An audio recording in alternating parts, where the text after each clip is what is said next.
12、19回，小霸王怒斩虞姬，闭眼而坐领江东。却说孙策自霸江东，兵精粮足。建安4年，袭取庐江，败刘勋，始于樊迟袭豫章，豫章太守华歆投降。自此声势大振，乃遣张宏往许昌上表献捷。曹操知孙策强盛，叹曰：“士而难与争锋也。”遂以曹仁之女许配孙策幼弟孙匡，两家结婚。留张宏在许昌，孙策求为大司马，曹操不许。策恨之，常有袭许都之心。于是吴郡太守许贡乃按遣使赴许都，上书于曹操。其略曰：孙策骁勇，与项籍相似。朝廷一外事荣宠，召还京师，不可使居外镇，以为后患。使者击书渡江，被防江将士所获，解赴孙策处。策观书大怒，斩其使，遣人假意请许贡议事。贡至，策出书示之，是曰：“汝欲送我于死地耶？”命武士绞杀之。贡家属皆逃散。有家客3人，欲为许贡报仇，恨无其便。1日，孙策引军会猎于丹徒之西山，赶起一大路，策纵马上山逐之。正赶之间，只见树林之内有3个人持枪带弓而立。策勒马问曰：“汝等何人？”答曰：“乃韩当军士也，在此射路。”策方举佩欲行，一人挺枪望策左腿便刺。策大惊，即取佩剑从马上砍去，剑刃忽坠，只存剑把在手。一人早捻弓搭箭射来，正中孙策面颊。策就把面上箭，取弓回射放箭之人，应弦而倒。骂2人举枪向孙策乱说，大叫曰：“我等是许贡家客，特来为主人报仇。”策别无器械，只以弓拒之，且拒且走。2人死战不退。策身被数枪，马亦带伤。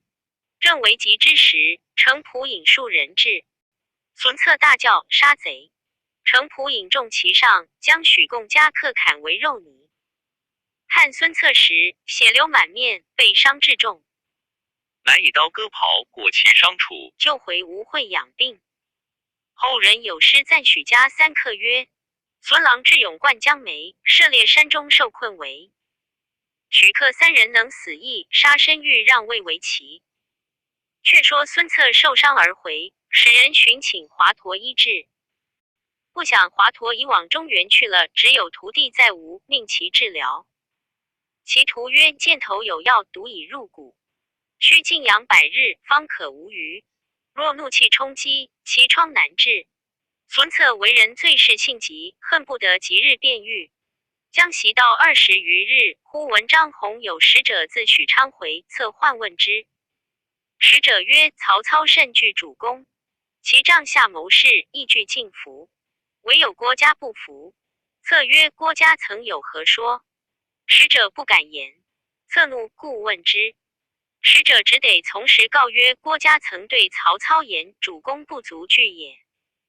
轻而无备，性急少谋，乃匹夫之勇耳。他日必死于小人之手。”策闻言，大怒曰：“匹夫安敢料吾？”吴士取许昌，遂不待疮愈，便欲商议出兵。张昭谏曰：“医者借主公100日休动，今何因一时之愤，自倾万乘之躯？”正话间，忽报袁绍遣使陈震至。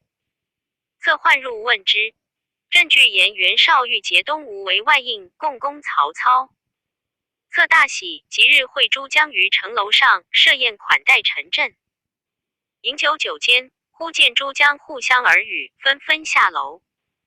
策怪问何故，左右曰：“有于神仙者，今从楼下过，诸将欲往拜之耳。”策起身凭栏观之，见一道人，身披鹤氅，手携藜杖，立于当道，百姓俱焚香扶道而拜。策怒曰：“是何妖人？快与我擒来！”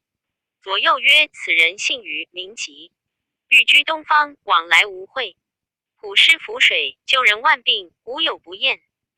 当是忽为神仙，未可轻读。”策欲怒，喝令速擒来。违者斩。左右不得已，只得下楼，拥于吉至楼上。策斥曰：狂道怎敢煽惑人心？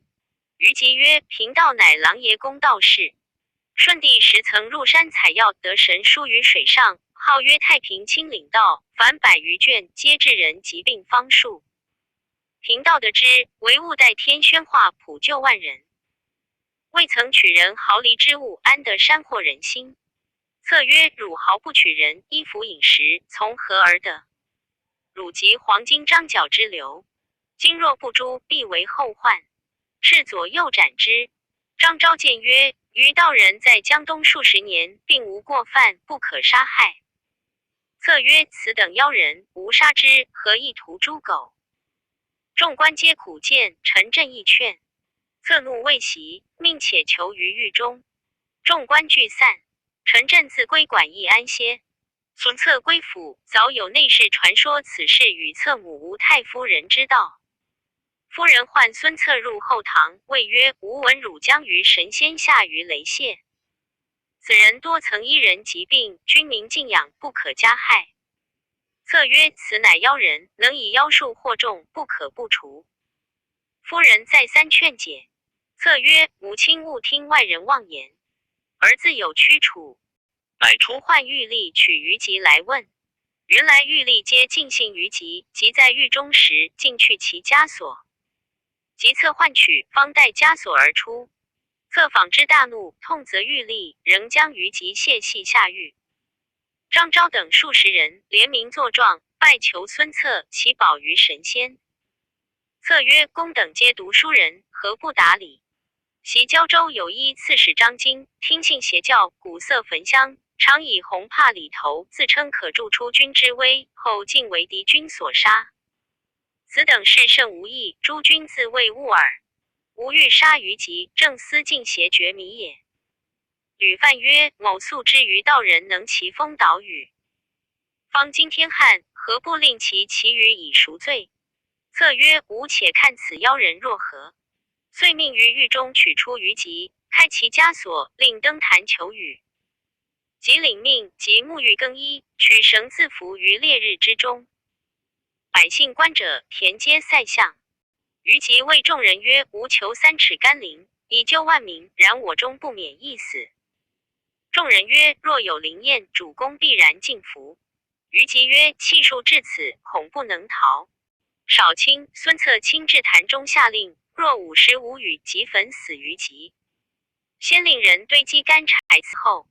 将及午时，狂风骤起，风过楚，四下阴云渐合。策曰：时已近午，空有阴云，而无干雨，正是妖人。斥左右将于吉扛上柴堆，四下举火，焰随风起。忽见黑烟一道，冲上空中，一声响亮，雷电齐发，大雨如注。顷刻之间，皆是成河，溪涧皆满，足有3尺干雨。于吉仰卧于柴堆之上，大喝一声，云收雨住，复见太阳。于是众官及百姓共将于吉扶下柴堆，解去绳索，再拜称谢。孙策见官民俱裸拜于水中，不顾衣服，乃勃然大怒，斥曰：晴雨乃天地之定数，妖人偶成其变，你等何得如此祸乱？掣宝剑令左右杀了于吉。众官力谏。策怒曰：尔等皆欲从于吉造反耶？众官乃不敢复言。策斥武士将于吉一刀斩头落地，只见一道清气投东北去了。策命将其师号令于市，以正妖妄之罪。是夜风雨交作，极小不见了于吉尸首。守尸军士报之孙策，策怒欲杀守尸军士，忽见一人从堂前徐步而来，视之，却是于吉。策大怒，正欲拔剑砍之，忽然昏倒于地。左右急救入卧内，半晌方苏。吴太夫人来视疾，谓策曰：吾儿驱杀神仙，故招此祸。策笑曰：儿自幼随父出征，杀人如麻，何曾有为祸之理？今杀妖人，正绝大祸，安得反为我祸？夫人曰：因汝不信，以致如此。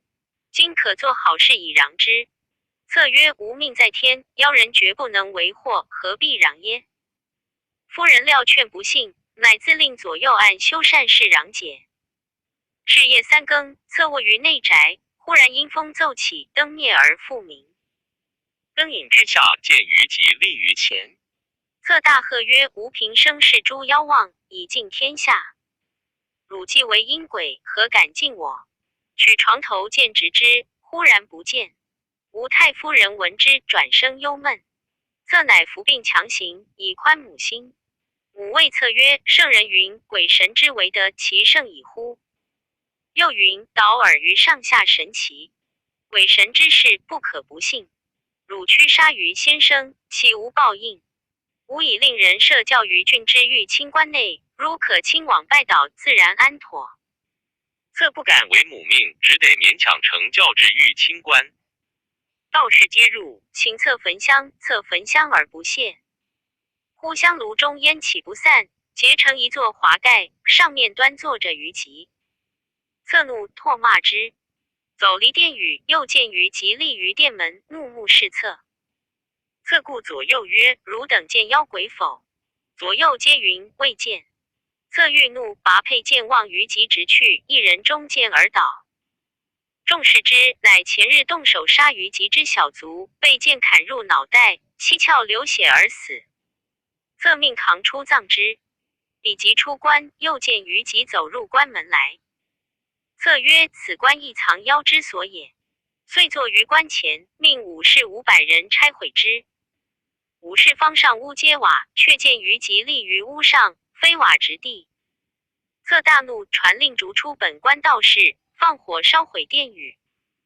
火起处，又见于吉立于火光之中。侧怒归府，又见于吉立于府门前。侧乃不入府，遂点起3军，出城外下寨，传唤众将商议，欲起兵助袁绍夹攻曹操。众将惧曰：“主公玉体为何，未可轻动？且待平舆出兵未迟。”是夜孙策宿于寨内，又见于吉披发而来。策于帐中斥喝不绝。次日，吴太夫人传令召策回府。策乃归见其母。夫人见策形容憔悴，泣曰：“儿失行矣。”策即引进自照，果见形容十分受损，不觉失惊，故左右曰：“吾奈何憔悴至此耶？”言未几，忽见于吉立于镜中。侧拍镜大叫一声，金疮迸裂，昏厥于地。夫人令扶入卧内。须臾苏醒，自叹曰：“吾不能复生矣。”随召张昭等诸人及弟孙权至卧榻前，嘱咐曰：“天下方乱，以吴越之众、三江之固，大可有为。子不等性善相无地。”乃取印绶与孙权曰：“若举江东之众，决击于两镇之间，与天下争衡，卿不如我。举贤任能，使各尽力以保江东，我不如卿。卿一念父兄创业之艰难，擅自图之。”权大哭，拜受印绶。策告母曰：“儿天年已尽，不能奉此母。今将印绶父弟，望母朝夕训之。父兄救人，慎勿轻待。”母哭曰：“恐汝弟年幼，不能任大事，当父如何？”策曰：“弟才胜儿10倍，足当大任。倘内事不决，可问张昭；外事不决，可问周瑜。恨周瑜不在此，不得面主之也。”又唤诸地主曰：“吾死之后，汝等并辅众谋。宗族中敢有生一心者，众共诛之。骨肉为逆，不得入祖坟安葬。”诸地弃受命。又唤七乔夫人谓曰：“吾与汝不幸中途相分，汝须孝养尊姑。早晚汝妹入见，可主其转至周郎，尽心辅佐吾弟，修复我平日相知之雅。”言讫，瞑目而逝。年止26岁。后人有诗赞曰：“独占东南地，人称小霸王。运筹如虎踞，决策似阴阳。威震三江尽，名闻四海乡。临终一大事，专一属周郎。”孙策既死，孙权哭倒于床前。张昭曰：“此非将军哭时也，宜一面治丧事，一面理军国大事。”权乃收泪。张昭令孙敬理会丧事，请孙权出堂，受众文武夜贺。孙权生得方一大口，闭言子然。袭汉使刘婉入吴，见孙家诸昆仲，因与人曰：吾便观孙氏兄弟，虽各才气秀达，然皆禄作部中。惟众谋形貌奇伟，骨骼非常，乃大贵之表，又享高寿，众皆不及也。且说当时孙权承孙策一命，掌江东之事。经理未定，人报周瑜自巴丘提兵回吴。权曰：公瑾已回，吾无忧矣。原来周瑜守御巴丘，闻知孙策中箭被伤，因此回来问候。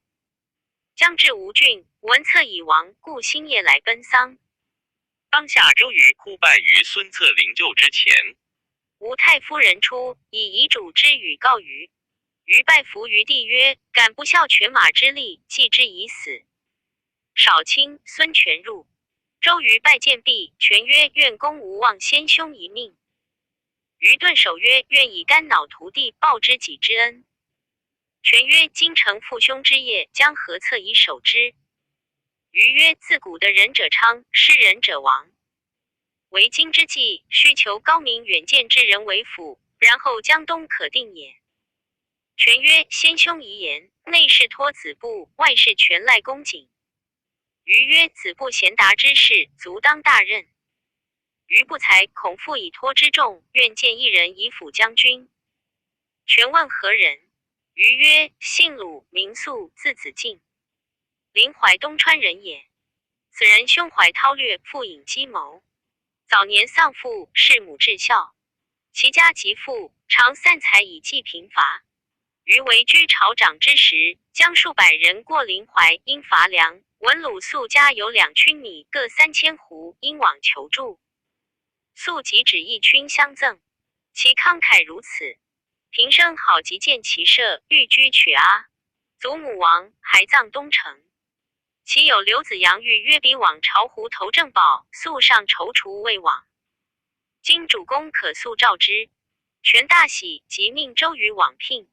瑜奉命亲往，见肃叙礼毕，俱道孙权相慕之意。肃曰：晋刘子扬约某往朝胡，某将救之。瑜曰：昔马援对光武云，当今之事，非但君则臣，臣亦则君。今吾孙将军亲贤礼士，纳其禄役，是所罕有。足下不需他计，只同我往投东吴为是。肃从其言，遂同周瑜来见孙权。权甚敬之，与之谈论，终日不倦。一日，众官皆散，权留鲁肃共饮，至晚同榻底足而卧。夜半，权谓肃曰：方今汉室倾为，四方纷扰。孤承父兄于业，思为还文之事，君将何以教我？肃曰：昔汉高祖欲尊弑异弟而不获者，以项羽为害也。今之曹操可比项羽，将军何由得为还文乎？肃切料汉室不可复兴，曹操不可卒除。为将军计，唯有鼎足江东以观天下之幸。今城北方多物，剿除黄祖，进伐刘表，尽长江所及而据守之。然后建号帝王，以图天下，此高祖之业也。权闻言大喜，披衣起谢。自日后赠鲁肃，并将衣服、帷帐等物赐肃之母。肃又见一人见孙权，此人博学多才，弑母至孝。父姓诸葛，名景，字子瑜，琅琊南阳人也。权拜之为上宾。景劝权勿通袁绍，且顺曹操，然后乘便图之。权一言，乃移陈郑回，以书绝袁绍。却说曹操闻孙策已死，欲起兵下江南。是御史张宏谏曰：成人之丧而伐之，既非一举。若其不克，弃好成仇，不如因而善御之。操然其说，乃即奏封孙权为将军，兼领会稽太守。既令张宏为会稽都尉，机应往江东。孙权大喜，又得张宏回吴，即命与张昭统理政事。张宏又见一人于孙权，此人姓顾，名雍，字元叹，乃中郎蔡邕之徒。其为人少言语，不饮酒，言力正大。权以为丞，行太守事。自是孙权威震江东，深得民心。且说陈震回见袁绍，据说孙策已亡，孙权既立，曹操封之为将军，结为外应矣。袁绍大怒，遂起济、青、幽并等楚人马70余万，复来攻取许昌。正是江南兵革方休息，冀北干戈又复兴。未知胜负如何，且看下文分解。第30回，战官渡本出败击，劫乌巢孟的烧粮。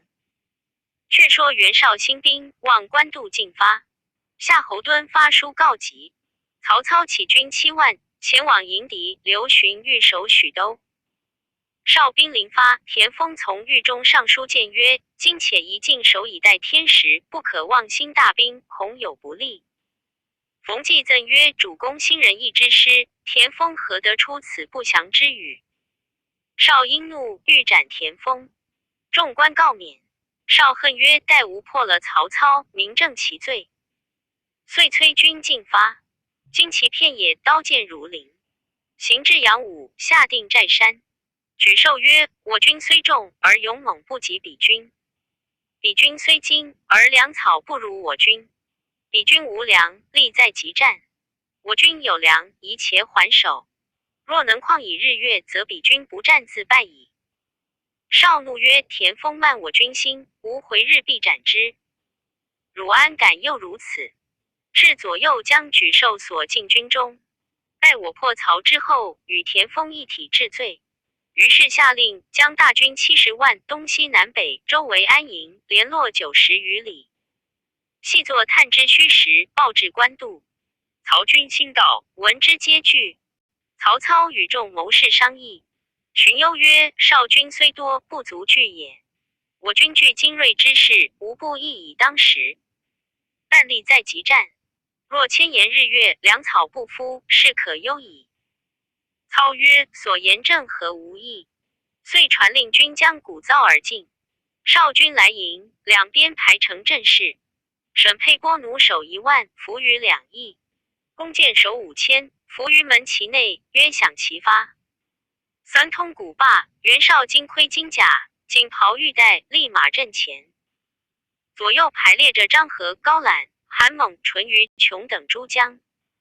旌旗节钺，甚是严整。曹阵上门旗开楚，曹操出马，许褚、张辽、徐晃、李典等各持兵器，前后拥卫。曹操以鞭指袁绍曰：吾于天子之前，保奏你为大将军，今何故谋反？绍怒曰：汝托名汉乡，实为汉贼，罪恶弥天，甚于莽拙，乃反诬人造反耶？操曰：吾今奉诏讨汝。绍曰：吾奉衣带诏讨贼。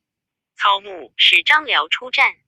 张合跃马来迎，二将斗了40-50合，不分胜负。曹操见了，暗暗称奇。许褚挥刀纵马，直出助战。高览挺枪接住，4员将捉对而厮杀。曹操令夏侯惇、曹洪各引3000军，齐冲彼阵。沈沛见曹军来冲阵，便令放起号炮。两下万弩并发，中车内弓箭手一齐涌出阵前乱射。曹军如何抵敌，往南急走。袁绍驱兵掩杀，曹军大败，进退至官渡。袁绍移军逼近官渡下寨。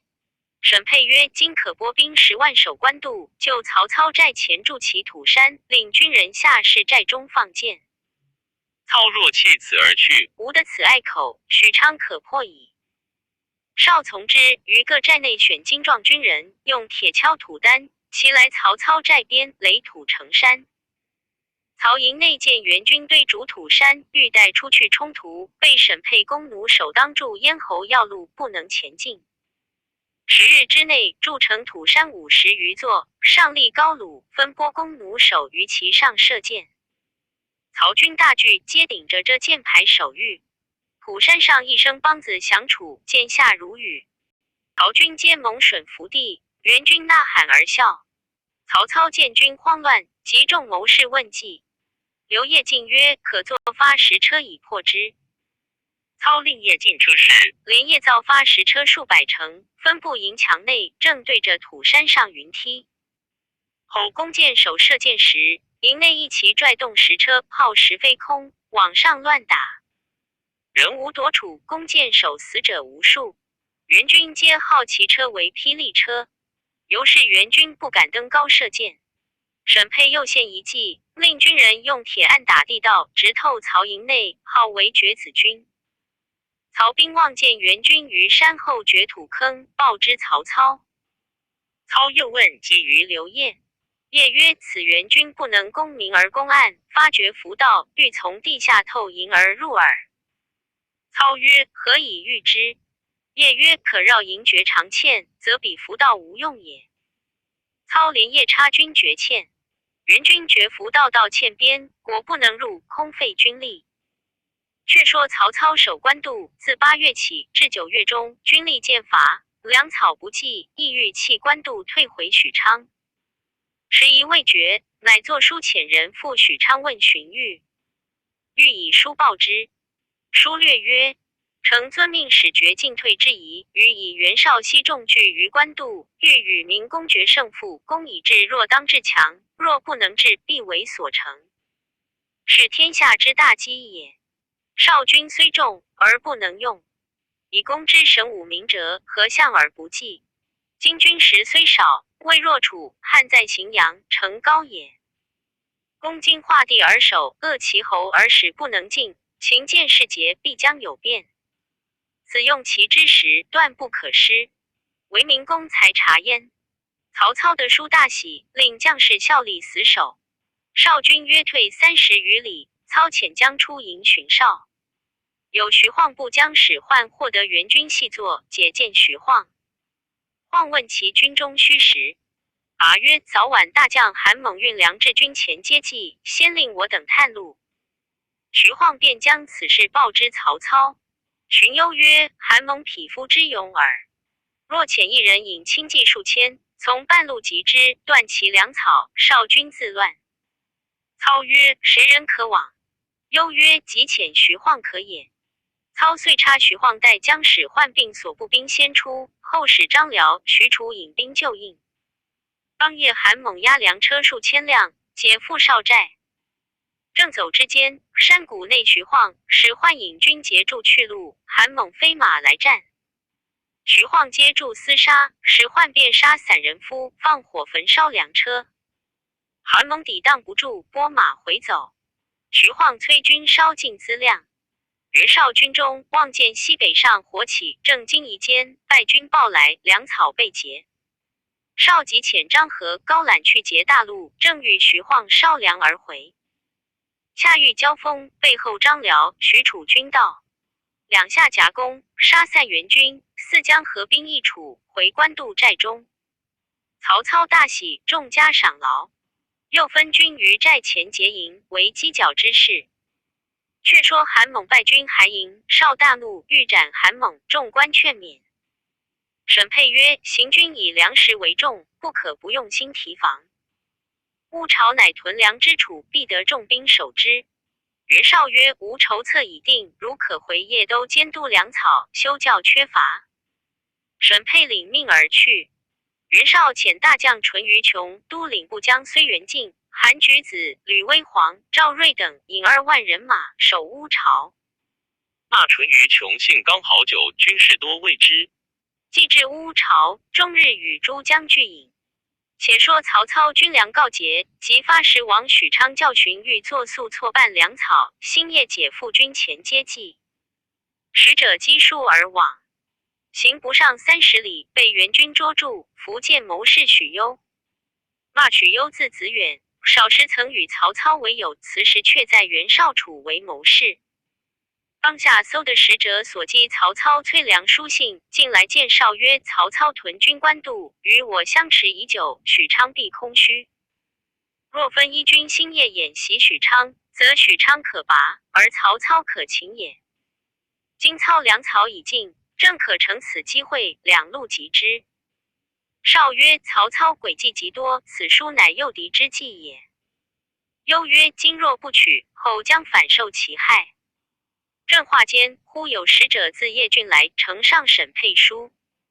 书中先说运粮事，后言许攸在冀州时，常滥受民间财物，且纵令子侄辈多苛税钱粮入己，今已收其子侄下狱矣。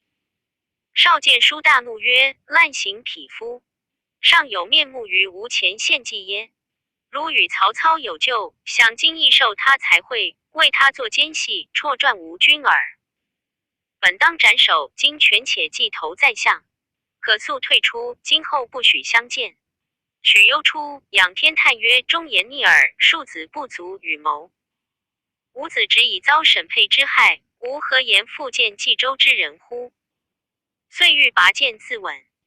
左右夺剑劝曰：公何轻生至此？袁绍不纳直言，后必为曹操所擒。公既与曹公有旧，何不弃暗投明？指这两句言语，点醒许攸。于是许攸尽投。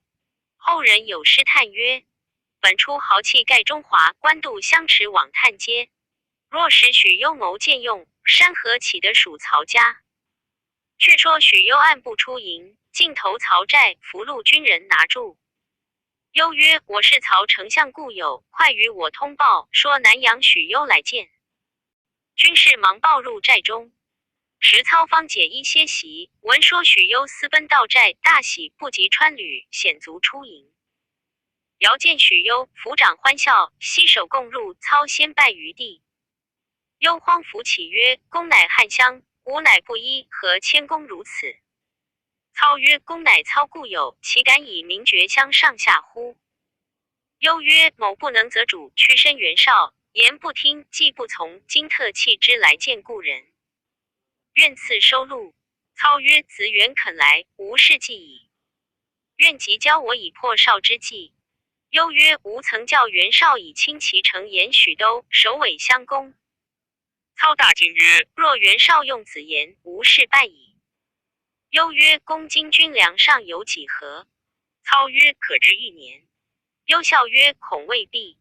操曰：有半年耳。攸拂袖而起，屈步出帐曰：吾以诚相投，而公见妻如是，岂无所望哉？操挽留曰：子远勿嗔，尚容食宿。军中粮食可知3月耳。攸笑曰：世人皆言孟的奸雄，今果然也。操亦笑曰：岂不闻兵不厌诈？遂附耳低言曰：军中只有此月之粮。攸大声曰：休瞒我，粮已尽矣。操愕然曰：何以知之？攸乃出操与荀彧之书以示之曰：此书何人所写？操惊问曰：何处得知？攸以或使之事相告。操执其手曰：子远既念旧交而来，愿即有以教我。攸曰：明公以孤军抗大敌，而不求极胜之方，此取死之道也。攸有一策，不过3日，使袁绍100万之众不战自破。明公还肯听否？操启曰：愿闻良策。攸曰：袁绍军粮辎重，进击乌巢，今播淳于琼把守。琼嗜酒无备，公可选精兵诈称援将蒋齐领兵到彼护粮，乘间烧其粮草辎重，则绍军不3日将自乱矣。操大喜，重待许攸，留于寨中。次日，操自选马步军士5000，准备往乌巢劫粮。张辽曰：袁绍屯粮之所，安得无备？丞相未可轻往，恐许攸有诈。操曰：不然。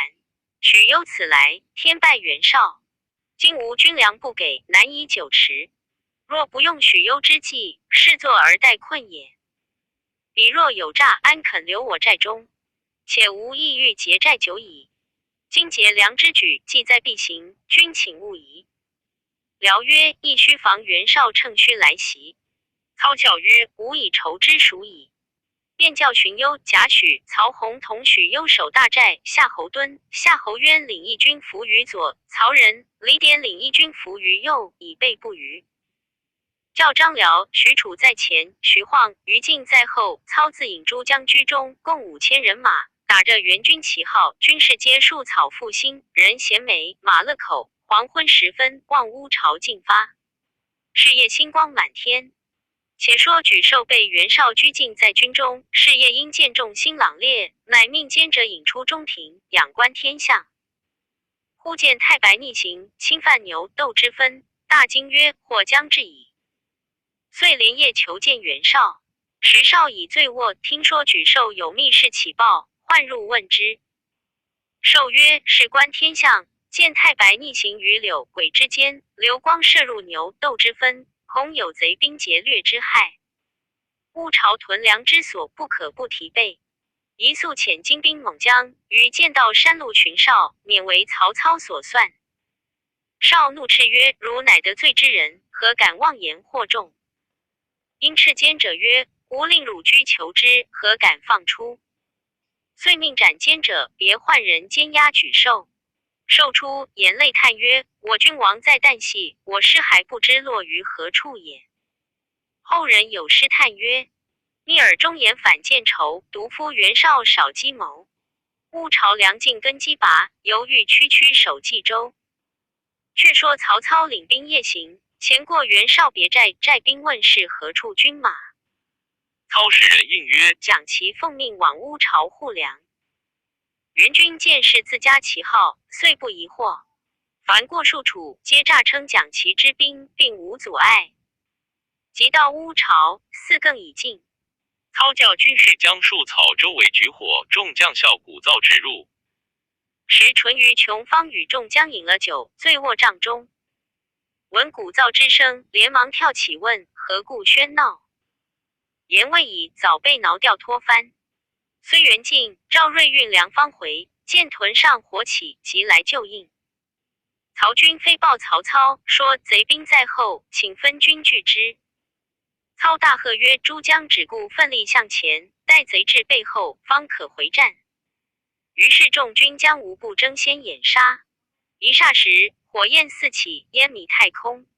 遂赵二将驱兵来救，操勒马回战。二将抵敌不住，皆被曹军所杀，粮草尽行烧绝。淳于琼被擒见操，操命割去其耳鼻手指，伏于马上，放回少营以入之。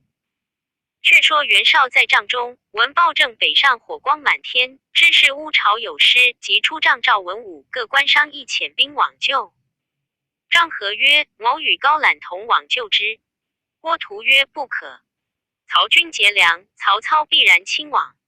操既自出，寨必虚空，可纵兵先击曹操之寨。操闻之，必速还，此孙膑为魏救赵之计也。张合曰：非也。曹操多谋，外出必为内备，以防不虞。今若攻操营而不拔，穷等见获，吴蜀皆被擒矣。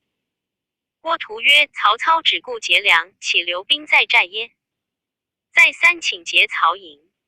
绍乃遣张合、高览引军5000，往官渡及曹营。前蒋齐领兵1万，往救乌巢。且说曹操杀散淳于琼部族，尽夺其衣甲旗帜，未作淳于琼部下败军回寨，至山僻小路，正欲蒋齐军马。齐军问之，称是乌巢败军奔回。齐遂不疑，驱马进过。张辽、许褚呼至，大喝蒋齐休走。齐措手不及，被张辽斩于马下，尽杀蒋齐之兵。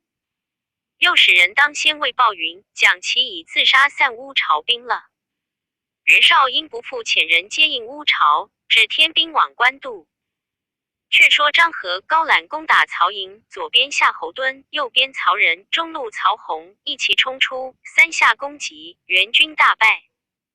比及接应军到，曹操又从背后杀来，四下围住掩杀。张合、高览夺路走脱。袁绍收得乌巢败残军马归寨，见淳于琼耳鼻皆无，手足尽落。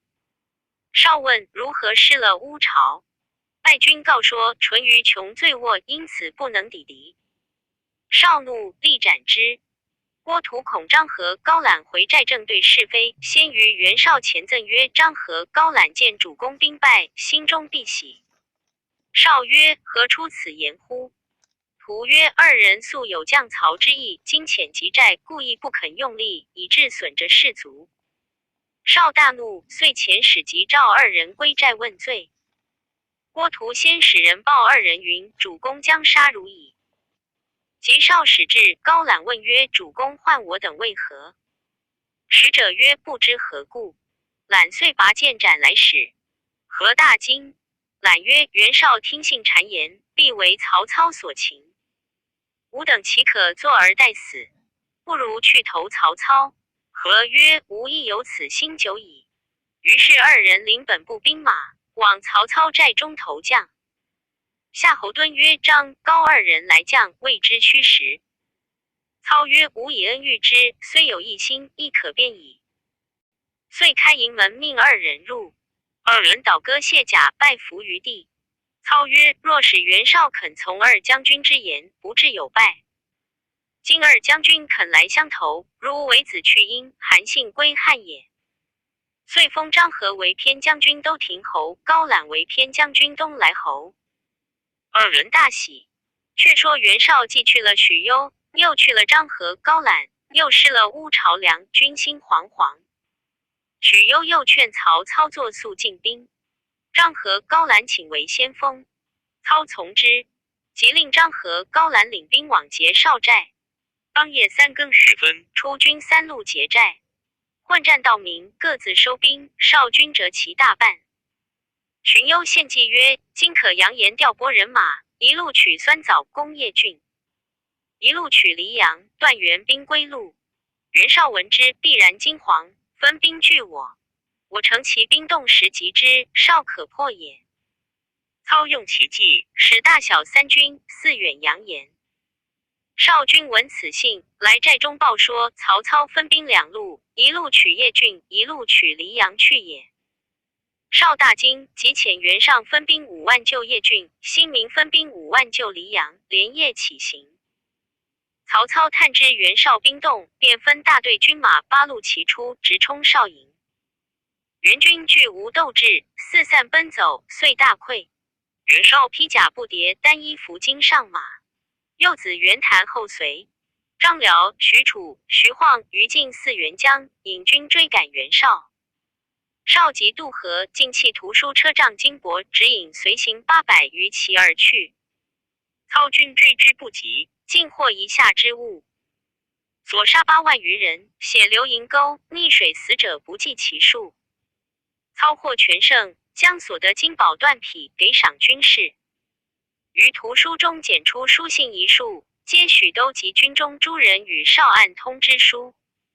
左右曰：可逐一点对姓名，收而杀之。操曰：当绍之强，孤亦不能自保，况他人乎？遂命尽焚之，更不再问。却说袁绍兵败而奔，沮授因被囚禁，急走不脱，为曹军所获，擒见曹操。操素与沮授相视，授见操，大呼曰：授不将也。操曰：本初无谋，不用君言，君何上执迷耶？吾若早得足下，天下不足虑也。因后代之，留于军中。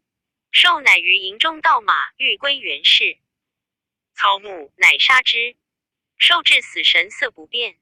操叹曰：吾误杀忠义之士也。命后礼并殓，为建坟安葬于黄河渡口，题其墓曰忠烈举军之墓。后人有诗赞曰：河北多名士，忠贞推举军。明谋之阵法，仰面视天文。至死心如铁，临为弃四云。曹公卿义烈，特与见孤坟。操下令公，正是示弱只应多算胜，兵强却为寡谋亡。未知胜负如何，且看下文分解。第31回，曹操仓亭破本出，玄德荆州一流表。却说曹操乘袁绍之败，整顿军马，以礼追袭。袁绍服金单衣，引800余骑奔至黎阳北岸，大将蒋义渠出寨迎接。绍以前是素与义渠乃招遇离散之众。众闻绍在，又皆以据军事赴阵，一还冀州。军行之次，夜宿荒山。绍于帐中闻远远有哭声，遂思往听之。却是败军相聚，诉说丧兄失弟，弃半亡亲之苦，个个捶胸大哭。皆曰：若听田丰之言，我等怎遭此祸？绍大悔曰：吾不听田丰之言，兵败将亡，今回去有何面目见之耶？次日上马正行间，冯骥引军来接。少对冯骥曰：“吾不听田丰之言，致有此败。吾今归去，休见此人。”冯骥因赠曰：“封在狱中闻主公兵败，抚掌大笑曰：‘故不出吾之料。’”袁绍大怒曰：“庶如怎敢笑我？我必杀之。”遂命使者击宝剑先往冀州狱中杀田丰。却说田丰在狱中，一日狱吏来见封曰：“与别驾贺喜。”封曰：“何喜可贺？”狱吏曰：“袁将军大败而回，君必见重矣。”封笑曰：“吾今死矣。”狱吏问曰：“人皆为君喜，君何言死也？”封曰：“袁将军外宽而内忌，不念忠诚。若胜而喜，犹能赦我。今战败则休，吾不忘生矣。”狱吏未信。忽使者击剑至，传袁绍命，欲取田丰之首。狱吏方惊。封曰：“吾故之必死也。”狱吏皆流泪。封曰：“大丈夫生于天地间，不是其主而视之，是无志也。今日受死，夫何足惜？”乃自刎于狱中。后人有诗曰：“昨朝举寿军中死，今日田丰狱内亡。河北栋梁皆折断，本出焉不丧家邦。”田丰既死，闻者皆为叹息。袁绍回冀州，心烦意乱，不理政事。其妻刘氏劝立后嗣。绍所生三子，长子袁谭字显忠，出守青州；次子袁熙字显义，出守幽州；三子袁尚字显甫，是绍后妻刘氏所出，生得形貌俊伟，绍甚爱之，因此留在身边。自官渡兵败之后，刘氏劝立上为后嗣。绍乃与沈佩、冯骥、辛平、郭图四人商议。原来沈、冯二人相辅袁尚，辛、郭二人相辅袁谭，四人各为其主。当下袁绍谓四人曰：“今外患未息，内事不可不早定，吾将屹立后嗣。长子谭为人性刚好杀，次子熙为人柔懦难成，三子尚有英雄之表，礼贤进士，吾欲立之。公等之意若何？”郭图曰：“三子之中，谭为长，今又居外。主公若废长立幼，此乱盟也。目下军威稍挫，敌兵压境，岂可复使父子兄弟自相争乱耶？主公且理会拒敌之策，立嗣之事，再容后议。”袁绍踌躇未决。忽报袁熙引兵6万，自幽州来；袁谭引兵5万，自青州来；外甥高干义引兵5万，自滨州来，各至冀州助战。绍喜，再整人马来战曹操。时操引得胜之兵陈列于河上，有土人单石湖将以迎之。操见父老数人，须发尽白，乃命入帐中赐座，问之曰：“老丈多少年纪？”答曰：“接近100岁矣。”操曰：“吾军事惊扰汝乡，吾甚不安。”父老曰：“桓帝时有黄兴建于楚，宋之分，辽东人因魁善观天文，夜宿于此，对老汉等言：黄兴建于干巷，正照此间。后50年，当有真人起于梁沛之间。今以年计之，整整50年。原本出众练于民，民皆怨之。丞相新人义之师，吊民伐罪，官渡一战，破袁绍100万之众，正因当时殷魁之言，赵民可望太平矣。”操笑曰：“何敢当老丈所言？”遂取90卷帛赐老人而遣之。号令3军，如有下乡杀人家鸡犬者，如杀人之罪。于是军民振服。操以心中暗喜人报袁绍据4州之兵，得20-30万，前至仓亭下寨。操提兵前进，下寨已定。次日，两军相对，各不成阵势。操引诸将出阵，稍一引3子1生及文官武将出到阵前。操曰：“本初计穷力尽，何尚不思投降？直待刀临项上，悔无及矣。”绍大怒，回顾众将曰：“谁敢出马？”袁尚欲于腹前逞能，便舞双刀，挥马出阵，来往奔驰。操只问众将曰：“此何人？”有使者答曰：“此袁绍3子袁尚也。”言未毕，亦将挺枪早出。操视之，乃徐晃部将使唤也。两骑相交，不三合，上拨马刺斜而走。使唤赶来，袁尚拈弓搭箭，翻身被射正中使唤左目，坠马而死。袁绍见子得胜，挥鞭一指，大队人马涌将过来混战，罢杀一场，各鸣金收军还寨。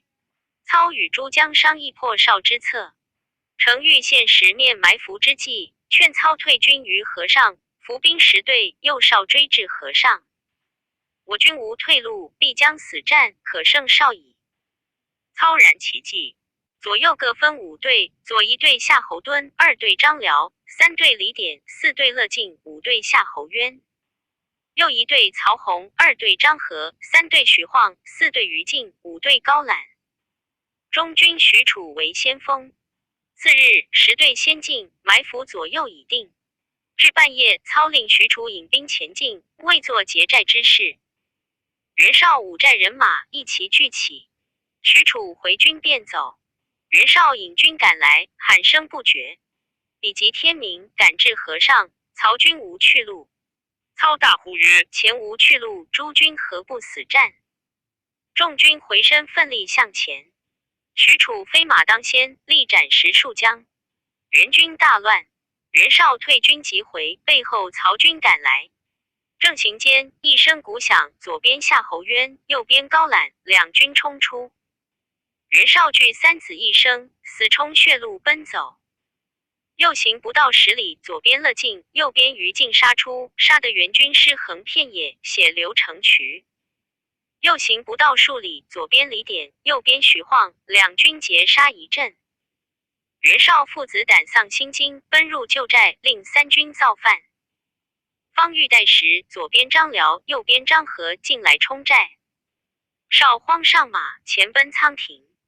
人马困乏，欲待歇息，后面曹操大军赶来，袁绍舍命而走。正行之间，左边曹洪，右边夏侯惇挡住去路。绍大呼曰：“若不决死战，必为所擒矣！”奋力冲突，得脱重围。袁熙、高干皆被箭伤，军马死亡殆尽。绍报3子痛哭一场，不觉昏倒。众人急救，绍口吐鲜血不止，叹曰：“吾自力战数十场，不亦今日狼狈至此，此天丧吾也。汝等各回本州，是与曹贼一决雌雄。”便叫兴平、郭图火急随袁谭前往青州整顿，恐曹操犯境。令袁熙人回幽州，高干人回滨州，各去收拾人马，以备调用。袁绍引袁尚等入冀州养病，令上与沈沛、冯骥站掌军事。却说曹操自仓亭大胜，重赏3军，令人探查冀州虚实。细作回报，绍卧病在。袁尚、沈沛谨守城池。袁谭、袁熙、高干皆回本州。众皆劝操急攻之。操曰：“冀州粮食极广，沈沛又有计谋，未可急拔。见今禾稼在田，恐废民业，孤待秋成后取之未晚。”正义间，忽荀彧有书到，报说刘备在汝南的刘辟攻都数万之众。闻丞相提军出征河北，乃令刘辟守汝南，备亲自引兵乘虚来攻许昌。丞相可速回军谕之。操大惊，刘曹洪屯兵河上，虚张声势。操自提大兵往汝南来迎刘备。却说玄德、羽关、张、赵云等引兵欲袭许都。行进穰山地面，正遇曹兵杀来，玄德便于穰山下寨。军分3队，云长屯兵于东南角上，张飞屯兵于西南角上，玄德与赵云于正南立寨。曹操兵至，玄德鼓噪而出。操不成阵势，叫玄德打话。玄德出马于门旗下。操以鞭指骂曰：“吾待汝为上宾，汝何背义忘恩？”玄德曰：“汝托名汉乡，实为国贼。吾乃汉室宗亲，奉天子密诏来讨反贼。”遂于马上朗诵衣带诏。操大怒，叫许褚出战。玄德背后赵云挺枪出马，二将相交，30合不分胜负。忽然喊声大震，东南角上云长冲土而来，西南角上张飞引军冲土而来，三楚一起掩杀。曹军远来疲困，不能抵挡，大败而走。玄德得胜回营。次日又使赵云搦战，操兵旬日不出。玄德再使张飞搦战，操兵亦不出。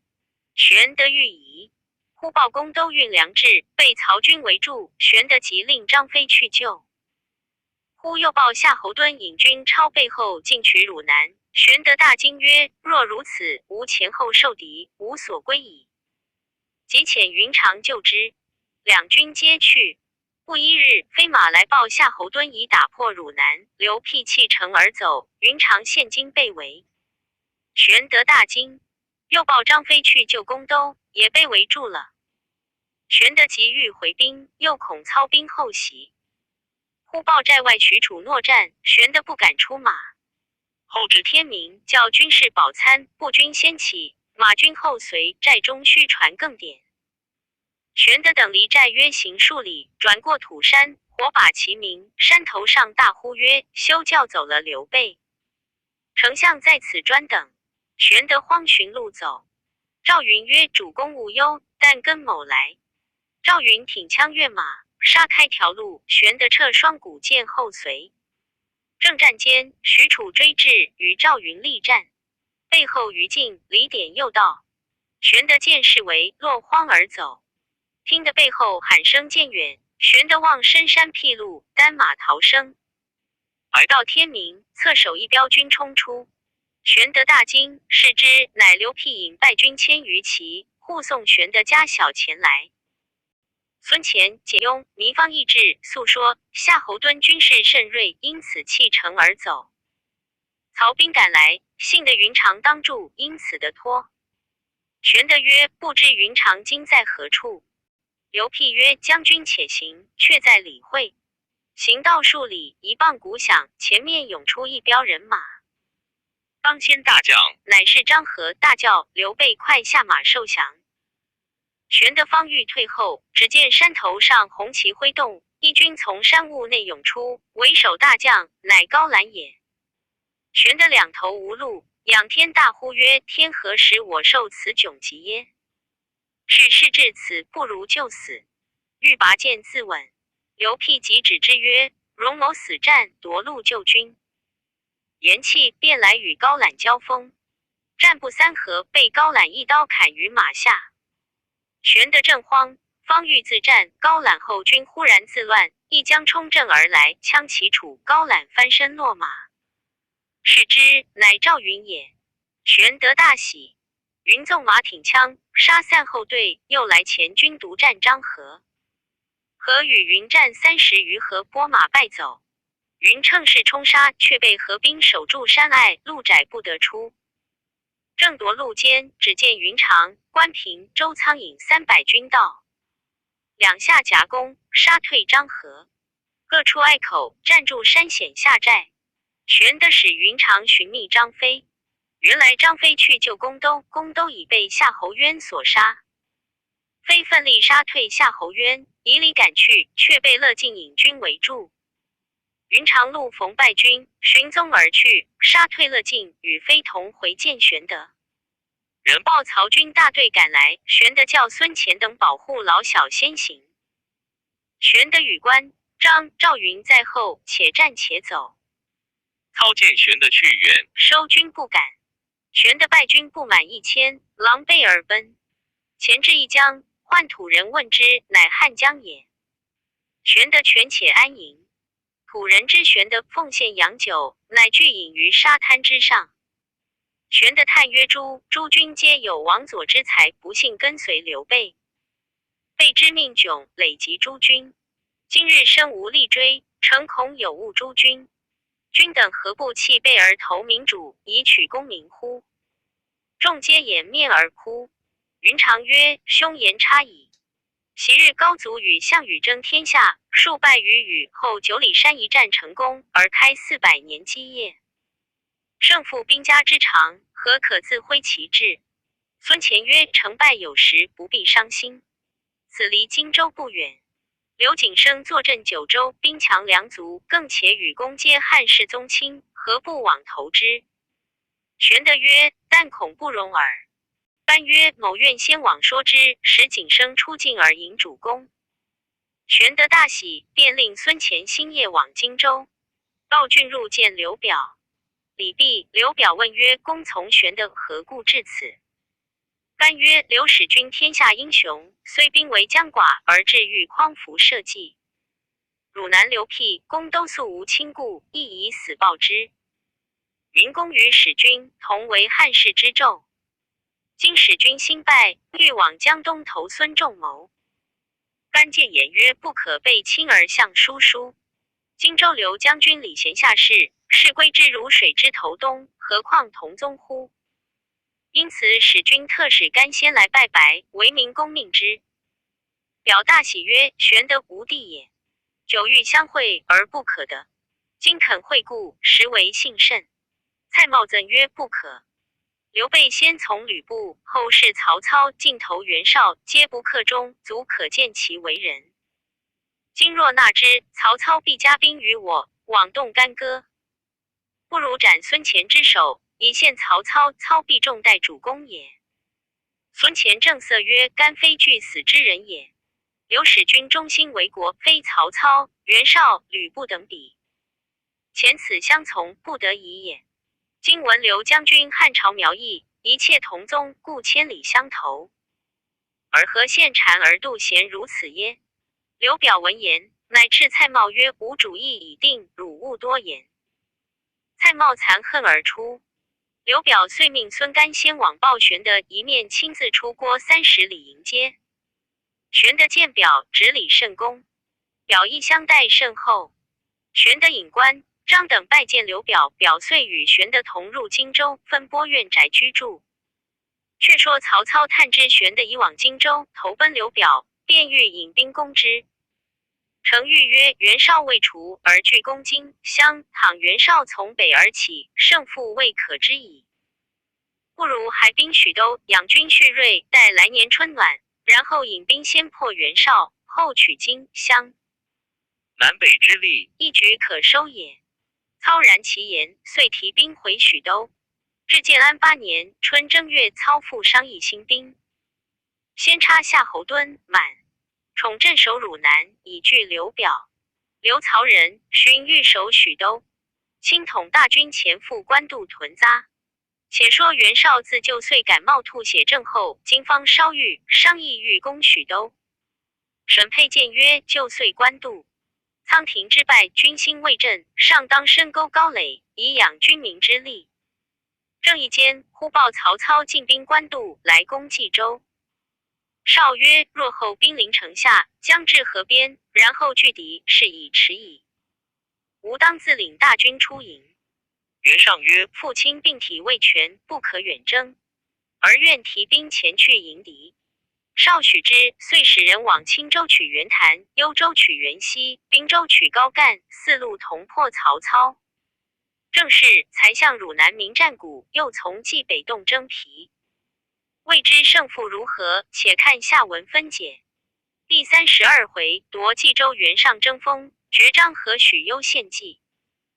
却说袁尚自斩史涣之后，自负其勇，不待袁谭等兵至，自引兵数万出黎阳，与曹军前队相迎。张辽当先出马，袁尚挺枪来战，不3合，架个遮拦不住，大败而走。张辽乘势掩杀，袁尚不能主张，急引军奔回冀州。袁绍闻袁尚败回，又受了一惊，旧病复发，吐血数斗，昏倒在地。刘夫人慌救入卧内，病势渐危。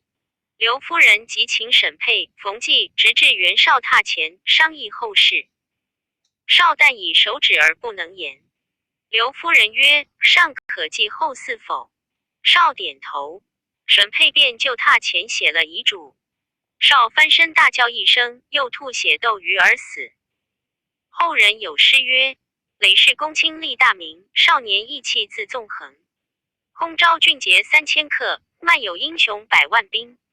羊脂虎皮攻不救，凤毛鸡胆事难成。更连一种伤心处，迦南图言两弟兄。袁绍既死，沈佩等主持丧事，刘夫人便将袁绍所爱宠妾5人进行杀害。又恐其因魂于九泉之下，再与绍相见，乃昆其法，刺其面，毁其尸，其度恶如此。袁绍恐宠妾家属为害，并收而杀之。沈佩、冯骥立袁尚为大司马将军，领冀、青、幽并4州牧，遣使报丧。此时袁谭已发兵李青州，知父死，便与郭图、辛平商议。图曰：主公不在冀州，沈佩、冯骥必立咸府为主矣。方速行。辛平曰：沈、冯2人必预定计谋，今若速往，必遭其祸。袁谭曰：若当此如何？郭图曰：可屯兵城外，观其动静。某当亲往察之。谭依言。郭图遂入冀州，见袁尚。礼毕，上问兄何不至？图曰：因抱病在军中，不能相见。上曰：吾受父亲一命，立我为主，加兄为车骑将军。目下曹军压境，请兄为前部，吾随后便调兵接应也。图曰：军中无人商议良策，愿其沈正南、冯元、图2人为辅。上曰：吾意欲仗此2人早晚画策，如何离得？图曰：然则于2人内遣1人去，何如？上不得已，乃令2人研究，撵住者便去。冯骥撵着，上即命冯骥击应缓，同郭图赴袁谭军中。骥随图至谭军，见谭无病，心中不安，献上应缓。谭大怒，欲斩冯骥。郭图密谏曰：今曹军压境，且只款留冯骥在此，以安上心。待破曹之后，却来征冀州不迟。谭从其言，即时拔寨起行，沿至黎阳，与曹军相抵。谭遣大将汪昭出战，操遣徐晃迎敌。而将战不数合，徐晃一刀斩汪昭于马下。曹军乘势掩杀，谭军大败。谭收败军入黎阳，遣人求救于上。上与沈佩计议，只发兵5000余人相助。曹操探知救军已到，遣乐进、李典引兵于半路，接着2头围住进杀之。袁谭之上只拨兵5000，又被半路坑杀，大怒，乃唤冯骥责骂。骥曰：容某作书至主公，求其亲自来救。谭即令骥作书，遣人到冀州至袁尚。上与沈佩共议。佩曰：郭图多谋，前次不征而去者，为曹军在晋也。今若破曹，必来征冀州矣。不如不发救兵，借操之力以除之。上从其言，不肯发兵。使者回报，谭大怒，力斩冯骥，意欲降曹。早有细作密报袁尚。上与沈佩议曰：使谭降曹，并力来攻，则冀州为矣。乃留沈佩并大将苏由固守冀州，自领大军来黎阳救谭。上问军中谁敢为前部，大将吕旷、吕翔兄弟2人愿去。上点兵3万，实为先锋，先至黎阳。谭闻上自来，大喜，遂罢降曹之意。谭屯兵城中，上屯兵城外，为犄角之势。不一日，袁熙、高干皆领军到城外，屯兵3处，每日出兵与操相持。上屡败，操兵屡胜。至建安8年春3月，操分路攻打袁谭、袁熙、袁尚、高干皆大败，弃黎阳而走。操引兵破至冀州。谭与上入城坚守，西与干离城30里下寨，虚张声势。操兵连日攻打不下。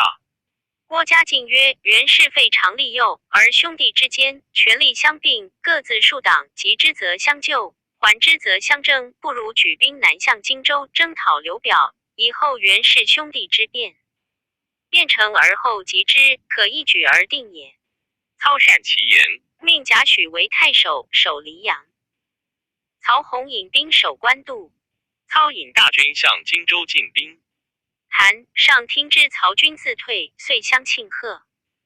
袁熙、高干各自辞去。袁谭与郭图、辛平议曰：我为长子，反不能成父业。上乃继母所生，反成大绝，心实不甘。图曰：主公可乐兵城外，只作秦贤府，审配饮酒，扶刀斧手杀之，大事定矣。谭从其言。是别驾王修自青州来，谭将此计告之。修曰：兄弟者，左右手也。今与他人争斗，自断其手，而曰我必胜，安可得乎？夫弃兄弟而不亲，天下其谁亲之？彼谗人离间骨肉，以求一朝之利，愿塞耳勿听也。谭怒，斥退王修，使人去请袁尚。尚与沈沛商议，沛曰：此必郭图之计也。主公若往，必遭奸计，不如乘势攻之。袁尚一言，便披挂上马，引兵5万出城。袁谭见袁尚引军来，秦知士燮一即披挂上马，与上交锋。上见谭大骂，谭亦骂曰：汝要死父亲，篡夺爵位，今又来杀兄耶？二人亲自交锋，袁谭大败。上亲冒矢石冲突掩杀，谭引败军奔平原，上收兵还。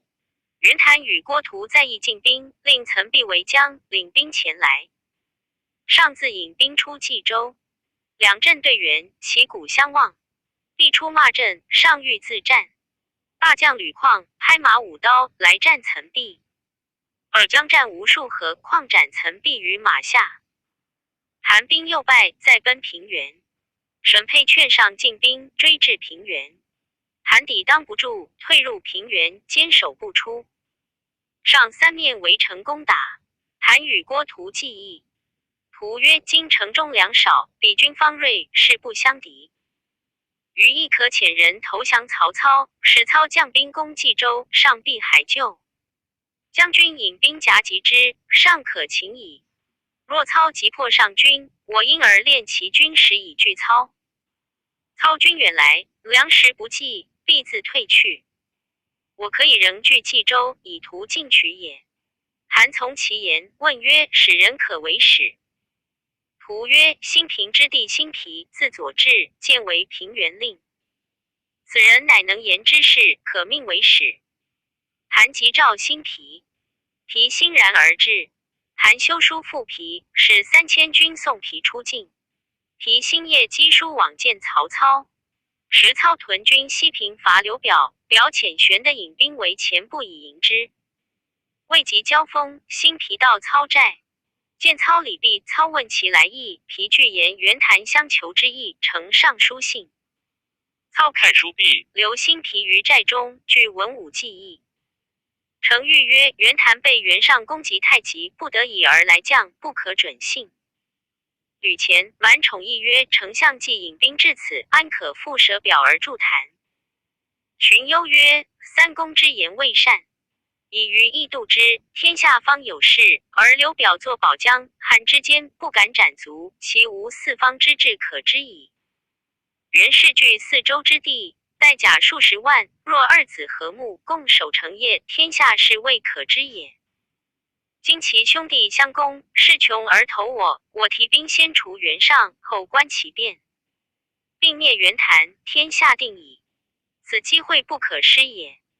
操大喜，便邀辛毗饮酒，谓之曰：袁谭之将，真爷诈耶？袁尚之兵，国可必胜耶？毗对曰：民公勿问真与诈也，只论其事可耳。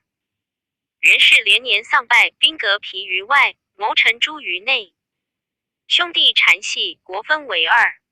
加之饥馑并争，天灾人困，无问至于，皆知土崩瓦解。此乃天灭袁氏之时也。今民公提兵攻业，袁尚不还救，则失巢穴；若还救，则谭种袭其后，以民公之威及疲惫之众，如旋风之扫秋叶也。不此之徒，而伐荆州，荆州丰乐之地，国和民顺，未可摇动。况四方之患，莫大于河北。河北既平，则霸业成矣。愿民公享之。操大喜曰：恨与辛左志相见之晚也。即日督军还取冀州，玄德恐操有谋，不敢追袭，引兵自回荆州。却说袁尚知曹军渡河，即引军还邺，命吕旷、吕翔断后。袁谭见上退军，乃大起平原军马，随后赶来。行不到数十里，一声炮响，两军齐出，左边吕旷，右边吕翔，兄弟二人截住袁谭。谭勒马告二将曰：吾父在日，吾并未慢待二将军，今何从吾弟而见破耶？二将闻言，乃下马降谭。谭曰：勿降我，可降曹丞相。二将因随谭归营。谭后操军至，引二将见操。操大喜，以女许谭为妻，即令吕旷、吕翔为媒。谭请操攻取冀州。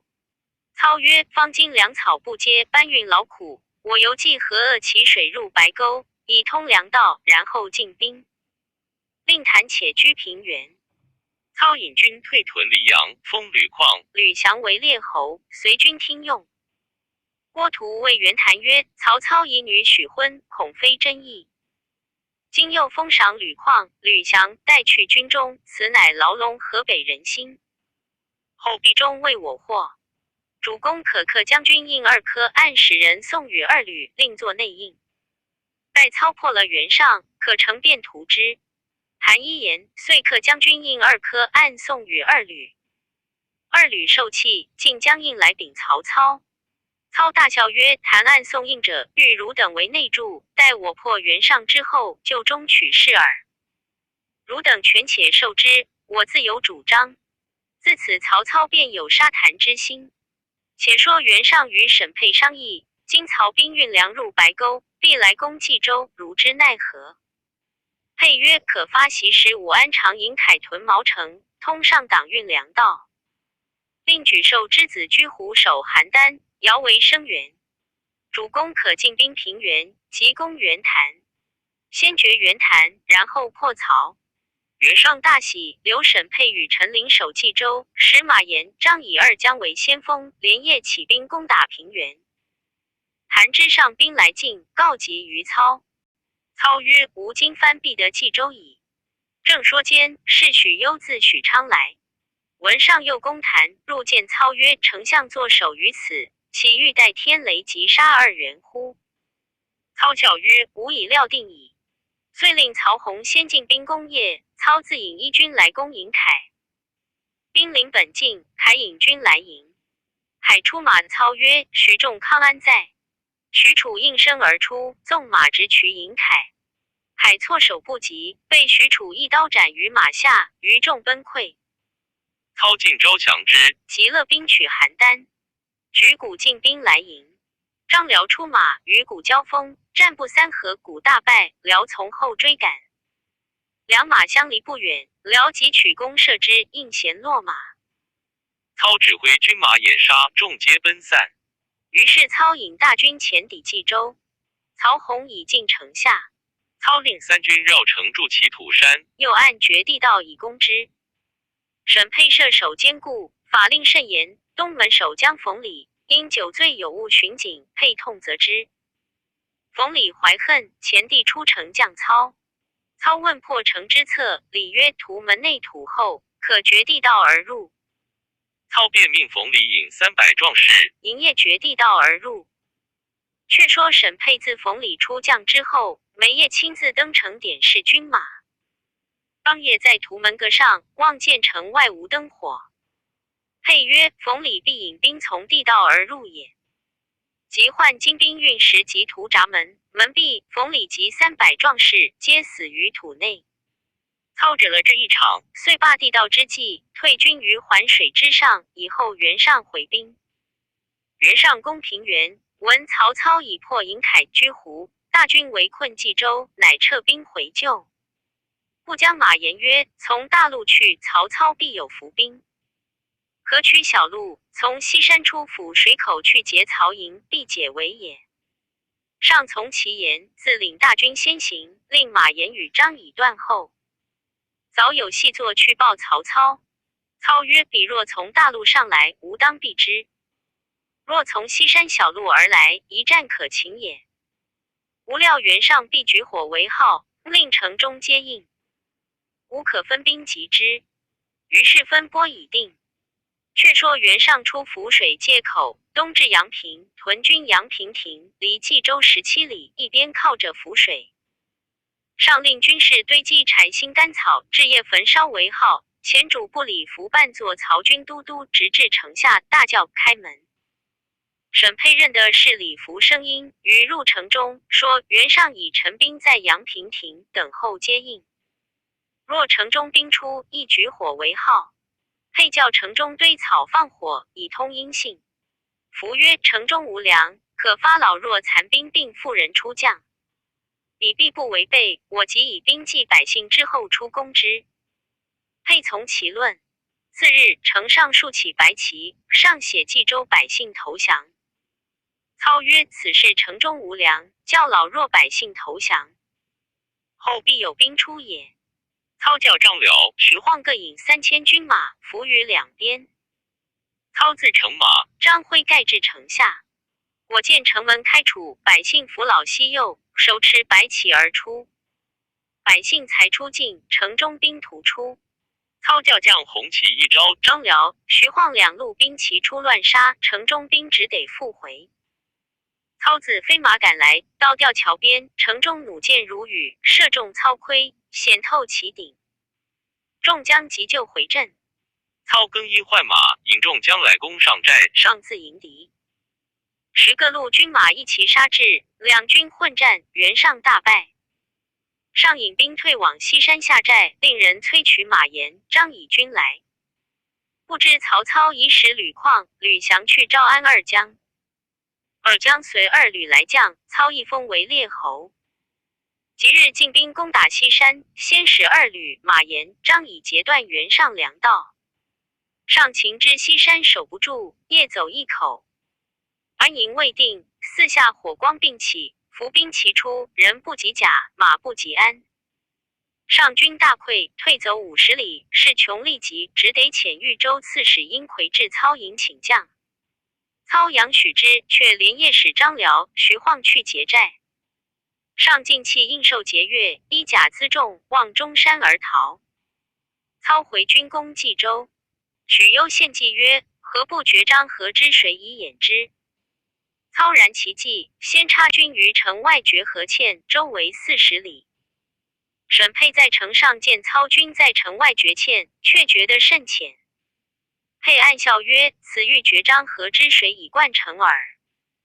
河深可灌，如此之浅，有何用哉？遂不违背。当夜曹操天时被军士兵力发觉，比及天明，广深2丈，引漳水灌入城中，水深数尺。更兼粮绝，军士皆饿死。辛毗在城外用枪挑袁尚应受衣服，招安城内之人。沈沛大怒，将辛毗家属老小80余口就于城上斩之，将头直下。辛毗嚎哭不已。沈沛之侄沈荣素与辛毗相厚，见辛毗家属被害，心中怀恨，乃密写献门之书，拴于箭上，射下城来。军士实献辛毗，毗将书献操。操先下令，如入冀州，休得杀害袁氏一门老小。军民将折免死。次日天明，沈荣大开西门，放曹兵入。辛毗跃马先入，军将随后杀入冀州。沈沛在东南城楼上见操军已入城中，引数骑捕城死战，正迎徐晃交马。徐晃生擒沈沛，绑出城来，路逢辛毗。毗咬牙切齿，以鞭指沛首曰：贼杀财！今日死矣。沛大骂辛毗贼徒，引曹操破我冀州，我恨不杀汝也。徐晃解沛见操，操曰：汝知县门接我者乎？沛曰：不知。操曰：此汝侄沈荣所献也。沛怒曰：小儿行乃至于此。操曰：昨孤至城下，何城中弩箭之多耶？沛曰：恨少，恨少。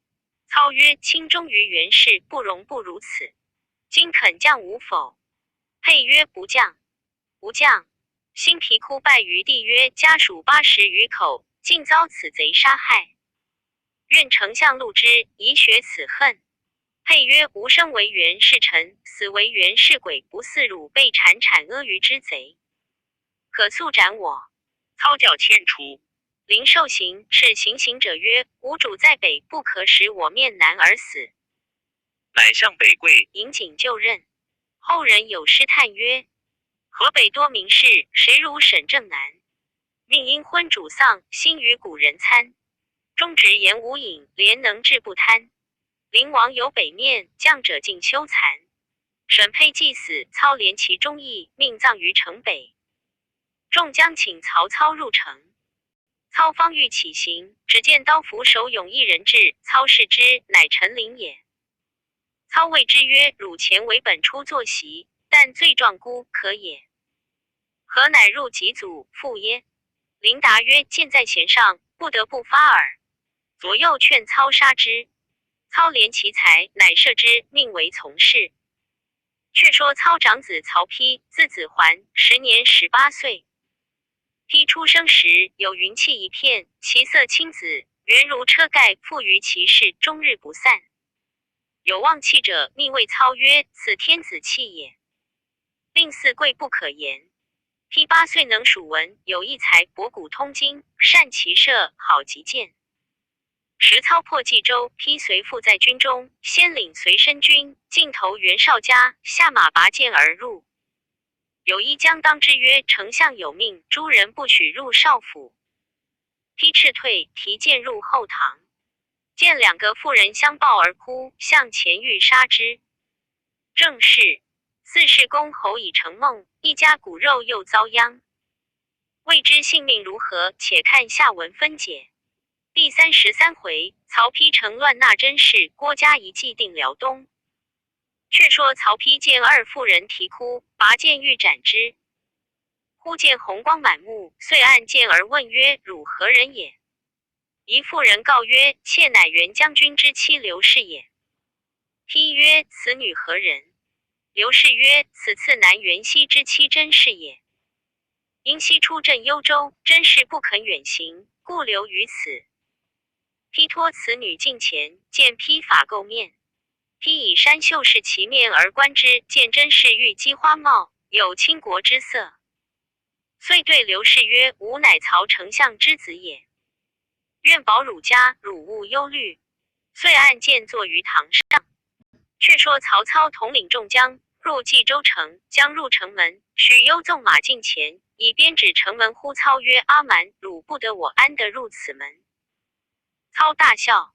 众将闻言，俱怀不平。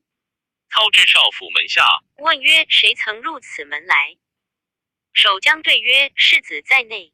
操唤出责之。刘氏出拜曰：非世子不能保全妾家，愿献甄氏为世子执机肘。操叫唤出甄氏拜于前。操视之曰：甄无儿妇也。遂令曹丕纳之。操既定冀州，亲往袁绍墓下社稷，再拜而哭甚哀，故谓众将曰：昔日吾与本初共起兵时，本初问我曰：若是不济，方面何所可惧？吾问之曰：足下意欲若何？本初曰：吾南据河北，祖燕代兼沙漠之众，南向以争天下，庶可以计乎？吾答曰：吾任天下之治力，以道御之，无所不可。此言如昨，而今本初已丧，吾不能不为流涕也。众皆叹息。操以金帛2米赐少妻刘氏，乃下令曰：河北居民遭兵革之难，尽免今年租赋。一面写表申奏朝廷。操自领冀州牧。1日，许褚走马入东门，正迎许攸。攸唤褚曰：汝等无我，安能出入此门乎？褚怒曰：吾等千生万死，身冒血战，夺得城池，汝安敢夸口？攸骂曰：汝等皆匹夫耳，何足道哉？褚大怒，拔剑杀攸，提头来见曹操，说许攸如此无礼，某杀之矣。操曰：子远与吾旧交，故相系耳，何故杀之？深责许褚，令厚葬许攸。乃令人遍访冀州显事。记名曰：齐都尉崔琰，字季归，清河东武城人也。数曾献计于袁绍，绍不从，因此托疾在家。操即诏偃为本州别驾从事。因谓曰：左岸本州户籍共计30万众，可谓大州。偃曰：今天下分崩，九州弗列，二元兄弟相争，既民报古原也。丞相不及存问风俗，就其涂炭，而先记效户籍，其本州侍女所望于民公哉？操闻言，改容谢之，代为上宾。操已定冀州，使人探袁谭消息。时谭引兵劫掠甘陵、安平、渤海、河间等处，闻袁尚败走中山，乃统军攻之。尚无心于战斗，进奔幽州投袁熙。谭进将其众，欲复图冀州。操使人召之，谭不至。操大怒，持书决其婚，自统大军征之，直抵平原。谭闻操自统军来，遣人求救于刘表。表请玄德商议。玄德曰：今操已破冀州，兵势正盛，袁氏兄弟不久必为操擒，救之无益。况操常有窥荆襄之意，我只养兵自守，未可妄动。表曰：然则何以谢之？玄德曰：可作书与袁氏兄弟，以和解为名，婉辞谢之。表然其言，先遣人以书仪谈。书略曰：君子为难，不是仇国。日前闻君屈膝降曹，则是望先人之弃手足之谊，而宜同盟之耻矣。若冀州不地，当将心相从。待事定之后，使天下平其曲直，不亦高义耶？又与袁尚书曰：青州天性翘急，迷于曲直，君当先除曹操，以足先公之恨。事定之后，乃既取直，不亦善乎？若迷而不反，则是韩卢东郭自困于前，而宜田赋之祸也。韩的表书知表无发兵之意，又自料不能敌操，遂弃平原，走保南皮。曹操追至南皮，时天气寒肃，河道进动，粮船不能行动。操令本楚百姓敲兵拽船，百姓闻令而逃。操大怒，欲捕斩之。百姓闻得，乃亲往营中投首。操曰：若不杀汝等，则无号令不行；若杀汝等，吾又不忍。汝等快往山中藏避，休被我军士擒获。百姓皆垂泪而去。袁谭引兵出城，与曹军相敌。两阵对圆，操出马以鞭指谭而骂曰：吾后待汝，汝何生异心？谭曰：汝犯无境界，夺无城池，赖无妻子，反说我有异心耶？操大怒，使徐晃出马。谭使彭安接战，两马相交不数合，晃斩彭安于马下。谭军败走，退入南皮。操遣军四面围住。谭招荒，使兴平见操曰：将。操曰：袁谭小子，反复无常，吾难准信。汝弟兴皮，吾以重用，汝亦留此可也。平曰：丞相差矣。某闻主贵臣荣，主忧臣入。某久是袁氏，岂可备之？操知其不可留，乃遣回。平回见谭，言操不准投降。谭斥曰：汝弟见识曹操，汝怀二心耶？平闻言，气满田胸，昏厥于地。谭令扶出，须臾而死。谭亦悔之。郭图谓谭曰：来日禁区百姓当先，以军继其后，与曹操决一死战。谭从其言。当夜禁区南皮百姓皆执刀枪听令。次日平明，大开四门，军在后区，百姓在前，喊声大举，一齐涌出，直抵曹寨。两军混战，自晨至午，胜负未分，杀人遍地。操见未获全胜，乘马上山，亲自击鼓。将士见之，奋力向前。谭军大败，百姓被杀者无数。曹洪奋威图阵，正迎袁谭，举刀乱砍，谭竟被曹洪杀于阵中。郭图见阵大乱，急驰入城中。乐进望见，拈弓搭箭，射下城壕，人马俱陷。操引兵入南皮安抚百姓。忽有一标军来到，乃原西部江交处张南也。操自引军迎之。二江倒戈卸甲，特来投降。操封为列侯。右黑山贼张燕引军10万来将，操封为平北将军。下令将袁谭首级号令，敢有哭者斩。头挂北门外，一人不冠衰衣，哭于头下。左右拿来见操。操问之，乃青州别驾王修也，因见袁谭被逐，今知谭死，故来哭之。操曰：汝知吾令否？修曰：知之。操曰：汝不怕死耶？修曰：我生受其禄，令亡而不哭，非义也。为死忘义，何以立事乎？若得收葬谭师，受禄无恨。操曰：河北义士，何其如此之多也？可惜袁氏不能用。若能用，则吾安敢正眼去此地哉？遂命收葬谭师，李修为上宾，以为司荆中郎将。因问之曰：今袁尚以投袁熙，取之当用何策？修不答。操曰：忠臣也。问郭嘉，嘉曰：可使袁氏将将交处，张南等自攻之。操用其言，随插交处，张南、吕旷、吕翔、马延、张乙各引本部兵，分3路进攻幽州。一面使李典、乐进会合张燕，打滨州，攻高干。且说袁尚、袁熙知曹兵将至，料难迎敌，乃弃城引兵，星夜奔辽西，投乌桓去了。幽州刺史乌桓处据幽州众官，歃血为盟，共议备袁相曹之事。乌桓处先言曰：吾知曹丞相当世英雄，今往投降，有不遵令者斩。依次歃血，寻至别驾韩衡。衡乃执剑于地，大呼曰：吾受袁公父子厚恩，今主败亡，志不能救，永不能死，余亦缺矣。若北面而降曹，无不为也。众皆失色。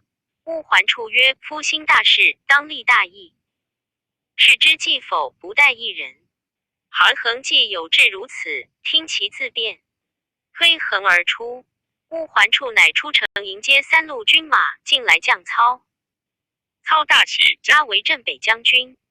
忽探马来报，乐进、李典、张燕攻打滨州，高干守住湖口关，不能下。操自勒兵前往。3将接着说干据关难及。操集众将共议破干之计。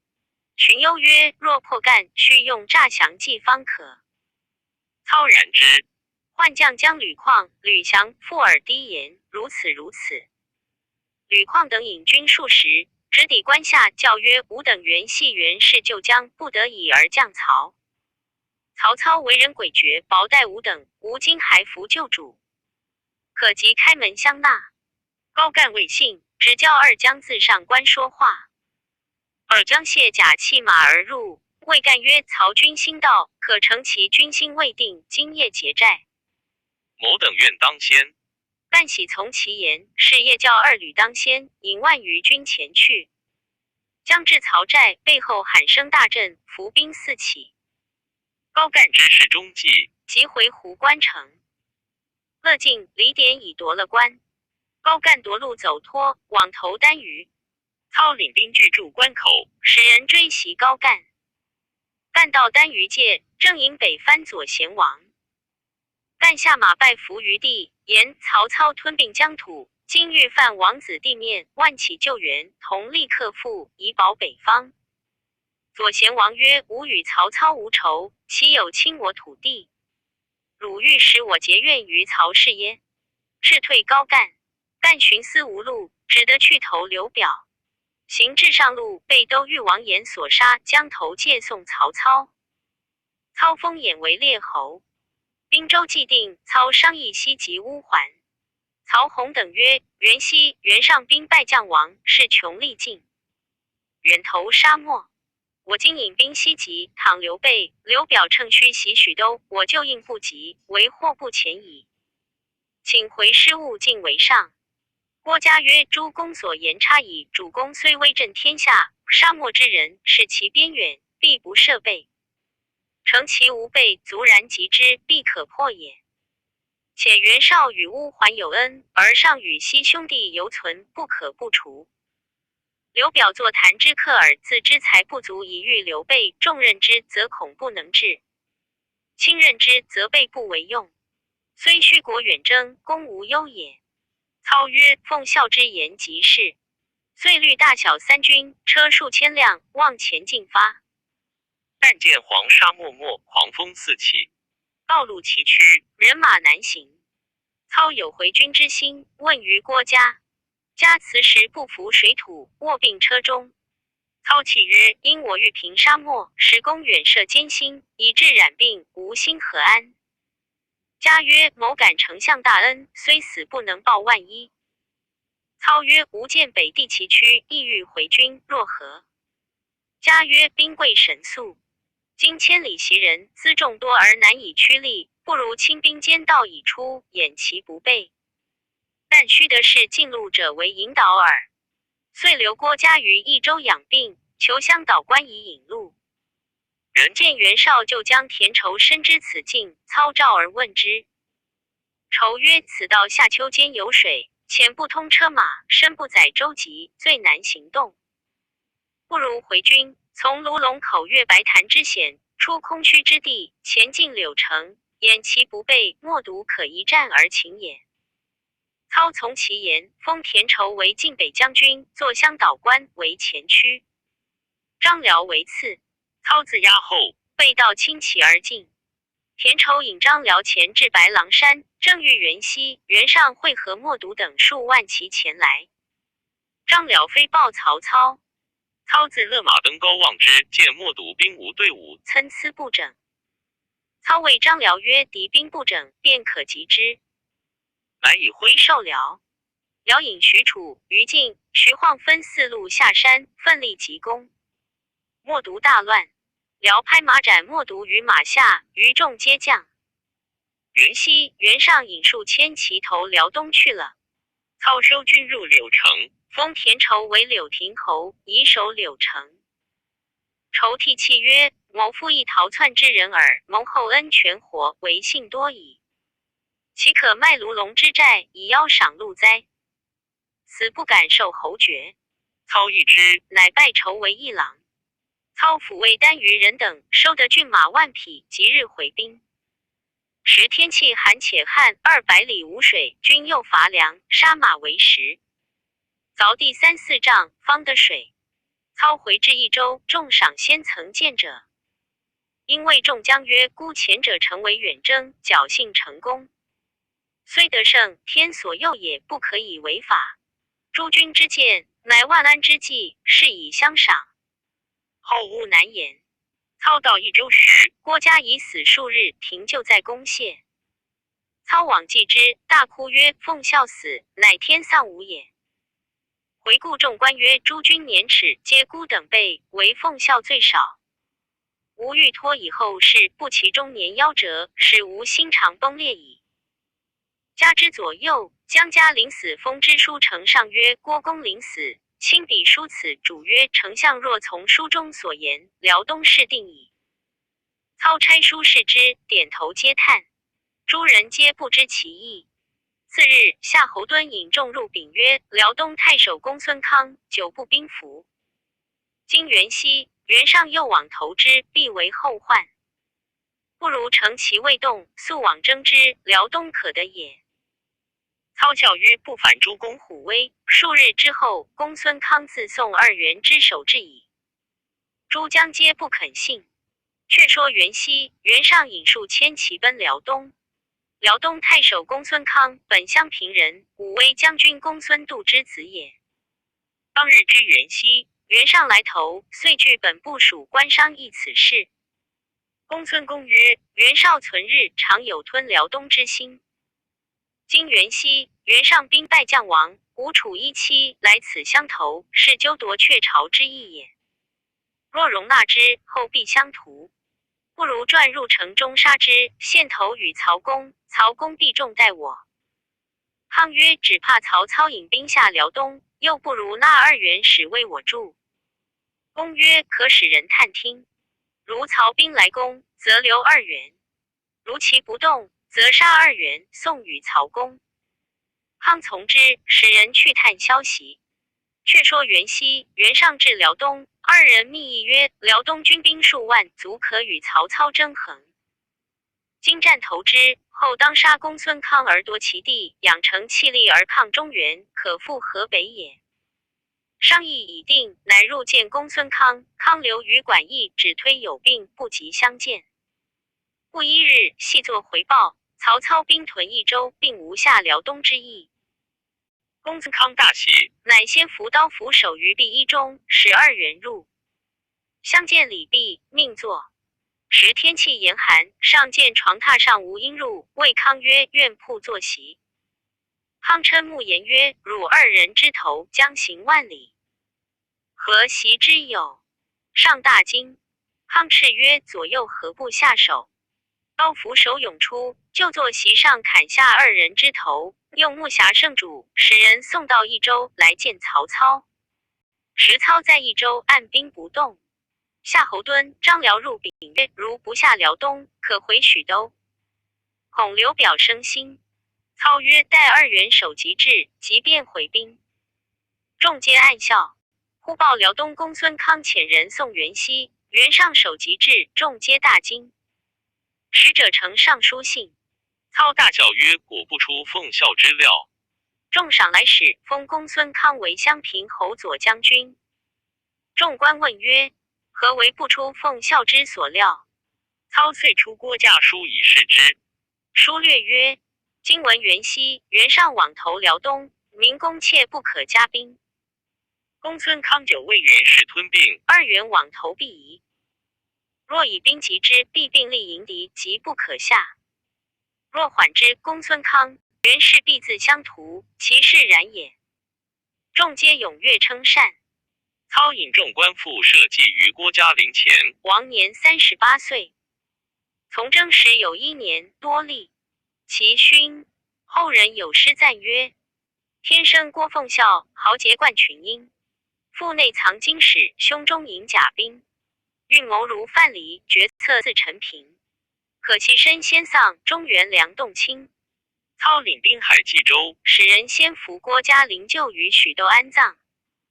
程昱等请曰：“北方既定，今海许都，可早见下江南之策。”操笑曰：“吾有此志久矣。诸君所言，只合无益。”是夜宿于冀州城东角楼上，凭栏仰观天文。时荀攸在侧，操止曰：“南方望气灿然，恐未可图也。”攸曰：“以丞相天威，何所不服？”正看间，忽见一道金光从地而起。攸曰：“此必有宝于地下。”操下楼令人随光觉之。正是新闻方向南中指，金宝悬从北地生。不知所得何物，且看下文分解。第34回，蔡夫人葛平听密语，刘皇叔跃马过檀溪。却说曹操于金光处掘出一铜雀，问荀攸曰：“此何兆也？”攸曰：“袭顺母孟玉雀入怀而生顺。今得铜雀，亦吉祥之兆也。”操大喜，遂命作高台以庆之。乃即日破土断木，烧瓦磨砖，筑铜雀台于漳河上之上。约计1年而功毕。少子曹植进曰：“若见层台，必立3座，中间高者，名为铜雀；左边1座，名为玉龙；右边1座，名为金凤。更作2条飞桥，横空而上，乃为壮观。”操曰：“吾儿所言甚善。他日台成，足可于吾老矣。”原来曹操有5子，为直性敏慧，善文章。曹操平日最爱之。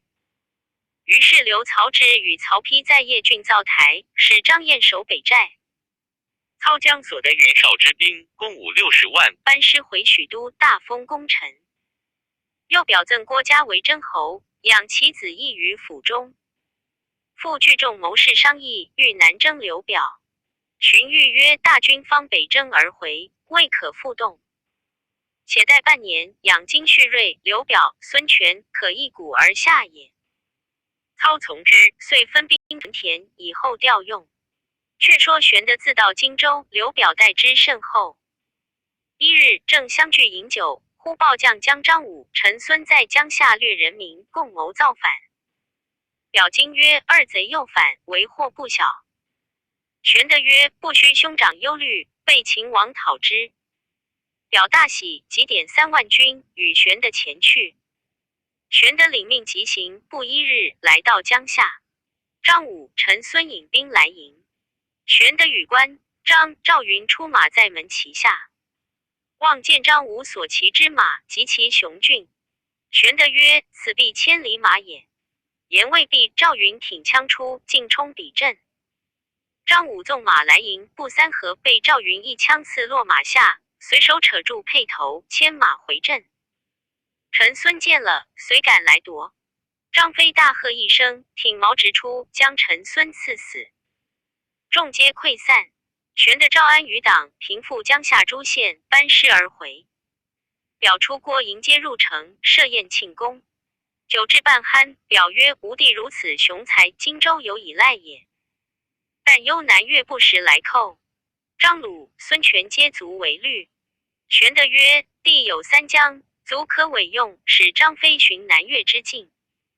云长据固子城，以镇张鲁；赵云据3江，以当孙权。何足虑哉？”表喜，欲从其言。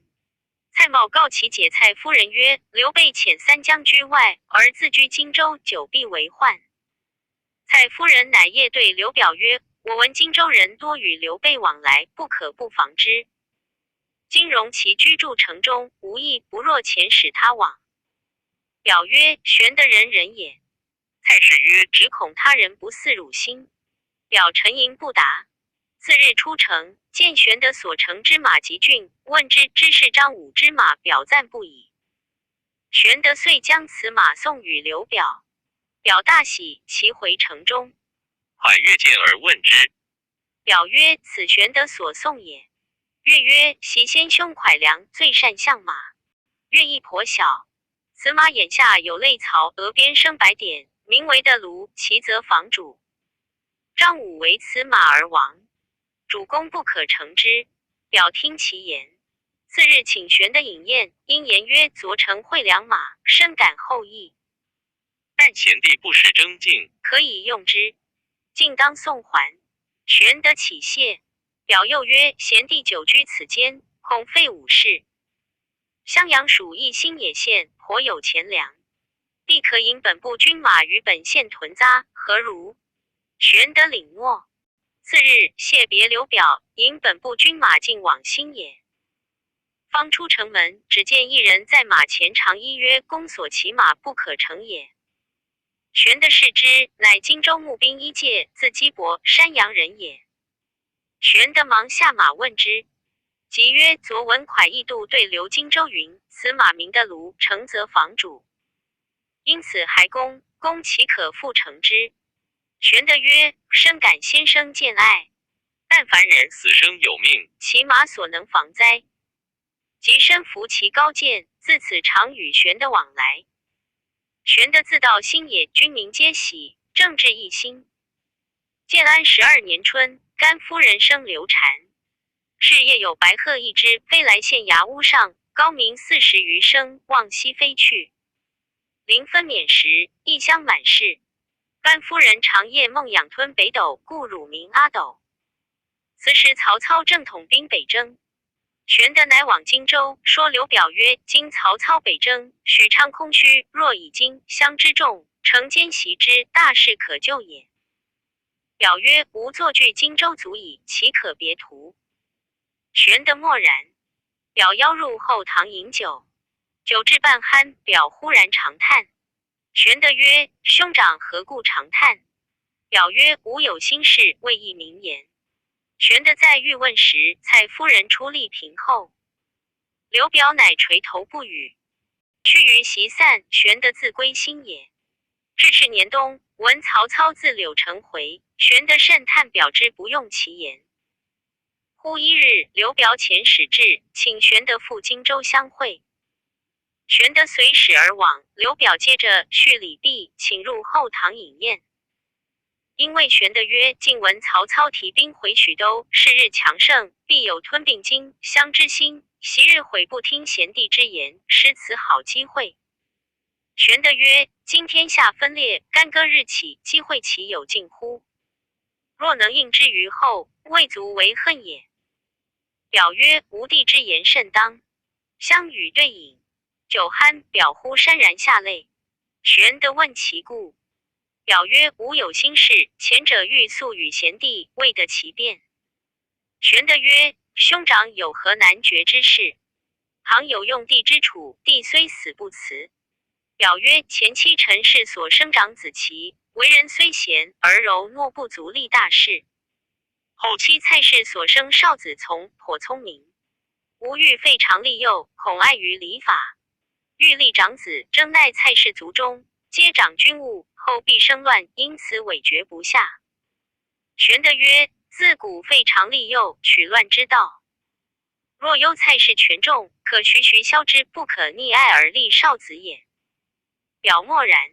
原来蔡夫人素疑玄德，凡遇玄德与表叙论，必来窃听。是时正在屏风后，闻玄德此言，心甚恨之。玄德自知语失，遂起身如厕，因见己身臂肉复生，亦不觉潸然流泪。少卿复入席，表见玄德有泪容，怪问之。玄德长叹曰：被往常身不离安，臂肉皆散。今久不齐，臂里肉生。日月蹉跎，老将至矣，而功业不见，是以悲耳。表曰：吾闻贤弟在许昌，与曹操青梅煮酒，共论英雄。贤弟进举当世名士，操皆不许，而独曰天下英雄，唯使君与操耳。以曹操之权力，犹不敢居吴地之先，何虑功业不见乎？玄德乘着酒兴，失口答曰：备若有基本，天下碌碌之辈，诚不足虑也。表闻言默然。玄德自知失语，脱罪而起，归馆舍安歇。后人有诗赞玄德曰：曹公屈指从头数，天下英雄独使君。臂肉复生有感叹，争教还语不三分。却说刘表闻玄德语，口虽不言，心怀不乐，别了玄德，退入内宅。蔡夫人曰：世间我于平后听得刘备之言，甚轻去人，足见其有吞并荆州之意。今若不除，必为后患。表不答，但摇头而已。蔡氏乃密召蔡瑁入商议此事。瑁曰：请先就馆舍杀之，然后告知主公。蔡氏然其言。瑁出，便连夜点军。却说玄德在馆舍中秉烛而坐，3更以后，方欲就寝。忽一人叩门而入，是之乃一级也。原来一级探知蔡瑁欲害玄德，特营业来报。当下一级将蔡瑁之谋报之玄德，催促玄德速速起身。玄德曰：为此谨生，如何便去？即曰：公若辞，必遭蔡瑁之害矣。玄德乃谢别一级，即唤从者一齐上马。不待天明，星夜奔回新野。比及蔡瑁领军到馆舍时，玄德已去远矣。瑁悔恨无极，乃写诗一首于壁间，进入见表曰：刘备有反叛之意，题反诗于壁上，不辞而去矣。表不信，亲一馆舍观之，果有诗4句。诗曰：数年徒守困，空对旧山川。龙起池中物，乘雷欲上天。刘表见诗大怒，拔剑言曰：是杀此无义之徒。行数步，蒙审曰：吾与玄德相处许多时，不曾见他作诗，此必外人离间之计也。遂回步入馆舍，用剑尖削去此诗，弃剑上马。蔡瑁请曰：军士已点齐，可就往新野擒刘备。表曰：未可造次，容徐图之。蔡瑁见表迟疑不决，乃暗与蔡夫人商议，即日大会众官于襄阳，就彼处谋之。次日，瑁禀表曰：近年风俗，何聚众官于襄阳，以示抚慰之意，请主公一行。表曰：吾近日气急作，实不能行，可令二子为主待客。瑁曰：公子年幼，恐失于礼节。表曰：可往新野请玄德待客。瑁暗喜正中其计，便差人请玄德赴襄阳。却说玄德奔回新野，自知失言取货，未对众人言之。忽使者至，请赴襄阳。孙乾曰：昨见主公匆匆而回，亦甚不乐。余亦度之，在荆州必有事故，今呼请赴会，不可轻往。玄德方将前项事诉与诸人。云长曰：兄自疑心与师，留荆州并无称责之意，外人之言未可轻信。襄阳离此不远，若不去，则荆州反生已矣。玄德曰：云长之言是也。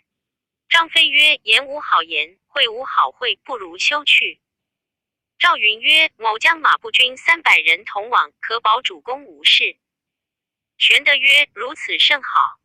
遂与赵云即日赴襄阳。蔡瑁出郭迎接，亦甚牵紧。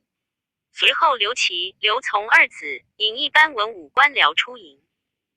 玄德见二公子俱在，并不疑忌。是日请玄德于馆舍暂歇。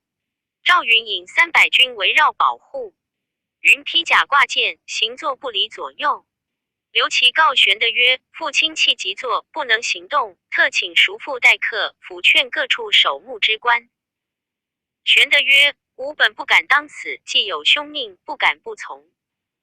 次日，人报9郡12州官员俱已到齐。蔡瑁欲请蒯越计议曰：刘备是之枭雄，久留于此，后必为害，可就今日除之。越曰：恐失市民之望。瑁曰：吾已密领刘荆州言语在此。越曰：既如此，可欲做准备。瑁曰：东门县山大路，以使吴地蔡何引军守把，南门外即使蔡中守把，北门外以使蔡军守把。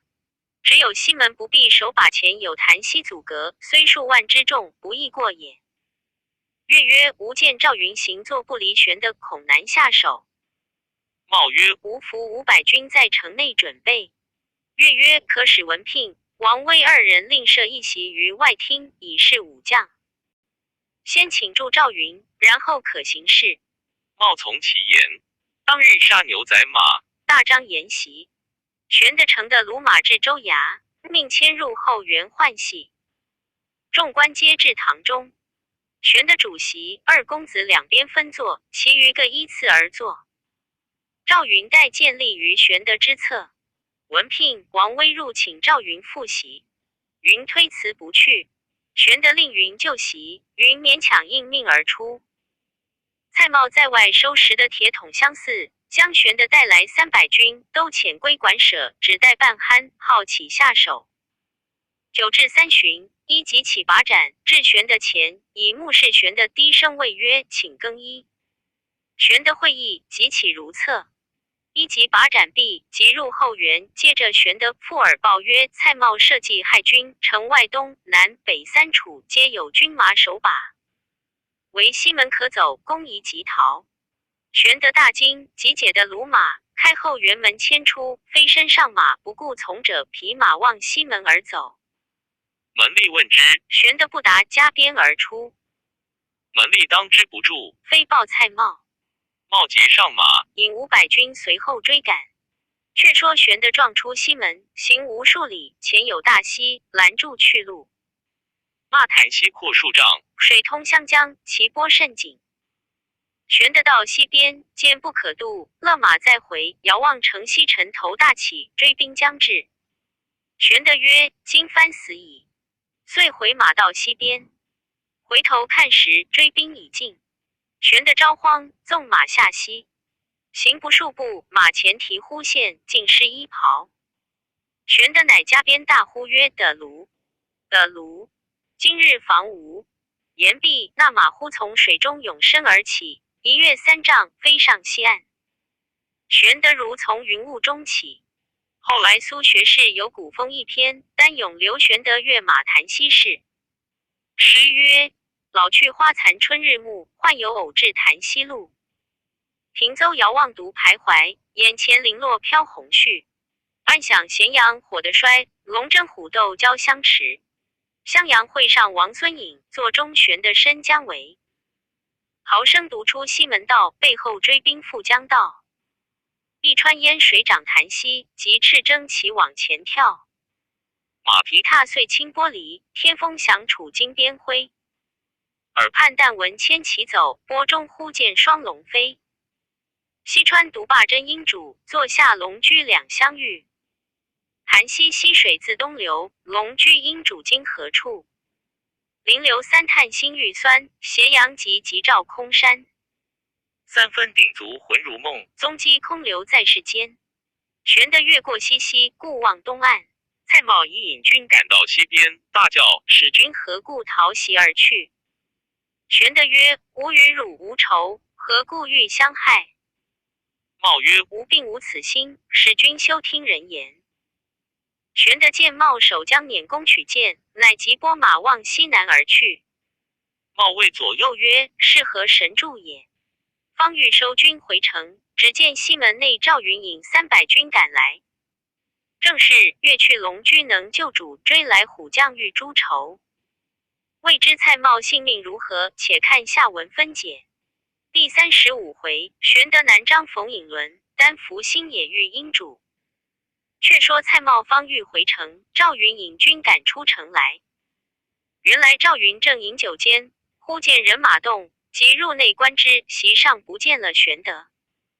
云大惊，出头管舍，听得人说蔡瑁引军往西赶去了。云火急绰枪上马，引着袁带来300军，奔出西门，正迎着蔡瑁，即问曰：“吾主何在？”瑁曰：“使君逃袭而去，不知何往。”赵云是警系之人，不肯造次，即策马前行。遥望大西，别无去路，乃复回马，喝问蔡瑁曰：“如请吾主赴宴，何故引着军马追来？”瑁曰：“九郡42州县官僚聚在此，吾为上将，岂可不防护？”云曰：“汝破吾主何处去了？”瑁曰：“闻使君匹马出西门，到此却又不见。”云惊疑不定，直来西边看时，只见隔岸一带水击。云暗忖曰：“难道连马跳过了西去？”令300军四散观望，并不见踪迹。云再回马时，蔡瑁已入城去了。云乃拿守门军士追问，皆说刘使君飞马出西门而去。云再欲入城，又恐有埋伏，遂即引军归新也。却说玄德跃马过西，似醉如痴，想此阔涧一跃而过，岂非天意？以礼望南张策马而行，日将沈西。正行之间，见一牧童跨于牛背上，口吹短笛而来。玄德叹曰：“吾不如也。”遂立马观之。牧童一停牛罢笛，熟视玄德曰：“将军莫非破黄金刘玄德否？”玄德惊问曰：“汝乃村僻小童，何以知吾姓字？”牧童曰：“我本不知。因常侍师父，有客到日，多曾说有一刘玄德，身长7尺5寸，垂手过膝，目能自顾其耳，乃当世之英雄。今观将军如此模样，想必是也。”玄德曰：“汝师何人也？”牧童曰：“吾师父姓司马，名辉，字德操，颍川人也，道号水镜先生。”玄德曰：“汝师与谁为友？”小童曰：“与襄阳庞德公、庞统为友。”玄德曰：“庞德公乃庞统何人？”童子曰：“孰侄也？”庞德公字山明，长俺师父10岁；庞统字士元，小俺师父5岁。一日，吾师父在树上采桑，是庞统来相访，坐于树下共相议论，终日不倦。吾师甚爱庞统，呼之为弟。玄德曰：“汝师今居何处？”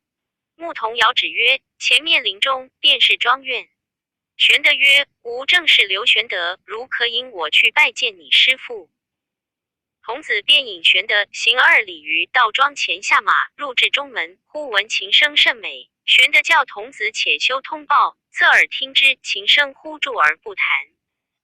一人笑而出曰：“琴乐清幽，营中忽起高亢之条，必有英雄窃听。”童子只谓玄德曰：“此即吾师水镜先生也。”玄德是其人，松行鹤骨，气宇不凡，慌忙近前施礼，一经上师。水镜曰：“公今日幸免大难。”玄德惊讶不已。小童曰：“此刘玄德也。”水镜请入草堂，分宾主坐定。玄德见架上满堆书卷，窗外盛栽松竹，其擎于石床之上，清气飘然。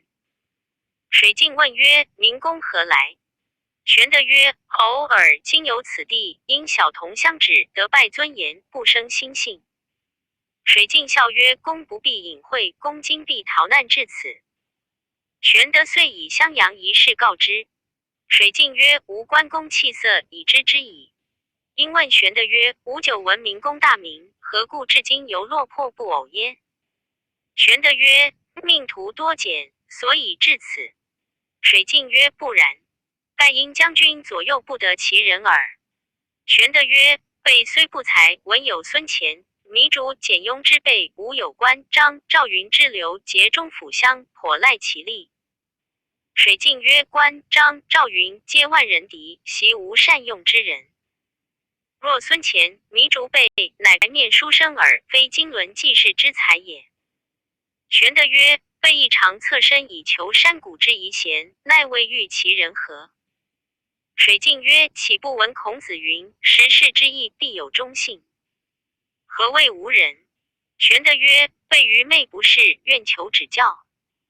水镜曰：公闻今襄诸郡小儿之谣乎？其谣曰：8、9年间始欲衰，至13年无节仪。到头天命有所归，泥中盘龙向天飞。此谣始于建安初。建安8年，刘景升丧却前妻，便生家乱，此所谓始欲衰也。无节仪者，谓景升将逝，文武零落无节仪矣。天命有归，龙向天飞，盖应在将军也。玄德闻言惊谢曰：备安敢当此？水镜曰：今天下之奇才，尽在于此，公当往求之。玄德即问曰：奇才安在？果系何人？水镜曰：伏龙、凤雏两人的一，可安天下。玄德曰：伏龙、凤雏何人也？水镜抚掌大笑曰：好。好。玄德再问时，水镜曰：天色已晚，将军可于此战宿一宵，明日当言之。即命小童具引馔相待，马牵入后院喂养。玄德饮膳毕，即宿于草堂之侧。玄德因思水镜之言，寝不成寐。约至更深，忽听一人叩门而入。水镜曰：元直何来？玄德起床密听之，闻其人答曰：久闻刘景升善恶，特往谒之。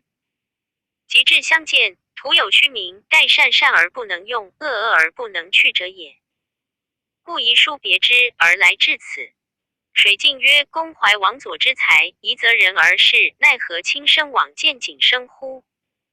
且英雄豪杰只在眼前，公自不是耳。其人曰：先生之言是也。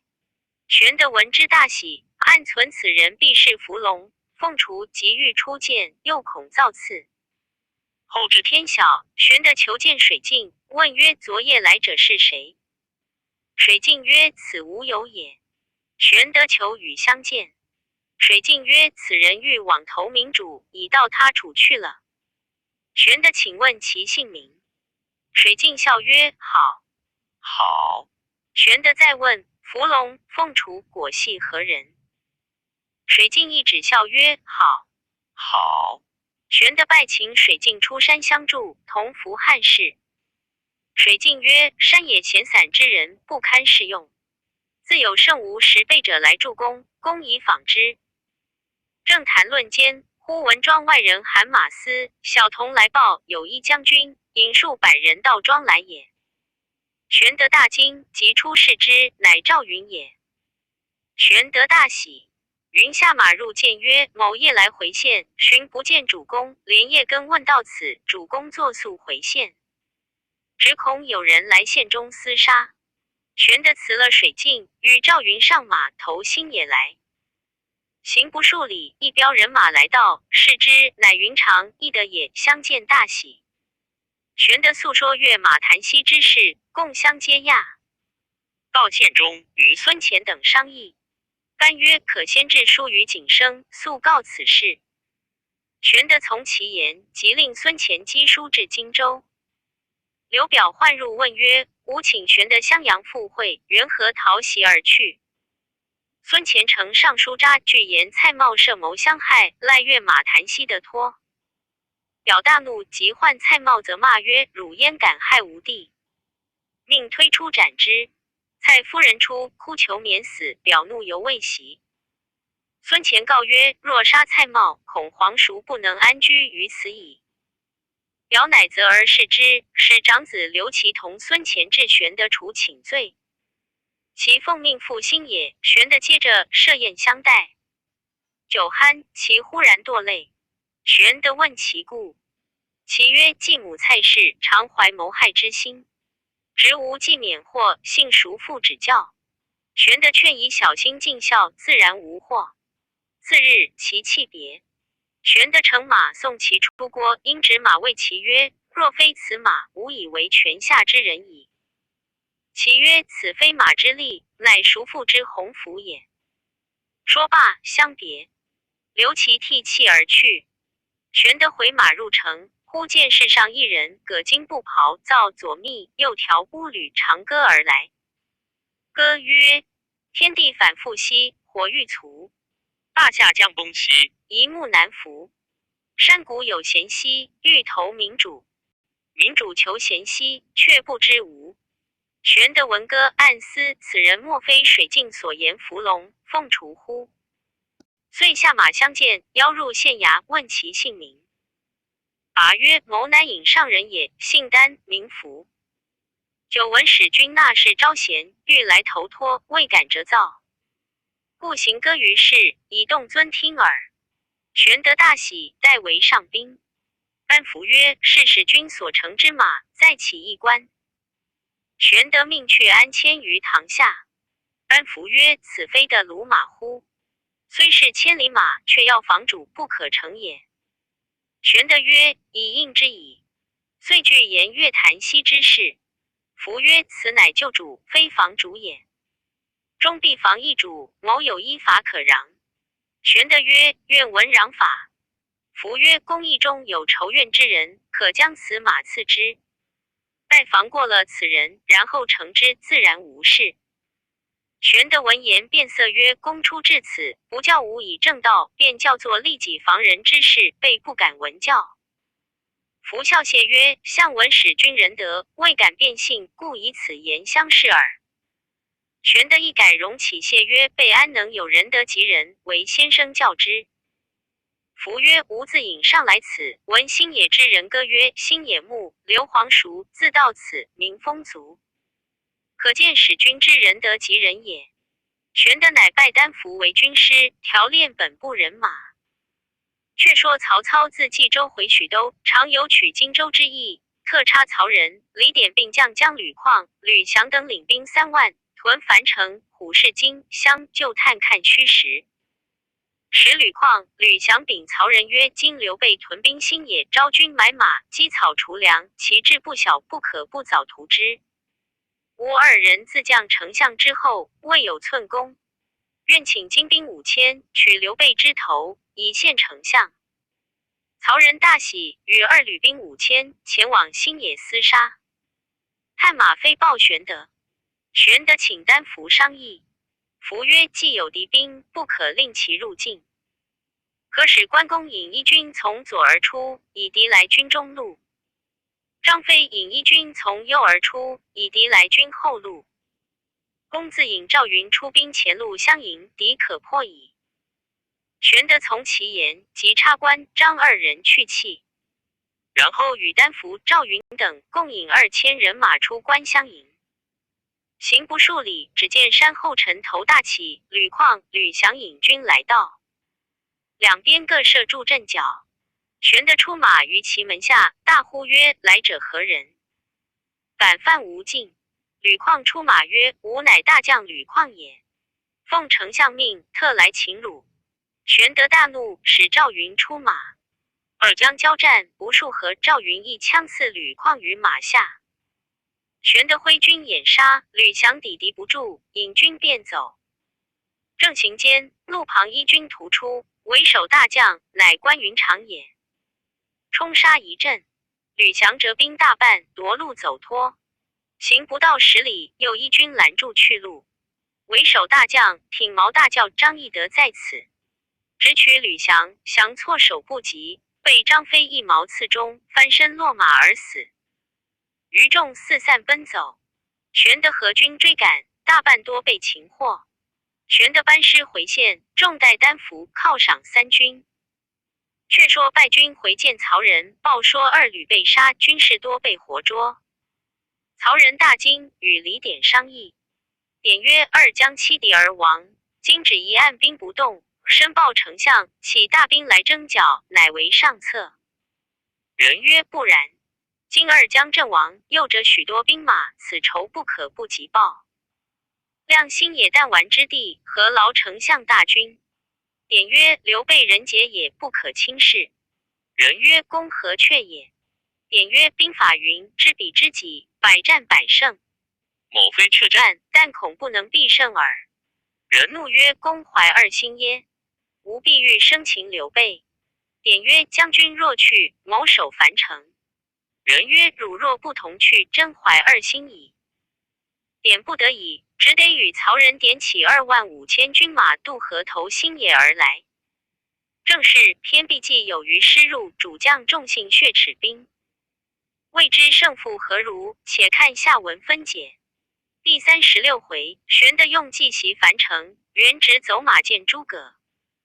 却说曹仁愤怒，遂大起本部之兵，星夜渡河，意欲踏平新野。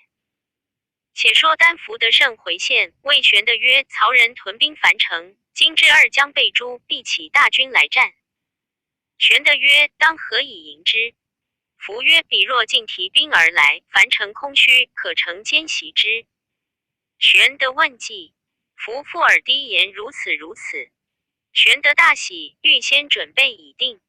忽探马报说曹仁引大军渡河来了。班伏曰：果不出吾之料。遂请玄德出军迎敌。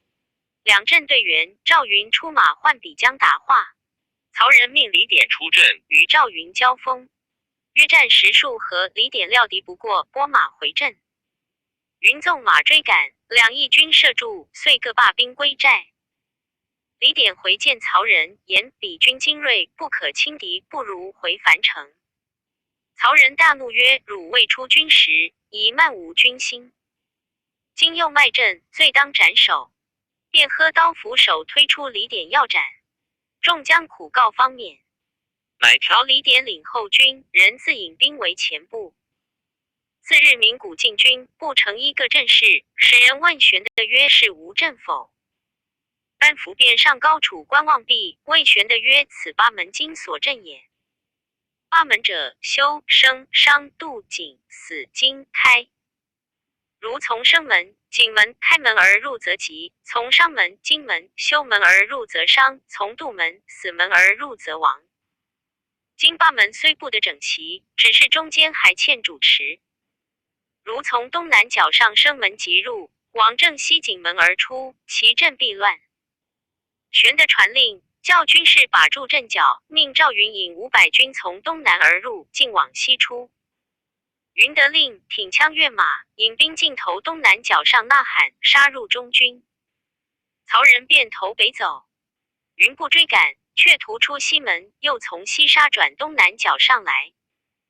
曹仁军大乱，玄德挥军冲击，曹兵大败而退。班伏命休追赶，收军自回。却说曹仁输了一阵，方信李典之言，因父请典商议，言刘备军中必有能者，吾阵竟为所破。李典曰：吾虽在此，甚忧樊城。曹仁曰：今晚去劫寨，如得胜，再行计议；如不胜，便退军回樊城。李典曰：不可，刘备必有准备。人曰：若如此多疑，何以用兵？遂不听李典之言。自引军为前队，使李典为后应，当夜二更劫寨。却说丹伏正与玄德在寨中议事，忽狂风骤起。伏曰：今夜曹仁必来劫寨。玄德曰：何以敌之？伏笑曰：吾已预算定了。遂秘密分拨已毕。至二更，曹仁兵将进寨，只见寨中四围火起，烧着寨山。曹仁知有准备，即令退军。赵云掩杀将来，人不及收兵回寨，即望北河而走。将到河边，才遇寻船渡河，岸上一彪军杀到，为首大将乃张飞也。曹仁死战，李典保护曹仁下船渡河，曹军大半淹死水中。曹仁渡过河面，上岸奔至樊城，令人叫门。只见城上一声鼓响，一将引军而出，大喝曰：“吾已取樊城多时矣！”众惊视之，乃关云长也。人大惊，拨马便走。云长追杀过来，曹仁又折了好些军马，星夜投许昌。余路打听，方知有丹伏为军师，设谋定计。不说曹仁败回许昌，且说玄德大获全胜，引军入樊城，县令刘密出营。玄德安民已定，骂刘密乃长沙人，亦汉室宗亲，遂请玄德到家设宴相待。只见一人势立于侧，玄德视其人气与轩昂，因问密曰：“此何人？”密曰：“此吾之生寇封，本罗侯寇氏之子也。因父母双亡，故依于此。”玄德爱之，欲嗣无义子。刘密欣然从之，遂使寇封拜玄德为父，改名刘封。玄德带回，另拜云长、翼德为叔。云长曰：“兄长既有子，何必用名陵？后必生乱。”玄德曰：“吾待之如子，彼必视吾如父，何乱之有？”云长不悦。玄德与丹伏计议，令赵云引1000军守樊城。玄德领众自回新野。却说曹仁与李典回许州，见曹操，弃拜于地请罪，具言损江者兵之事。操曰：“胜负乃兵家之常，但不知谁为刘备画策。”曹仁言是丹伏之计。操曰：“丹伏何人也？”程昱笑曰：“此非丹伏也。此人又好取极剑，中平末年，常为人报仇杀人，披发涂面而走，为利所获。问其姓名不答，力乃转于车上，击鼓行于市，令世人视之，虽有事者不敢言。而同伴妾解救之，乃更姓名而逃，折节向学，遍访名师，常与司马徽谈论。此人乃颍川徐庶，字元直，丹伏乃其托名耳。”操曰：“徐庶之才，比君何如？”昱曰：“10倍于昱。”操曰：“习乎贤士归于刘备，羽翼成矣，奈何？”昱曰：“徐庶虽在彼，丞相要用，召来不难。”操曰：“安得彼来归？”昱曰：“徐庶为人至孝，又丧其父，只有老母在堂。现今其弟徐康已亡，老母无人侍养。丞相可使人传其母至许昌，另作书召其子，则徐庶必至矣。”操大喜，使人星夜前去取徐庶母，不一日取至。操后代之，因谓之曰：“闻令嗣徐元直，乃天下奇才也。今在新野助逆臣刘备，背叛朝廷，正有美玉落于污泥之中，诚为可惜。今凡老母作书，换回许都，吾于天子之前保奏，必有重赏。”遂命左右捧过文房四宝，令徐母作书。徐母曰：“刘备何如人也？”操曰：“沛郡小辈，妄称皇叔，全无信义，所谓外君子而内小人者也。”徐母厉声曰：“汝何虚狂之甚也？吾久闻玄德乃中山靖王之后，孝景皇帝阁下玄孙，屈身下士，供给待人，人生素者。是之黄铜、白叟、木子、樵夫皆知其名，真当世之英雄也。吾而辅之，得其主矣。汝虽托名汉襄，实为汉贼，乃反以玄德为逆臣，欲使吾而被明投暗，岂不自耻乎？”言讫，取石砚便打曹操。操大怒，斥武士执徐母出，将斩之。程昱即止之。入见操曰：“徐母处武丞相者，欲求死也。丞相若杀之，则招不义之名，而成徐母之德。徐母既死，徐庶必死心助刘备以报仇矣。不如留之，使徐庶身心两处，纵使助刘备，亦不尽力也。且刘的徐母在《欲自有记传》徐庶至此，以辅丞相。操然其言，遂不杀徐母，送于别室养之。程昱日往问后，诈言曾与徐庶结为兄弟，待徐母如亲母，时常馈送物件，必具手起。徐母因亦作手起答之。程昱传的徐母笔记，乃仿其字体，诈修家书一封，插一心妇人，持书进奔新野县，询问丹服行目。军士引荐徐庶，庶之母有家书至，即唤入问之。来人曰：某乃管下走卒，奉老夫人言语，有书复答。庶差封视之。书曰：晋汝帝康丧，举目无亲。正悲期间，不其曹丞相使人传至许昌，言汝被反，下我于雷泄，赖程昱等救免。若得汝来降，能免我死。如书到日，可念渠劳之恩，星夜前来，以全孝道。然后徐图归根故园，免遭大祸。吾今命若悬丝，专望救援，更不多主。徐庶览毕，泪如泉涌，持书来见玄德曰：某本颍川徐庶，字元直，为因逃难，更名丹服。前闻刘景升招贤纳士，特往见之。及舆论事，方知是无用之人。作书别之，营业至司马水镜庄上，诉说其事。水镜深责庶不事主，因说刘豫州在此，何不视之？庶故作狂歌于世，以动使君。信蒙不弃，即赐重用。征奈老母今被曹操奸计，转至许昌囚禁，将欲加害。老母手书来唤，庶不容不去，非不欲效犬马之劳，以报使君。乃辞亲被职，不得尽力，今当告归，容图后会。玄德闻言，大哭曰：母子乃天性之亲，原直无以被违念。待与老夫人相见之后，或者再得奉教。徐庶便拜谢欲行。玄德曰：其再聚一宵，来日践行。孙乾命谓玄德曰：原直天下奇才，久在新野，尽至我军中虚实。今若使归曹操，必然重用，我其为矣。主公以苦留之，切勿放去。操见元直不去，必斩其母。元直之母死，必为母报仇，立功曹操也。玄德曰：不可。使人杀其母，而无用其子，不仁也。留之不使去，以绝其母子之道，不义也。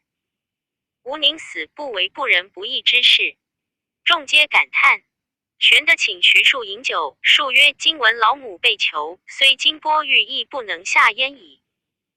玄德曰：备文公将去，如失左右手，虽龙肝凤髓，亦不甘味。二人相对而泣，坐以待旦。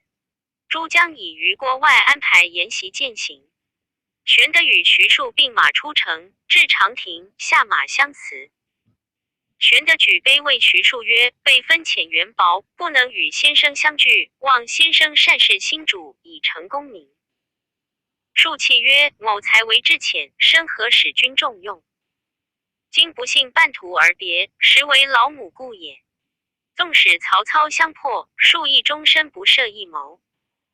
玄德曰：先生既去，刘备亦将远遁山林矣。庶曰：某所以与使君共图王霸之业者，是此方寸耳。今以老母之故，方寸乱矣，纵使在此，无益于事。使君一别求高贤辅佐，共图大业，何便灰心如此？玄德曰：天下高贤，无有出先生右者。庶曰：某书立庸才，何敢当此重欲？临别又故谓诸将曰：愿诸公善事使君，以图名垂竹帛，功标青史，切勿笑庶之无始终也。诸将无不伤感。玄德不忍相离，送了一程。又送一程。庶辞曰：不劳使君远送。庶就此告别。玄德就马上执庶之手曰：先生此去，天各一方，未知相会却在何日？说罢，泪如雨下。庶亦涕泣而别。玄德立马于林畔，看徐庶乘马与从者匆而去。玄德哭曰：元直去矣，吾将奈何？民泪而望，却被医树林隔断。玄德以鞭指曰：吾欲尽伐此处树木。众问何故？玄德曰：因祖无忘徐元直之墓也。正望间，忽见徐庶拍马而回。玄德曰：元直复回，莫非无去意乎？遂欣然拍马向前迎，问曰：先生此回必有主意。庶勒马谓玄德曰：某因心绪如麻，忘却一语。此间有一奇事，只在襄阳城外20里隆中。使君何不求之？玄德曰：敢烦元直为备请来相见。庶曰：此人不可屈至，使君可亲往求之。若得此人，无益州的吕望、汉的张良也。玄德曰：此人比先生才的何如？庶曰：以某比之，譬犹驽马并麒麟，寒鸦配鸾凤耳。此人每常自比管仲、乐毅，以无官之管乐待不及此人。此人有惊天伟地之才，盖天下一人也。玄德喜曰：愿闻此人姓名。庶曰：此人乃琅琊阳都人，父姓诸葛，名亮，字孔明。乃汉司隶萧为诸葛封之后，其父名归，字子贡，为泰山郡丞，早卒。亮从其属选。选与荆州刘景升有旧，因往依之，遂家于襄阳。后玄卒，亮与弟诸葛均躬耕于南阳长好为梁父营。所居之地有一冈，名卧龙冈，因自号为卧龙先生。此人乃绝代奇才，使君即以往驾见之。若此人肯相辅佐，何愁天下不定乎？玄德曰：习水镜先生曾为备言，伏龙、凤雏两人的一可安天下。今所云莫非即伏龙、凤雏乎？庶曰：凤雏乃襄阳庞统也，伏龙正是诸葛孔明。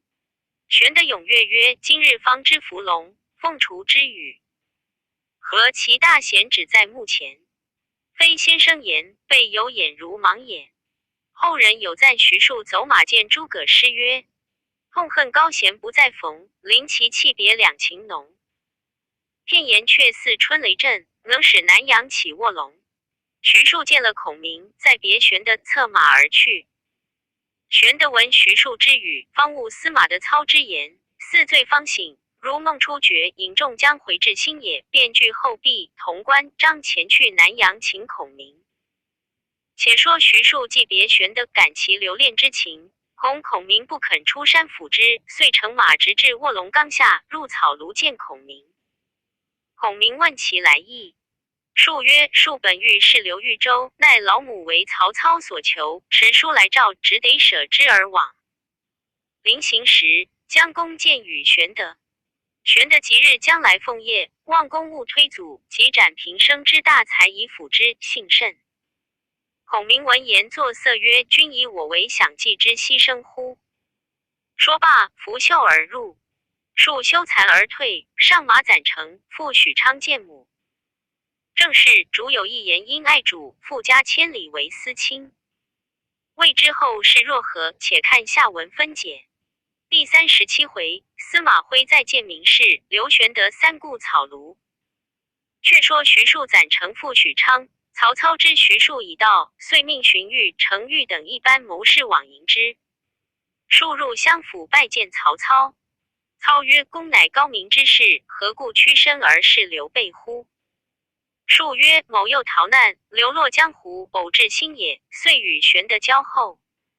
老母在堂，幸蒙顾念，不生愧感。操曰：公今至此，正可晨昏侍奉令堂，无意的听亲回矣。庶拜谢而出，即往见其母，泣拜于堂下。母大惊曰：汝何故至此？庶曰：近于新野市刘豫州，因得母书，故星夜至此。徐母勃然大怒，拍案骂曰：孺子飘荡江湖数年，吾以为汝学业有进，何其反不如初也？汝既读书，须知忠孝不能两全，岂不是曹操欺君罔上之贼？刘玄德仁义不于四海，况又汉室之胄，汝既视之，得其主矣。今今凭一纸未书，更不详查，遂弃名投案，自取恶名，真愚夫也。吾有何面目与汝相见？汝玷辱祖宗，空生于天地间耳。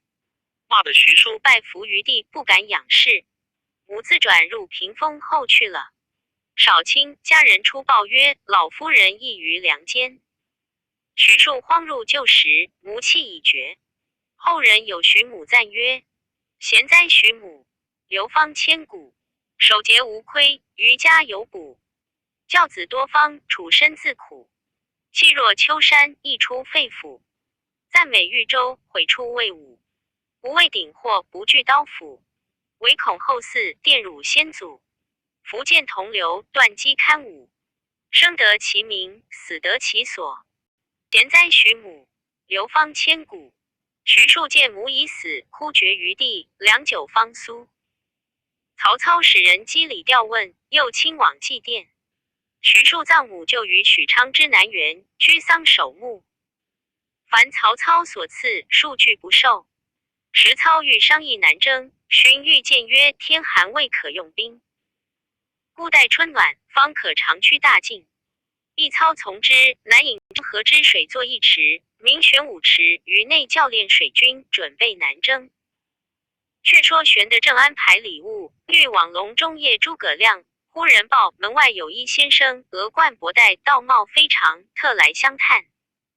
玄德曰：此莫非即孔明否？遂整衣出迎，视之，乃司马徽也。玄德大喜，请入后堂高坐，拜问曰：备自别先言，日因军务空总有事拜访，今得光降，大为仰慕之思。徽曰：闻徐元直在此，特来一会。玄德曰：竟因曹操求其母，徐母遣人持书唤回许昌去矣。徽曰：此中曹操之计矣。吾素闻徐母最贤，虽为操所求，必不肯持书召其子。此书必诈也。元直不去，其母尚存。今若去，母必死矣。玄德今问其故。徽曰：徐母高义，必修见其子也。玄德曰：元直临行，见南阳诸葛亮，其人若何？徽笑曰：元直欲去自去便了，何又惹他出来呕心血也？玄德曰：先生何出此言？徽曰：孔明与柏林崔州平、颍川石广元、汝南孟公威与徐元直四为密友。此四人务于精纯，唯孔明独观其大略。常报西长营，而指四人曰：公等事尽，可至刺史、郡守。众问孔明之志若何，孔明淡笑而不答。每常自比管仲，乐意其才不可量也。玄德曰：何颍川之多贤乎？徽曰：昔有殷魁善观天文，常为群星聚于隐分，其地必多贤士。时云长在侧曰：某闻管仲、乐毅乃春秋战国名人，功盖寰宇。孔明自比此二人，吾乃太过。徽笑曰：以吾观之，不当比此二人。我欲令以二人比之。云长问那二人。徽曰：可比兴周800年之姜子牙，望汉400年之张子房也。众皆愕然。麾下皆相辞欲行。玄德留之不住。徽出门仰天大笑曰：卧龙虽得其主，不得其时，惜哉！言罢，飘然而去。玄德叹曰：真隐居闲事也。次日，玄德同关张并从人等来隆中，遥望山畔数人，何锄耕于田间，而作歌曰：苍天如圆盖，陆地似棋局。世人黑白分，往来争荣辱。荣者自安安，辱者定碌碌。南阳有隐居，高眠卧不足。玄德闻歌，勒马唤农夫问曰：此歌何人所作？答曰：乃卧龙先生所作也。玄德曰：卧龙先生住何处？农夫曰：自此山之南，一带高冈，乃卧龙冈也。冈前书林内茅庐中，即诸葛先生高卧之地。玄德谢之，策马前行。不数里，遥望卧龙冈，果然清景异常。后人有古风一篇，单道卧龙居处。诗曰：襄阳城西20里，一带高冈枕流水。高冈区区压云根，流水潺湲飞石随。势若困龙石上盘，形如丹凤松阴里。柴门半掩闭茅庐，中有高人卧不起。修竹交加列翠屏，40篱落野花新。床头堆积皆黄卷，座上往来无白丁。后户苍原实现果，守门老鹤夜听经。囊果鸣琴藏古井，壁间宝剑映松纹。炉中先生独优雅，闲来亲自勤耕稼。专待春雷惊梦回，一生长啸安天下。玄德来到庄前下马，轻叩柴门，一同出问。玄德曰：汉左将军宜城亭侯领豫州牧黄叔刘备特来拜见先生。童子曰：我记不得许多名字。玄德曰：你只说刘备来访。童子曰：先生今早已出。玄德曰：何处去了？童子曰：踪迹不定，不知何处去了。玄德曰：几时归？童子曰：归期亦不定，或3、5日，或10数日。玄德惆怅不已。张飞曰：既不见，自归去罢了。玄德曰：且待片时。云长曰：不如且归，再使人来探听。玄德从其言，嘱咐童子：如先生回，可言刘备拜访。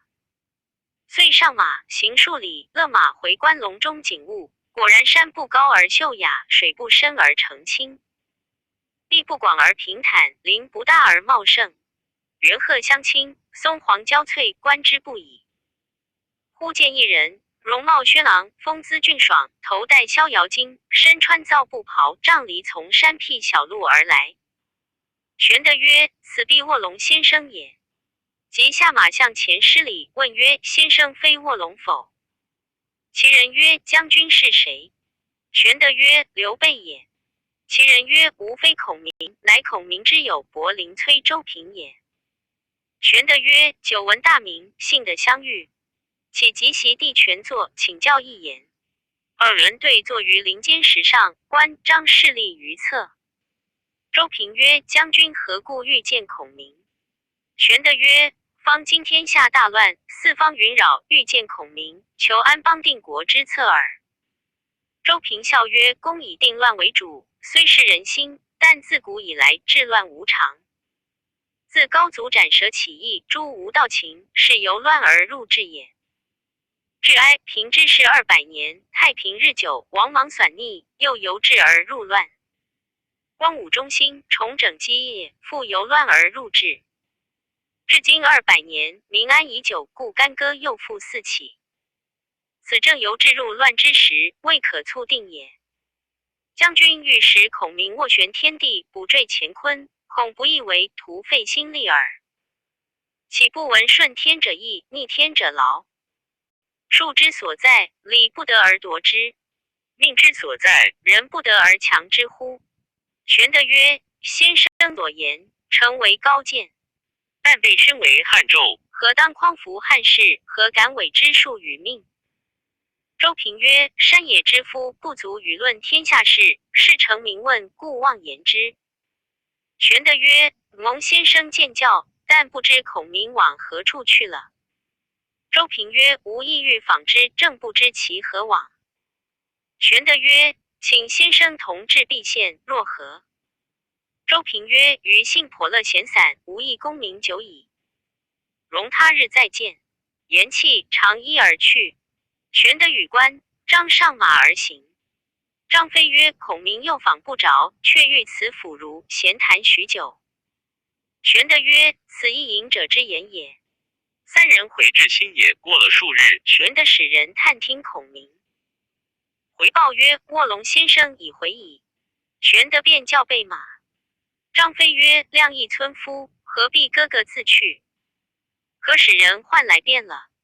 玄德叱曰：汝岂不闻孟子云：欲见贤而不以其道，犹欲其入而避之门也。孔明当是大贤，岂可召乎？遂上马在王访孔明。关张亦乘马相随。时值隆冬，天气严寒，彤云密布。行无数里，忽然朔风凛凛，瑞雪霏霏，山如玉簇，林似银床。张飞曰：天寒地冻，尚不用兵，岂宜远见无益之人乎？不如回新野以避风雪。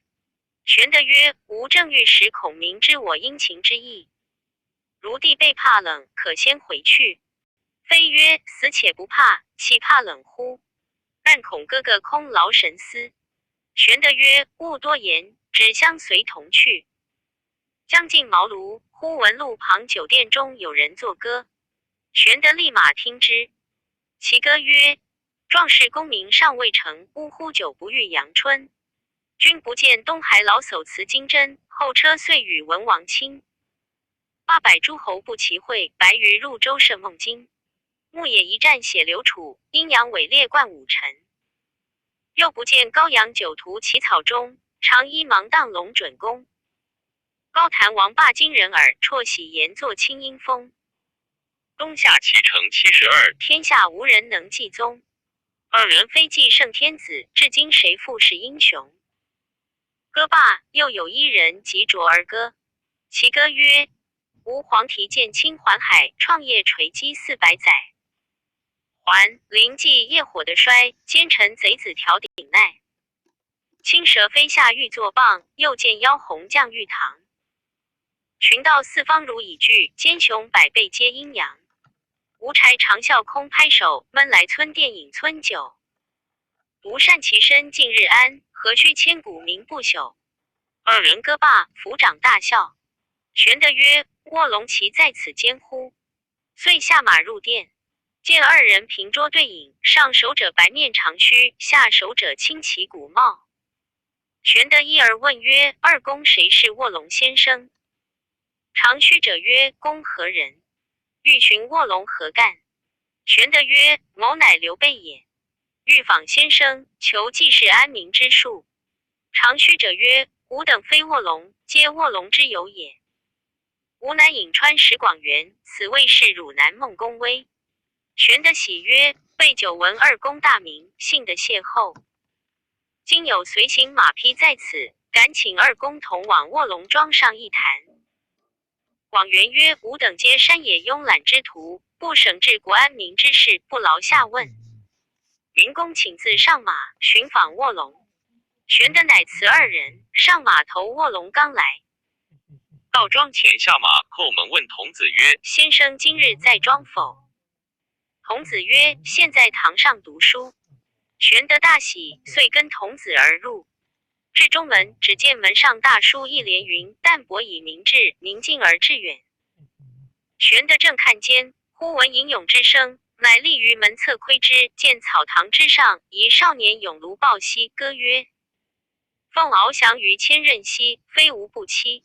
士服处于一方兮，非主不依。乐躬耕于龙母兮，无哀无庐。聊寄傲于秦书兮，以待天时。玄德待其歌罢，上草堂施礼曰：备久慕先生，无缘拜会。昨因徐元直称谏，进至仙庄，不遇空回。今特冒风雪而来，得瞻道貌，实为万幸。那少年慌忙答礼曰：将军莫非刘豫州遇见家兄否？玄德惊讶曰：先生又非卧龙耶？少年曰：某乃卧龙之弟诸葛均也。余兄弟三人，长兄诸葛瑾现在江东孙仲谋处为募兵。孔明乃二家兄。玄德曰：卧龙今在家否？均曰：昨为崔州平相约出外闲游去矣。玄德曰：何处闲游？均曰：或驾小舟游于江湖之中，或访僧道于山岭之上，或寻朋友于村落之间，或乐琴棋于洞府之内，往来莫测，不知去所。玄德曰：刘备直如此缘分浅薄，两番不遇大贤。均曰：小作献茶。张飞曰：那先生既不在，请哥哥上马。玄德曰：我既到此间，如何无一语而回？因问诸葛均曰：闻令兄卧龙先生手安韬略，日看兵书，可得闻乎？均曰：不知。张飞曰：问他则甚。风雪甚紧，不如早归。玄德斥止之。均曰：家兄不在，不敢久留车骑。容日却来回礼。玄德曰：岂敢望先生往驾？数日之后，备当再至。愿借执笔作一书，留达令兄，以表刘备殷勤之意。君遂进文房四宝。玄德喝开动笔，拂展云间，写书曰：备久慕高明，两次敬业，不遇空回，惆怅何似？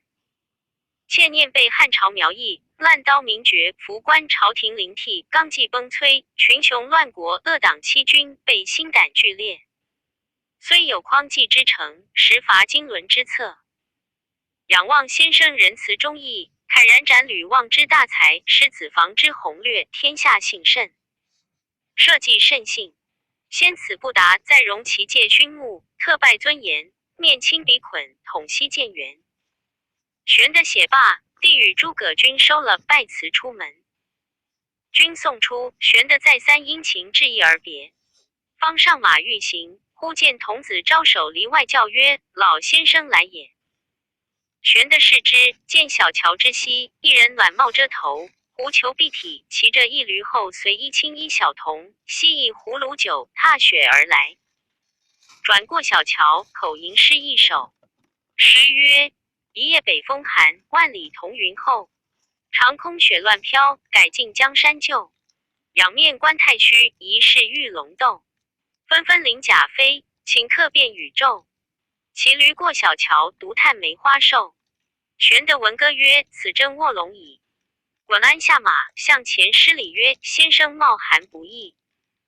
刘备等候久矣。二人慌忙下驴打礼。诸葛均在后曰：此非卧龙家兄，乃家兄岳父黄承彦也。玄德曰：世间所营之具，极其高妙。承彦曰：老夫在小婿家观梁赋吟，记得这一篇。是过小桥，偶见篱落间梅花，故感而送之。不其为尊客所闻。玄德曰：曾见贤婿否？承彦曰：便是老夫也来看他。玄德闻言，辞别承彦，上马而归。正值风雪又大，回望卧龙岗，异样不已。后人有诗单道玄德风雪访孔明。诗曰：一天风雪访贤良，不遇空回忆感伤。洞河西桥山石滑，寒青鞍马路途长。当头片片，梨花落，扑面纷纷柳絮狂。回首亭边遥望处，烂银堆满卧龙岗。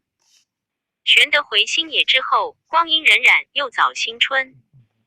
乃令卜者叠诗，选择极其，斋戒3日，勋。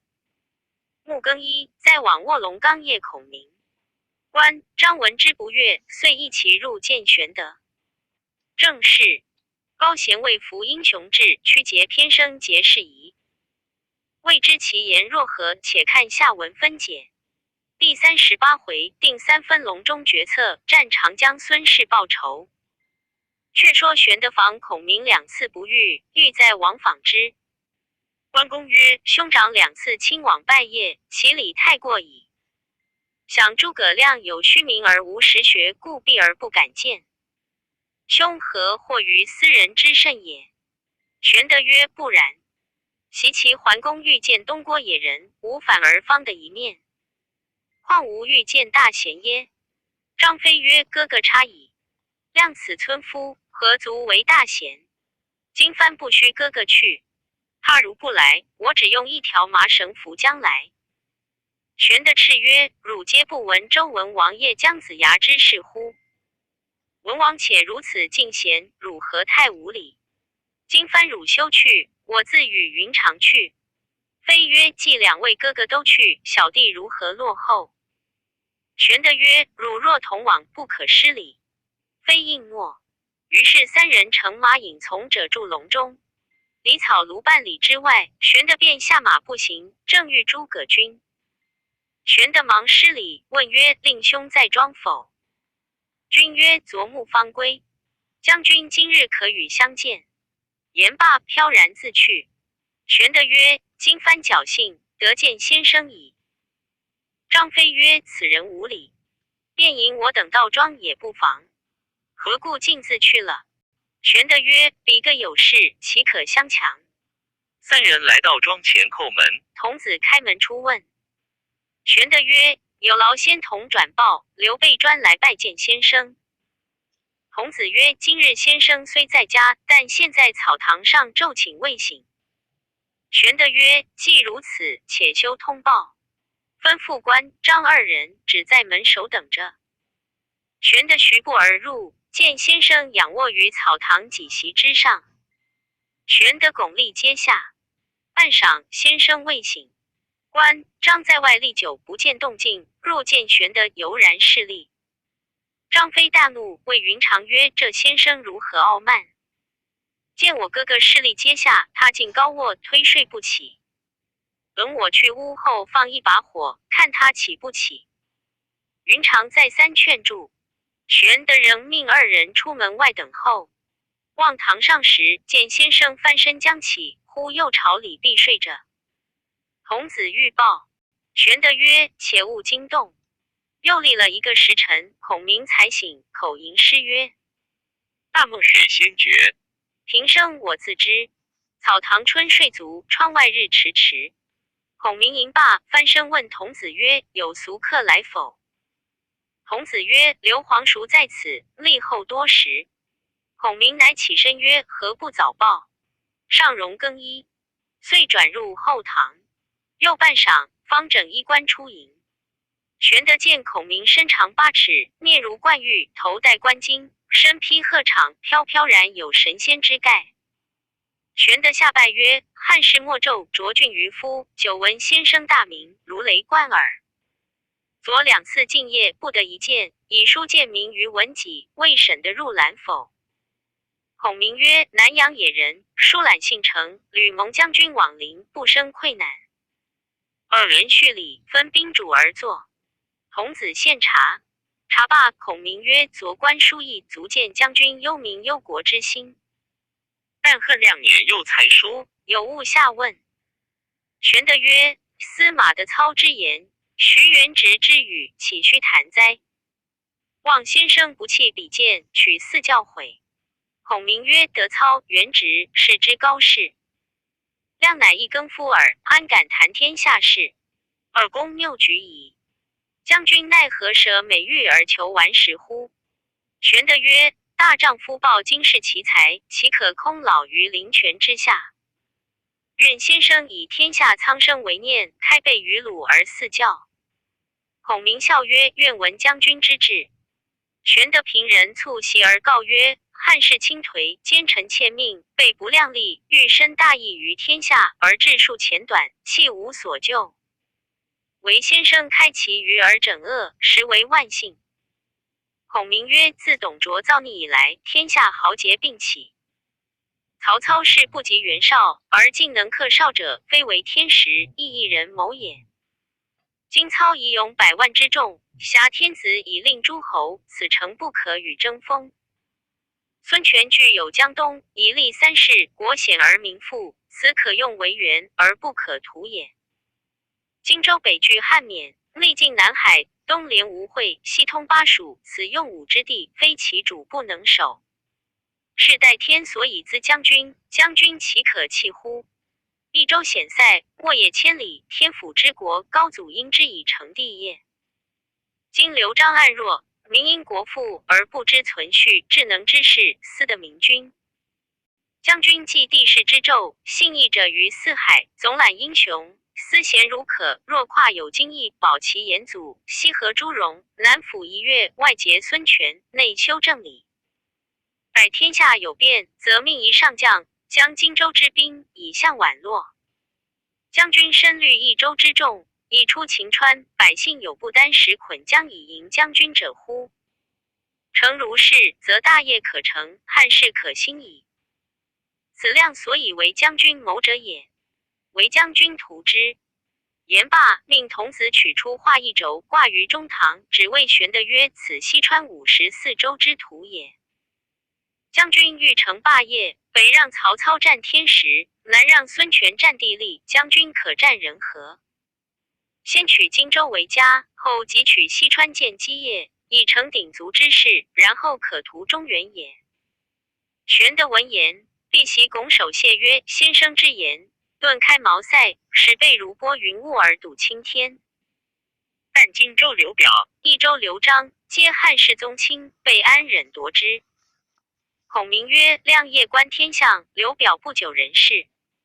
刘璋非立业之主，久后必归将军。玄德闻言，顿首拜谢。指着一席话，乃孔明未出茅庐，已知三分天下，争万古人不及也。后人有诗赞曰：豫州当日探孤穷，何幸南阳有卧龙。欲是他年分鼎楚，先生笑指画图中。徐德拜请孔明曰：备虽名为德薄，愿先生不弃比剑，出山相助。备当拱听明悔。孔明曰：亮久乐耕锄，懒于应试，不能奉命。玄德泣曰：先生不出，如苍生何？言毕，泪沾袍袖，一襟尽湿。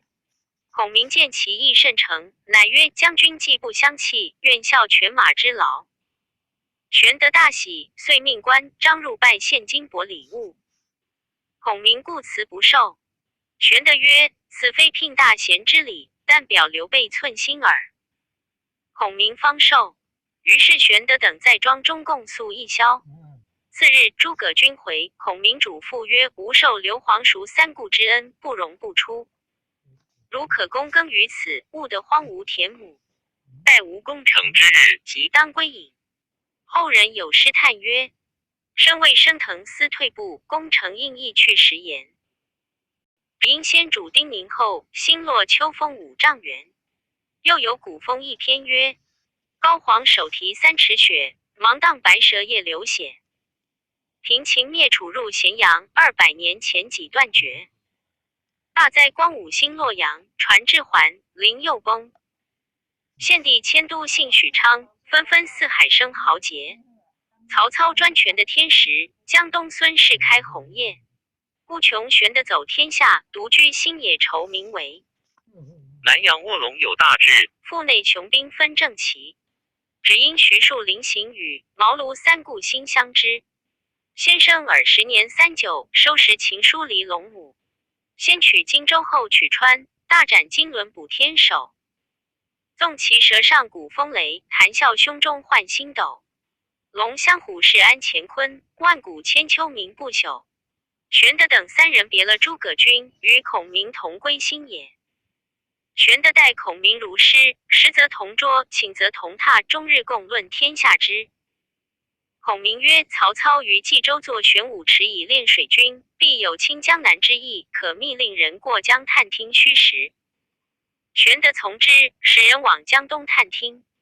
却说孙权自孙策死后，据驻江东，承父兄基业，广纳贤士，开宾馆于吴会，命顾雍、张宏沿接4方宾客。连年以来，你我相见，时有会稽看则字德润，彭城严峻字曼才，沛县薛纵字敬文，汝南程炳字德书，吴郡朱桓字修木，陆基字公纪，吴人张温字惠树，会稽凌统字公绪，乌程吴粲字孔修，此数人皆至江东。孙权敬礼甚厚。又得良将数人，乃汝阳吕蒙字子明，吴郡陆逊字伯言，琅琊徐盛字文相，东郡潘璋字文圭，庐江丁奉字成渊。文武诸人共相辅佐，由此江东称得人之盛。建安7年，曹操破袁绍，遣使往江东，命孙权遣子入朝随驾。权犹豫未决，吴太夫人命周瑜、张昭等面议。张昭曰：操欲令我遣子入朝，是牵制诸侯之法也。然若不令去，恐其兴兵下江东，势必为矣。周瑜曰：将军承父兄潜业，兼6郡之众，兵精粮足，将士用命，有何逼迫而欲送旨于人？执一入，不得不与曹氏联合；彼有命诏，不得不往。如此则见制于人也。不如勿遣，徐观其变，别以良策谕之。吴太夫人曰：公瑾之言是也。权遂从其言，谢使者不遣子。自此曹操有下江南之意，但正值北方未宁，无暇南征。建安8年11月，孙权引兵伐黄祖，战于大江之中，祖军败击，全部将林操、青州当先，杀人下口，被黄祖部将甘宁一箭射死。林操子林统，时年方15岁，奋力往夺复氏而归。权见风色不利，收军海东吴。却说孙权弟孙义为丹阳太守，异姓刚好酒，最后常鞭挞士卒。丹阳都将归览、郡城戴元2人，常有杀义之心，乃与一从人边弘结为心腹，共谋杀义。时诸江县令皆集丹阳，亦设宴相待。一期徐氏美而会，极善卜易。是日卜一卦，其象大凶，劝义勿出会客。义不从，遂与众大会。至晚席散，边弘带刀跟出门外，即抽刀砍死孙义。微览、戴元乃归罪边弘，斩之于市。2人称是鲁一家资侍妾。微览见徐氏美貌，乃谓之曰：“吾为汝夫报仇，汝当从我。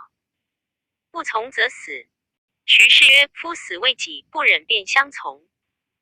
可待至会日，设计除服，然后成亲未迟。”览从之。徐氏乃密召孙义心腹救将孙高、傅婴2人入府，弃告曰：“先夫在日，常言2公忠义。今归带2贼谋杀我夫，只归罪边弘，将我家资铜币尽皆分去。”微览又欲强占妾身，妾以诈许之，以安其心。尔将军可差人星夜报之吴侯，一面设密计以屠2贼，学此仇入，生死咸恩。言必再拜。孙高、傅婴皆泣曰：“我等平日感抚君恩遇，今日所以不及死难者，正欲为复仇计耳。夫人所命，敢不效力？”于是密遣心腹使者往报孙权。至会日，徐氏先召孙、傅2人伏于密室帷幕之中，然后设祭于堂上。祭毕，即除去校服，沐浴熏香，浓妆艳裹，言笑自若。微览闻之甚喜。至夜，徐氏遣婢妾请览入府，设席堂中饮酒。饮既醉，徐氏乃邀览入密室。览喜，乘醉而入。徐氏大呼曰：“孙、傅2将军何在？”2人即从帷幕中持刀跃出。微览措手不及，被傅婴一刀砍倒在地，孙高再复一刀登时杀死。徐氏复传请戴元赴宴。元入府来，至堂中，亦被孙、传2将所杀。一面使人诛戮2贼家小及其余党。徐氏遂重穿校服，将归览、戴元首级，祭于孙义陵前。不一日，孙权自领军马至丹阳，见徐氏已杀归、戴2贼，乃封孙高、傅婴为衙门将，令守丹阳，取徐氏归家养老。江东人无不称徐氏之德。后人有诗赞曰：“才节双全是所无，奸回一旦受摧除。庸臣从贼忠臣死，不及东吴女丈夫。且说东吴各处山贼，尽皆平复。灞江之中，有战船7000余只。孙权拜周瑜为大都督，总统江东水陆军马。建安12年。冬10月，权母吴太夫人病危，召周瑜、张昭2人至，谓曰：“吾本无人，又亡父母，与弟吴景喜居越中。后嫁与孙氏，生4子。长子策生时，吴孟月入怀。后生次子权，又孟日入怀。吴者云：孟日月入怀者，其子必贵。吴姓策早丧，今将江东基业复权。望公等同心助之，吾死不朽矣。”又主权曰：“汝世子部，公谨以师父之礼，不可怠慢。吾妹与我共嫁汝父，则亦汝之母也。吾死之后，是吾妹如是我。汝妹亦当恩养，则家婿以嫁之。”言讫遂终。孙权哀哭，据丧葬之礼，自不必说。至来年春，孙权商议欲伐黄祖。张昭曰：“居丧未及其年，不可动兵。”周瑜曰：“报仇血恨，何待其年？”权犹豫未决。是北平都尉吕蒙入见，告权曰：“某把龙丘水口，忽有皇祖部将甘宁来将。某系寻之，名字清霸，巴郡临江人也。颇通书史，有气力，好游侠，常昭和亡命，纵横于江湖之中。腰悬铜铃，人听铃声，尽皆避之。又常以西川景作樊漫，时人皆称为景樊贼。后悔前非，改行从善，引众投刘表。见表不能成事，急欲来投东吴，却被皇祖留住在夏口。前东吴破祖时，祖的甘宁之力救回夏口，乃待宁甚薄。都督苏飞屡见宁于祖，祖曰：“宁乃截江之贼，岂可重用？”宁因此怀恨。苏飞知其意，乃置酒邀宁到家，谓之曰：“吾建功数次，奈主公不能用。日月余迈，人生几何？一自远图。吾当保公为鄂县长，自作去就之计。”宁因此得过夏口，欲投江东，恐江东恨其救皇祖杀凌操之事。某具言主公求贤若可不计旧恨，况各为其主，又何恨焉？宁欣然引众渡江来见主公，启君指定夺。孙权大喜曰：“吾得兴霸，破皇祖必矣。”遂命吕蒙引甘宁入见。参拜已毕，权曰：“兴霸来此，大获我心，岂有记恨之理？请无怀疑，愿教我以破皇祖之策。”宁曰：“今汉作日为，曹操终必损切。荆南之地，操所必争也。刘表无远虑，其子又渔猎，不能乘夜船击。明公宜早图之，若迟，则操先图之矣。今宜先取皇祖。祖今年老昏迈，务于获利，顷刻利民，人心皆怨。战局不休，均无法律。明公若往攻之，其势必破。既破祖军，古行而西，据楚关而图巴蜀，霸业可定也。”孙权曰：“此今日之论也。”遂命周瑜为大都督，总水陆军兵；吕蒙为前部先锋，董袭与甘宁为副将。权自领大军10万征讨皇祖，细作探知，报至江夏。皇祖即聚众商议，令苏飞为大将，陈就、邓龙为先锋，尽起江夏之兵迎敌。陈就、邓龙各引一队蒙童截住沔口，蒙童上各设强弓硬弩1000余张，将大锁系定蒙童于水面上。东吴兵至，蒙童上鼓响，弓弩齐发，兵不敢进，约退数里水面。甘宁谓董袭曰：“事已至此，不得不进。”来全小船100余只，每船用精兵50人，20人撑船，30人各披衣甲，手执钢刀，不避矢时，直至蒙童旁边，砍断大锁，蒙童遂横。甘宁飞上蒙童，将邓龙砍死。陈就弃船而走。吕蒙见了，跳下小船，自举鲁罩直入船队，放火烧船。陈就急带上岸，吕蒙舍命赶到跟前，当胸一刀砍翻。比及苏飞引军于岸上接应时，吴军一齐上岸，势不可当。祖军大败，苏飞落荒而走，正遇东吴大将潘璋。两马相交，战不数合，被张生擒过去，进至船中来见孙权。权命左右以砍车求之，待活捉了皇祖，一并诛戮。催动三军，不分昼夜，攻打夏口。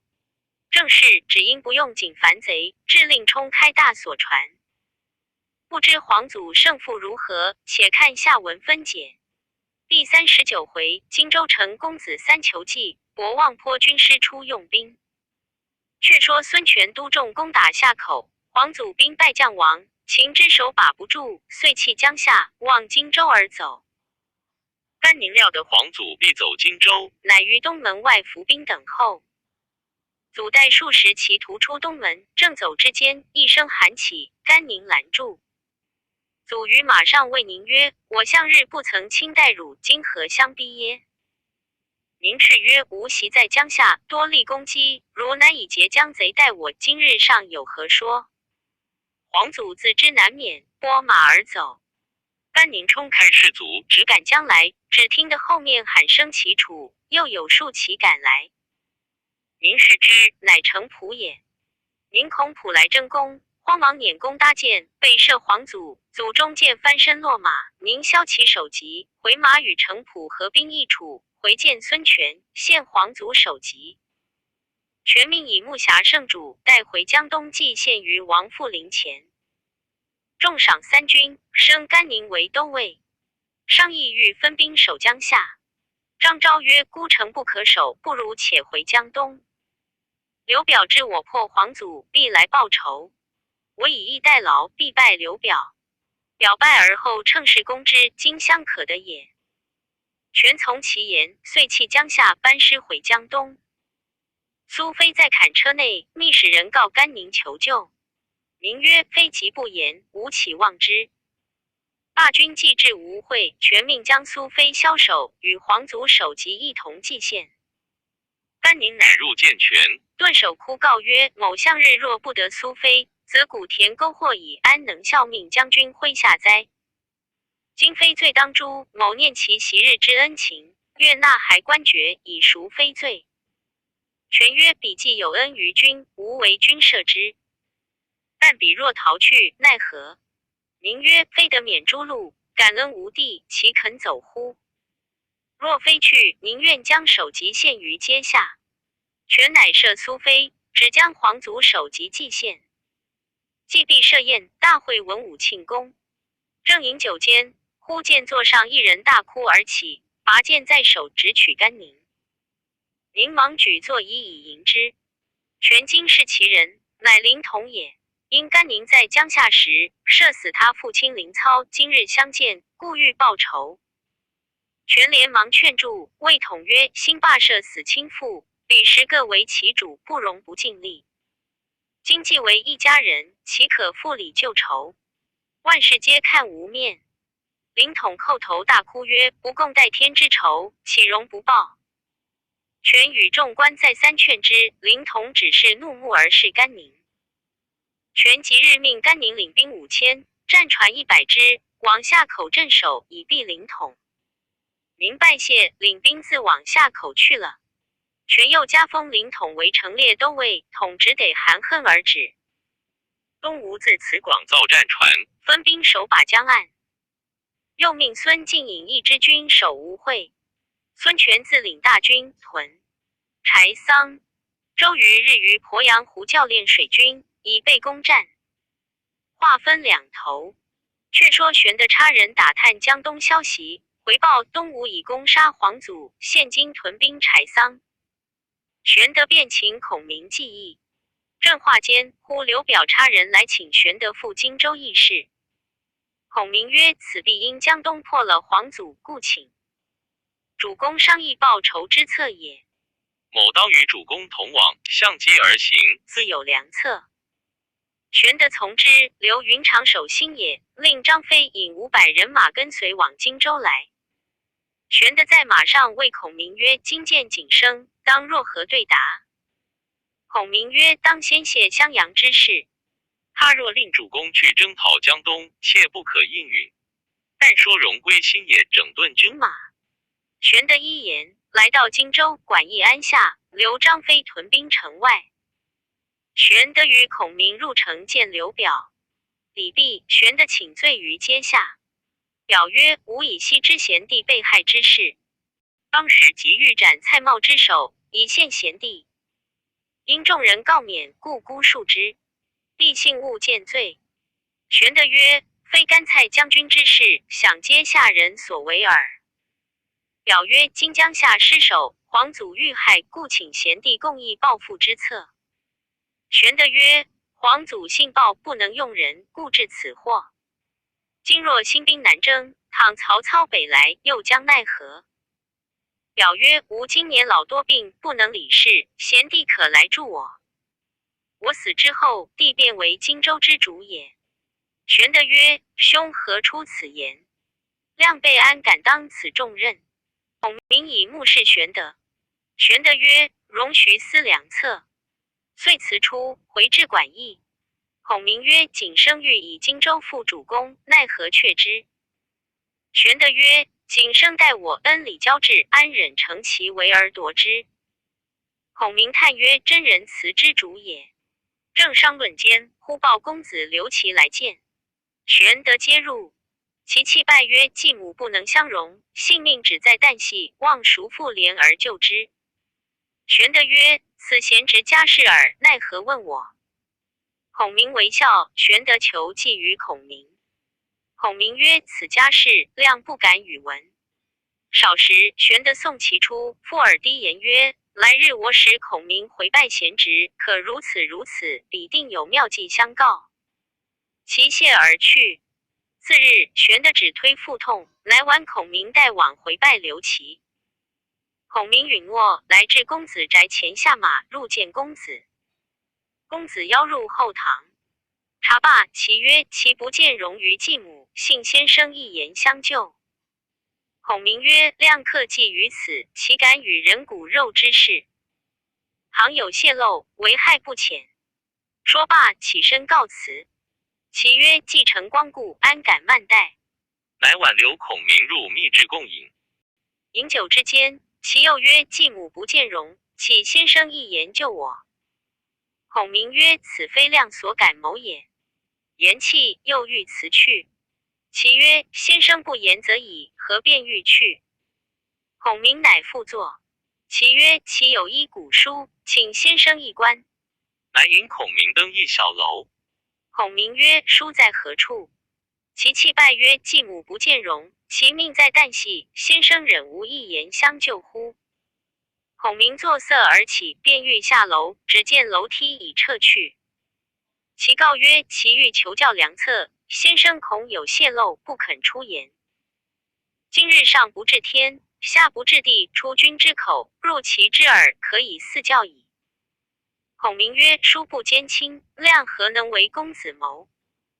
其曰：先生终不肯教其乎？其命故不保矣，请即死于先生之前。乃撤剑欲自刎。孔明止之曰：已有良计。其拜曰：愿即四教。孔明曰：公子岂不闻申生、重耳之事乎？申生在内而亡，重耳在外而安。今皇祖兴亡，江夏乏人守御，公子何不上言，起屯兵守江夏？则可以避祸矣。其在拜谢教，乃命人取梯送孔明下楼。孔明辞别，回见玄德，具言其事，玄德大喜。次日，刘琦上言，欲守江夏。刘表犹豫未决，请玄德共议。玄德曰：江夏重地，故非他人可守，正须公子自往。东南之事，兄父子当之；西北之事，备愿当之。表曰：近闻曹操于邺郡作玄武池以练水军，必有南征之意，不可不防。玄德曰：备已知之，兄勿忧虑。遂拜辞回新野。刘表令刘琦引兵3000往江夏镇守。却说曹操罢三公之职，自以丞相兼之，以毛玠为东曹院，崔琰为西曹院，司马懿为文学院。懿字仲达，河内温人也，颍川太守司马眷之孙，今赵尹司马防之子，主簿司马朗之弟也。自是文官大备，乃聚武将商议南征。夏侯惇进曰：近闻刘备在新野，每日教演士卒，必为后患，可早图之。操即命夏侯惇为都督。于禁、李典、夏侯兰、韩浩为副将，领兵10万，直抵博望城，以窥新野。荀彧谏曰：刘备英雄，今更兼诸葛亮为军师，不可轻敌。惇曰：刘备属备耳，吾必擒之。徐庶曰：将军勿轻视刘玄德，今玄德的诸葛亮为辅，如虎生翼矣。操曰：诸葛亮何人也？术曰：亮字孔明，道号卧龙先生，有惊天伟地之才，出鬼入神之计，真当世奇事，非可小觑。操曰：比公若何？术曰：术安敢比亮？术如萤火之光，亮乃皓月之明也。夏侯惇曰：元直之言谬矣。吾看诸葛亮如草芥耳，何足惧哉？吾若不依阵生擒刘备，活捉诸葛，愿将首级献与丞相。操曰：如早报捷书，以慰吾心。敦愤然辞曹操，引军登城。却说玄德自得孔明，以失礼待之。关张二人不悦曰：孔明年幼，有甚才学，兄常待之太过，又未见他真实笑晏。玄德曰：吾的孔明，由于知得水也。两地勿复多言。关张见说不言而退。一日，有人送牦牛尾至，玄德取尾亲自结帽。孔明入见，正色曰：明公无复有远志，但是此而已耶？玄德投帽于地而谢曰：无聊驾此以忘忧耳。孔明曰：明公自度比曹操若何？玄德曰：不如也。孔明曰：明公之众不过数千人，万一曹兵至，何以迎之？玄德曰：吾正愁此事，未得良策。孔明曰：可速招募民兵，量自教之，可以待敌。玄德遂招新野之民，得3000人。孔明朝细教演阵法，忽报曹操差夏侯惇引兵10万，杀奔新野来了。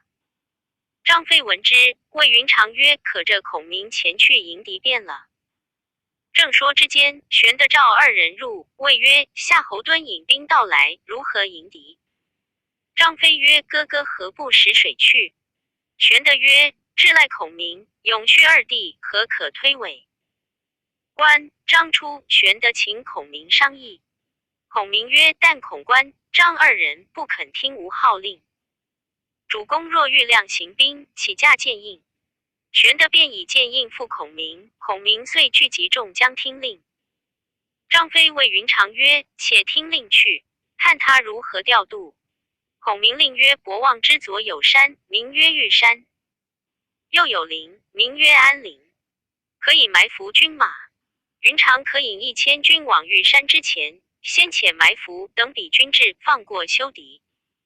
其辎重粮草必在后面，但看南面火起，可纵兵出击，就焚其粮草。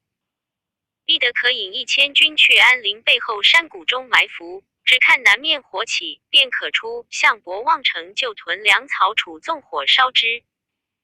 关平、刘封可引兵500军，预备引火之物，于博望坡后两边等候，至出更兵到，便可放火矣。又命于樊城取回赵云，令为前部，不要赢，只要输。主公自引1军为后援，各须依计而行，勿使有失。云长曰：我等皆出迎敌，未审军师却作何事？孔明曰：我只做守此城。张飞大笑曰：我们都去厮杀，你却在家里坐地，好自在。孔明曰：剑印在此，违令者斩。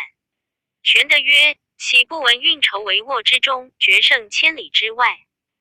二弟不可违令。张飞冷笑而去。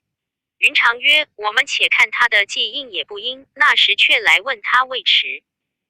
2人去了，众将皆未知孔明韬略，今虽听令，却都疑惑不定。孔明谓玄德曰：主公今日可便引兵就博望山下屯驻，来日黄昏，敌军必到，主公便弃营而走。但见火起，即回军掩杀。亮与糜竺、糜芳引500军守县，命孙乾、简雍准备庆喜筵席，安排功劳簿伺候。亥波已毕，玄德亦疑惑不定。却说夏侯惇与于禁等引兵至博望，分一半精兵作前队，其余尽护粮车而行。时当秋月，商标徐起，人马暂行之间，望见前面尘头忽起。惇便将人马摆开，问向导官曰：此间是何处？答曰：前面便是博望坡，后面是罗川口。惇令于禁、李典压住阵脚，亲自出马阵前。遥望军马来到，惇忽然大笑。众问将军为何而笑？惇曰：吾笑徐元直在丞相面前夸诸葛亮为天人，今观其用兵，乃以此等军马为前部，与吾对敌，正如驱犬羊与虎豹斗耳。吾于丞相前夸口，要活捉刘备、诸葛亮，今必应无言矣。遂自纵马向前。赵云出马，敦骂曰：“汝等随刘备，如孤魂随鬼耳。”云大怒，纵马来战，两马相交不数合，云诈败而走。夏侯惇从后追赶，云约走10余里，回马又战不数合，又走。韩浩拍马向前见曰：“赵云诱敌，恐有埋伏。”惇曰：“敌军如此，虽十面埋伏，无何惧哉？”遂不听浩言，只赶至博望坡。一声炮响，玄德自引军冲将过来，接应交战。夏侯惇笑谓韩浩曰：“此即埋伏之兵也。吾今晚不到新野，誓不罢兵。”乃推军前进。玄德、赵云退后便走。时天色极晚，龙云密布，又无月色。骤风既起，夜风愈大。夏侯惇只顾催军赶杀。于禁、李典赶到窄狭处，两边都是芦苇。典谓禁曰：“欺敌者必败。南道路狭，山川相逼，树木丛杂，倘彼用火攻，奈何？”禁曰：“君言是也。吾当往前为都督言之，君可止住后军。”李典便勒回马，大叫：“后军慢行！”人马走发，那里拦当得住？于禁奏马大叫：“前军都督且住！”夏侯惇正走之间，见于禁从后军奔来，便问何故。禁曰：“南道路狭，山川相逼，树木丛杂，可防火攻。”夏侯惇猛省，即回马令军马勿进。言未已，只听背后喊声震起，早望见一派火光烧着，随后两边芦苇溢着。一霎时，四方八面尽皆是火，又值风大，火势愈猛。曹家人马自相践踏，死者不计其数。赵云回军赶杀，夏侯惇冒烟吐火而走。且说李典见势头不好，急奔回博望城，使火光中一军拦住。当先大将乃关云长也。李典纵马混战，夺路而走。于禁见粮草车辆都被火烧，便投小路奔逃去了。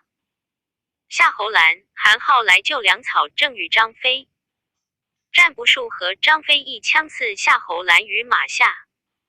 韩浩夺路走脱，直杀到天明，却才收军。杀的尸横遍野，血流成河。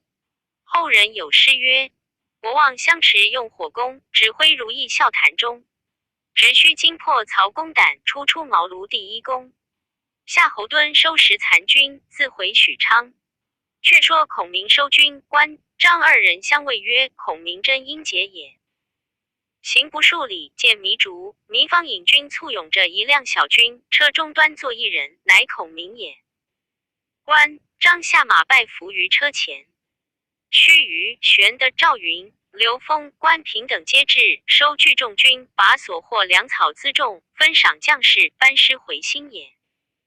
新野百姓望尘遮道而拜，曰：“吾属生权，皆使君的贤人之力也。”孔明回至县中，谓玄德曰：“夏侯惇虽败去，曹操必自引大军来。”玄德曰：“似此如之奈何？”孔明曰：“亮有一计，可敌曹军。正是破敌未堪袭战马，避兵又必赖良谋。未知其计若何，且看下文分解。”第40回，蔡夫人诣陷荆州，诸葛亮火烧新野。却说玄德问孔明求拒曹兵之计。孔明曰：“新野小县，不可久居。近闻刘景升并在围堵，可乘此机会，取彼荆州为安身之地，庶可拒曹操也。”玄德曰：“公言甚善，但备受景升之恩，安忍图之？”孔明曰：“今若不取，后悔何及？”玄德曰：“吾宁死不忍做负义之事。”孔明曰：“且再作商议。”却说夏侯惇败回许昌，自伏见曹操，伏地请死。操视之，惇曰：“惇遭诸葛亮诡计，用火攻破我军。”操曰：“汝自幼用兵，岂不知狭处须防火攻？”惇曰：“李典、于禁曾言及此，悔之不及。”操乃赏二人。敦曰：刘备如此猖獗，真负心之患也，不可不及除。操曰：吾所虑者，刘备、孙权耳。余皆不足介意。今当乘此使扫平江南。便传令起大兵50万，令曹仁、曹洪为第一队，张辽、张合为第二队，夏侯渊、夏侯惇为第三队，晋、李典为第四队。操自领诸将为第5队，每队各引兵10万。又令许褚为折冲将军，引兵3000为先锋。选定建安13年秋低月丙午日出师。大中大夫孔融谏曰：刘备、刘表皆汉室宗亲，不可轻伐。孙权虎踞6郡，且有大江之险，亦不易取。今丞相兴此无义之师，恐失天下之望。操怒曰：刘备、刘表、孙权皆逆命之臣，岂容不讨？遂斥退孔融，下令如有再见者必斩。孔融出府，仰天叹曰：以致不仁伐智人，安得不败乎？时御史大夫郅律加客闻此言，报之郅律。律常被孔融侮慢，心正恨之，难以此言入告曹操。且曰：融平日每辖5丞相，又与祢衡相善。衡赞融曰：仲尼不死。融赞衡曰：颜回复生。相者祢衡之入丞相，乃融使之也。操大怒，遂命廷尉捕捉孔融。融有2子，年尚少，时方在家对坐一齐。左右急报曰：尊君被廷尉执去，将斩矣。二公子何不及避？二子曰：覆巢之下，安有完卵乎？言未已，廷尉又至，尽收融家小并2子，皆斩之，号令融失于市。今赵之媳妇失而哭。操闻之，大怒，欲杀之。荀彧曰：彧闻之媳常见融曰：公刚直太过，乃取祸之道。今融死而来哭，乃一人也，不可杀。操乃止。袭收融父子尸首，皆葬之。后人有诗赞孔融曰：孔融居北海，豪气贯长虹。座上客长满，樽中酒不空。文章经世俗，谈笑武王公。使比包中直，存一计大忠。曹操既杀孔融，传令5队军马次第起行，指刘荀彧等守许昌。却说荆州刘表病重，使人请玄德来托孤。玄德引官，张至荆州见刘表。表曰：我病已入膏肓，不久便死矣。特托孤于贤弟。我子无才，恐不能成父业。我死之后，贤弟可自领荆州。玄德泣拜曰：备当竭力以辅贤侄，安敢有他意乎？正说间，人报曹操自统大兵至。玄德即辞刘表，星夜回新野。刘表病中闻此信，吃惊不小，商议写遗嘱，令玄德辅佐长子刘琦为荆州之主。蔡夫人闻之大怒，关上内门，使蔡瑁、张允2人把住外门。时刘琦在江夏，知父病危，来至荆州探病。方到外门，蔡瑁当住曰：公子奉父命镇守江夏，其任至重，今善难止守，倘东吴兵至，如之奈何？若入见主公，主公必生嗔怒，并将转增，非孝也。一速回。刘琦立于门外，大哭一场，上马人回江夏。刘表病势为堵，望刘琦不来。至8月戊申日，大叫数声而死。后人有诗叹刘表曰：习文元世居和硕，又见刘军霸汉阳。总为聘臣至家累，可怜不久竟消亡。刘表既死，蔡夫人与蔡瑁、张允商议嫁写遗嘱，令次子刘琮为荆州之主，然后举哀报丧。时刘琮年方14岁，颇聪明，乃聚众言曰：吾父弃世，吾兄现在江夏，更有叔父玄德在心也。汝等立我为主，倘兄与叔父兴兵问罪，如何解释？众官未及对，目官李归答曰：公子之言甚善。今可即发哀书至江夏，请大公子为荆州之主，就命玄德一同理事。北可以敌曹操，南可以拒孙权，此万全之策也。蔡瑁叱曰：汝何人？敢乱言以逆主公一命。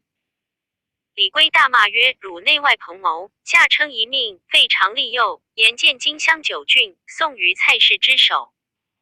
故主有灵，必当及汝。蔡瑁大怒，喝令左右推出斩之。李圭至死大骂不绝。于是蔡瑁遂立刘琮为主，蔡氏宗族，分领荆州之兵，命至中邓毅别驾刘先守荆州。蔡夫人自与刘琮前赴襄阳驻扎，以防刘琦、刘备。就葬刘表之关于襄阳城东汉阳之原，竟不复告刘琦与玄德。刘琮至襄阳，方才先马，忽报曹操引大军进望襄阳而来。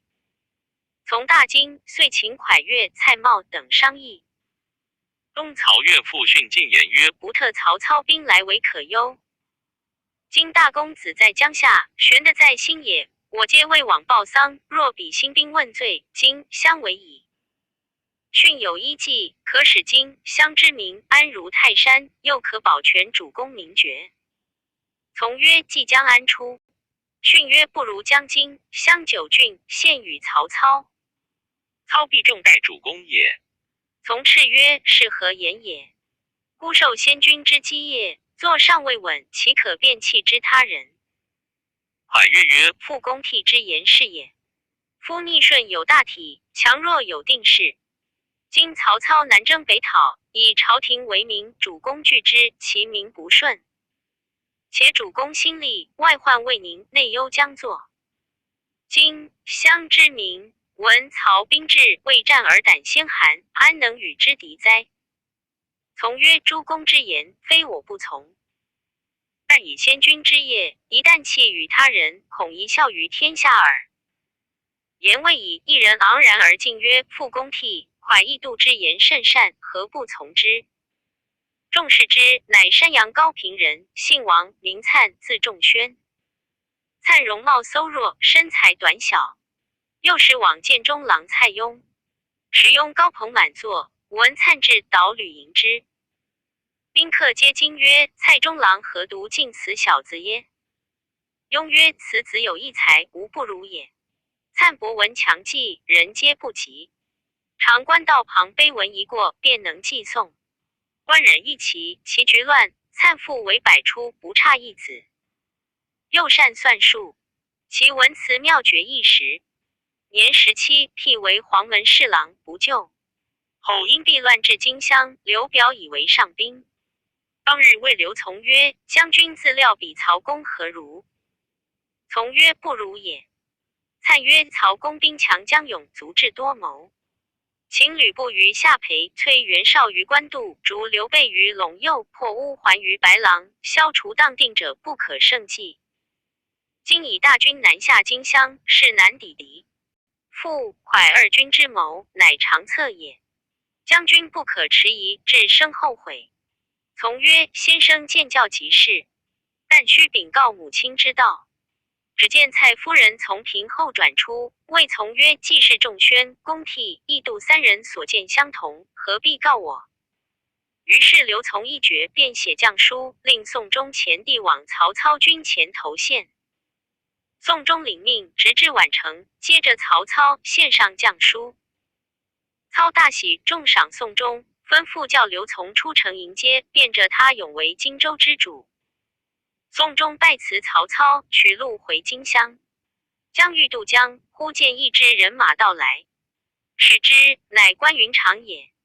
宋忠回避不及，被云长唤住，细问荆州之事。忠初时隐晦，后被云长盘问不过，只得将前后事情一一实告。云长大惊，随捉宋忠至新野，见玄德备言其事。玄德闻之大哭。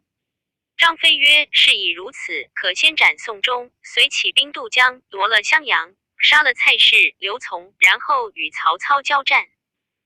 玄德曰：你且缄口，我自有斟酌。乃至宋忠曰：你知众人做事，何不早来报我？今虽斩汝，无益于事，可速去。忠拜谢，抱头鼠窜而去。玄德正忧闷间，忽报公子刘琦差一级到来。玄德感一级昔日相救之恩，将皆迎之，再三称谢。即曰：大公子在江夏，闻荆州已故，蔡夫人与蔡瑁等商议，不来报丧，尽力刘从为主。公子差人往襄阳探听，回说事实。孔使君不知，特差某寄哀书呈报，并求使君尽起麾下精兵，同往襄阳问罪。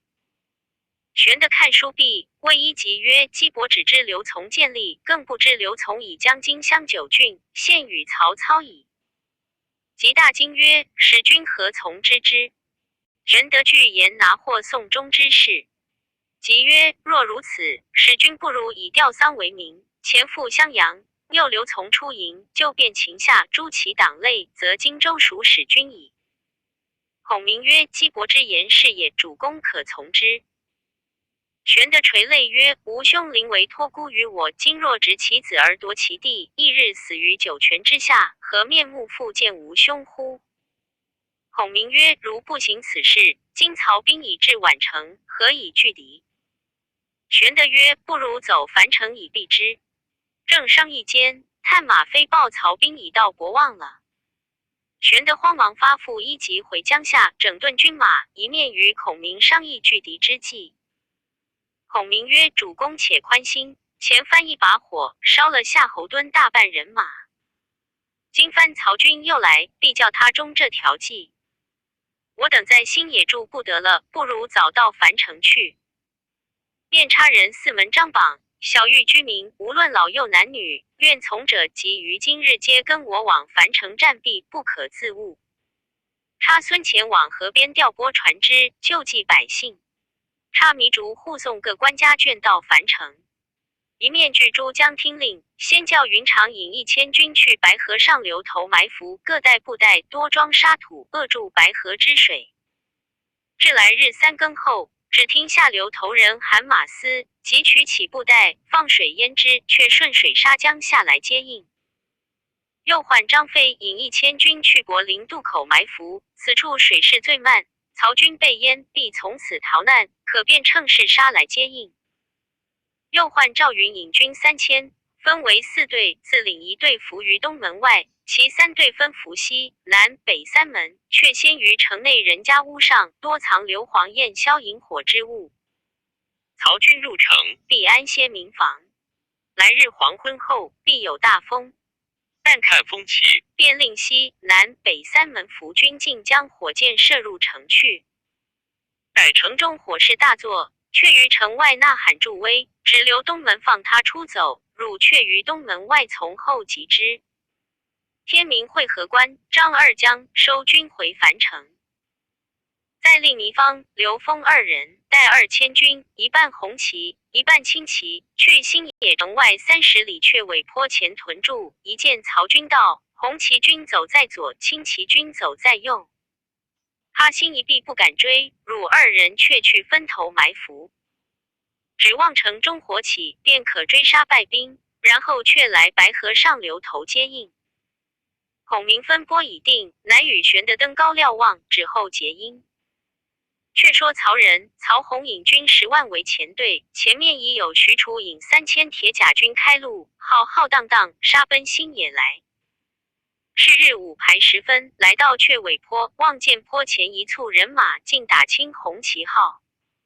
许褚催军向前，刘封、糜芳分为4队，青、红旗各归左右。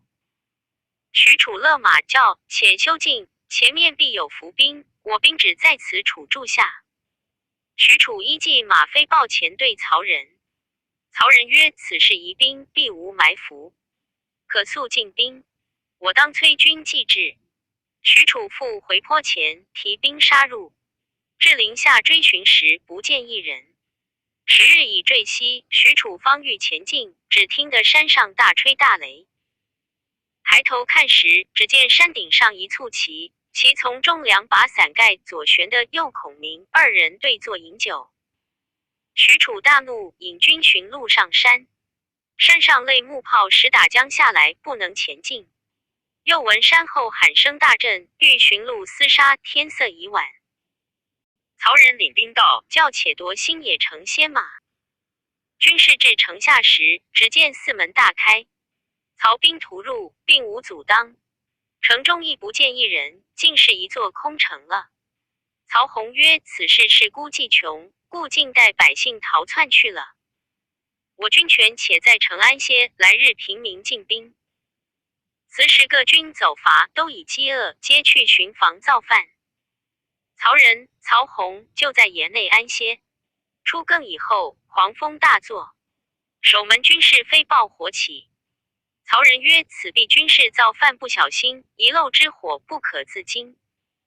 说犹未了，接连几次飞报，西南北三门皆火起。曹仁即令众将上马时，满线火起，上下通红。是夜之火，更胜前日博望烧屯之火。后人有诗叹曰：奸雄曹操守中原，9月南征到汉川。风伯怒临新野县，祝融飞下焰摩天。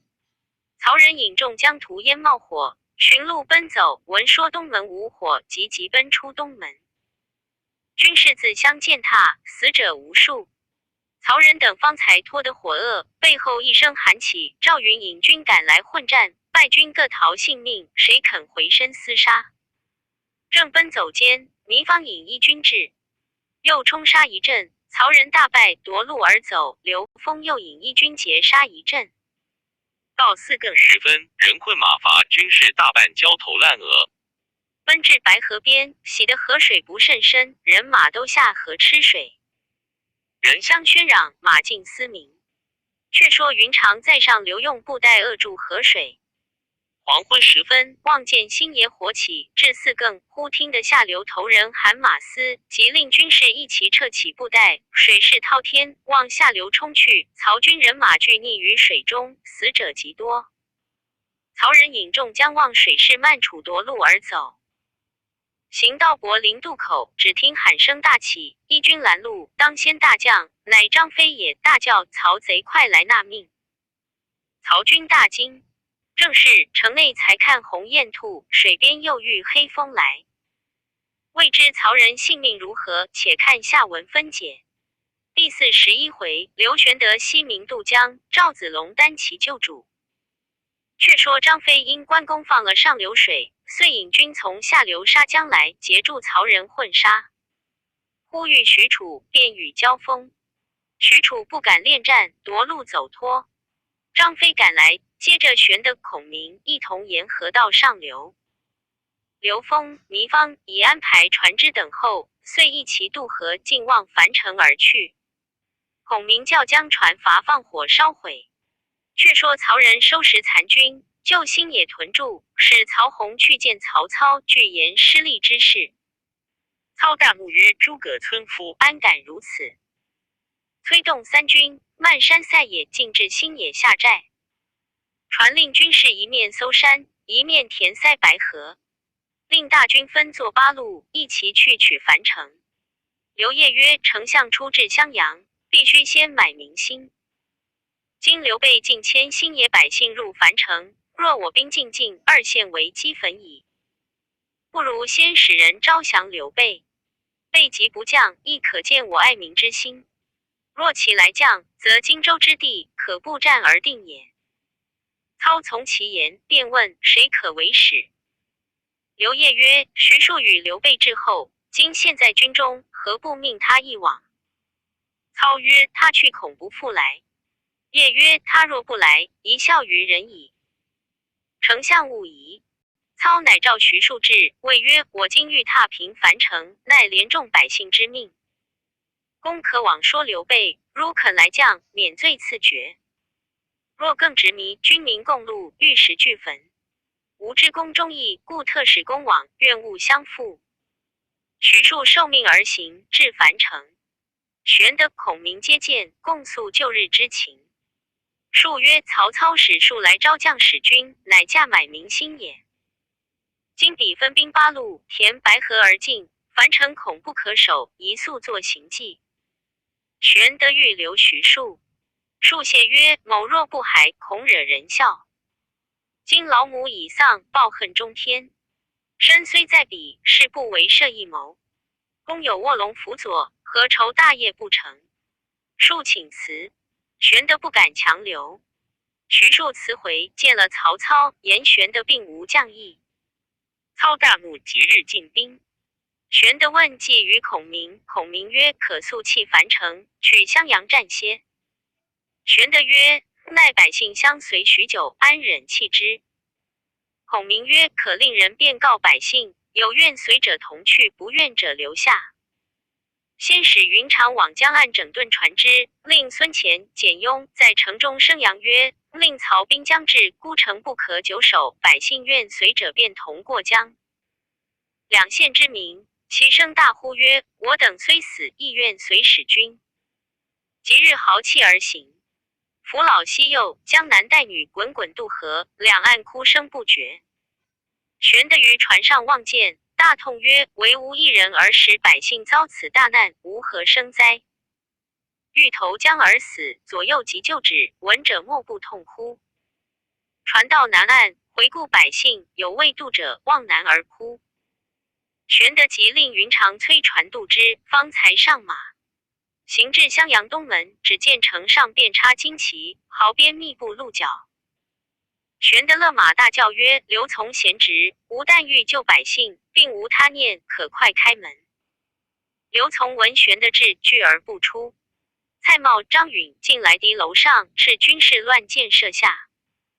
城外百姓皆望敌楼而哭。城中忽有一将引数百人进上城楼，大喝蔡瑁、张允卖国之贼。刘使君乃仁德之人，今为救民而来投，何得相拒？众观其人，身长8尺，面如重枣。益阳人也，姓魏，名言，字文长。当下魏延抡刀砍死守门将士，开了城门，放下吊桥，大叫：刘皇叔快领兵入城，共杀卖国之贼。张飞宴乐马欲入，玄德即止之曰：休惊百姓。魏延只管招呼玄德军马入城。只见城内一将飞马引军而出，大喝：魏延无名小卒，安敢造乱？认得我大将闻聘马。魏延大怒，挺枪跃马，便来交战。两下军兵在城边混杀，喊声大震。玄德曰：本欲保民，反害民也。吾不愿入襄阳。孔明曰：江陵乃荆州要地，不如先取江陵为家。玄德曰：正合吾心。于是引着百姓尽离襄阳大路，望江陵而走。襄阳城中百姓多有城乱逃出城来，跟玄德而去。魏延与文聘交战，从以至魏手下兵卒皆已折尽。延乃拨马而逃，却寻不见玄德，自投长沙太守韩玄去了。却说玄德同行军民10余万，大小车数千辆，挑担背包者不计其数。路过刘表之墓，玄德率众将拜于墓前，呼告曰：入地被吾的无才，父兄寄托之重，罪在备一身，与百姓无干。望兄英灵，垂救荆襄之民。言甚悲切，军民无不下泪。忽哨马报说，曹操大军已屯樊城，使人收拾船筏，即日渡江赶来也。众将皆曰：江陵要地，足可据守。今有民众数万，日行10余里，似此几时的至江陵？倘曹兵到，如何迎敌？不如战弃百姓，先行为上。玄德泣曰：举大事者必以人为本，今人归我，奈何弃之？百姓闻玄德此言，莫不伤感。后人有诗赞之曰：岭南人心存百姓，登州挥泪动三军。至今平调湘江口，父老犹然亦使君。却说玄德拥着百姓，缓缓而行。孔明曰：追兵不久即至，可移云长往江下求救公子刘琦，叫他速起兵乘船会于江陵。玄德从之，即修书令云长同孙乾领500军往江下求救，令张飞断后，赵云保护老小，其余俱管顾百姓而行。每日只走10余里便歇。却说曹操在樊城，使人渡江至襄阳，召刘琮相见。从惧怕不敢往见，蔡瑁、张允请行。王威密告从曰：将军既降，玄德又走，曹操必谢持无备。愿将军奋整其兵，设于险处击之，操可获矣。或操则威震天下，中原虽广，可传檄而定。此难遇之机，不可失也。从以其言告蔡瑁。瑁至王威曰：汝不知天命，安敢妄言？威怒骂曰：卖国之徒，无恨不生啖汝肉。瑁欲杀之，蒯越劝止。瑁遂与张允同至樊城，拜见曹操。瑁等辞色甚是谄佞。操问荆州军马钱粮今有多少？瑁曰：马军5万，步军15万，水军8万，共28万。钱粮大半在江陵，其余各处亦足供给一载。操曰：战船多少？原是何人管理？瑁曰：大小战船共7000余只。原是瑁等2人掌管。操遂加瑁为镇南侯水军大都督，张允为驻顺侯水军副都督。2人大喜拜谢。操又曰：刘景升既死，其子祥顺，吾当表奏天子，使永为荆州之主。2人大喜而退。荀攸曰：蔡瑁、张允乃谄佞之徒，主公何遂加以如此险绝，更教都督水军乎？操教曰：吾岂不是人？只因吾所领北地之众，不习水战，故且全用此2人。待成事之后，别有理会。却说蔡瑁、张允归见刘琮，具言曹操许保奏将军永镇荆襄。琮大喜。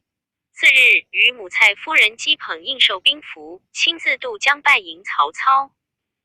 操抚未毕，即引随征军将进屯襄阳城外。蔡瑁、张允令襄阳百姓焚香拜接。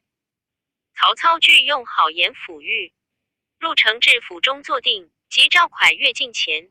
抚谓曰：吾不喜得荆州，喜得异度也。遂封蒯越为江陵太守、樊城侯。傅训、王粲等皆为关内侯，而以刘琮为青州刺史，便叫启程。琮闻命大惊，辞曰：琮不愿为官，愿守父母乡土。操曰：青州晋帝都教你随朝为官，免在荆襄被人屠害。琮再三推辞，曹操不准。琮只得与母蔡夫人同赴青州，只有故将王威相随，其余官员俱送至江口而回。操唤于禁嘱咐曰：你可引轻骑追刘琮母子杀之，以绝后患。于禁的令，领众赶上，大喝曰：我奉丞相令，叫来杀汝母子，可早纳下首级。蔡夫人抱刘琮而大哭。于禁喝令军士下手。王威愤怒，奋力相斗，竟被众军所杀。军士杀死刘琮及蔡夫人。于禁回报曹操，操重赏于禁，便使人往隆中搜寻孔明妻小，却不知去向。原来孔明先已令人搬送至三江内隐蔽矣，操生恨之。襄阳既定，荀攸进言曰：江陵乃荆襄重地，钱粮极广，刘备若据此地，急难动摇。操曰：姑且望之。遂命于襄阳诸江中选一员引军开道。诸江中却独不见文聘。操使人询问，方才来见。操曰：汝来何迟？对曰：为人臣而不能使其主保全净土，心实悲惨，无言早见耳。言讫，唏嘘流涕。操曰：朕忠臣也。除江夏太守，赐爵关内侯，便叫引军开道。探马报说，刘备带领百姓，日行只10数里，计程只有300余里。操叫各部下精选5000铁骑，星夜前进，限1日1夜赶上刘备。罢军陆续随后而进。却说玄德引10数万百姓，3000余军马，一程程挨着往江陵进发。赵云保护老小张飞断后。孔明曰：云长往江夏去了，绝无回音，不知若何？玄德曰：敢烦军师亲自走一遭，留其赶功昔日之教，今若见公亲至，是必写矣。孔明允诺，便同刘封引500军先往江夏求救去了。当日玄德自与简雍、糜竺、糜芳同行，正行间，忽然一阵狂风在马前刮起，尘土冲天，平遮红日。玄德惊曰：“此何兆也？”简雍颇明阴阳，袖战一刻，诗经曰：“此大凶之兆也，应在今夜主公可速弃百姓而走。”玄德曰：“百姓从心也相随至此，吾安忍弃之？雍日主公若恋而不弃，或不远矣。”玄德问：“前面是何处？”左右答曰：“前面是当阳县，有座山名为景山。”玄德便叫就此山扎住。时秋末冬初，凉风透骨，黄昏将近，呼声遍野。至4更时分，只听得西北喊声震地而来。玄德大惊，即上马引本部精兵2000余人迎敌。曹兵掩至，势不可当。玄德死战，正在围破之际，幸得张飞引军至，杀开一条血路，救玄德往东而走。文聘当先拦住。玄德骂曰：“被主之贼，尚有何面目见人？”文聘羞惭满面，引兵自投东北去了。张飞保着玄德，且战且走，奔至天明，闻喊声渐渐远去，玄德方才歇马。看手下随行人只有100余骑，百姓老小并糜竺、糜芳、简雍、赵云等一干人，皆不知下落。玄德大哭曰：“10数万生灵，皆因恋我遭此大难。诸将及老小，皆不知存亡，虽土木之人，民不悲乎？”正七黄时，忽见糜芳面带数箭，踉跄而来，口言：“赵子龙反投曹操去了也。”玄德叱曰：“子龙是我故交，安肯反乎？”张飞曰：“他今见我等势穷力尽，或者反投曹操，以图富贵耳。”玄德曰：“子龙从我于患难，心如铁石，非富贵所能动摇也。”糜芳曰：“我亲见他投西北去了。”张飞曰：“待我亲自寻他去，若撞见时，一枪刺死。”玄德曰：“休错疑了，岂不见你二兄朱颜良、文丑之事乎？子龙此去，必有事故，我料子龙必不弃我也。”张飞哪里肯听，引20余骑至长板桥，见桥东有一带树木，飞升一骑，叫所从20余骑都砍下树枝，拴在马尾上，在树林内往来驰骋，冲起尘土，以为疑兵。飞却亲自横矛立马于桥上，向西而望。却说赵云自4更时分，与曹军厮杀，往来冲突，杀至天明，寻不见玄德，又失了玄德老小。云自思曰：“主人将干，糜二夫人与小主人阿斗托付在我身上。今日军中失散，有何面目去见主人？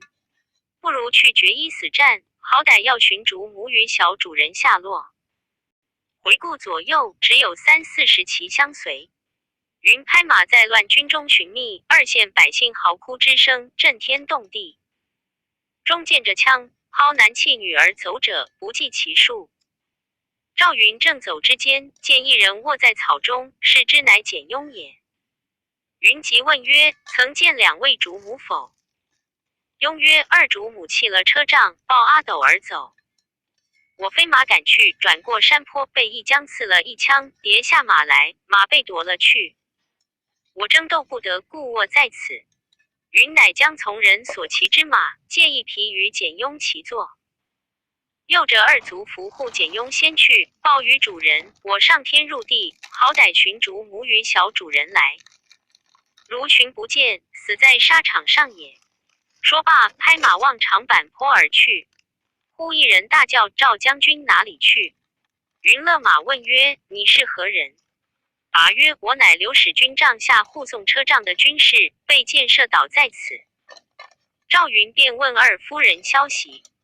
军士曰：“恰才见甘夫人披头显足，相随一伙百姓妇女投南而走。”云见说，也不顾军士，急纵马往南赶去。只见一伙百姓，男女数百人，向西而走。云大叫曰：内中有甘夫人否？夫人在后面望见赵云，放声大哭。云下马插枪而泣曰：使主母失散，云之罪也。糜夫人与小主人安在？甘夫人曰：我与糜夫人被逐，弃了车仗，杂于百姓内步行，又撞见一支军马冲散。糜夫人与阿斗不知何往，我独自逃生至此。正言间，百姓发喊，又撞出一支军来。赵云拔枪上马看时，面前马上绑着一人，乃糜竺也。背后一将手提大刀，引着千余军，乃曹仁部将淳于导，拿住糜竺，正要解去献功。赵云大喝一声，挺枪纵马，直取淳于导。导抵敌不住，被云一枪刺落马下，向前救了糜竺，夺得马2匹。云请甘夫人上马，杀开条血路，直送至长坂坡。只见张飞横矛立马于桥上，大叫：子龙，你如何反我哥哥？云曰：我寻不见主母与小主人，因此落后，何言反耶？飞曰：若非简雍先来报信，我今见你，怎肯干休也？云曰：主公在何处？飞曰：只在前面不远。云谓糜竺曰：梅自重保甘夫人先行，待我人往寻糜夫人与小主人去。言罢，引数骑再回旧路。正走之间，见一将手提铁枪，背着一口剑，引10数骑跃马而来。赵云更不打话，直取那将，交马指一合，把那将一枪刺倒，从其接走。原来那将乃曹操随身备剑之将夏侯恩也。曹操有宝剑2口，一名倚天，一名青刚。倚天剑自配之，青刚剑令夏侯恩配之。那青刚剑砍铁如泥，锋利无比。当时夏侯恩自是勇力，背着那剑，只顾引人抢夺掳掠。不想撞着赵云，被他一枪刺死，夺了那口剑，看把上有金嵌青刚2字，方知是宝剑也。云插剑提枪，复杀入众围。回顾手下从骑，已没一人，只剩的孤身。云并无半点退心，只顾往来寻觅。逢百姓，便问糜夫人消息。忽一人指曰：夫人抱着孩儿，左腿上着了枪，行走不得，只在前面墙缺内坐地。赵云听了，连忙追寻。只见一个人家被火烧坏土墙，糜夫人抱着阿斗坐于墙下，枯井之傍啼哭。云即下马伏地而拜。夫人曰：妾得见将军，阿斗有命矣。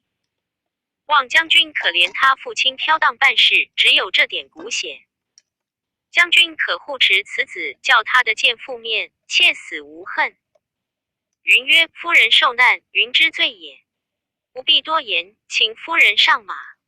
云自不行死战，保夫人透出重围。糜夫人曰：不可。将军岂可无马？此子全赖将军保护，妾已重伤，死何足惜。望将军速报此子前去，勿以妾为累也。云曰：喊声将近，追兵已至，请夫人速速上马。糜夫人曰：妾身委实难去，休得两误。乃将阿斗递与赵云。云曰：此子性命全在将军身上。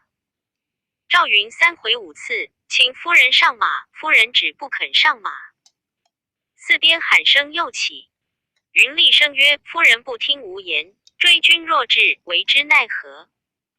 糜夫人乃弃阿斗于地，翻身投入枯井中而死。后人有诗赞之曰：战将全凭马力多，步行怎把右军服？听将一死存留4，永绝还亏女丈夫。赵云见夫人已死，恐曹军到师，便将土墙推倒，掩盖枯井。掩气解开了甲阴条，左密右条，放下掩心镜，将阿斗抱护在怀，绰枪上马。早有一将引一队步军至，乃曹洪部将彦明也，持3尖2刃刀来战赵云。步3合，被赵云一枪刺倒，杀散众军，冲开一条路。正走间，前面又一支军马拦路。当先一人大将，旗号分明，大书河间张合。云更不答话，挺枪便战。约10余合，云不敢恋战，夺路而走。背后张合追来，云加鞭而行，不想磕踏一声，连马和人颠入土坑之内。张合挺枪来刺，忽然一道红光从土坑中冲起，那匹马凭空一跃，跳出坑外。后人有诗曰：红光照体困龙飞，征马冲开长坂围。42年真命主，将军应得显神威。张合见了，大惊而退。赵云纵马正走，背后忽有二将大叫：赵云休走！前面又有二将，12班军器截住去路，后面赶的是马延、张乙，前面阻的是焦触、张南，都是袁绍手下将将。赵云力战4将，曹军一齐勇至，云乃拔青钢剑乱砍，手起杵，衣甲透过，血如涌泉，杀退众军将，直透重围。却说曹操在景山顶上望见一将所到之处，危不可当，即问左右是谁。曹洪飞马下山，大叫曰：军中战将可留姓名。云应声曰：吾乃常山赵子龙也。曹洪回报曹操，操曰：真虎将也，吾当生治之。遂令飞马传报各处，如赵云道，不许放冷箭，只要捉活的。因此赵云的托此难，此亦阿斗之福所致也。这一场杀，赵云怀抱后主，直透重围，砍倒大旗2面，夺槊3条，前后枪刺剑砍，杀死曹营名将50余员。后人有诗曰：血染征袍透甲红，当阳谁敢与争锋？古来冲阵符为主，只有常山赵子龙。赵云当下杀透重围，已离大阵，血满征袍。正行间，山坡下又撞出2支军，乃夏侯惇部将钟敬、钟申兄弟2人，一个使大夫，一个使画戟，大喝赵云快下马受俘。正是才离虎窟逃生去，又遇龙潭鼓浪来。毕竟子龙怎的脱身？且听下文分解。第42回，张翼德大闹长板桥，刘豫州败走汉津。却说钟敬、钟申2人拦住赵云厮杀，赵云挺枪便刺，钟敬当先挥大斧来迎，两马相交，战不3合，被云一枪刺落马下，夺路便走。背后钟申持戟赶来，马尾相冲，那支戟只在赵云后心内弄影。云急拨转马头，恰好2胸相拍。云左手持枪隔过画戟，右手拔出青钢宝剑砍去，带盔连脑，砍去一半，身落马而死，余众奔散。赵云的托望长板桥而走，只闻后面喊声大震，原来文聘引军赶来。赵云到的桥边，人困马乏，见张飞挺毛立马于桥上，云大呼曰：翼德援我！飞曰：子龙速行，追兵我自当之。云纵马过桥，行20余里，见玄德与众人弃于树下。云下马伏地而泣，玄德亦泣。云喘息而言曰：赵云之罪，万死犹轻。糜夫人身带重伤，不肯上马，投井而死。云只得推土强掩之，怀抱公子，申屠重围。赖主公洪福，幸而得脱。适才公子尚在怀中啼哭，此一会不见动静，想是不能保也。遂解释之，原来阿斗正睡着未醒。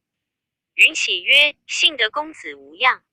双手递与玄德。玄德接过，直之于地曰：唯汝这孺子，即损我1员大将。赵云忙向地下抱起阿斗，泣拜曰：云虽肝脑涂地，不能报也。后人有诗曰：曹操军中飞虎出，赵云怀内小龙眠。吾有抚慰忠臣义，故把青儿指马前。却说文聘引军追赵云至长板桥，只见张飞倒树虎须，圆睁环眼，手绰蛇矛，立马桥上。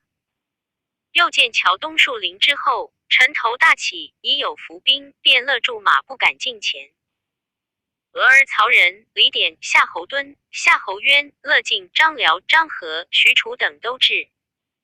介妃怒目横毛，立马于桥上，又恐是诸葛孔明之计，都不敢近前，扎住阵脚，一字儿摆在桥西，使人飞报曹操。操闻之，即上马从阵后来。张飞圆睁环眼，隐隐见后军青罗伞盖，毛越旌旗来到，料的是曹操心仪，亲自来看。飞乃厉声大喝曰：“我乃燕人张翼德也，谁敢与我决一死战？”声如巨雷。曹军闻之，尽皆鼓励。曹操即令去其伞盖，回顾左右曰：“我向曾闻云长言，翼德于100万军中，取上将之首，如探囊取物。今日相逢，不可轻敌。”言未已，张飞睁目又喝曰：“燕人张翼德在此，谁敢来决死战？”曹操见张飞如此气概，颇有退心。飞望见曹操后军阵脚一动，乃挺矛又喝曰：“战又不战，退又不退，却是何故？”喊声未绝，曹操身边夏侯桀惊得肝胆碎裂，倒撞于马下。操便回马而走。于是诸军众将一齐往西逃奔。正是黄口孺子，怎闻霹雳之声？并体樵夫，难听虎豹之吼。一时气枪落盔者，不计其数。人如潮涌，马似山崩，自相践踏。后人有诗曰：“长板桥头杀气生，横枪立马眼圆睁。一声好似轰雷震，独退曹家100万兵。”却说曹操惧张飞之威，奏马往西而走，冠簪尽落，披发奔逃。张辽、许褚赶上扯住佩环。曹操仓皇失措。张辽曰：“丞相休惊。料张飞一人，何足深惧？今即回军杀去，刘备可擒也。”曹操方才神色稍定，乃令张辽、许褚再至长板桥探听消息。且说张飞见曹军一涌而退，不敢追赶，速唤回援随20余骑，解去马尾数支，令将桥梁拆断，然后回马来见玄德，具言断桥一事。玄德曰：“吾弟勇则勇矣，其失于计较。”飞问其故。玄德曰：“曹操多谋，汝不何拆断桥梁？彼必追至矣。”飞曰：“他被我一喝，倒退数里，何敢再追？”玄德曰：“若不断桥，彼恐有埋伏，不敢进兵。今拆断了桥，彼料我无军而却，必来追赶。彼有100万之众，虽涉江汉，可填而过，岂惧一桥之断耶？”于是即刻起身，从小路斜投汉津，望沔阳路而走。却说曹操使张辽、许褚探长板桥消息，回报曰：“张飞已拆断桥梁而去矣。”操曰：“彼断桥而去，乃心却也。”遂传令插1万军，速搭3座浮桥，指今夜就要过。李典曰：“此恐是诸葛亮之诈谋，不可轻进。”操曰：“张飞义勇之夫，岂有诈谋？”遂传下号令，火速进兵。却说玄德信进汉津，忽见后面尘头大起，鼓声连天，喊声震地。玄德曰：“前有大江，后有追兵，如之奈何？”即命赵云准备抵敌。曹操下令军中曰：“今刘备府中之鱼，井中之虎，若不就此食擒捉，如放鱼入海，纵虎归山矣。众将可努力向前。”众将领令，一个个奋威追赶。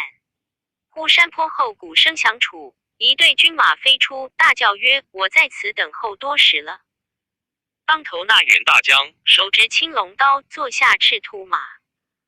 原来是关云长去江夏袭的军马1万，探知当阳长板大战，特地从此路截出。曹操一见云长，即勒住马，回顾众将曰：“右中诸葛亮之计也。”传令大军速退。云长追赶10数里，即回军保护玄德等到汉津，已有船只伺候。云长请玄德并甘夫人阿斗至船中坐定。云长问曰：“二嫂如何不见？”玄德诉说当阳之事。云长叹曰：“昔日列于许田时，若从无益，可无今日之患。玄德曰：我于此时亦投鼠忌器耳。正说之间，忽见江南岸战鼓大鸣，舟船如蚁，顺风扬帆而来。玄德大惊，船来至近，只见一人白袍银铠立于船头上，大呼曰：叔父别来无恙。小侄得罪来迟。玄德视之，乃刘琦也。其过船哭拜曰：闻叔父困于曹操，小侄特来接应。玄德大喜，遂合兵一处而行。在船中正诉情由，忽西南上战船一字而摆开，乘风，因呼左口右呼，少而至。刘琦惊曰：江夏之兵，小侄已尽起至此矣。今有战船拦路，非曹操之军，即江东之军也，如之奈何？玄德出船头视之，见一人冠巾道服，坐在船头上，乃孔明也，背后立着孙乾。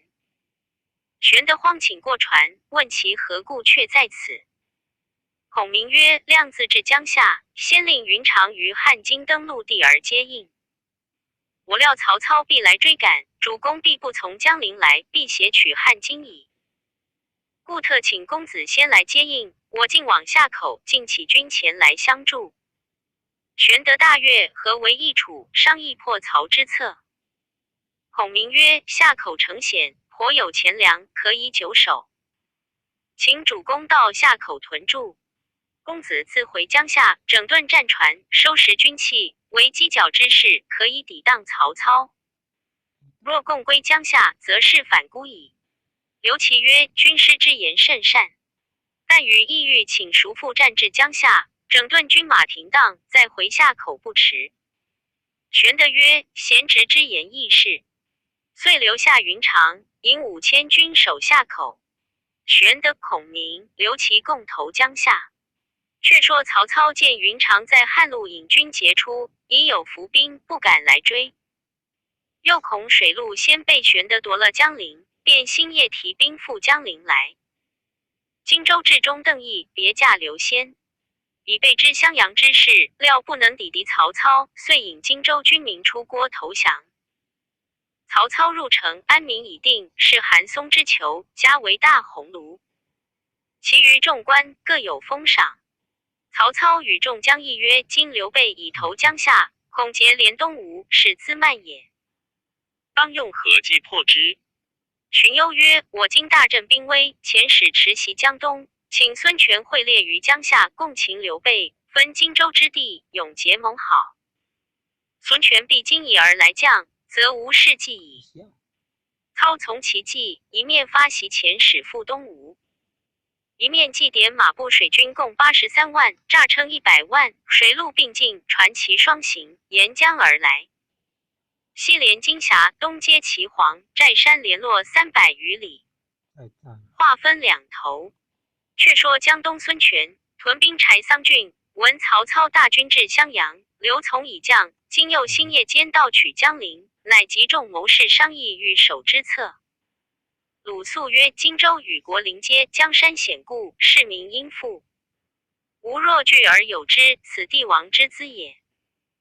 今刘表兴亡，刘备兴败，肃请奉命往江夏吊丧，因说刘备使府刘表众将同心一意，共破曹操。备若喜而从命，则大事可成矣。权喜从其言，即遣鲁肃击离往江夏吊丧。却说玄德至江夏，与孔明、刘琦共议良策。孔明曰：曹操势大，急难抵敌，不如往投东吴孙权，以为应援。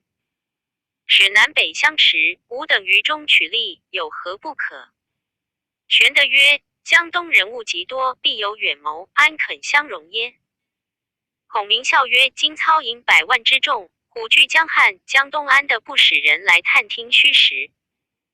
若有人到此，亮借一帆风，直至江东，凭3寸不烂之舌，说南北两军互相吞并。若南军胜，共诛曹操，以取荆州之地；若北军胜，则我乘势以取江南可也。玄德曰：此论甚高，但如何的江东人道？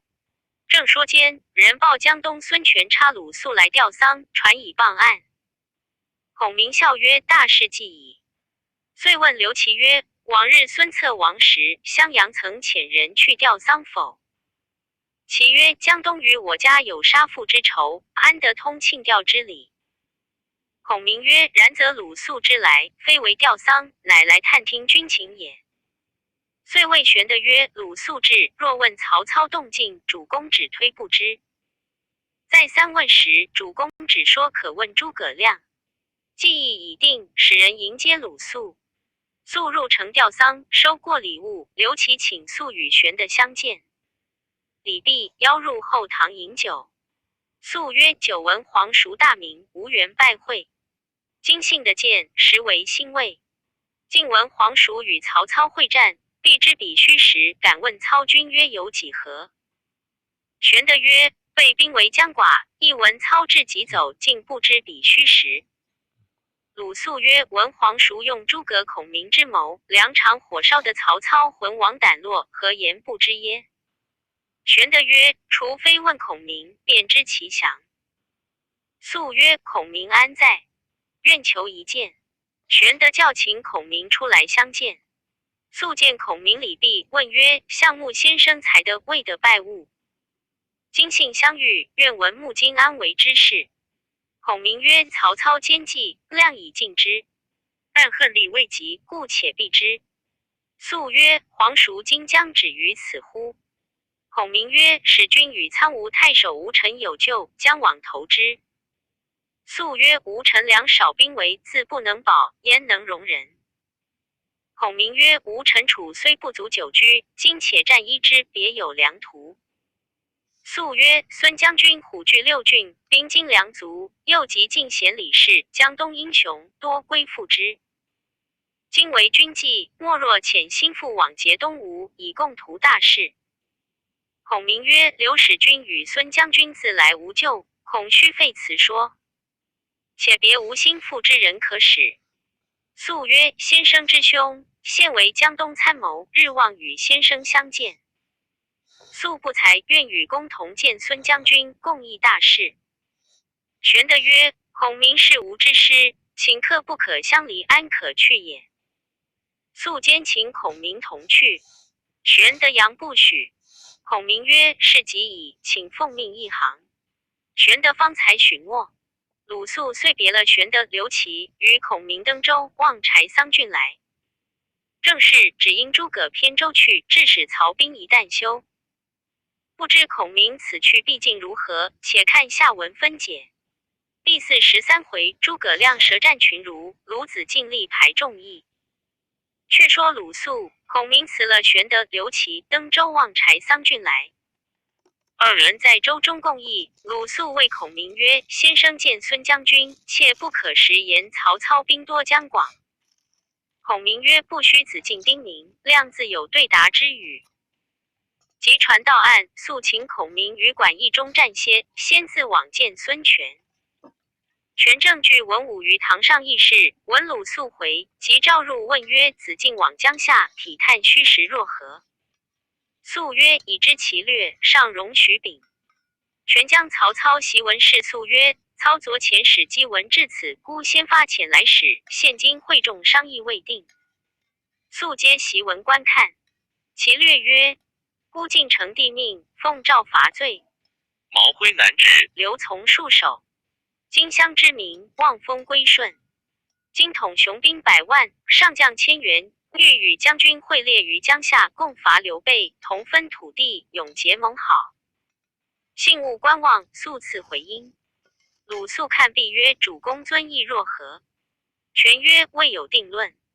张昭曰：曹操拥100万之众，借天子之名，以征四方，拒之不顺。且主公大事可以拒操者，长江也。今操既得荆州、长江之险，宜与我共之矣，势不可敌。以虞之计，不如纳降为万安之策。众谋士皆曰：子不之言，正合天意。孙权沉吟不语。张昭又曰：主公不必多疑，如降操，则东吴民安，江南6郡可保矣。孙权低头不语。须臾，权起更衣，鲁肃随于权后。权之素意，乃执素手而言曰：卿欲如何？素曰：恰才众人所言，深恶将军。众人皆可降曹操，唯将军不可降曹操。权曰：何以言之？素曰：如素等降操，当以素还乡党累官，故不失州郡也。将军降操，欲安所归乎？位不过封侯，车不过一乘，骑不过一匹，从不过数人，岂得南面称孤哉？众人之意，各自为己，不可听也。将军已早定大计。权叹曰：诸人议论，大失孤望。子敬开说大计，正与吾见相同。此天以子敬赐我也。但操亲的袁绍之众，仅诱的荆州之兵，恐是大难以抵敌。素曰：素至江夏，引诸葛瑾之弟诸葛亮在此，主公可问之，便知虚实。权曰：卧龙先生在此乎？素曰：现在馆驿中安歇。权曰：今日天晚，且未相见。来日据文武于帐下，先教见我江东英俊，然后升堂议事。素领命而去。次日至馆驿中见孔明，又主曰：今见我主，切不可言曹操兵多。孔明笑曰：亮自见机而变，绝不有误。素乃引孔明至幕下，早见张昭、顾雍等一班文武20余人，额冠博带，整衣端坐。孔明逐一相见，各问姓名。施礼已毕，坐于客位。张昭等见孔明风神飘洒，气宇轩昂，料到此人必来游说。张昭先以言挑之曰：昭乃江东为末之士，久闻先生高卧龙中，自比管乐。此于国有之乎？孔明曰：此亮平生小可之比也。昭曰：近闻刘豫州三顾先生于草庐之中，幸得先生以为如鱼得水，私欲席卷荆襄。今一旦已属曹操，未审是何主见？孔明自私张昭乃孙权手下第一个谋士，若不先难倒他，如何说得孙权？遂答曰：吾观取汉上之地，易如反掌。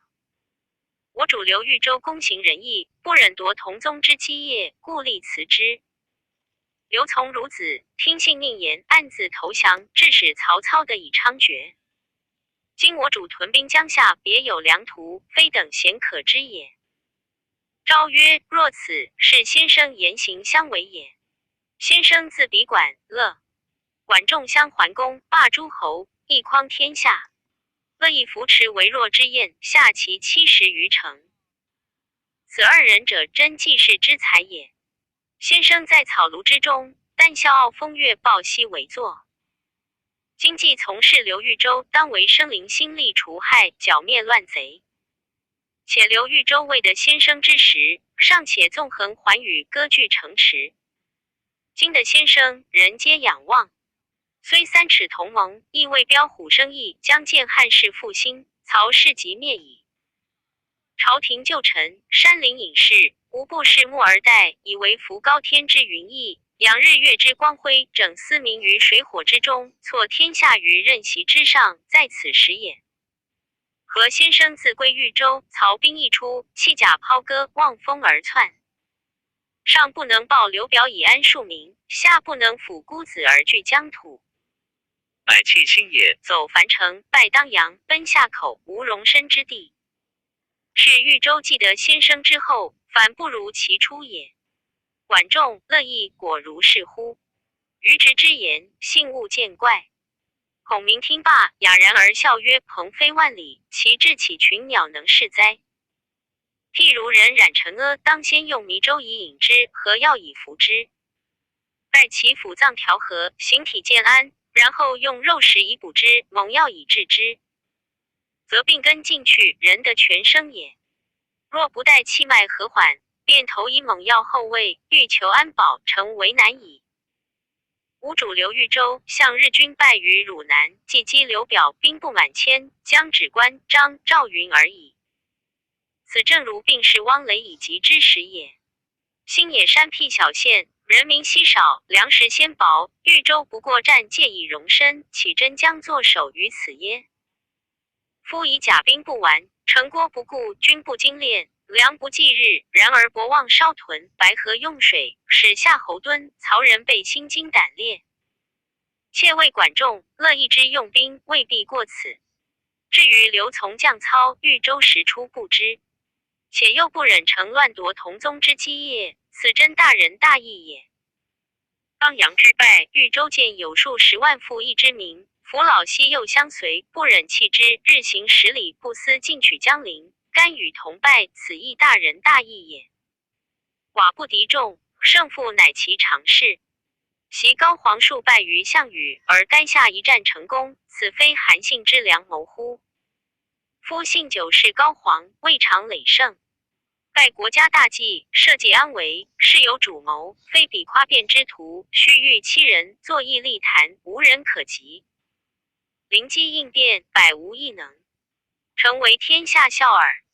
这一篇言语说得张昭并无一言回答。座上忽一人抗声问曰：今曹公兵屯100万，将列千员，龙相虎视，平吞江夏，公以为何如？孔明视之，乃于翻也。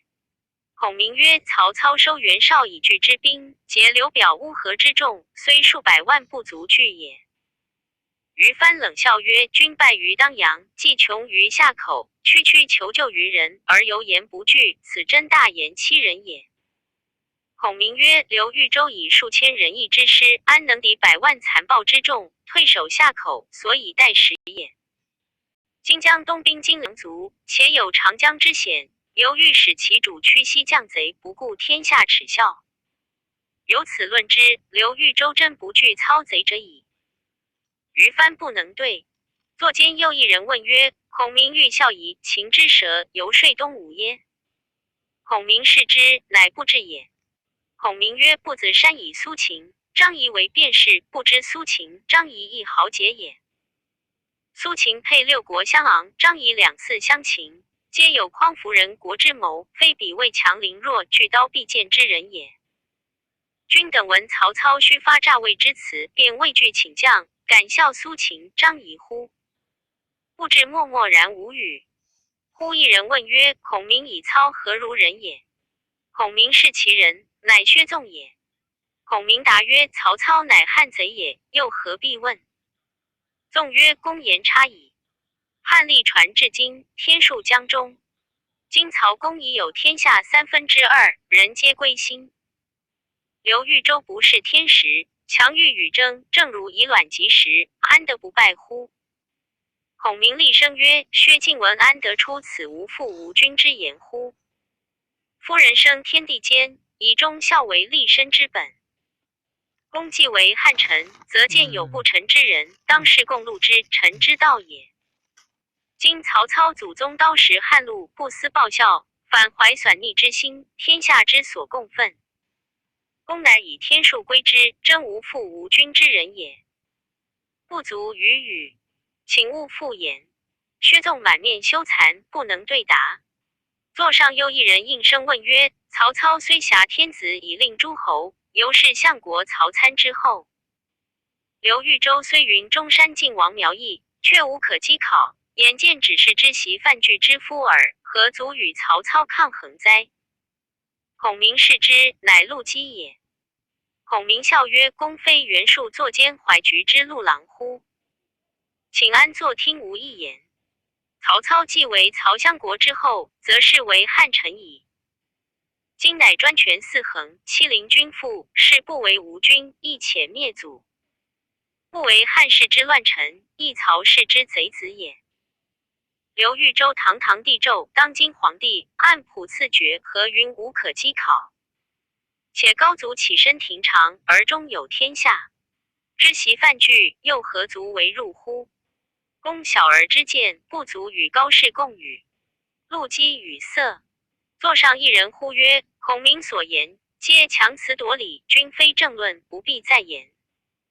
且请问孔明至何经典？孔明视之，乃严峻也。孔明曰：寻章摘句，是之腐儒也，何能兴邦立事？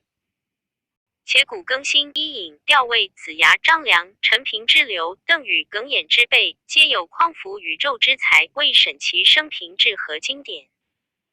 其一笑书生区区于笔砚之间，数黑论黄，舞文弄墨而已乎？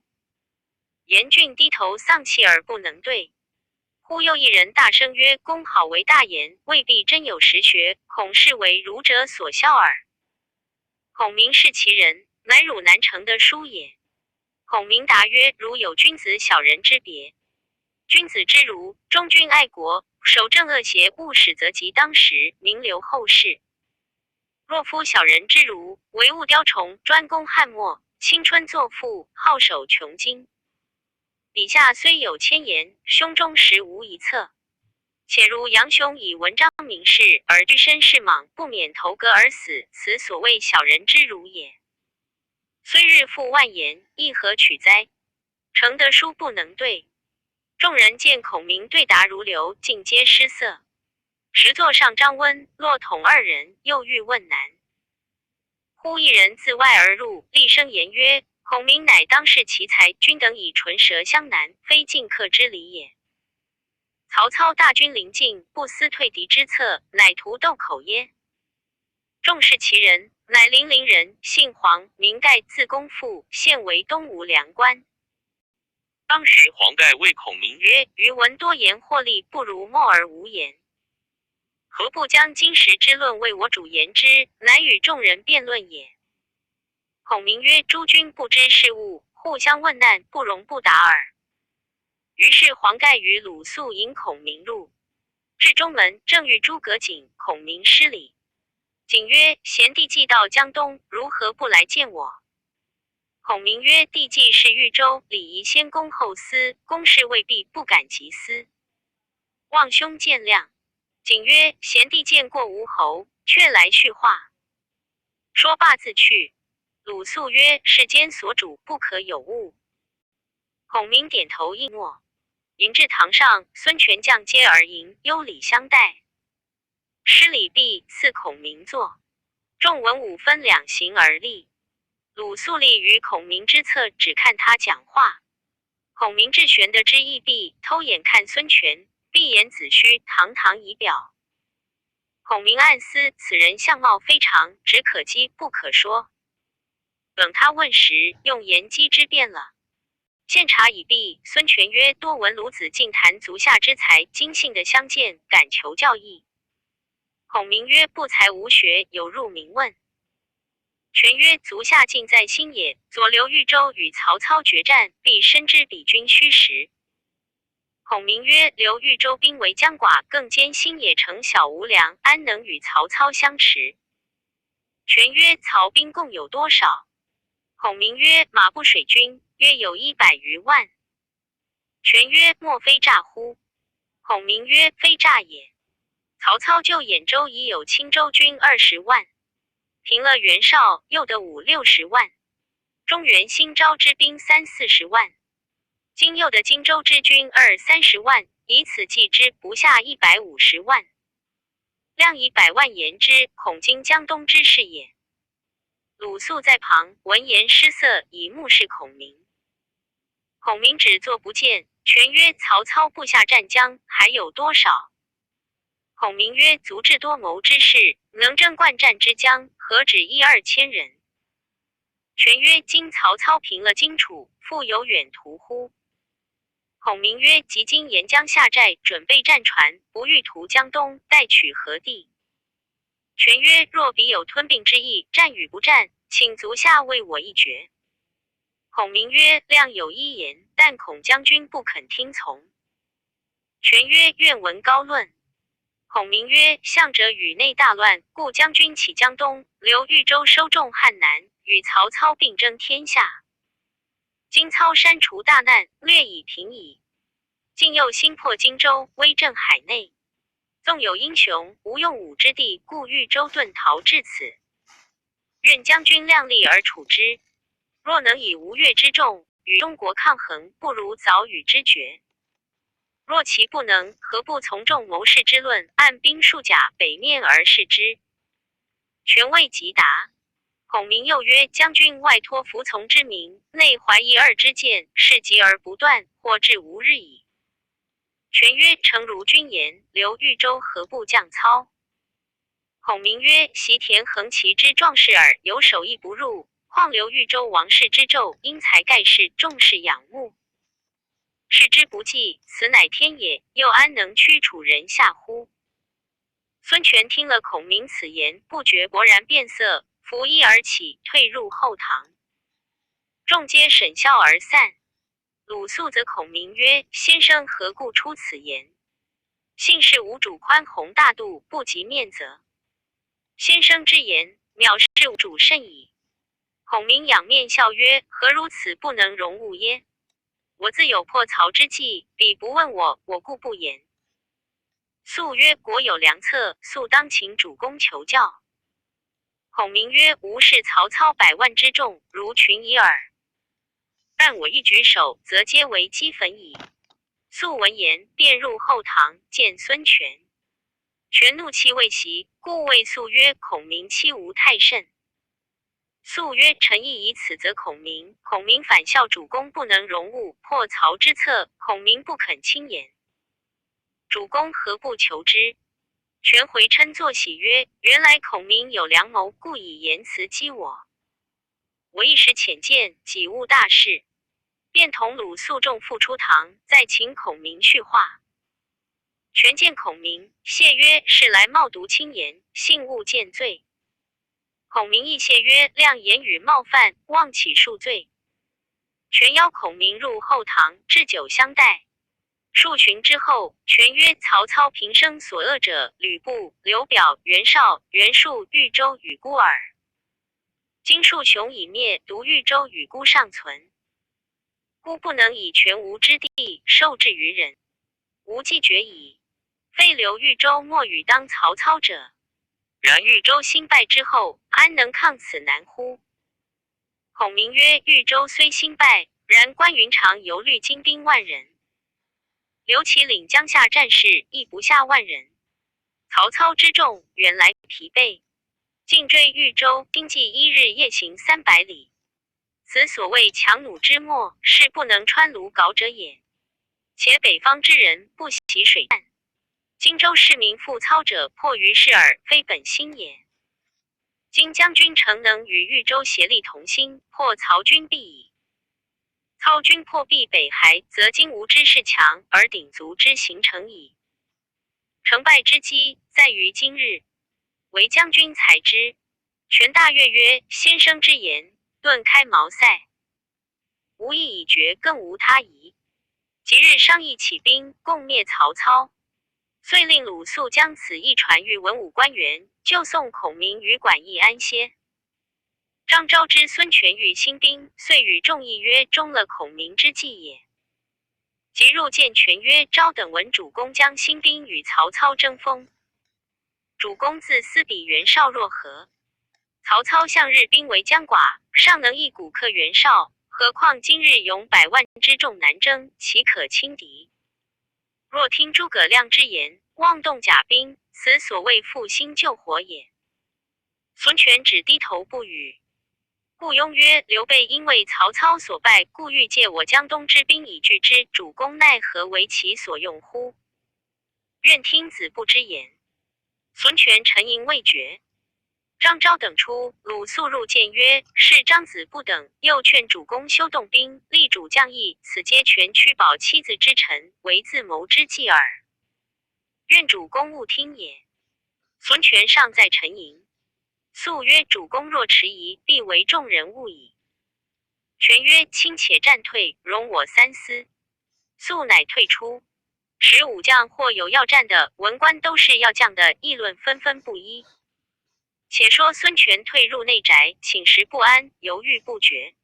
吴国太见权如此，问曰：何事在心，寝食俱废？权曰：今曹操屯兵于江汉，有下江南之意。问诸文武，或欲将者，或欲战者。欲待战来，恐寡不敌众；欲待将来，又恐曹操不容，因此犹豫不决。吴国太曰：汝何不记吾解临终之语乎？孙权如醉方醒，似梦初觉，想出这句话来。正是追思国母临终语，引得周郎立战功。毕竟说着甚的，且看下文分解。第44回，孔明用智击周瑜，孙权绝计破曹操。却说吴国太见孙权疑惑不决，乃谓之曰：先解遗言云，伯服林中有言，内事不决问张昭，外事不决问周瑜。今何不请公瑾问之？权大喜，即遣使往鄱阳请周瑜议事。原来周瑜在鄱阳湖训练水师，闻曹操大军至汉上，便星夜回柴桑郡义军击事。使者未发，周瑜已先到。鲁肃与于最后，先来接着将前项事细述一番。周瑜曰：子敬休忧，瑜自有主张。今可速请孔明来相见。鲁肃上马去了。周瑜方才歇息，忽报张昭、顾雍、张宏布置4人来相探。瑜皆入堂中坐定，续寒温毕。张昭曰：都督知江东之利害否？瑜曰：未知也。昭曰：曹操勇众100万，屯于汉上，昨传檄文至此，欲请主公会列于江夏。虽有相吞之意，尚未露其形。昭等劝主公且降之，庶免江东之祸。不祥鲁子敬从江夏带刘备军师诸葛亮至此，彼因自欲血愤，特下说辞以击主公。子敬却执迷不悟，正欲待都督一决。瑜曰：公等之见皆同否？顾雍等曰：所议皆同。瑜曰：吾意欲降久矣。公等请回。明早见主公，自有定议。昭等辞去。少卿又报程普、黄盖、韩当等一班战将来见。瑜迎入，各问未弃。程普曰：都督知江东早晚属他人否？瑜曰：未知也。普曰：吾等自随孙将军开基创业，大小数百战，方才占得6郡城池。今主公听谋士之言，欲降曹操，此真可耻可惜之事。吾等宁死不入。望都督劝主公绝计兴兵。吾等愿效死战。瑜曰：将军等所见皆同否？黄盖愤然而起，以手拍额曰：无头可断，誓不降曹。众人皆曰：吾等皆不愿降。瑜曰：吾正欲与曹操决战，安肯投降？将军等请回。瑜见主公，自有定议。程普等别去。又谓己、诸葛瑾、吕范等一班而文官相候。瑜迎入，讲礼毕。诸葛瑾曰：舍弟诸葛亮自汉上来，言刘豫州欲结东吴，共伐曹操，文武商议未定。因舍弟为使，瑾不敢多言，专候都督来决此事。瑜曰：以公论之若何？瑾曰：将者易安，战者难保。周瑜笑曰：瑜自有主张。来日同至府下定议。瑾等辞退。忽又报吕蒙、甘宁等一班而来见。瑜请入，亦叙谈此事。有要战者，有要将者，互相争论。瑜曰：不必多言，来日都到府下公议。众乃辞去。周瑜冷笑不止。至晚，人报鲁子敬迎孔明来拜。瑜出中门迎入，去礼毕，分宾主而坐。肃先问瑜曰：今曹操驱众南侵，何与战二策？主公不能决，亦听于将军。将军之意若何？瑜曰：曹操以天子为名，其师不可拒，且其势大，未可轻敌。战则必败，将则易安。吾意已决。来日见主公，便当遣使纳降。鲁肃愕然曰：君言差矣。江东基业，以立3世，岂可一旦弃于他人？伯服遗言，外事付托将军。今正欲仗将军保全国家，为泰山之靠，奈何亦从懦夫之意耶？瑜曰：江东6郡，生灵无限。若离兵革之祸，必有归怨于我，故决计请降耳。肃曰：不然。以将军之英雄，东吴之险固，操未必便能得志也。2人互相争辩，孔明只袖手冷笑。瑜曰：先生何故审笑？孔明曰：亮不笑别人，笑子敬不是时务耳。肃曰：先生如何反笑我不是时务？孔明曰：公瑾主意欲降操，甚为合理。瑜曰：孔明乃是时务之士，必与吾有同心。肃曰：孔明，你也如何说此？孔明曰：操极善用兵，天下莫敢当。项只有吕布、袁绍、袁术、刘表敢与对敌。今数人皆被操灭，天下无人矣。独有刘豫州不识时务，强与争衡。今孤身江夏，存亡未保。将军决计降曹，可以保妻子，可以全富贵。国祚迁移，复知天命，何足惜哉？鲁肃大怒曰：汝教吾主屈膝受辱于国贼乎？孔明曰：余有依计，并不劳牵羊担酒，纳土献印，亦不须亲自渡江，只需遣一介之使偏舟送2个人到江上。操若的此2人，100万之众皆卸甲卷旗而退矣。瑜曰：用何2人可退操兵？孔明曰：江东去此2人，如大木漂一叶，太仓减一粟耳。而操得之，必大喜而去。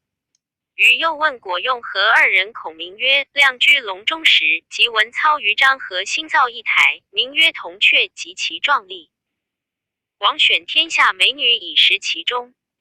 操本好色之徒，久闻江东乔公有2女，长曰大乔，次曰小乔，有审于落雁之容，闭月羞花之貌。操曾发誓曰：吾一愿扫平四海，以成帝业。一愿的江东2乔，置之铜雀台，以乐晚年，虽死无恨矣。今虽引100万之众，虎视江南，其实为此2女也。将军何不去寻乔公，以千金买此2女，差人送与曹操？操得2女，称心满意，必班师矣。此范蠡献西施之计，何不速为之？瑜曰：操欲得2乔，有何正验？孔明曰：曹操幼子曹植，字子建，下笔成文。操常命作一赋，名曰《铜雀台赋》。赋中之意，单道他家何为天子，是取2乔。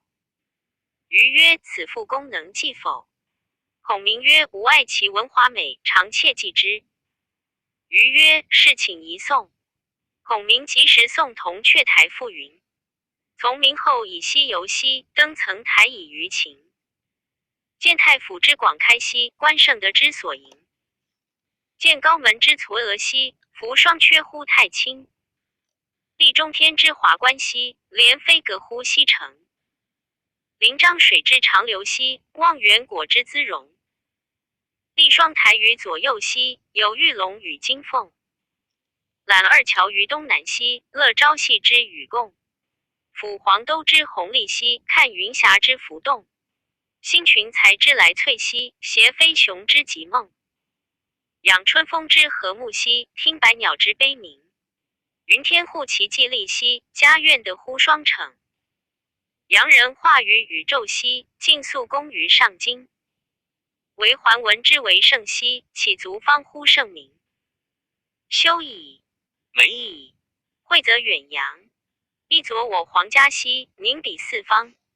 同天地之归亮兮，其日月之辉光。永贵尊而无极兮，等君受于东皇。玉龙旗以遨游兮，回銮嘉而周章。温化极乎四海兮，家务富而民康。愿思台之永固兮，乐钟鼓而未央。周瑜听罢勃然大怒，离座直北而骂曰：老贼欺吾太甚！孔明即其止之曰：习单于吕钦将介，汉天子许以公主和亲，今何袭民间2女乎？瑜曰：公有所不知，大乔是孙伯符将军主妇，小乔乃瑜之妻也。孔明佯作惶恐之状，曰：亮实不知。失口乱言，死罪，死罪。瑜曰：吾与老贼势不两立。孔明曰：事须三思，免致后悔。瑜曰：吾承伯符寄托，安有屈身降操之理？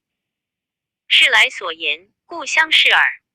吾自离鄱阳湖，便有北伐之心，虽刀斧加头，不易其志也。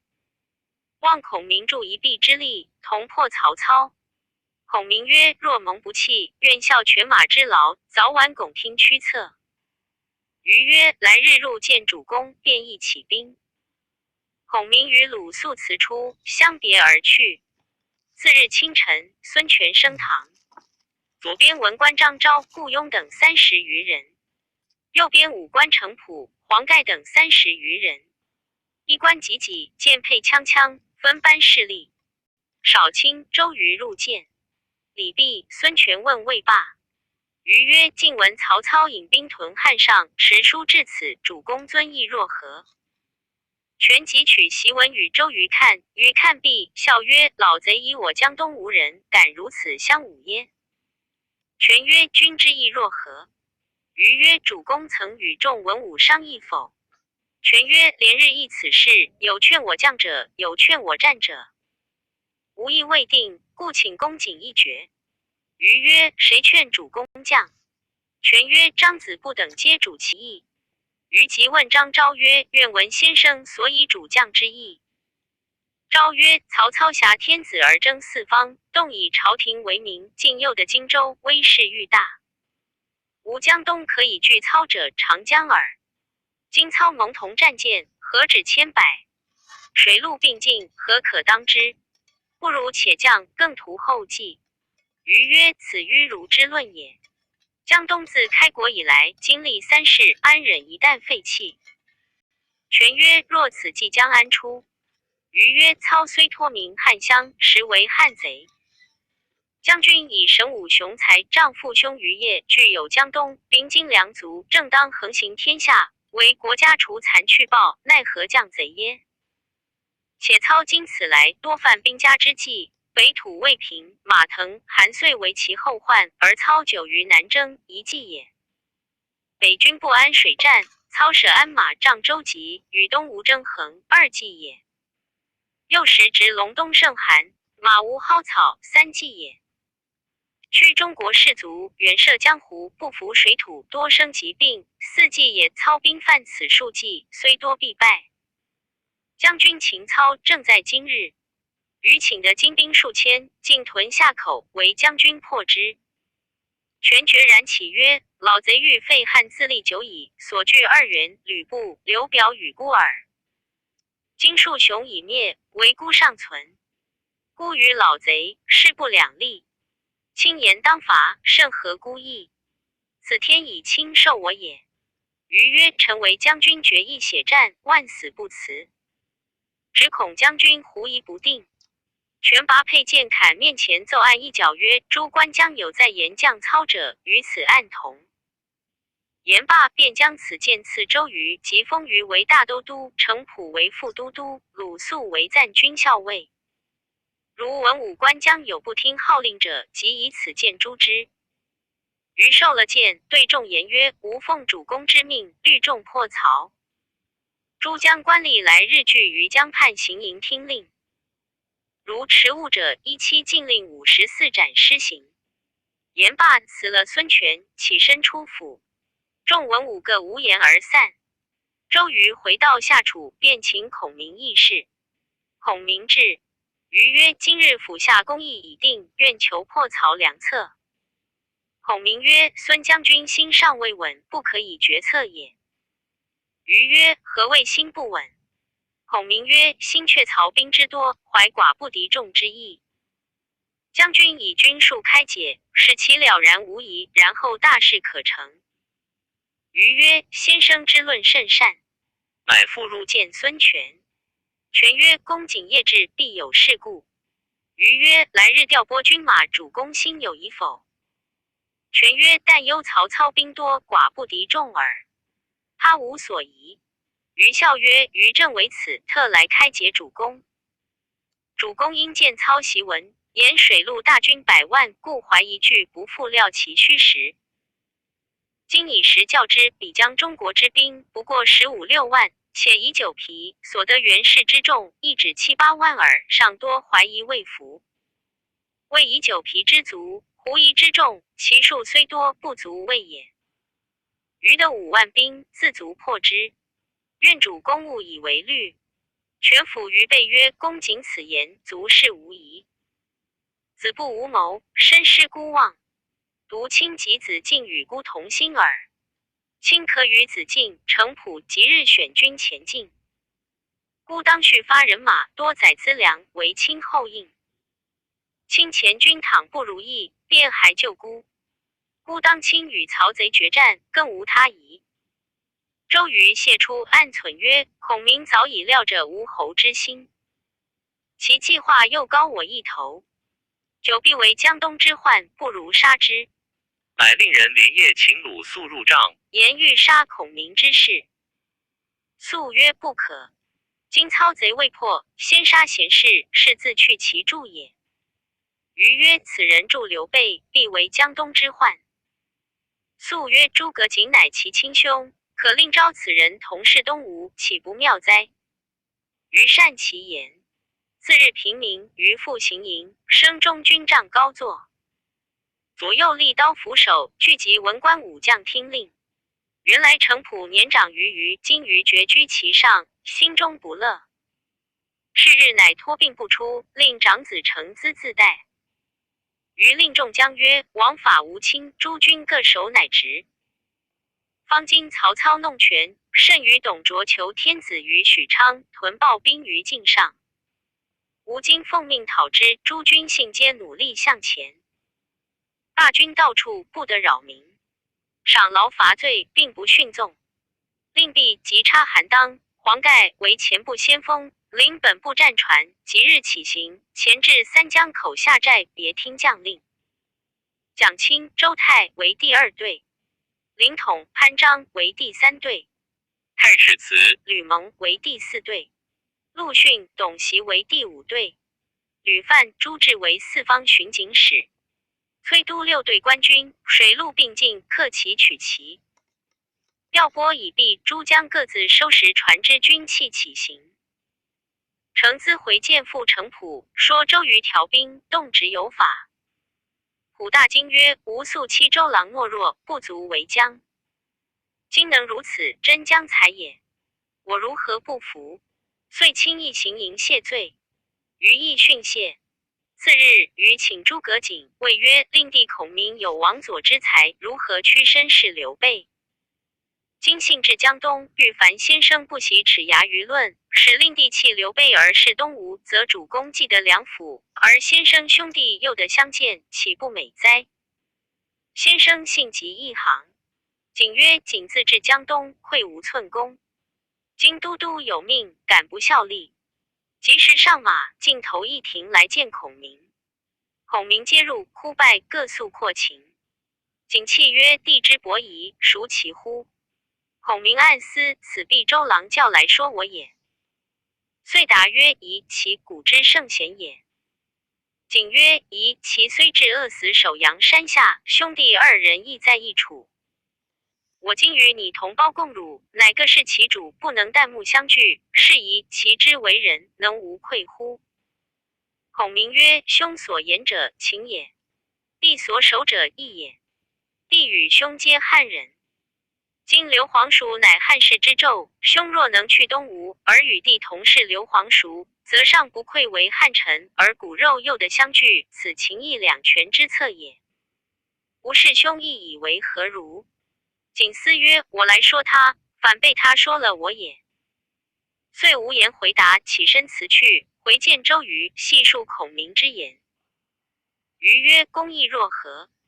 瑾曰：吾受孙将军厚恩，安肯相背？瑜曰：公既忠心事主，不必多言。吾自有服孔明之计，正是至与至逢一必合，才合才矫又难容。毕竟周瑜何计服孔明，且看下文分解。第45回，三江口曹操折兵，群英会蒋干中计。却说周瑜闻诸葛瑾之言，转恨孔明，存心欲谋杀之。次日点其军将，入辞孙权。权曰：卿先行，孤即起兵继后。于辞出，与程普、鲁肃领兵起行，便邀孔明同往。孔明欣然从之，一同登舟，架起帆墙，以里望下口而进。离三江口5-60里，船依次第歇定。周瑜在中央下寨，岸上依西山结营，周围屯驻。孔明只在一叶小舟内安身。周瑜分拨已定，使人请孔明议事。孔明至中军帐，叙礼毕。瑜曰：昔曹操兵少，袁绍兵多，而操反胜少者，应用许攸之谋，先断乌巢之粮也。今操兵83万，我兵只5、6万，安能拒之？必须先断操之粮，然后可破。我已探知操军粮草俱屯于巨铁山。先生久居汉上，熟知地理。敢烦先生与关张子龙备无意驻兵1000人，星夜往巨铁山断操粮道。彼此各为主人之事，幸勿推调。孔明暗思，此应说我不动，设计害我。我若推调，必为所笑，不如应之，别有计议。乃欣然领墨。瑜大喜。孔明辞出。鲁肃命谓瑜曰：公使孔明劫粮，是何意见？瑜曰：吾欲杀孔明，恐惹人笑，故借曹操之手杀之，以绝后患耳。肃闻言，乃往见孔明，看他知也不知。只见孔明略无难色，整点军马要行。肃不忍，以言挑之曰：先生此去可成功否？孔明笑曰：吾水战、步战、马战、车战各尽其妙，何愁攻击不成？非比江东，公与周郎备止亦能也。肃曰：吾与公瑾何谓亦能？孔明曰：吾闻江南小儿谣言云：福禄把关饶子敬，临江水战有周郎。公等于陆地，但能福禄把关。周公瑾但堪水战，不能陆战耳。肃乃以此言告知周瑜。瑜怒曰：何欺我不能陆战耶？不用他去，我自引1万马军往巨铁山断操粮道。肃又将此言告孔明。孔明笑曰：公瑾令吾断粮者，实欲使曹操杀吾耳。吾故以片言戏之，公瑾便容纳不下。目今用人之计，只愿吴侯与刘使君同心，则功可成。如各相谋害，大事休矣。操贼多谋，他平生惯断人粮道，今如何不以重兵提备？公瑾若去，必为所擒。今只当先决水战，挫动北军锐气，别寻妙计破之。望子敬善言，以告公瑾为信。鲁肃遂连夜回见周瑜，备述孔明之言。瑜摇手顿足曰：此人见识胜吾10倍，今不除之，后必为我国之祸。肃曰：今用人之计，望以国家为重，且待破曹之后，图之未晚。瑜然其说。却说玄德吩咐刘琦守江夏，自领众将引兵往夏口。遥望江南岸旗帆隐隐，戈戟重重，料是东吴已动兵矣。乃尽移江夏之兵，至樊口屯扎。玄德聚众曰：孔明已去东吴，杳无音信，不知事体何如？时人可去探听虚实回报。糜竺曰：竺愿往。玄德乃备洋酒礼物，令糜竺至东吴，以犒军为名，探听虚实。竺领命，驾小舟顺流而下，进至周瑜大寨前。军士入报周瑜，瑜召入。竺再拜致玄德相敬之意，献上酒礼。瑜受气，设宴款待糜竺。竺曰：孔明在此已久，今愿与同回。瑜曰：孔明方与我同谋破曹，岂可便去？吾意欲见刘豫州，共议良策。乃身统大军，不可战离。若豫州肯往驾来临，身为所望。竺应诺，拜辞而回。肃问瑜曰：公欲见玄德，有何计议？瑜曰：玄德是知枭雄，不可不除。吾今趁机诱至杀之，实为国家除一后患。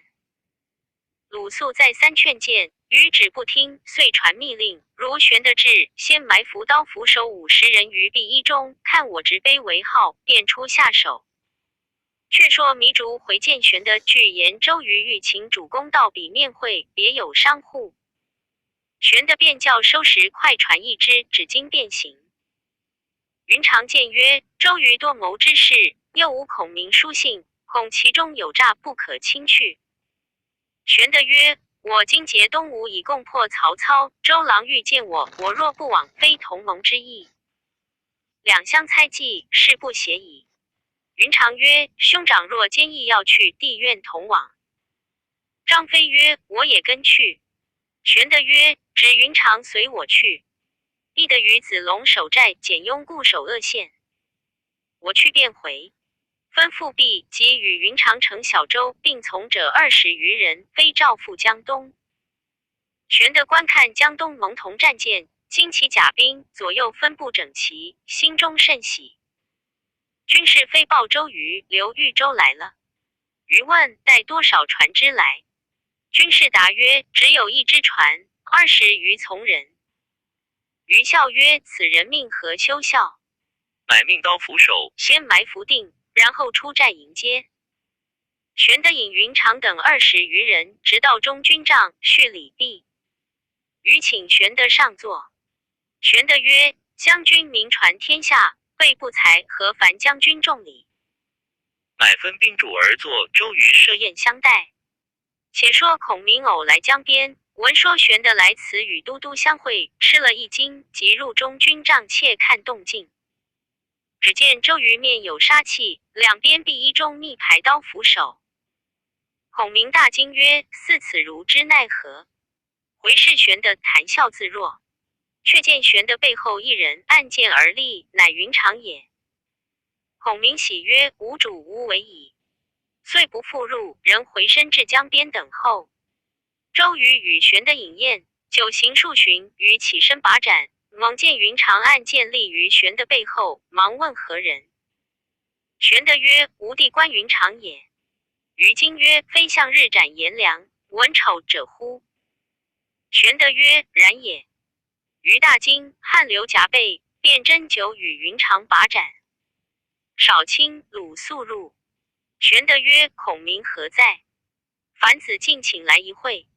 瑜曰：且待破了曹操，与孔明相会未迟。玄德不敢再言。云长以目视玄德会意，即起身辞瑜曰：备战告别。即日破敌收功之后，专当叩贺。瑜亦不留，送出辕门。玄德别了周瑜，与云长等来至江边，只见孔明已在舟中。玄德大喜。孔明曰：主公知今日之为乎？玄德愕然曰：不知也。孔明曰：若无云长，主公己为周瑜所害矣。玄德方才醒悟，便请孔明同回樊口。孔明曰：亮虽居虎口，安如泰山。今主公但收拾船只军马后用，以11月20甲子日后为期，可令子龙驾小舟来南岸边等候。切勿有误。玄德问其意。孔明曰：但看东南风起，亮必还矣。玄德在欲问时，孔明催促玄德作速开船。言讫自回。玄德与云长即从人开船，行不数里，忽见上流头放下50、60只船来。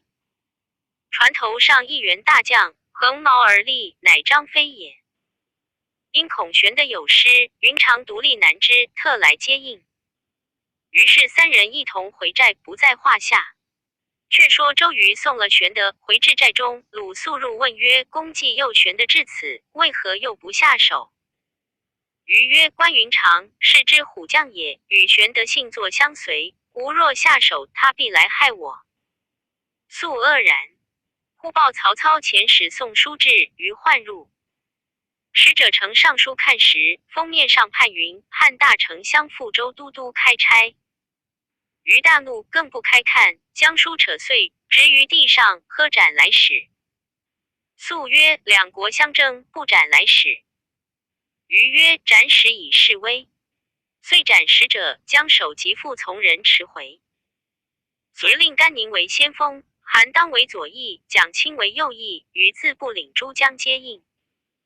来日4更造饭，5更开船，鸣鼓呐喊而进。却说曹操知周瑜毁书斩使，大怒，便唤蔡瑁、张允等一班荆州将将为前部。操自为后军，催督战船到三江口。早见东吴船只必将而来，为首一员大将坐在船头上，大呼曰：“吾乃甘宁也，谁敢来与我决战？”蔡瑁令弟蔡勋前进。两船将近，甘宁拈弓搭箭，望蔡勋射来，应弦而倒。宁遂驱船大进，万弩齐发，曹军不能抵挡。右边蒋钦，左边韩当直冲入曹军队中。曹军大半是清徐之兵，素不习水战，大江面上战船100，早立脚不住。甘宁等3路战船纵横水面。周瑜又催船助战，曹军中见着炮者不计其数，从40直杀到未时。周瑜虽得力，只恐寡不敌众，遂下令鸣金收住船只。曹军败回，操登汉寨，再整军士，唤蔡瑁、张允，责之曰：“东吴兵少，反为所败，是汝等不用心耳。”蔡瑁曰：“荆州水军久不操练，清徐之军又素不习水战，故而致败。今当先立水寨，令清徐军在中，荆州军在外，每日教习精熟，方可用之。”操曰：“汝既为水军都督，可以便宜从事，何必禀我？”于是张、蔡2人自去训练水军。沿江一带分24座水门，以大船居于外围城郭，小船居于内，可通往来。至晚点上灯火，照得天星，水面通红。汉寨300余里，烟火不绝。却说周瑜得胜回寨，犒赏三军，一面插人到吴侯楚报捷。当夜余登高观望，只见西边火光接天，左右告曰：“此皆北军灯火之光也。”余亦心惊。次日，余欲亲往探看曹军水寨，乃命收拾楼船一只，带着鼓乐，随行健将数员，各带强弓硬弩，一齐上船以礼前进。至操寨边，余命下了钉石，楼船上鼓乐齐奏。余暗窥他水寨，大惊曰：“此身的水军之妙也。”问水军都督是谁？左右曰：“蔡瑁、张允。”余思曰：“二人久居江东，安习水战，吾必设计先除此2人，然后可以破曹。”正窥看间，早有曹军飞报曹操，说周瑜偷看吴寨，操命纵船擒捉。余见水寨中旗号动，即叫收起钉石，两边四下一齐轮转橹罩，望江面上如飞而去。比及曹寨中传出时，周瑜的楼船已离了10数里远，追之不及，回报曹操。操问众将曰：“昨日输了一阵，错动锐气，今又被他深窥吴寨，吾当作何计破之？”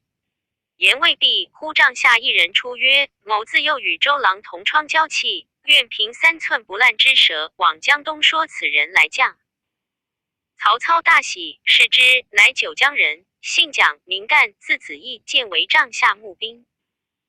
操问曰：“子义与周公瑾相后乎？”干曰：“丞相放心，干到江左必要成功。”操问：“要将何物去？”干曰：“只消一同随往2仆驾舟，其余不用。”操甚喜，置酒与蒋干送行。干葛巾布袍，驾一只小舟，进到周瑜寨中，命传报故人蒋干相访。周瑜正在帐中议事，闻干至，校尉诸将曰：“说客至矣。”遂与众将附耳低言：“如此如此。”众皆应命而去。余整衣冠，引从者数百，皆锦衣花帽，前后簇拥而出。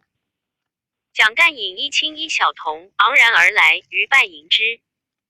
干曰：“公瑾别来无恙。”余曰：“子义良苦，远涉江湖，为曹氏作说客耶？”干愕然曰：“吾久别足下，特来叙旧，奈何以我作说客也？”余笑曰：“吾虽不及诗烘之聪，闻弦歌而知雅意。”干曰：“足下待故人如此，便请告退。”余笑而挽其臂曰：“吾但恐兄为曹氏作说客耳。既无此心，何速去也？”遂同入帐，叙礼毕，坐定，即传令西赵江左英杰与子义相见。须臾文官武将各穿锦衣，帐下偏皮将校都披银铠，分两行而入。余都教相见毕，就列于两傍而坐，大张筵席，奏军中得胜之乐，轮换行酒。余告众官曰：此无同窗弃游也，虽从江北到此，却不是曹家说客，公等勿疑。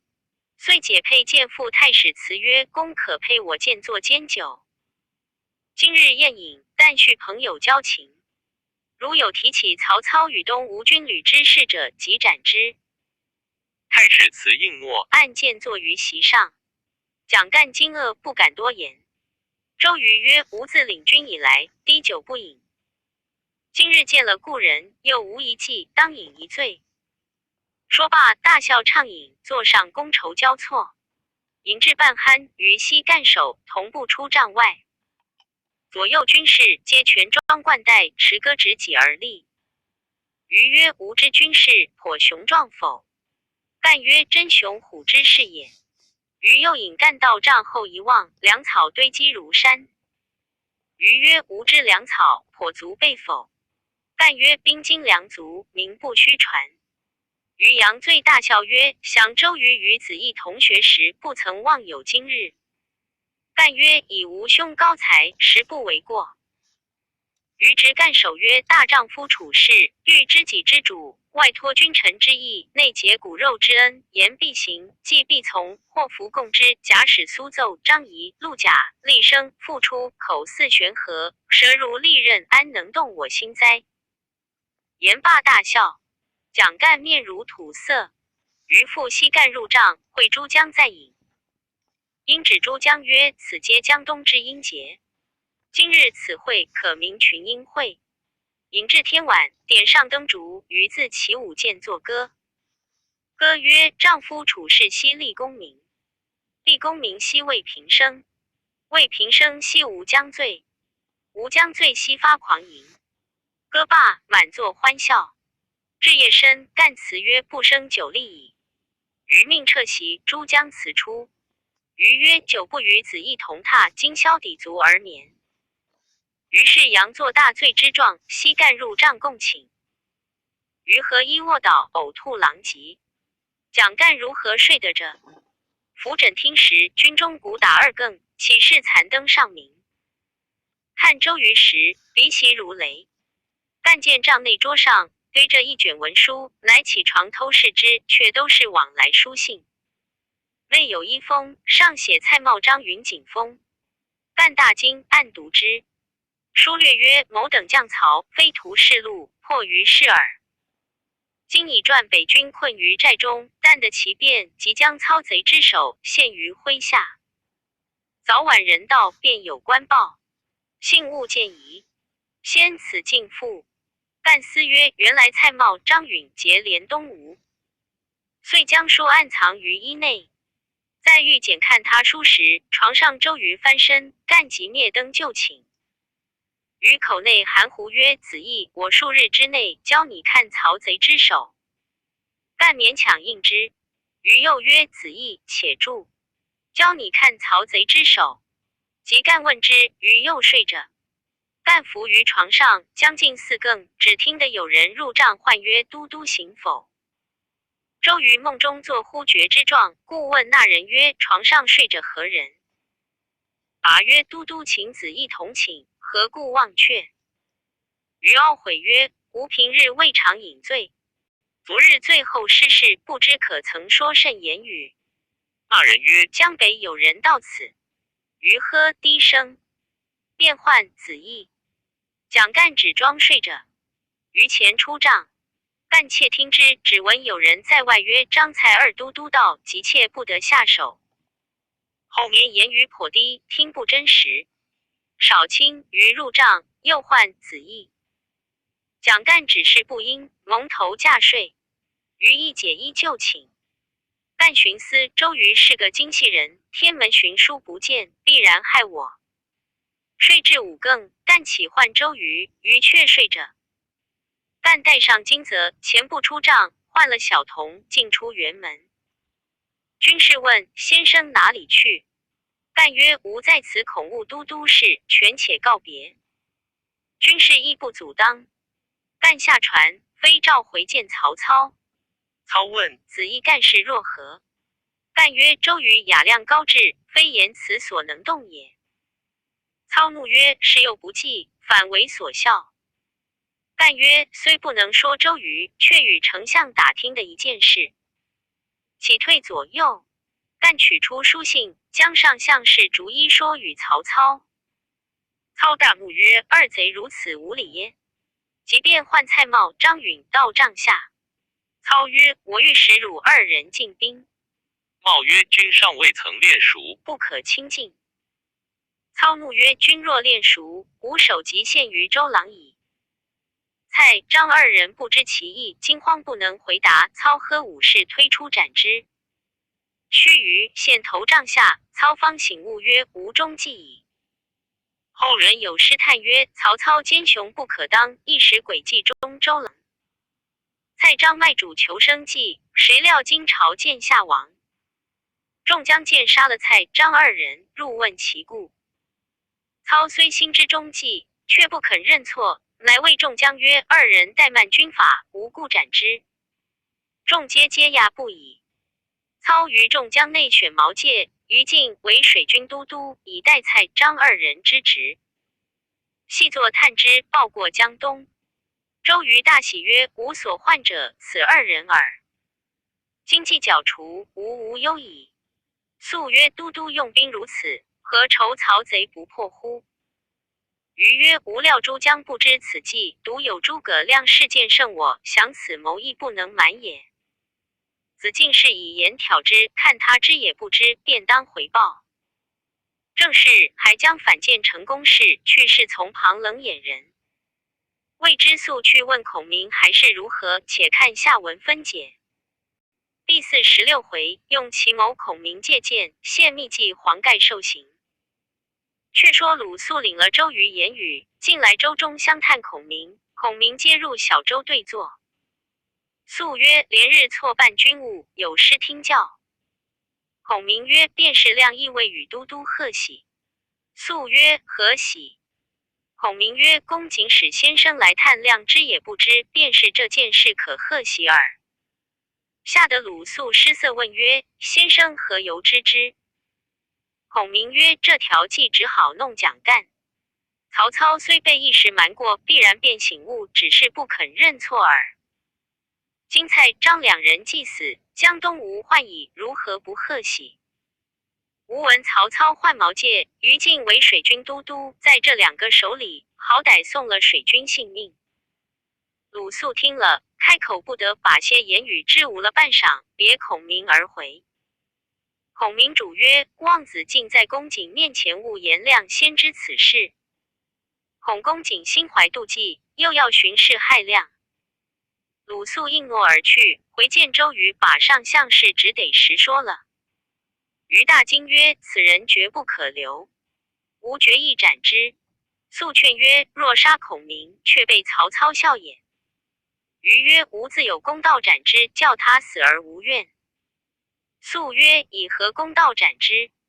瑜曰：子敬休问，来日便见。次日，聚众将于帐下，叫请孔明议事。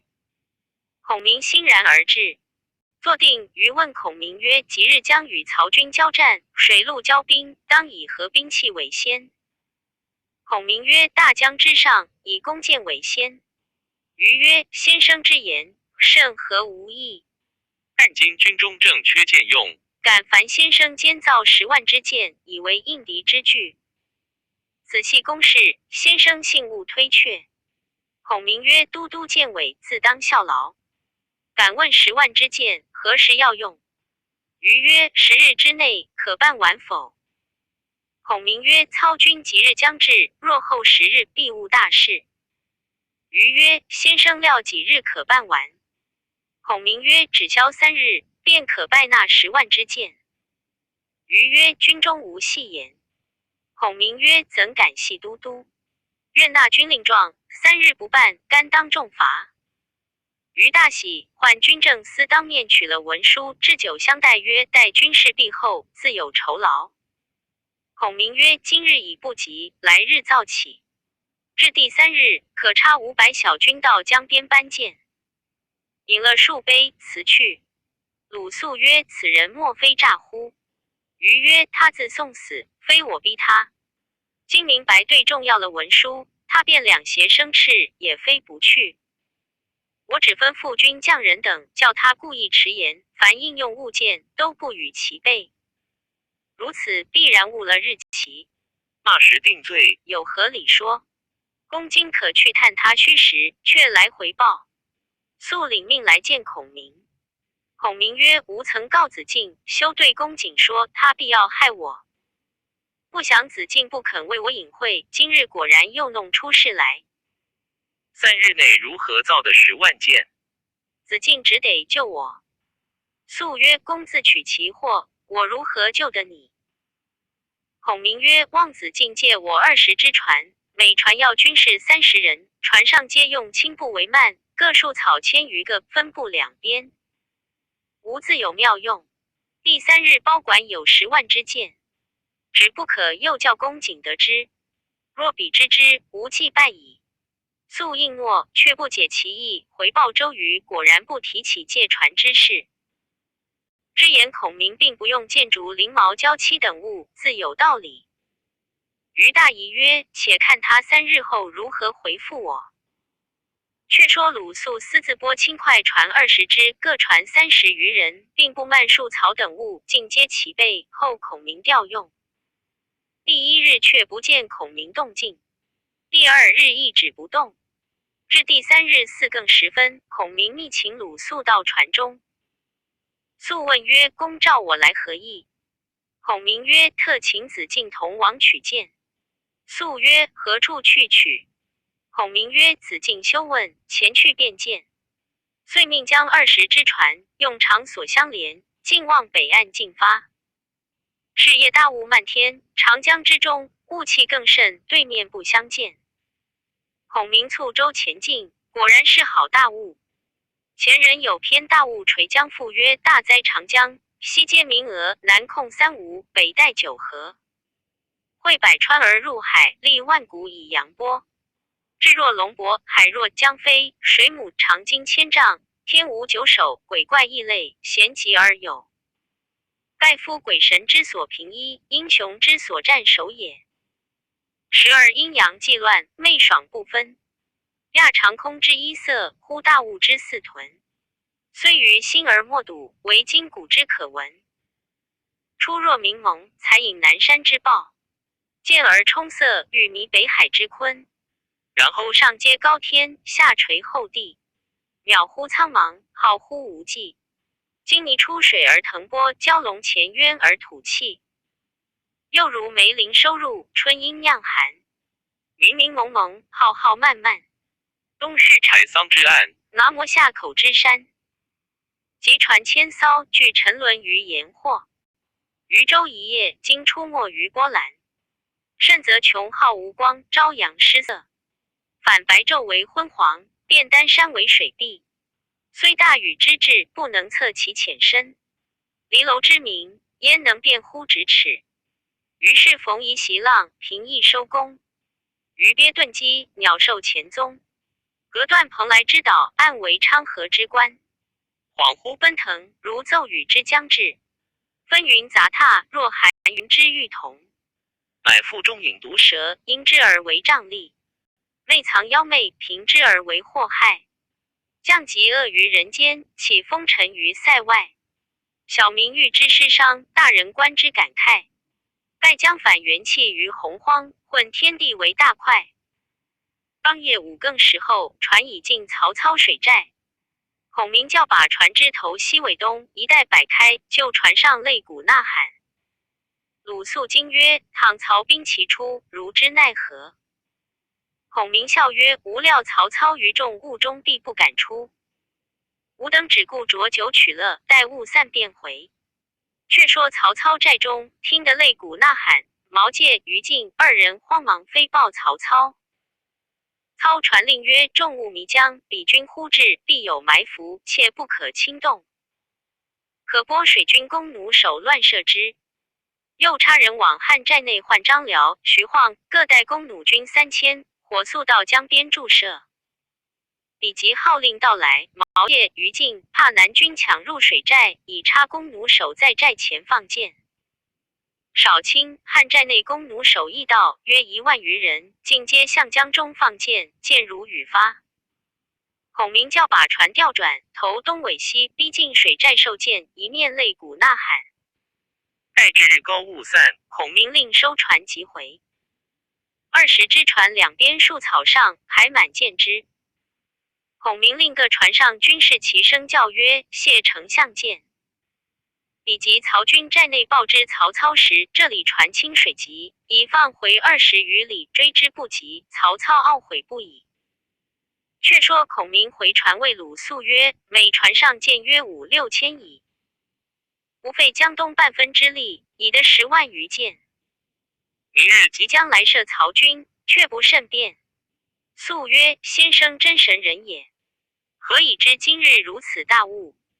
孔明曰：“为将而不通天文，不识地利，不知其门，不晓阴阳，不看阵图，不明兵事，是庸才也。亮于3日前已算定今日有大误，因此敢任3日知县。公瑾教我10日完办，工匠料物都不应手，将这一件风流罪过，明白要杀我。我命系于天，公瑾焉能害我哉？”鲁肃拜服。船到岸时，周瑜已插500军在江边等候搬箭。孔明叫于船上取之，可得10余万只，都搬入中军长交纳。鲁肃入见周瑜，备说孔明取箭之事。瑜大惊，慨然叹曰：“孔明神机妙算，无不如也。”后人有诗赞曰：“一天浓雾满长江，远近难分水渺茫。奏与飞黄来战舰，孔明今日伏周郎。”少卿，孔明入寨见周瑜，瑜下帐迎之，称羡曰：“先生神算，使人敬服。”孔明曰：“诡谲小计，何足为奇？”瑜邀孔明入帐共饮。瑜曰：“昨吴竹遣使来催督进军，瑜未有奇计，愿先生教我。”孔明曰：“亮乃碌碌庸才，安有妙计？”瑜曰：“某昨观曹操水寨，及其严整有法，非等闲可攻。私得一计，不知可否？先生幸为我一决之。”孔明曰：“都督且休言，各自写于手内，看同也不同。”瑜大喜，叫取笔砚来，先自暗写了，却送于孔明。孔明亦暗写了，2个一进坐榻，各出掌中之字，互相观看，皆大笑。原来周瑜掌中字乃一火字，孔明掌中亦一火字。瑜曰：“既我2人所见相同，更无疑矣。幸勿漏泄。”孔明曰：“两家公事，岂有漏泄之理？无料曹操虽2番经我这条计，然必不违背。今都督谨行之可也。”引罢分散，诸将皆不知其事。却说曹操平白折了15、6万箭，心中气闷。荀攸进计曰：“江东有周瑜、诸葛亮2人用计，急切难破。可差人去东吴诈降，为奸细内应，以通消息，方可图也。”操曰：“此言正合无益。汝料军中谁可行此计？”攸曰：“蔡瑁、贝诸、蔡氏宗族皆在军中。瑁之族弟蔡中、蔡和现为副将，丞相可以恩节之，插网诈降，东吴必不见疑。”操从之，当夜密唤2人入帐嘱咐曰：“汝2人可引些少军士去东吴诈降，但有动静，使人密报。事成之后，众加封赏。休怀2心。”2人曰：“吾等妻子俱在荆州，安敢怀2心？丞相勿疑。”某2人必取周瑜、诸葛亮之首，献于麾下。操后赏之。次日，2人带500军士，驾船数只，顺风望着南岸来。且说周瑜正理会进兵之事，忽报江北有船来到江口，称是蔡瑁之弟蔡和、蔡中，特来投降，于唤入。2人哭拜曰：“无兄无罪，被曹贼所杀。吾二人欲报凶仇，特来投降。望赐收录，愿为前部。于大喜，重赏二人，即命与甘宁引军为前部。二人拜谢，以为中计。于密唤甘宁，吩咐曰：此二人不待家小，非真投降，乃曹操使来为奸细者。吾今欲将计就计，叫他通报消息。如可殷勤相待，就礼提防。至出兵之日，先要杀他2个祭旗。汝切须小心，不可有误。甘宁领命而去。鲁肃入见周瑜曰：蔡中、蔡和之将多应是诈，不可收用。瑜斥曰：彼因曹操杀其兄，欲报仇而来将，何诈之有？你若如此多疑，安能容天下之事乎？肃默然而退，乃往告孔明。孔明笑而不言。肃曰：孔明何故审笑？孔明曰：吾孝子竟不是公瑾用计耳。灞江隔远，细作极难往来。操使蔡中、蔡和诈降，窃探我军中事，公瑾将计就计，正要他通报消息。兵不厌诈，公瑾之谋士也。肃方才醒悟。却说周瑜夜坐帐中，忽见黄盖潜入军中来见周瑜。瑜问曰：公父夜至，必有良谋见教。盖曰：彼众我寡，不以久持，何不用火攻之？瑜曰：谁教公献此计？盖曰：某出自己意，非他人之所教也。瑜曰：吾正欲如此，故留蔡中、蔡和诈降之人，以通消息。但恨无一人为我行诈降计耳。盖曰：某愿行此计。瑜曰：不受些苦，彼如何肯信？盖曰：某受孙氏厚恩，虽肝脑涂地，亦无怨悔。瑜拜而谢之曰：君若肯行此苦肉计，则江东之万幸也。盖曰：某死亦无怨。遂谢而出。次日，周瑜鸣鼓大会诸将于帐下，孔明亦在座。周瑜曰：操引100万之众，联络300余里，非一日可破。今令诸将各领3个月粮草，准备御敌。言未弃，黄盖进曰：莫说3个月，便知30个月粮草，也不济事。若是这个月能破便破，若是这个月不能破，只可依张子布之言，弃甲倒戈，北面而降之耳。周瑜勃然变色，大怒曰：吾奉主公之命，督兵破曹，敢有再言将者，必斩。今两军相敌之际，如敢出此言，慢我军心，不斩汝首，难以服众。喝左右将黄盖斩气报来。黄盖亦怒曰：吾自随破虏将军，纵横东南，以立3世，那由你来？瑜大怒，喝令速斩。甘宁进前告曰：公父乃东吴旧臣，望宽恕之。瑜喝曰：汝何敢多言，乱无法度。先斥左右将甘宁乱棒打出。众官皆跪告曰：黄盖罪故当诛，但于君不利。望都督宽恕，权且记罪。破曹之后，斩亦未迟。瑜怒未息，众官苦苦告求。瑜曰：若不看众官面皮，决须斩首。今且免死，命左右脱藩，打100级杖，以正其罪。众官又告免，瑜推翻案桌，斥退众官，喝教刑杖。将黄盖剥了衣服，脱翻在地，打了50级杖。众官又复苦苦求免，瑜跃其指盖曰：如敢小觑我耶？且记下50棍。再有怠慢，2罪俱罚。恨声不绝而入帐中。众官扶起黄盖，打得皮开肉绽，鲜血迸流，扶归本寨，昏厥几次。众问之人，无不下泪。鲁肃也往看问了，来至孔明船中，谓孔明曰：今日公瑾怒责公父，我等皆是他部下，不敢犯言苦谏。先生是客，何故袖手旁观，不发一语？孔明笑曰：子敬欺我。肃曰：肃与先生渡江以来，未尝一事相欺，今何出此言？孔明曰：子敬岂不知公瑾今日毒打黄公父，乃其计耶？如何要我劝他？肃方悟。孔明曰：不用苦肉计，何能瞒过曹操？今必令黄公复去诈降，却叫蔡中、蔡和报之其事矣。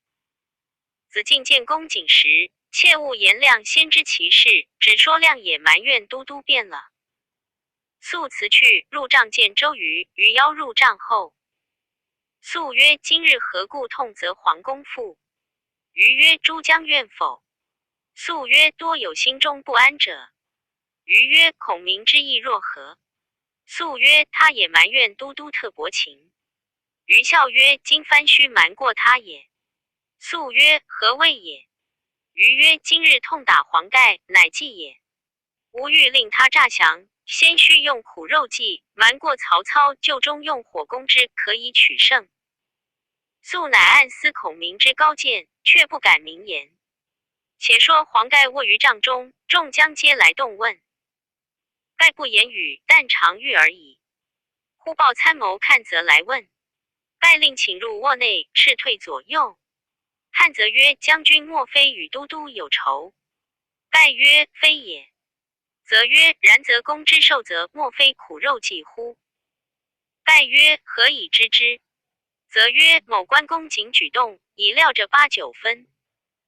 盖曰：某受吴侯3世厚恩，无以为报，故献此计，以破曹操。吾虽受苦，亦无所恨。吾遍官军中，无一人可为心腹者。唯公素有忠义之心，敢以心腹相告。则曰：公之告我，无非要我献诈降书耳。盖曰：实有此意，未知肯否？阚泽欣然领诺。正是勇将亲身思报主，谋臣为国有同心。未知阚泽所言若何？且看下文分解。第47回，阚泽密献诈书，庞统巧授连环计。却说缺泽字德润，会稽山阴人也。家贫好学，与人用功，常借人书来看。看过一遍，便不遗忘。口才便给，少有胆气。孙权召为参谋，与黄盖最相善。盖知其能言有胆，故欲使献诈降书。则欣然应诺曰：大丈夫处事，不能立功建业，不及与草木同腐乎？公既捐躯报主，则又何习为生？黄盖滚下床来拜而谢之。则曰：事不可缓，即今便行。盖曰：书已修下了。则领了书，只就当夜半坐渔翁，驾小舟往北岸而行。是夜寒星满天，3更时后，早到曹军水寨。寻将军士拿住，连夜报之曹操。操曰：莫非是奸细麻？军士曰：只一渔翁，自称是东吴参谋阚泽，有机密事来见。操便叫引将入来。军士引阚泽至，只见帐上灯烛辉煌。曹操凭己为坐，问曰：汝既是东吴参谋，来此何干？则曰：人言曹丞相求贤若渴，今观此问，甚不相合。黄公父，汝又错寻思了也。操曰：吾与东吴旦夕交兵，汝私行到此，如何不问？则曰：黄公父乃东吴3世旧臣，今被周瑜于众将之前，无端毒打，不生愤恨。因欲投降丞相，为报仇之计，特谋之于我。我与公父情同骨肉，近来为献密书，未知丞相肯容纳否？操曰：书在何处？阚泽取书呈上。操拆书，就登下观看。书略曰：盖受孙氏厚恩，本不当怀二心。然以今日世事论之，用江东6少之族，当中国100万之师，众寡不敌，海内所共建也。东吴将领，无论至于，皆知其不可。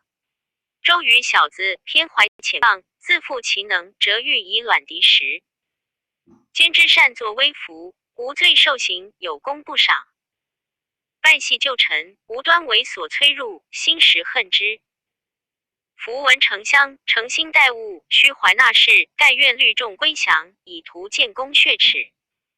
粮草车仗，随传献纳，气却拜白，万物见疑。曹操于己案上翻覆将书看了10余次，忽忽然拍案张目大怒曰：黄盖用苦肉计，令汝下诈降书，就中取士，却敢来戏侮我耶？便叫左右推出斩之。左右将看则促下，则面不改容，仰天大笑。操教千回，是曰：吾以识破奸计，汝何故审笑？则曰：吾不笑你，吾笑黄公父不是人耳。操曰：何不是人？则曰：杀便杀，何必多问？操曰：吾自幼熟读兵书，深知奸魏之道。汝这条计只好瞒别人，如何瞒得我？则曰：你且说书中那件事是奸计。操曰：我说出你那破绽，教你死而无怨。你既是真心献书投降，如何不明约几时？如今你有何理说？汉则听罢，大笑曰：亏汝不惶恐，敢自夸熟读兵书，还不及早收兵回去。倘若交战，必被周瑜擒矣。吾学之辈，可惜吾屈死汝手。操曰：何谓我无学？则曰：汝不是计谋，不明道理，岂非无学？操曰：你且说我那几般不是处？则曰：汝无待贤之礼，吾何必言？但有死而已。操曰：汝若说的有理，我自然敬服。则曰：岂不闻被主作妾，不可定期？倘今约定日期，即妾下不得手，这里反来接应，势必泄露。但可去便而行，岂可欲其相定乎？汝不明此理，欲驱杀好人，真无学之辈也。操闻言，改容下席而谢曰：某见识不明，误犯尊威，信勿挂怀。则曰：吾与黄公父倾心投降，汝因而知忘父母，岂有诈乎？操大喜曰：若二人能见大功，他日受爵必在诸人之上。则曰：某等非为绝路而来，实应天顺人耳。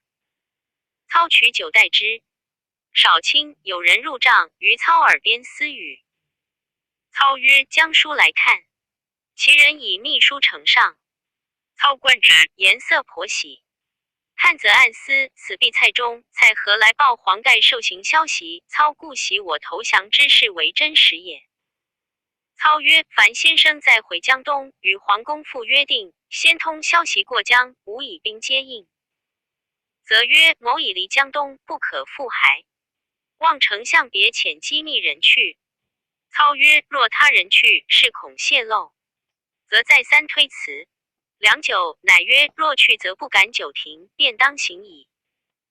操自以金帛，则不受，辞别出营，再驾兼州，重回江东，来见黄盖，细说前事。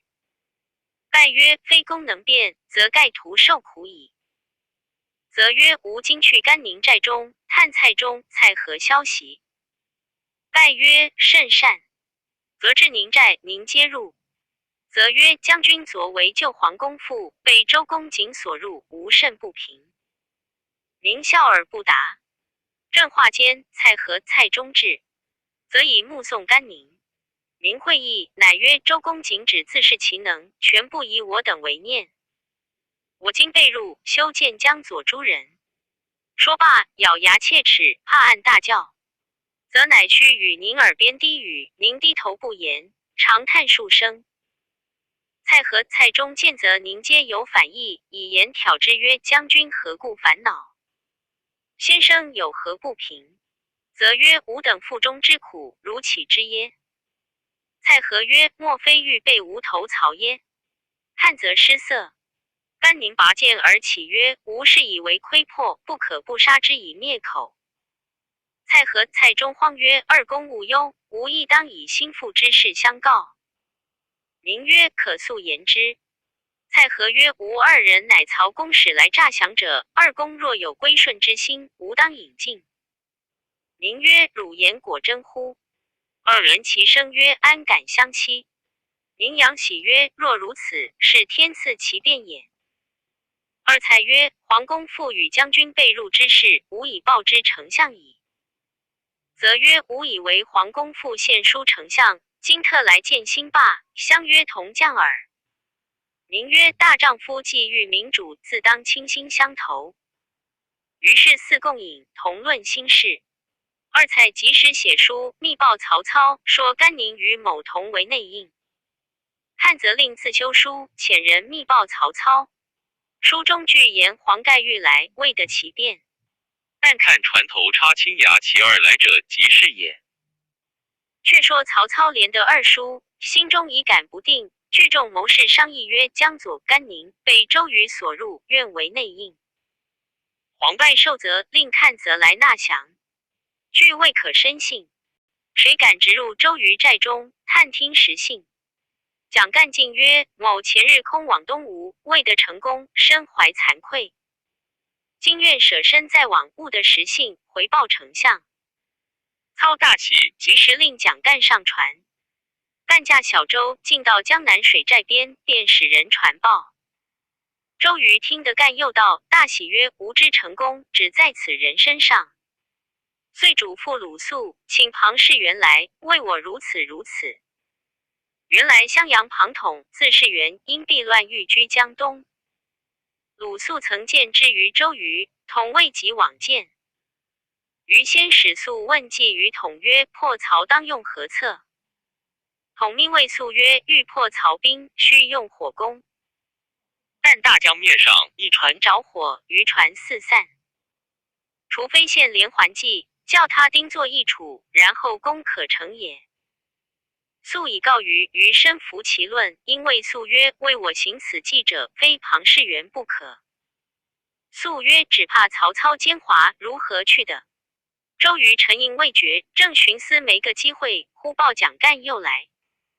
余大喜，一面吩咐庞统用计，一面坐于帐上，使人请干。干见不来接，心中疑虑，叫把船于僻静岸口揽系，乃入寨见周瑜。瑜作色曰：子义何故欺吾太甚？蒋干笑曰：吾降于你乃旧日弟兄，特来吐心腹事，何言相欺也？瑜曰：汝要说我将，除非海枯石烂。前番无念旧日交情，请你痛饮一醉，留你同榻。你却道吾私书不辞而去，归报曹操，杀了蔡瑁、张允，致使无事不成。今日何故又来，必不怀好意。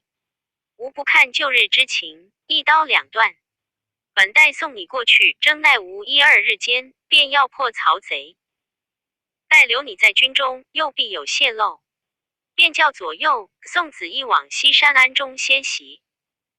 待吾破了曹操，那时渡你过江未迟。蒋干再欲开言，周瑜已入帐后去了。左右驱马与蒋干乘坐，送到西山背后小庵歇息，拨两个军人服侍。干在庵内，心中忧闷，寝食不安。是夜心路满天，独步出庵后，只听得读书之声。信步寻去，见山岩畔有草屋数船，内设灯光。干往窥之，只见一人挂剑灯前，送孙吴兵书。干思此必一人也，叩户请见。其人开门出迎，以表非俗。干问姓名，答曰：姓庞，名统，字士元。干曰：莫非凤雏先生否？统曰：然也。干喜曰：久闻大名，今何辟居此地？答曰：周瑜自恃才高，不能容物，无故隐居于此。公乃何人？干曰：吾蒋干也。统乃邀入草庵，共坐谈心。干曰：以公之才，何往不利？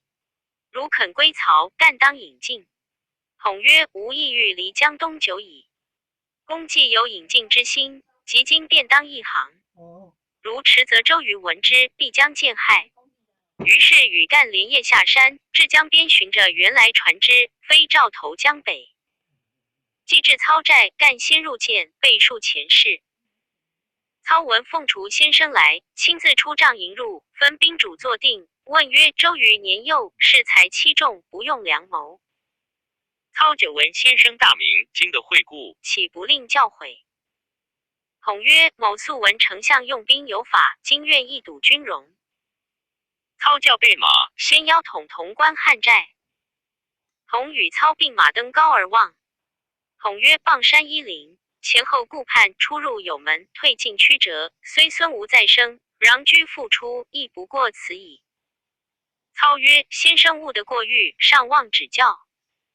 于是又与同观水寨，见向南分24座门，皆有蒙铜战舰，列为城郭，中藏小船，往来有向，起伏有序。统笑曰：丞相用兵如此，名不虚传。因指江南而言曰：周郎。周郎，克其必亡。操大喜，回寨，请入帐中，置酒共饮，同说兵机。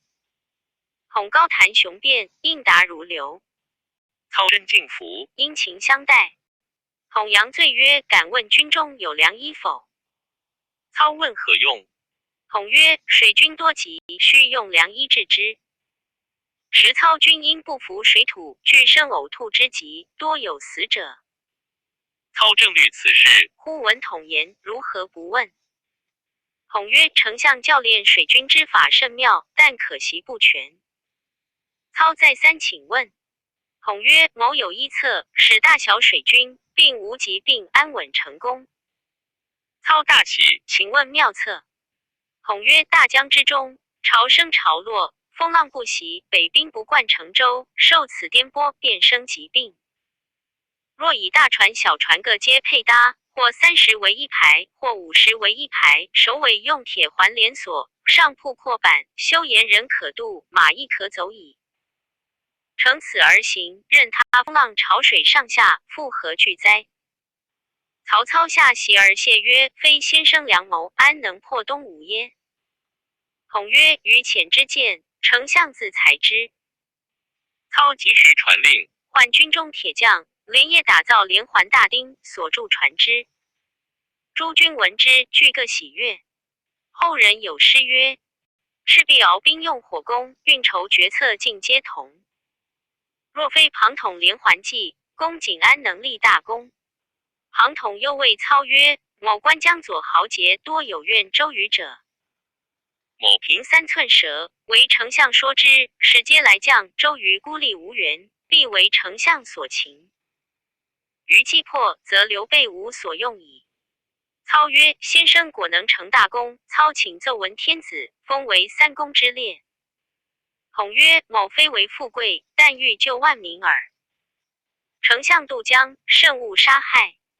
操曰：吾替天行道，安忍杀戮人民？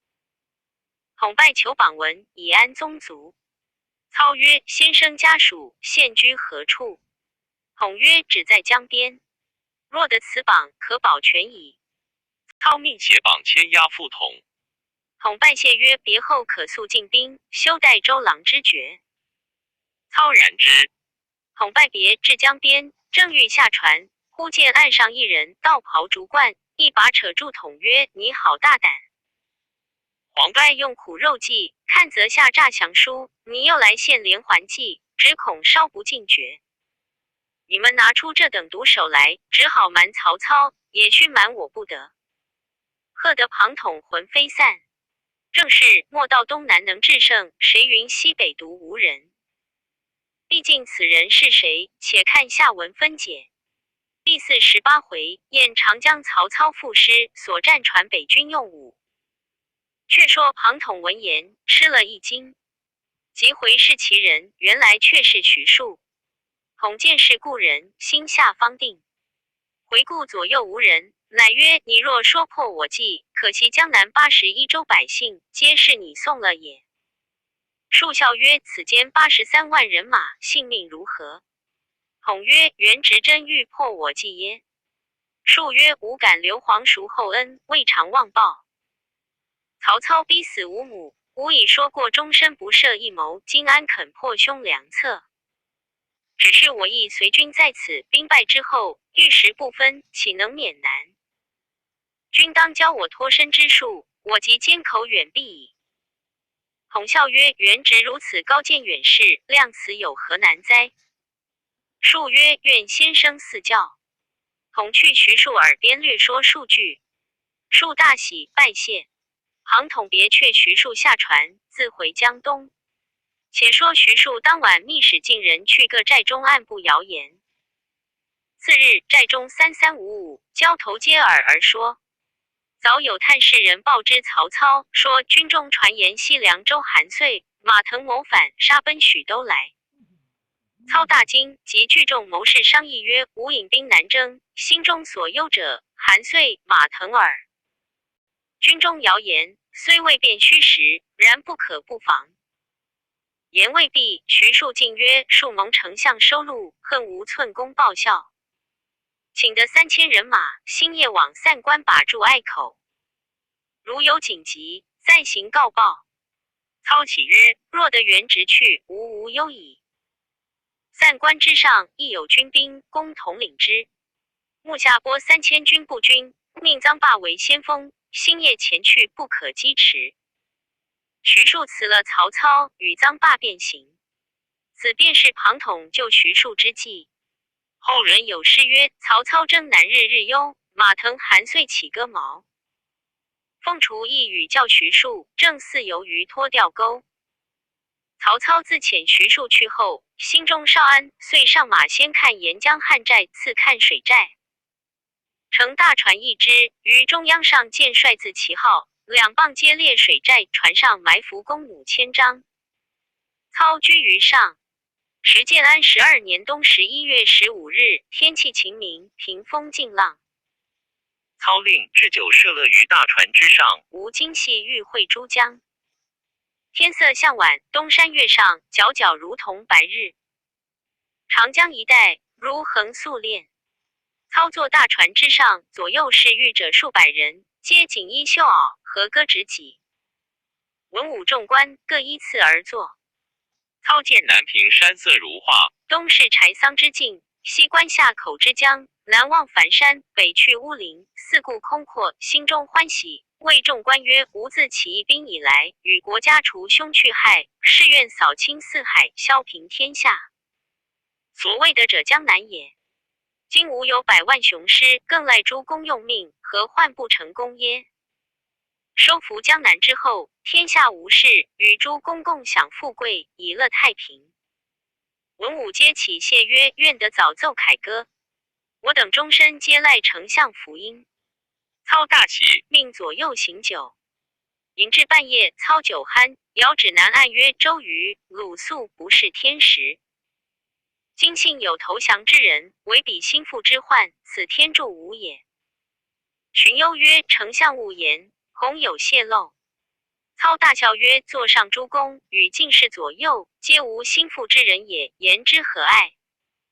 又指下口曰：刘备、诸葛亮，汝不料蝼蚁之力，欲撼泰山，何其愚耶？故谓诸将曰：吾今年54岁矣。如得江南，妾有所喜。昔日乔公与吴志气，吾知其二女皆有国色。后不料为孙策、周瑜所取。吾今新构铜雀台于漳水之上，如得江南，当取2桥置之台上，以于暮年，无怨足矣。言罢大笑。旁人杜牧之有诗曰：折戟沈沙铁未销，自将磨洗任前朝。东风不与周郎便，铜雀春深锁2桥。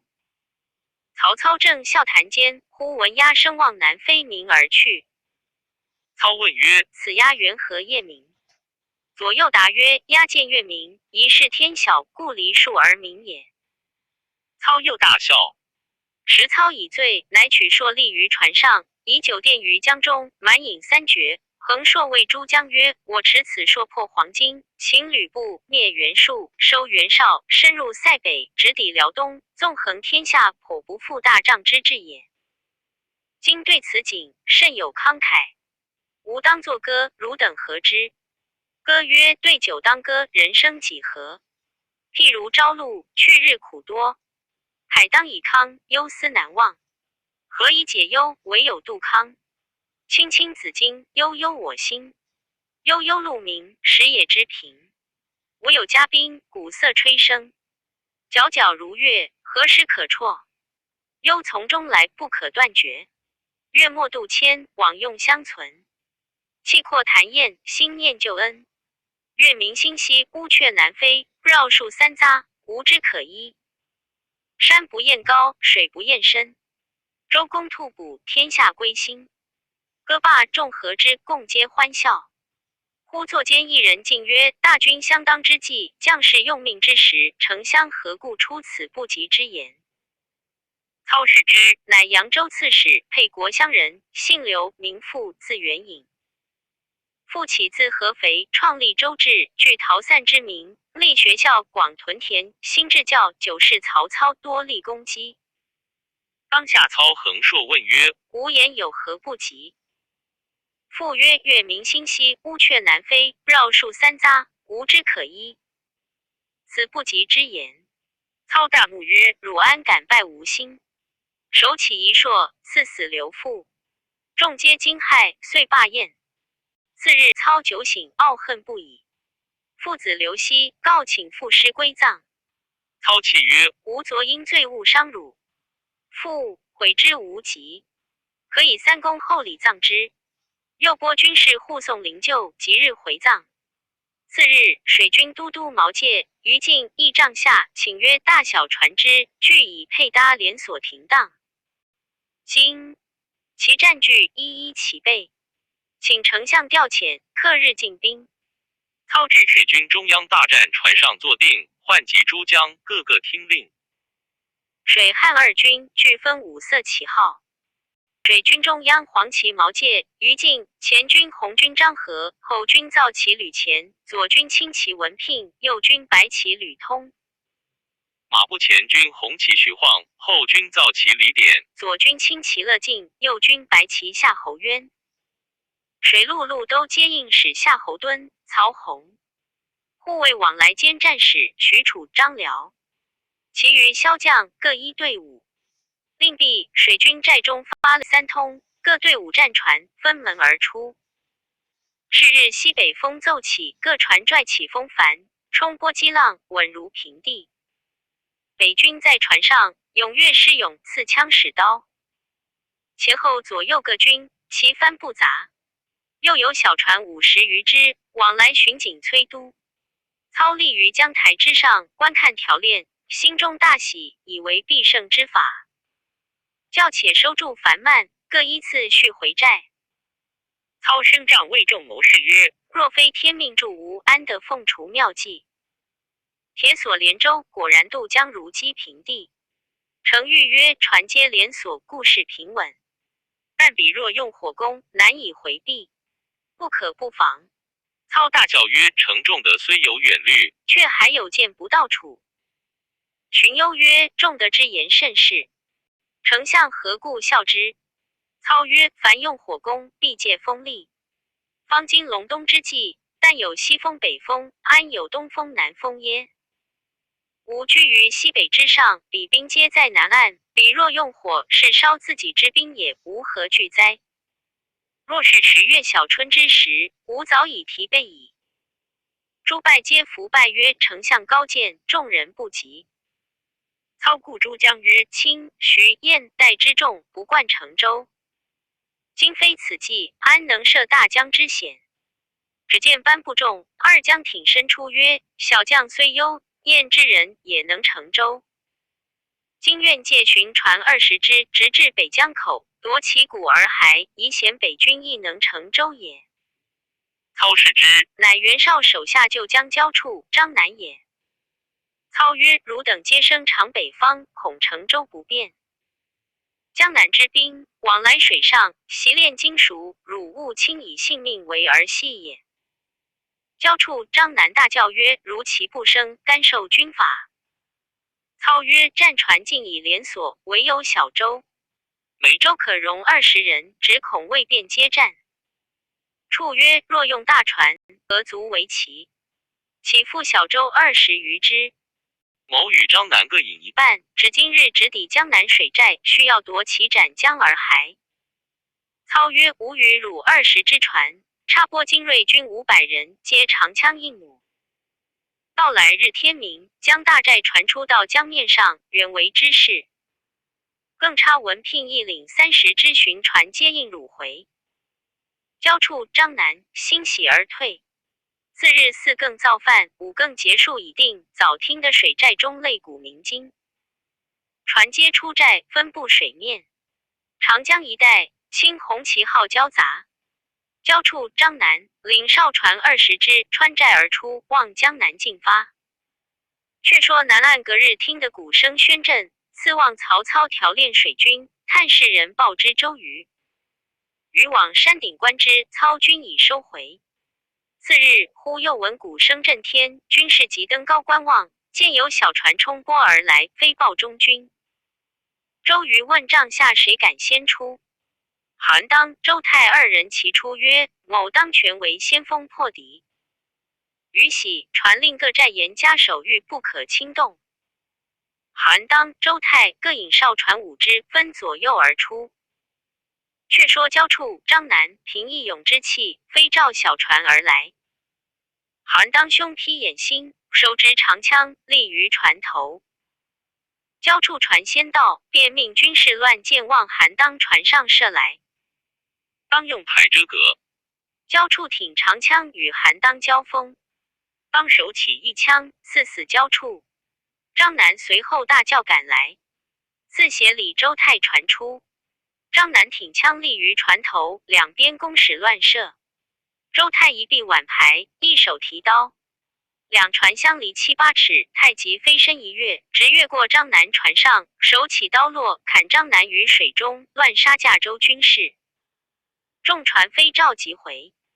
韩当、周泰催船追赶，到半江中，恰与文聘船相迎，两边便摆定船厮杀。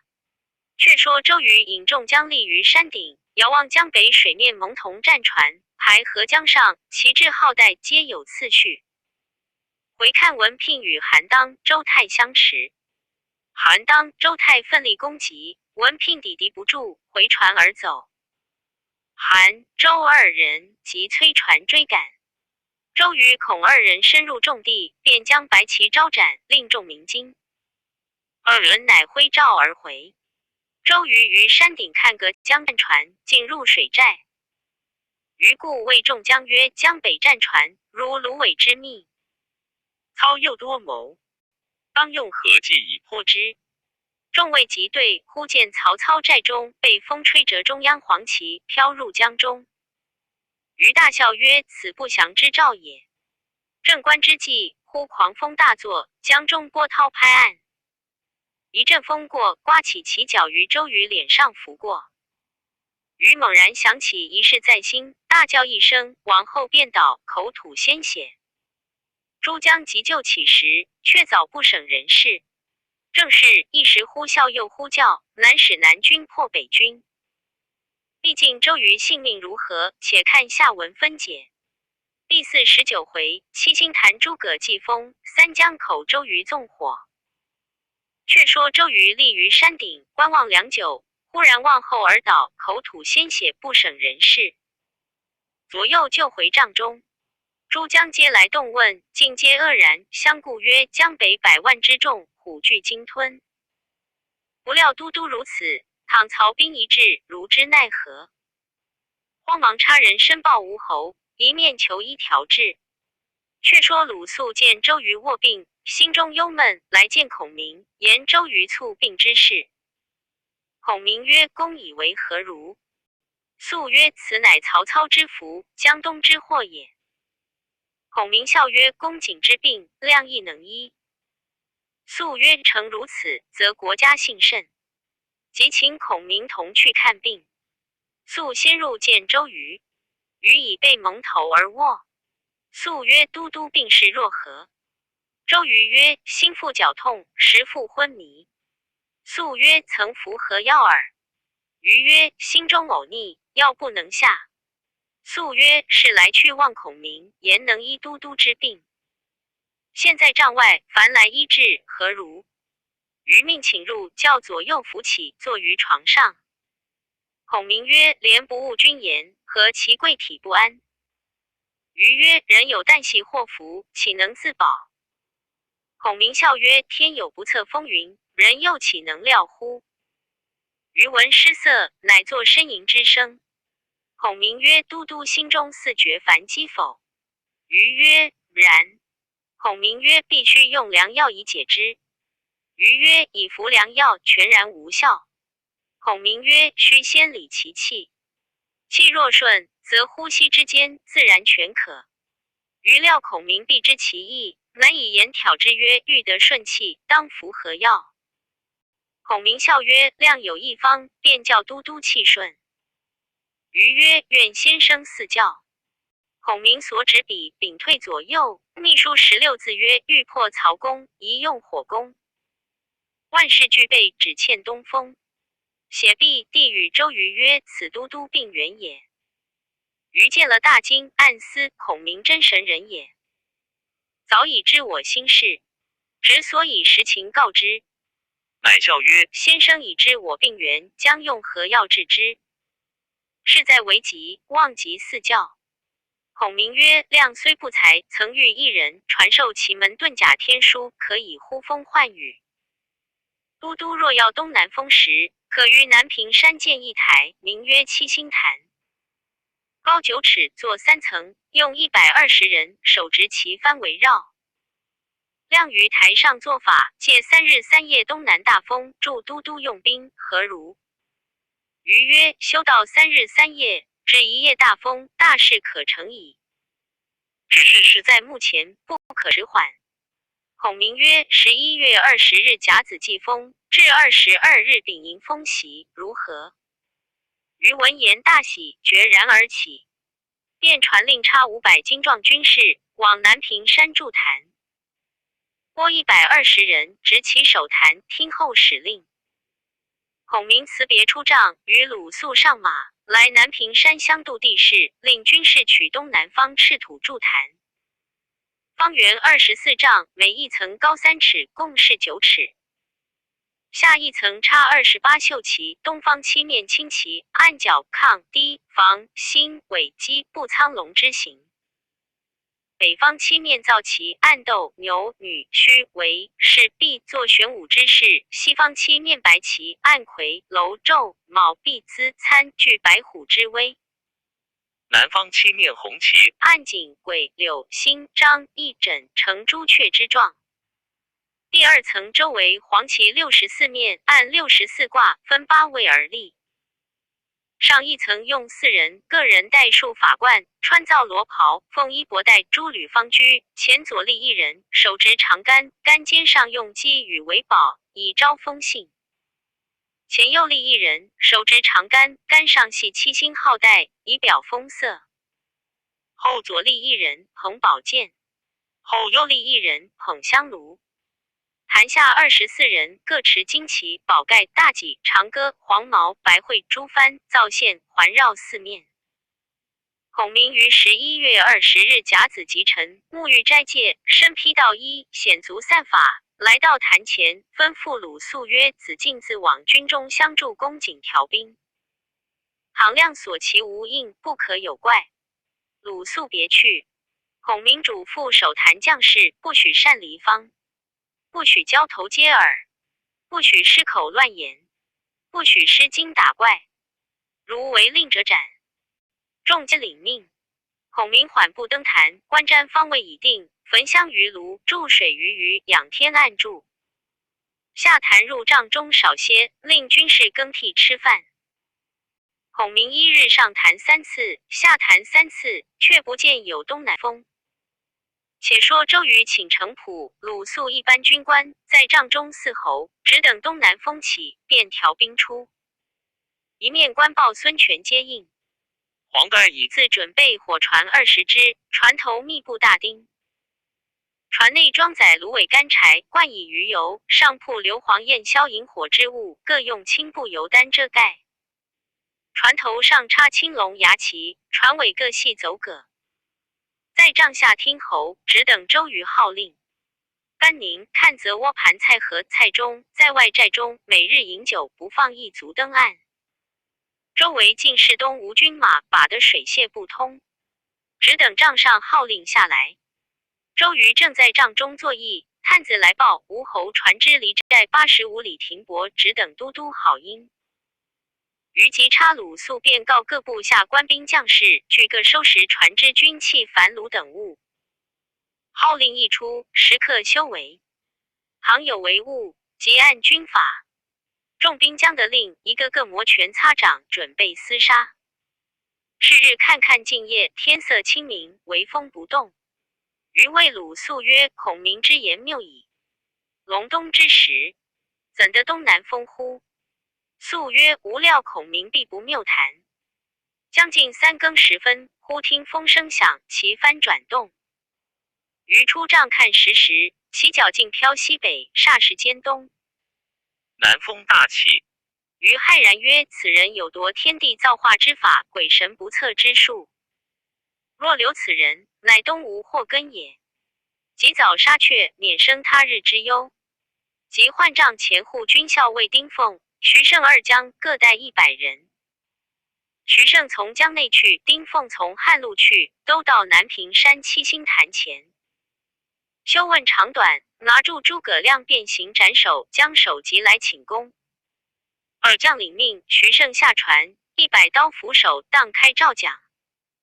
丁奉上马，100弓拿手各跨征车，往南屏山来。余路正迎着东南风起。后人有诗曰：七星坛上卧龙灯，一夜东风江水腾。不是孔明施妙计，周郎安得逞才能。丁奉马军先到，见坛上执旗将士，当风而立。丁奉下马提剑上坛，不见孔明，慌问守坛将士。答曰：恰才下坛去了。丁奉忙下坛寻时，徐盛船已到，二人聚于江边。小卒报曰：昨晚一只快船停在前滩口，世间却见孔明披发下船，骂船望上水去了。丁奉、徐盛便分水路2路追袭。徐盛叫拽骑满帆，抢风而驶。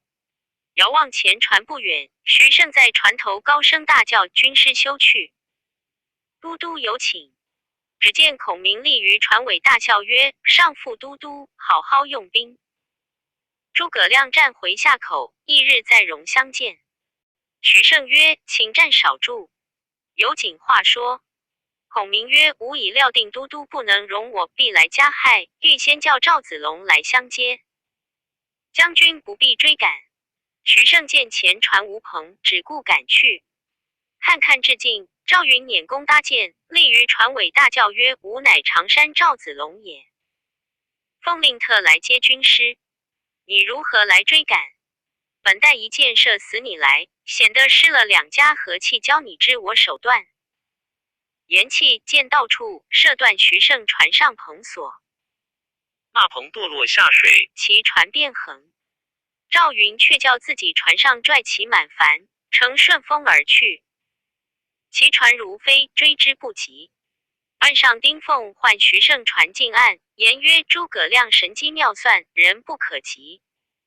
更兼赵云有万夫不当之勇，汝知他当扬长坂时否？吴恩直所回报便了。于是2人回见周瑜，言孔明预先约赵云迎接去了。周瑜大惊曰：此人如此多谋，使我小夜不安矣。鲁肃曰：且待破曹之后，却再图之。瑜从其言，唤集诸将听令。先叫甘宁带了蔡中并将卒沿南岸而走，直达北军旗号，直取乌林地面，正当曹操屯粮之所。深入军中，举火为号，只留下蔡和1人在帐下，我有用处。第2唤太史慈吩咐，你可领3000兵，直奔黄州地界，断曹操合肥接应之兵，就逼曹兵，放火为楚。只看红旗，便是吴侯接应兵到。这2队兵最远先发。第3唤吕蒙领3000兵去乌林接应，甘宁焚烧曹操寨山。第4唤凌统领3000兵，直接夷陵界首，只看乌林火起，以兵应之。第5唤董袭领3000兵，直取汉阳，从汉川杀奔曹操寨中，看白旗接应。第6唤潘璋领3000兵，进打白旗往汉阳接应董袭。6队军马各自分路去了。却令黄盖安排火船，使小卒持书约曹操令夜来降。一面拨战船4只，随于黄盖船后接应。第一队领兵军官韩当，第二队领兵军官周泰，第三队领兵军官蒋钦，第四队领兵军官陈武，四队各引战船300只，前面各摆列火船20只。周瑜自与程普在大蒙同上督战，徐盛、丁奉为左右护卫，只留鲁肃共看则集众谋士守寨。程普见周瑜调军有法，甚相敬服。却说孙权差使命持兵符至，说以插陆逊为先锋，直抵见皇帝面进兵，吴侯自为后应。于又插人西山放火，南屏山举旗号，个个准备停当，只等黄昏举动。话分两头，且说刘玄德在下口砖后，孔明回来，忽见一队传到，乃是公子刘琦自探听消息。玄德请上敌楼坐定，说东南风起多时，子龙去接孔明，至今不见到，吾心甚忧。小校遥指樊口岗上，一帆风送偏舟来到，必军师也。玄德与刘琦下楼迎接。须臾道孔明、子龙登岸。玄德大喜，问候毕，孔明曰：且无暇告诉别事，前者所约军马战船，皆已办否？玄德曰：收拾久矣，只候军师调用。孔明便与玄德、刘琦升帐坐定，谓赵云曰：子龙可带3000军马渡江进取乌林小路，捡树木芦苇密处埋伏。今夜4更以后，曹操必然从那条路奔走。等他军马过，就半中间放起火来，虽然不杀他尽绝，也杀一半。云曰：乌林有2条路，一条通南郡，一条取荆州。不知向那条路来。孔明曰：南郡势破，曹操不敢往，必来荆州，然后大军投许昌而去。云领计去了。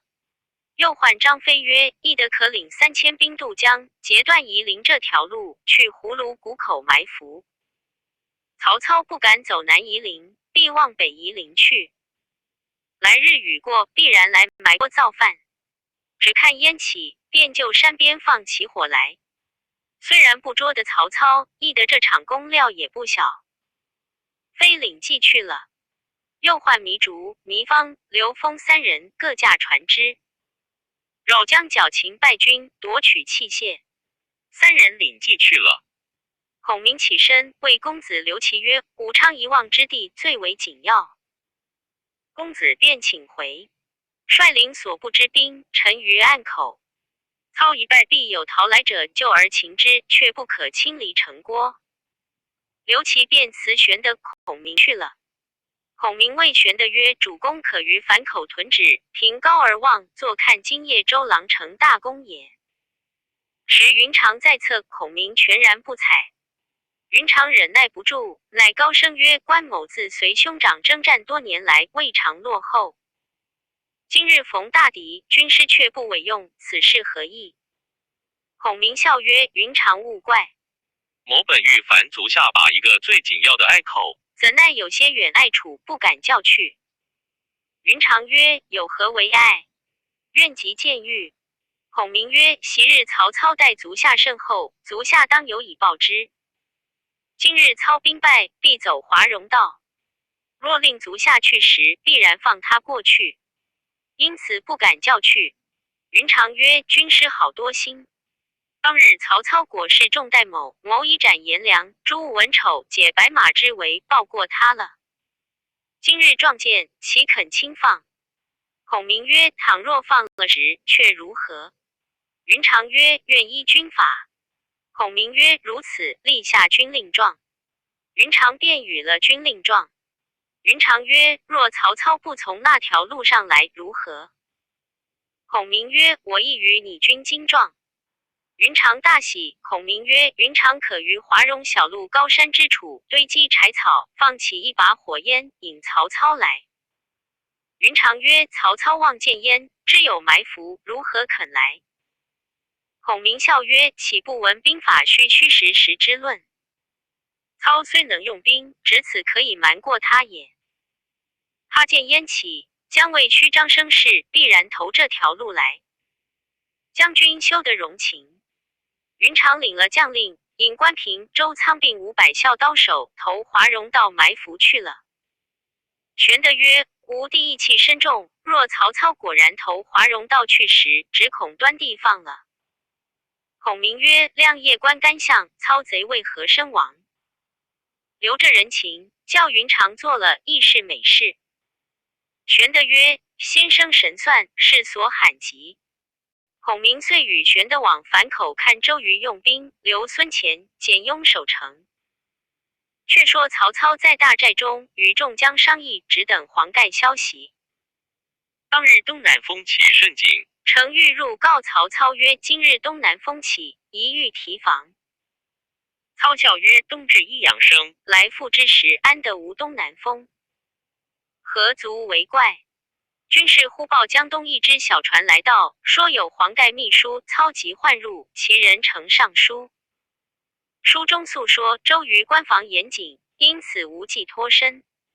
今有鄱阳湖新运到粮，周瑜插盖巡哨，已有方便。好歹杀江东名将，献首来降。只在今晚3更，船上插青龙牙旗者，即粮船也。操大喜，遂与众将来到水寨中大船上，观望黄盖传道。且说江东天色向晚，周瑜唤出蔡和，令军士辅导，何教无罪。瑜曰：汝是何等人，敢来诈降？吾今缺少服务祭旗，愿借你首级。何抵赖不过，大叫曰：汝家看则甘宁亦曾与谋。瑜曰：此乃吾之所使也。蔡和悔之无及。瑜令捉至江边，造到旗下，奠酒烧纸，一刀斩了蔡和，用血祭其臂，便令开船。黄盖在第3只火船上，独披掩心甲，手提利刃，其上大书先锋黄盖。拜成一天顺风，望赤壁进发。是时东风大作，波浪汹涌。操在中军遥望隔江，看看月上照耀江水，如万道金蛇，翻波细浪。操迎风大笑，自以为得志。忽依军只说，江南隐隐一簇繁蔓，使风而来。操凭高望之，报称皆插青龙牙旗，内中有大旗，上书先锋黄盖名字。操笑曰：功夫来将，此天助我也。来船渐近，程昱观望良久，谓操曰：来船必诈，且休教进寨。操曰：何以知之？程昱曰：粮在船中，船必稳重。今观来船，轻而且浮，更兼今夜东南风甚紧，倘有诈谋，何以当之？操醒悟，便问谁去指之。文聘曰：某在水上颇如，愿请一往。言毕，跳下小船，用手一指，10数只巡船随文聘传出。聘立在船头，大叫丞相军旨，南船且休进寨，就将心抛住。众军齐喝，快下了棚。言未决，弓弦响处，文聘被箭射中左臂，倒在船中。船上大乱，各自奔回。南船距操寨只隔2里水面。黄盖用刀一招，前船一齐发火。火趁风威，封住火势，船如箭发，烟焰涨天。20只火船撞入水寨，曹寨中船只一时静着，又被铁环削住，无处逃避。隔江炮响，四下火船齐到，但见三江面上火烛风飞，一派通红，漫天彻地。曹操回观岸上营寨，急处烟火。黄盖跳在小船上，背后数人驾舟，冒烟吐火来寻曹操。操见势急，方欲跳上岸，忽张辽驾一小脚船扶操下的船时，那只大船已自着了。张辽与10数人保护曹操，飞奔岸口。黄盖望见穿将红袍者下船，料是曹操，乃催船速进，手提利刃，高声大叫：曹贼休走！黄盖在此。操叫苦连声。张辽拈弓搭箭，去着黄盖较劲，一箭射去。此时风声正大，黄盖在火光中，哪里听得弓弦响？正中肩窝，翻身落水。正是火恶胜遭水恶，傍疮愈后患金疮。未知黄盖性命如何，且看下文分解。第50回，诸葛亮智算华容，关云长义释曹操。却说当夜张辽一箭射黄盖下水，救得曹操登岸，循着马匹走时，军已大乱。韩当冒烟土火来攻水寨，忽听得士卒报道，后稍垛上一人高叫将军表字。韩当细听，但闻高叫公义救我，方曰此黄公父也。即叫救起，见黄盖负箭着伤，咬出箭杆，箭头陷在肉内。韩当即为脱去湿衣，用刀剜出箭头，扯其树枝，脱自己战袍与黄盖穿了，先令别船送回大寨医治。原来黄盖深知水性，故大寒之时，合甲堕江，也逃得性命。却说当日满江火滚，喊声震地，左边是韩当、蒋钦两军从赤壁西边杀来，右边是周泰、陈武两军从赤壁东边杀来。正中是周瑜、程普、徐盛、丁奉大队船只都到，火须兵硬，兵仗火威。此正是三江水战，赤壁鏖兵。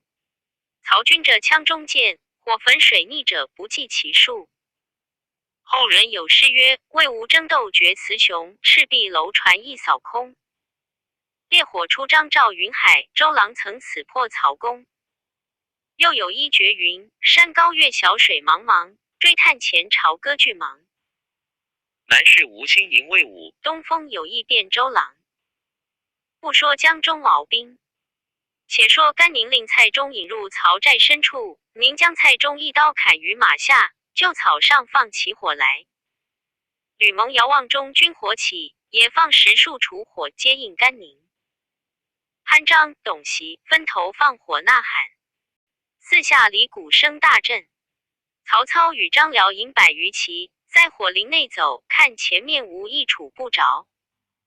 正走之间，毛玠救的文聘引10数骑到，操令军寻路。张辽指道只有乌林，地面空阔，可走。操进奔乌林，正走间，背后一军赶到，大叫曹贼休走。火光中现出吕蒙旗号。操催军马向前，留张辽断后，抵敌吕蒙。却见前面火把又起，从山谷中涌出一军，大叫凌统在此。曹操肝胆皆裂，忽刺斜里一彪军到，大叫丞相休慌，徐晃在此。彼此混战一场，路往北而走。忽见一队军马屯在山坡前，徐晃出问，乃是袁绍手下将将马延、张仪有3000北地军马列寨在彼。当夜见满天火起，未敢转动，恰好接着曹操。操叫二将引1000军马开路，其余留着护身。操的这支胜利军马心中稍安。马延、张仪二将飞骑前行，不到10里，喊声齐楚，一彪军出。为首一将大呼曰：吾乃东吴甘兴霸也。马延正欲交锋，早被甘宁一刀斩于马下。张仪挺枪来迎，宁大喝一声，已措手不及，被宁手起一刀，翻身落马。后军飞报曹操，操此时指望合肥有兵救应，不想孙权在合肥路口望见江中火光，知是我军得胜，便叫陆逊举火为号。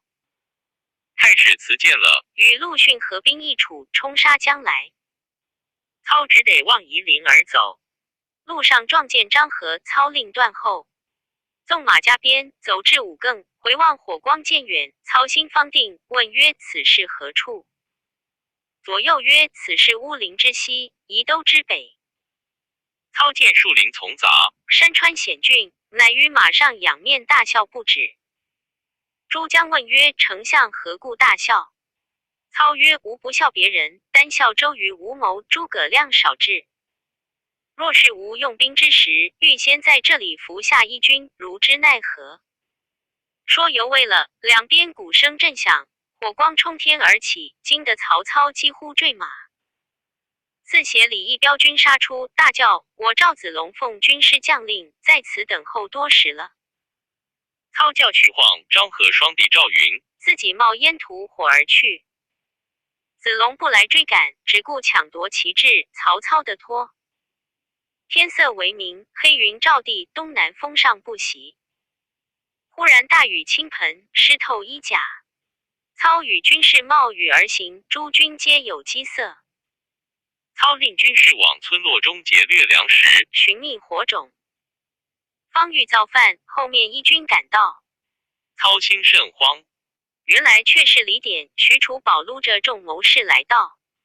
操大喜，令军马且行，问前面是哪里地面。人报一边是南夷陵大路，一边是北夷陵山路。操问哪里投南郡江陵去进？军士禀曰：取南夷陵过葫芦口去最便。操教走南夷陵，行至葫芦口，军皆积馁，行走不上，马亦困乏，多有倒于路者。操教前面暂歇，马上有带的罗锅的，也有村中掠的2米的，便就山边捡干杵埋锅造饭，割马肉烧吃，尽皆脱去湿衣，于风头吹晒。马皆摘鞍也放，烟摇草根。操坐于疏林之下，仰面大笑。众官问曰：是来丞相效周瑜、诸葛亮，因惹出赵子龙来，又折了许多人马，如今为何又笑？操曰：吾效诸葛亮、周瑜，毕竟智谋不足。若是我用兵时，就这个去处，也埋伏一彪军马，以逸待劳。我等纵然脱得性命，也不免重伤矣。比见不到此，我是以笑之。正说间，前军后军一齐发喊。操大惊，弃甲上马。众军多有不及收马者。早间四下火焰布河山口，一军摆开。为首乃燕人张翼德，横矛立马，大叫：操贼走哪里去？诸军众将见了张飞，尽皆胆寒。许褚骑无鞍马来战张飞。张辽、徐晃二将纵马也来夹攻，两边军马混战作一团。操先拨马走脱，诸将各自脱身。张飞从后赶来，操以礼奔逃，追兵渐远，回顾众将多已带伤。正行间，军士禀曰：前面有2条路，请问丞相从那条路去？操问那条路近？军士曰：大路稍平，却远50余里。小路投华容道，却近50余里。只是地窄路险，坑坎难行。操令人上山观望，回报小路山边有数处烟起，大路并无动静。操叫前军便走华容道小路。诸将曰：烽烟起处，必有军马，何故反走这条路？操曰：岂不闻兵书有云：虚则实之，实则虚之。诸葛亮多谋，故神于山僻烧烟，使我军不敢从这条山路走，他却伏兵于大路等着。无料已定，偏不教中他计。诸将皆曰：丞相妙算，人所不及。遂勒兵走华容道。此时人皆击倒，马尽困乏。焦头烂额者扶侧而行，中见着枪者勉强而走。衣甲湿透，个个不全。军器齐翻，纷纷不整。大半皆是夷陵道上被赶得慌，只骑得秃马安配衣服，尽皆抛弃。正值隆冬严寒之时，其苦何可胜言？操见前军停马不进，问是何故？回报曰：前面山僻路小，因早晨下雨，坑堑内积水不流，泥陷马蹄，不能前进。操大怒，斥曰：军旅逢山开路，遇水叠桥，岂有泥泞不堪行之理？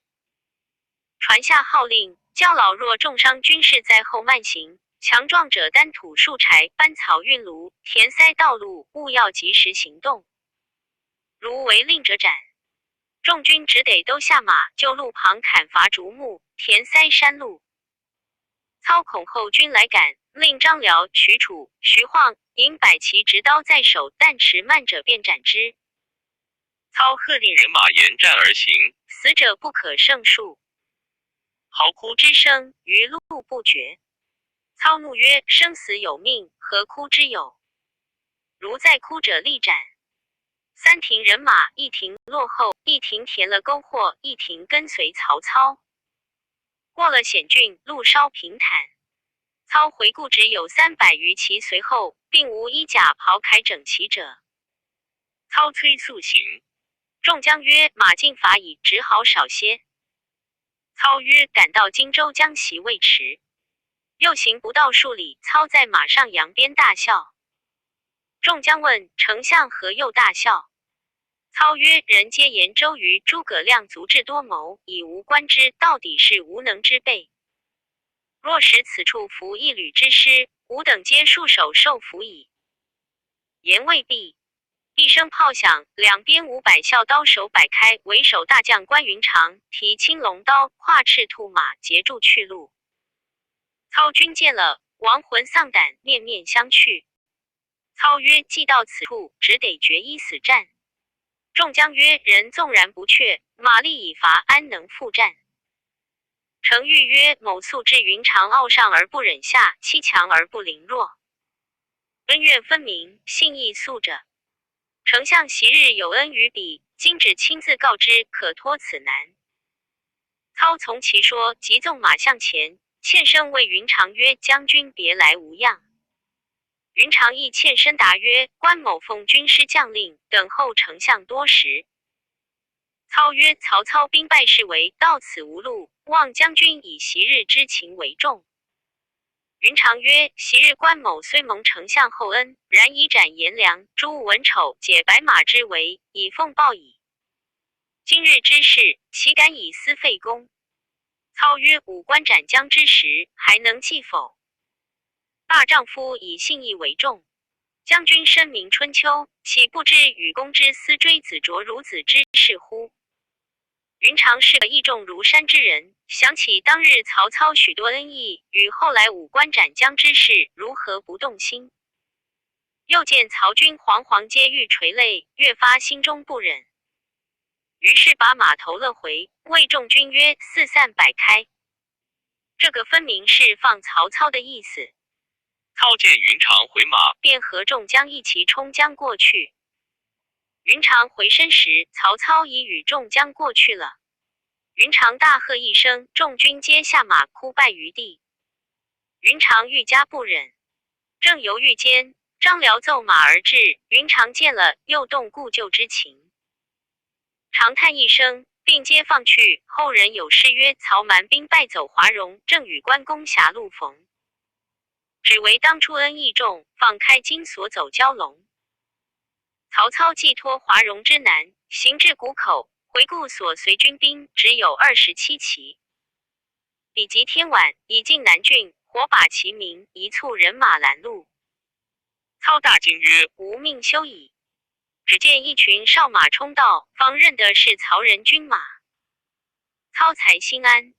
曹仁接着言：“虽知兵败，不敢远离，只得在附近迎接。”操曰：“即与汝不相见也。”于是引众入南郡安歇。随后张辽也到，说云长之的。操点将效重伤者极多，操皆令将袭。曹仁置酒与操解闷，众谋士俱在座。操忽仰天大痛。众谋士曰：“丞相于虎窟中逃难之时，全无惧却。今到城中，人已得食，马已得料，正需整顿军马复仇，何反痛哭？”操曰：“吾哭郭奉孝耳。若奉孝在，绝不使吾有此大失也。”遂捶胸大哭曰：“哀哉奉孝！痛哉奉孝！喜哉奉孝！”众谋士皆默然自惭。次日，操唤曹仁曰：“吾应战回许都，收拾军马，必来报仇。如可保全南郡，吾有一计，密留在此，非急修开，急则开之。依计而行，使东吴不敢正视南郡。”人曰：“合肥、襄阳，谁可保守？”操曰：“荆州托汝管领，襄阳吾以拨夏侯惇守把。合肥最为紧要之地，吾命张辽为主将，乐进、李典为副将，保守此地。但有缓急，飞报将来。”操分拨已定，遂上马引众奔回许昌。荆州原将文武各官依旧带回许昌调用。曹仁自疑曹洪据守夷陵、南郡，以防周瑜。却说关云长放了曹操，引军自回。此时诸路军马皆得马匹、器械、钱粮，已回下口。独云长不获一人依计，空身回见玄德。孔明正与玄德作贺，忽报云长至。孔明忙离坐席，执杯相迎曰：“且喜将军立此盖世之功，于普天下除大害，何以远庆贺？”云长默然。孔明曰：“将军莫非因吾等不曾远接，故而不乐？”回顾左右曰：“汝等缘何不先报？”云长曰：“关某特来请死。”孔明曰：“莫非曹操不曾容道上来？”云长曰：“是从哪里来？”关某无能，因此被他走脱。孔明曰：“拿得甚将士来？”云长曰：“皆不曾拿。”孔明曰：“此事云长想曹操昔日之恩，故意放了。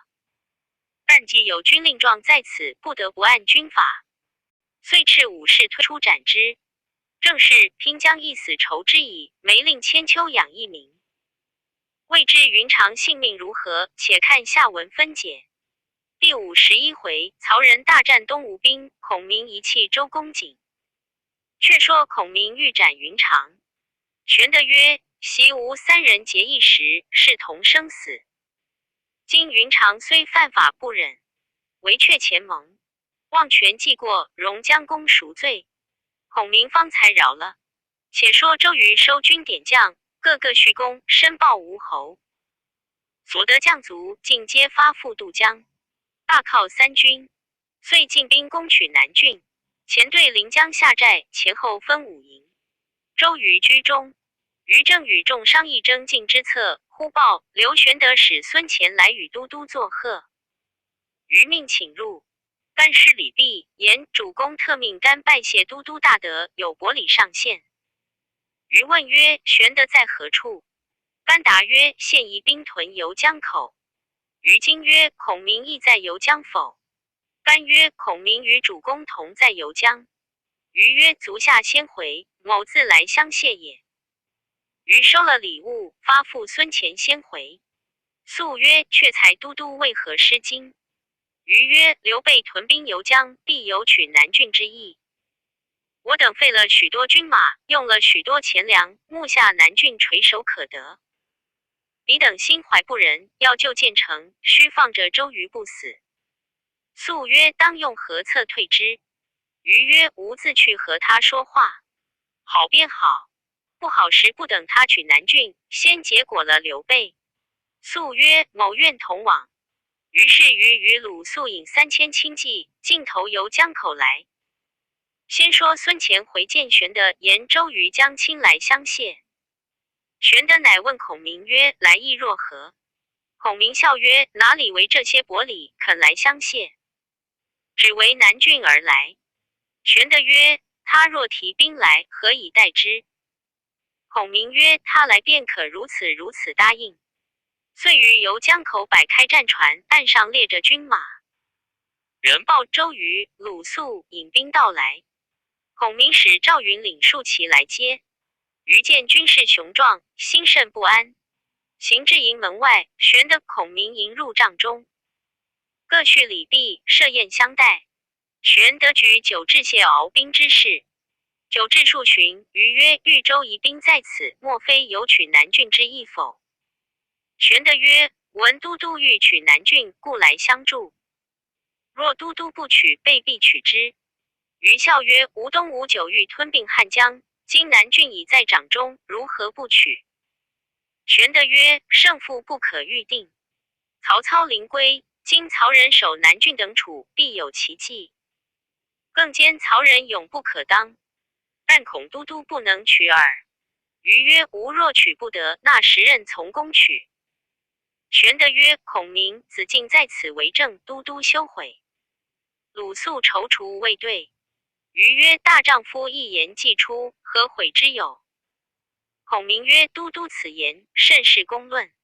先让东吴去取，若不下主公取之，有何不可？”瑜与肃辞别玄德、孔明，上马而去。玄德问孔明曰：却才先生教备如此回答，虽一时说了，辗转寻思，于理未然。我今孤穷一身，无至足之地，欲得南郡，权且容身。若先叫周瑜取了城池以属东吴矣，却如何得住？孔明大笑曰：当初亮劝主公取荆州，主公不听，今日却忘耶？玄德曰：前为景生之地，故不忍取；今为曹操之地，理何取之？孔明曰：不须主公忧虑，紧着周瑜去厮杀，早晚叫主公在南郡城中高坐。玄德曰：即将安出？孔明曰：只需如此如此。玄德大喜，只在江口屯扎，按兵不动。却说周瑜、鲁肃回寨，肃曰：都督如何亦许玄德取南郡？瑜曰：无弹指可得南郡，落得须做人情。遂问帐下将士，谁敢先取南郡？一人应声而出，乃蒋钦也。瑜曰：汝为先锋，徐盛、丁奉为副将，拨5000精锐军马，先渡江。吾随后引兵接应。且说曹仁在南郡，吩咐曹洪守夷陵，以为犄角之势。人报吴兵已渡汉江。人曰：坚守勿战为上。骁骑牛金愤然进曰：兵临城下而不出战，是却也。况吴兵新败，正当重振锐气。某愿借精兵500，决一死战。人从之，令牛金引500军出战。兵奉纵马来迎，约战4、5合，奉诈败，牛金引军追赶入阵。奉指挥众军一里围牛金于阵中，今左右冲突，不能得出。曹仁在城上望见牛金困在该心，遂披甲上马，引麾下壮士数百骑出城，奋力挥刀，杀入吴阵。徐盛迎战，不能抵挡。曹仁杀到该心，救出牛金，回顾上有数十骑在阵，不能得出，遂复翻身杀入，救出重围。正遇蒋钦拦路，曹仁与牛金奋力冲散。人弟曹纯亦引兵接应，混杀一阵，吴军败走，曹仁得胜而回。蒋钦兵败，回见周瑜，瑜怒欲斩之，众将告免。瑜即点兵，要亲与曹仁决战。班宁曰：都督未可造次。今曹仁令曹洪据守夷陵，为犄角之势。某愿以精兵3000，进取夷陵，都督然后可取南郡。瑜服其论，先叫甘宁引3000兵攻打夷陵。早有细作报之曹仁，人与陈缴商议。缴曰：夷陵有失，南郡亦不可守矣。宜速救之。人遂令曹纯与牛金暗地引兵救曹洪。曹纯先使人报之曹洪，令洪出城诱敌。甘宁引兵至夷陵，洪出与甘宁交锋，战有20余合，洪败走。宁夺了夷陵。至黄昏时，曹纯、牛金兵到，两下相合，围了夷陵。探马飞报周瑜，说甘宁困于夷陵城中，于大惊。程普曰：可即分兵救之。瑜曰：此地正当冲要之处，若分兵去救，倘曹仁引兵来袭，奈何？吕蒙曰：甘兴霸乃江东大将，岂可不救？瑜曰：吾欲自往救之，但留何人在此，待当无任。蒙曰：留灵公去当之。蒙为前驱都督断后，不须10日，必奏凯歌。瑜曰：未知灵公续肯战待无任否？凌统曰：若10日为期，可当之。10日之外，不生其任矣。瑜大喜，遂留兵万余，复与凌统即日起大兵投夷陵来。蒙问瑜曰：夷陵南辟小路，取南郡即便，可差500军去砍倒树木，以断其路。彼军若败，必走此路。马不能行，必弃马而走，无可得其马也。瑜从之，插军去弃。罢兵将至夷陵，瑜问谁可突围而入，以救甘宁。周太愿往，及时绰刀纵马，直杀入曹军之中，进到城下。甘宁望见周太至，自出城迎之。太言都督自提兵至，您传令教军士严装宝石，准备内应。却说曹洪、曹纯、牛金闻周瑜兵将至，先使人往南郡报知曹仁，一面分兵拒敌。及吴兵至，曹兵迎之，以及交锋、甘宁、周泰分两路杀出，曹兵大乱，吴兵四下掩杀。曹洪、曹纯、牛金果然投小路而走，却被乱柴赛道，马不能行，尽皆弃马而走。吴兵的马500余匹。周瑜驱兵星夜赶到南郡，正遇曹仁军来救夷陵。两军接着混战一场，天色已晚，各自收兵。曹仁回城中与众商议。曹洪曰：目今失了夷陵，事以为急，何不差丞相一骑观之，以解此围？曹仁曰：汝言正合无益。遂差书观之，大喜，便传令教武更造饭。平民大小军马尽皆弃城，城上便插旌旗，虚张声势，军分3门而出。却说周瑜救出甘宁，陈兵于南郡城外，见曹兵分3门而出，于上将台观看，只见女墙边虚插旌旗，无人守护。又见军士腰下各束符包里，于暗忖曹仁必先准备走路，遂下江台号令，分部两军为左右翼。如前军得胜，只顾向前追赶，直待鸣金，方许退步。命程普督后军于亲自引军取城。对阵鼓声响处，曹洪出马搦战。于自治门旗下，使韩当出马与曹洪交锋。战到30余合，洪败走。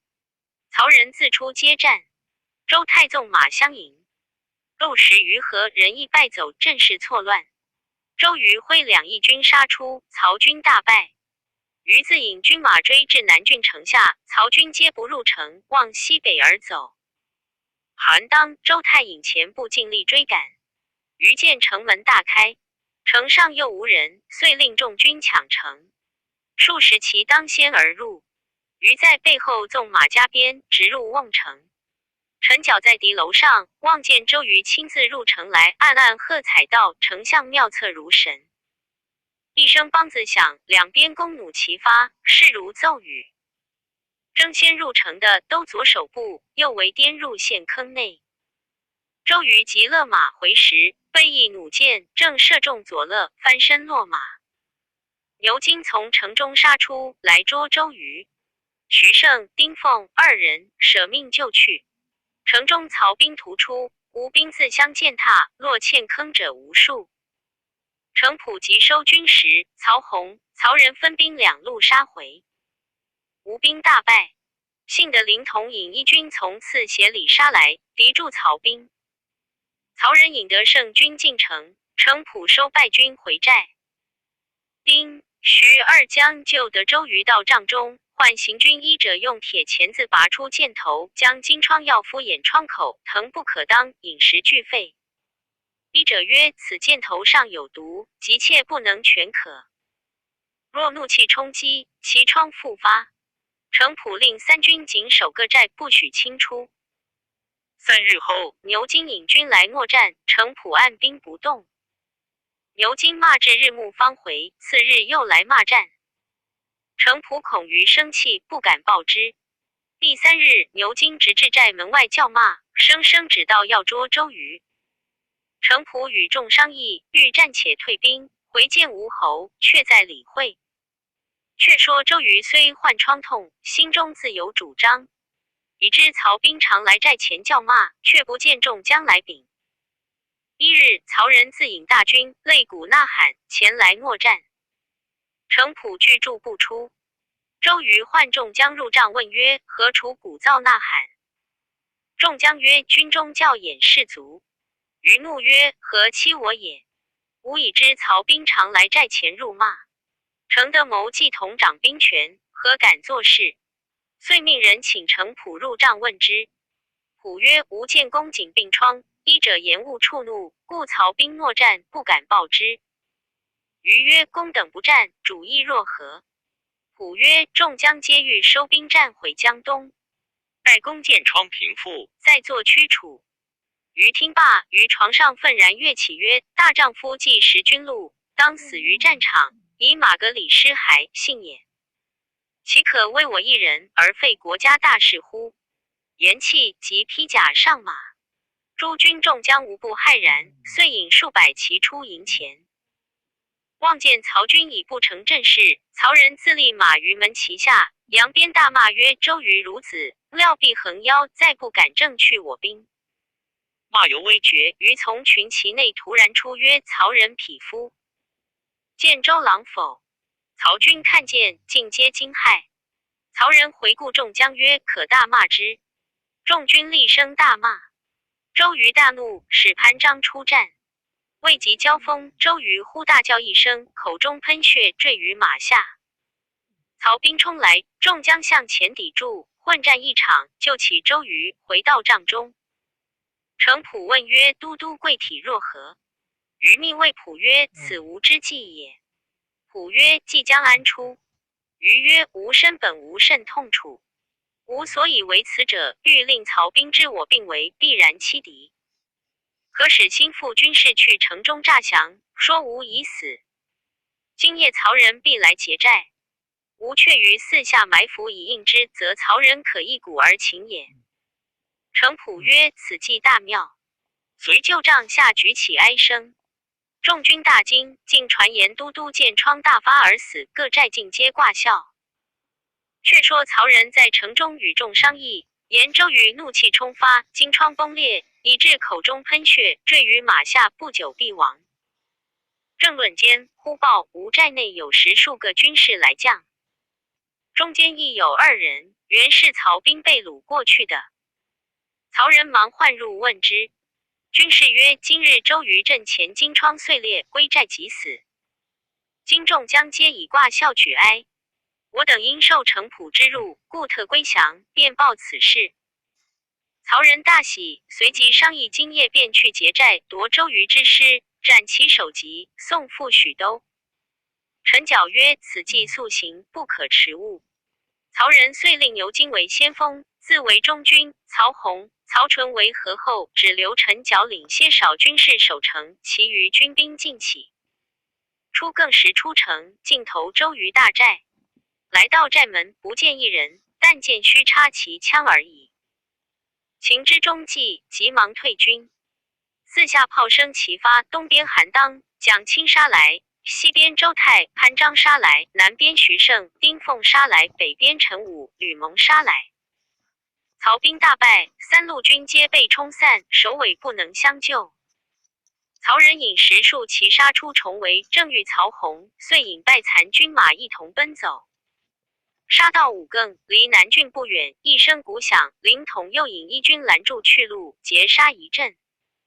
曹仁引军4斜而走，又遇甘宁大杀一阵。曹仁不敢回南郡，径投襄阳大路而行。吴军赶了一程，自回。周瑜、程普收住众军，进到南郡城下，见旌旗不满，敌楼上一将叫曰：都督少罪。吾奉军师将令，已取城了。吾乃常山赵子龙也。周瑜大怒，便命攻城。城上乱箭射下。瑜命且回商议，使甘宁引数千军马进取荆州，凌统引数千军马进取襄阳，然后却再取南郡未迟。正分拨间，忽然探马飞来报说，诸葛亮自得了南郡，遂用兵符，星夜诈调荆州守城军马来救，却叫张飞袭了荆州。又一探马飞来报说，夏侯惇在襄阳被诸葛亮插人击兵符，诈称曹仁求救，又惇引兵出，却叫云长袭取了襄阳。2处城池，全不费力，皆属刘玄得矣。周瑜曰：诸葛亮怎的兵符？程普曰：他拿住陈缴，兵符自然尽属之矣。周瑜大叫一声，荆疮迸裂。正是几郡城池无我分，一场辛苦为谁忙？未知性命如何，且看下文分解。第52回，诸葛亮至此鲁肃，赵子龙计取贵阳。却说周瑜见孔明袭了南郡，又闻他袭了荆襄，如何不气？气伤箭疮，半晌方苏。众将再三劝解。余曰：若不杀诸葛村夫，怎息我心中怨气？程德谋可助我攻打南郡，定要夺还东吴。郑义问鲁肃至，余谓之曰：吾欲起兵与刘备、诸葛亮共决雌雄，复夺城池。子头信助我。鲁肃曰：不可。方今与曹操相持，尚未分成败，主公献攻合肥不下，如若自家互相吞并，倘曹兵乘虚而来，其势危矣。况刘玄德就曾曹操相后，若逼得紧急，陷了城池，一同攻打东吴，如之奈何？余曰：吾等用计策，损兵马，费钱粮，他去图县城，岂不可恨？肃曰：公瑾且耐。荣某亲见玄的将理来说他，若说不通，那时动兵未迟。诸将曰：子敬之言甚善。于是鲁肃引从者进投南郡来，到城下叫门。赵云出问，肃曰：我要见刘玄德，有话说。云答曰：吾主与军师在荆州城中。肃遂不入南郡，进奔荆州。见旌旗整列，军容甚盛，肃暗献曰：孔明真非常人也。军士报入城中，说鲁子敬要见。孔明令大开城门，接肃入衙。讲礼毕，分宾主而坐。茶罢，肃曰：吾主吴侯与都督公瑾、教某再三申议黄蜀。前者操引100万之众，名下江南，时欲来屠黄蜀。幸得东吴杀退曹兵，救了黄蜀，所有荆州9郡，何当归于东吴。今黄蜀用诡计夺占荆襄，使江东空废钱粮军马，而黄蜀安受其利，恐于理未顺。孔明曰：子敬乃高明之士，何故亦出此言？常言道：务必归主。荆襄9郡，非东吴之地，乃刘景升之基业。吾主故景升之地也。景升虽亡，其子尚在，以蜀辅职而取荆州，有何不可？肃曰：若果系公子刘琦占据，尚有可解。今公子在江夏，须不在这里。孔明曰：子敬欲见公子乎？便命左右请公子出来。只见2侍者从屏风后扶出刘琦。其谓肃曰：并区不能失礼，子敬勿罪。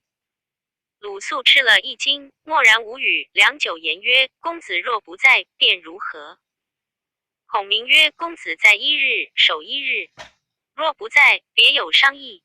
肃曰：若公子不在，须将城池还我东吴。孔明曰：子敬之言是也。遂设宴相待。宴罢，肃辞出城，连夜归寨，具言前事。余曰：刘琦正青春年少，如何变得他死？这荆州何日的还？肃曰：都督放心，只在鲁肃身上，勿要讨荆襄还东吴。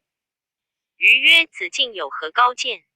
肃曰：吾观刘琦过于酒色，病入膏肓，现今面色羸瘦，气喘呕血。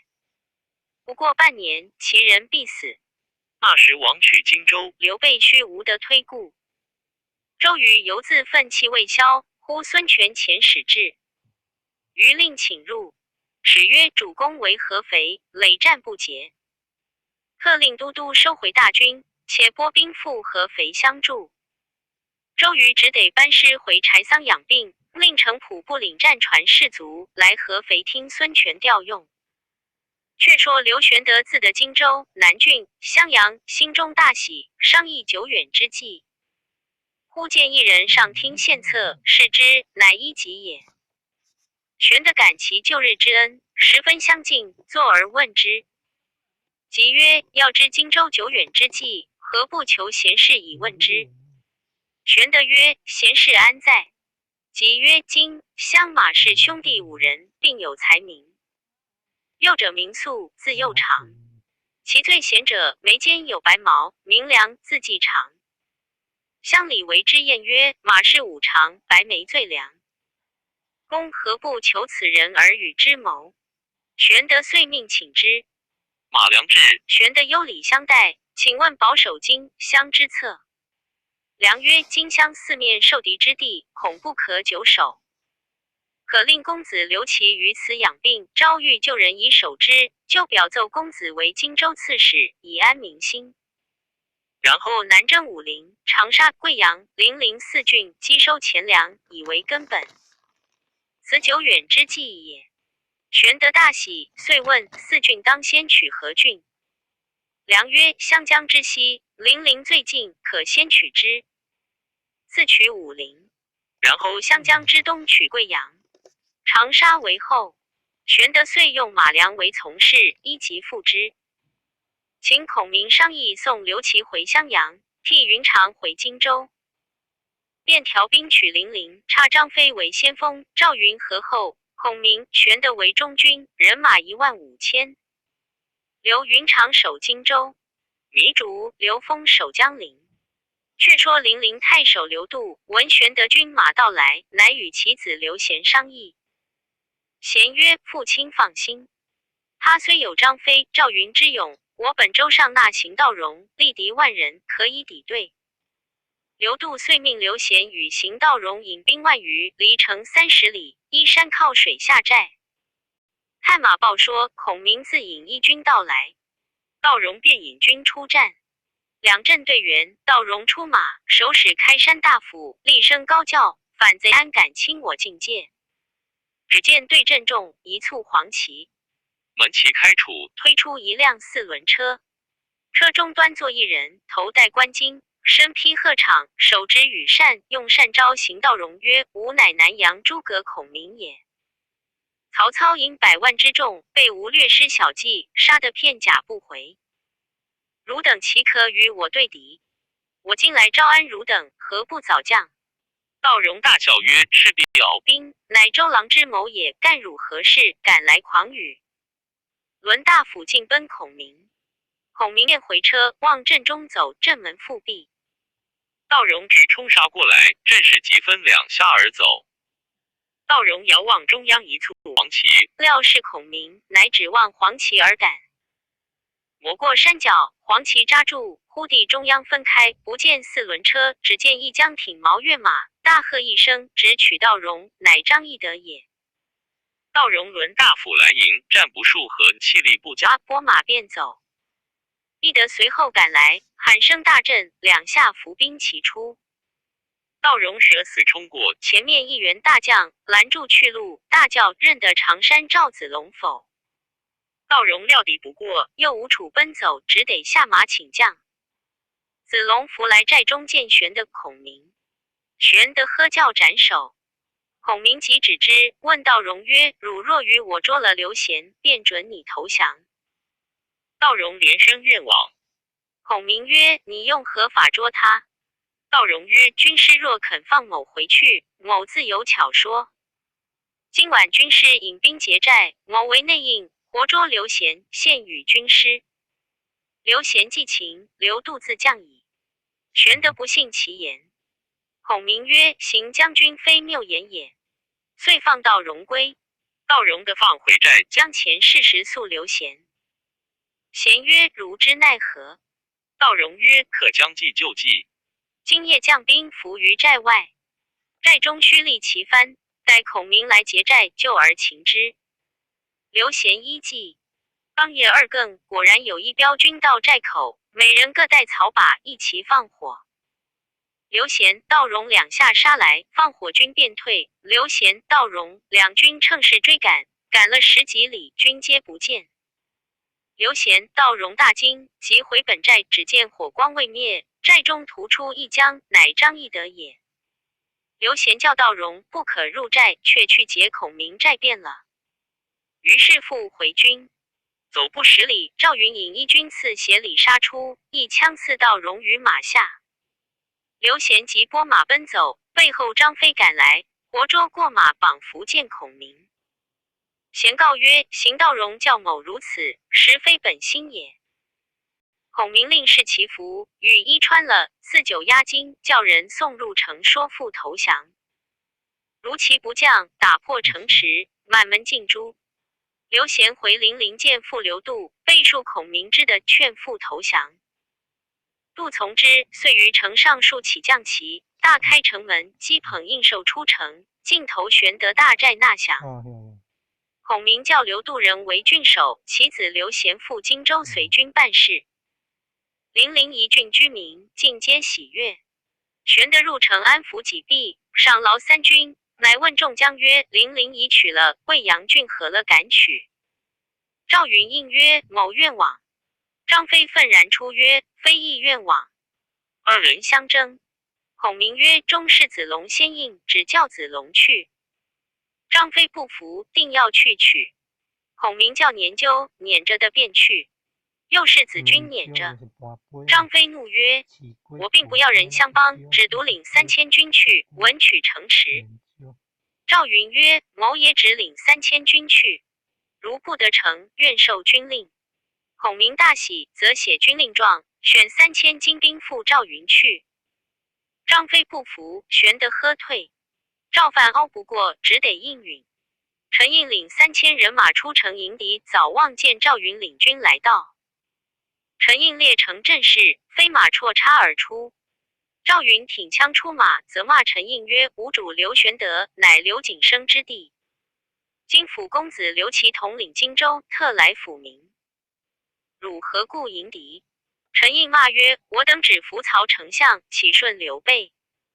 赵云大怒，挺枪奏马，直取陈应，应撵插来迎。两马相交，战到4、5合，陈应料敌不过，拨马便走。赵云追赶，陈应回顾赵云马来相近，用飞叉直去，被赵云接住，回直陈应。应急躲过，云马早到，将陈应活捉过马，直于地下，和军士绑扶回寨。败军四散奔走。云入寨斥陈应曰：谅汝安敢敌我？我今不杀汝，放汝回去。说与赵范早来投降。陈应谢罪，抱头鼠窜，回到城中，对赵范进言其事。范曰：我本欲将，汝强要战，以致如此。遂斥退陈应，击捧应寿，引10数骑出城投大寨纳降。云出寨迎接，待以宾礼，置酒共饮，纳了应寿。酒至数旬，范曰：将军姓赵，某亦姓赵。500年前，何氏一家？将军乃真定人，某亦真定人，又是同乡。倘得不弃，结为兄弟，实为万幸。云大喜，各叙年庚。云与范同年，云长范4个月，范遂拜云为兄。二人同乡，同年，又同姓，十分相得。至晚席散，范辞回城。次日，范请云入城安民。云教军士修动，只带50骑随入城中。居民直相扶道而接。云安民毕，赵范邀请入衙饮宴。酒至半酣，范复邀云入后堂深处，席盏更酌。云饮为醉，范呼请一妇人与云把酒。子龙见妇人身穿缟素，有倾国倾城之色，乃问范曰：此何人也？范曰：家嫂樊氏也。子龙改容敬之。樊氏把盏毕，范令就坐。云辞谢，樊氏辞归后堂。云曰：贤弟何必烦令嫂举杯耶？范笑曰：中间有个缘故，启兄勿阻。先兄弃世已3载，家嫂寡居，终废了局，弟常劝其改嫁。嫂曰：若得3件事兼全之人，我方嫁之。第一要文武双全，名闻天下；第二要相貌堂堂，威仪出众；第三要与家兄同姓。你到天下那的有这般凑巧的？今尊兄堂堂仪表，名震四海，又与家兄同姓，正悉家嫂所言。若不嫌家嫂貌陋，愿备嫁资，与将军为妻，结累世之亲，何如？云闻言大怒而起，厉声曰：吾既与汝结为兄弟，汝嫂即吾嫂也，岂可作此乱人伦之事乎？赵范羞惭满面，答曰：我好意相待，如何这般无礼？遂目视左右，有相害之意。云已决，一拳打倒赵范，进出府门，上马出城去了。范即唤陈应、暴龙商议。应曰：这人发怒去了，只所与他厮杀。范曰：但恐迎他不得。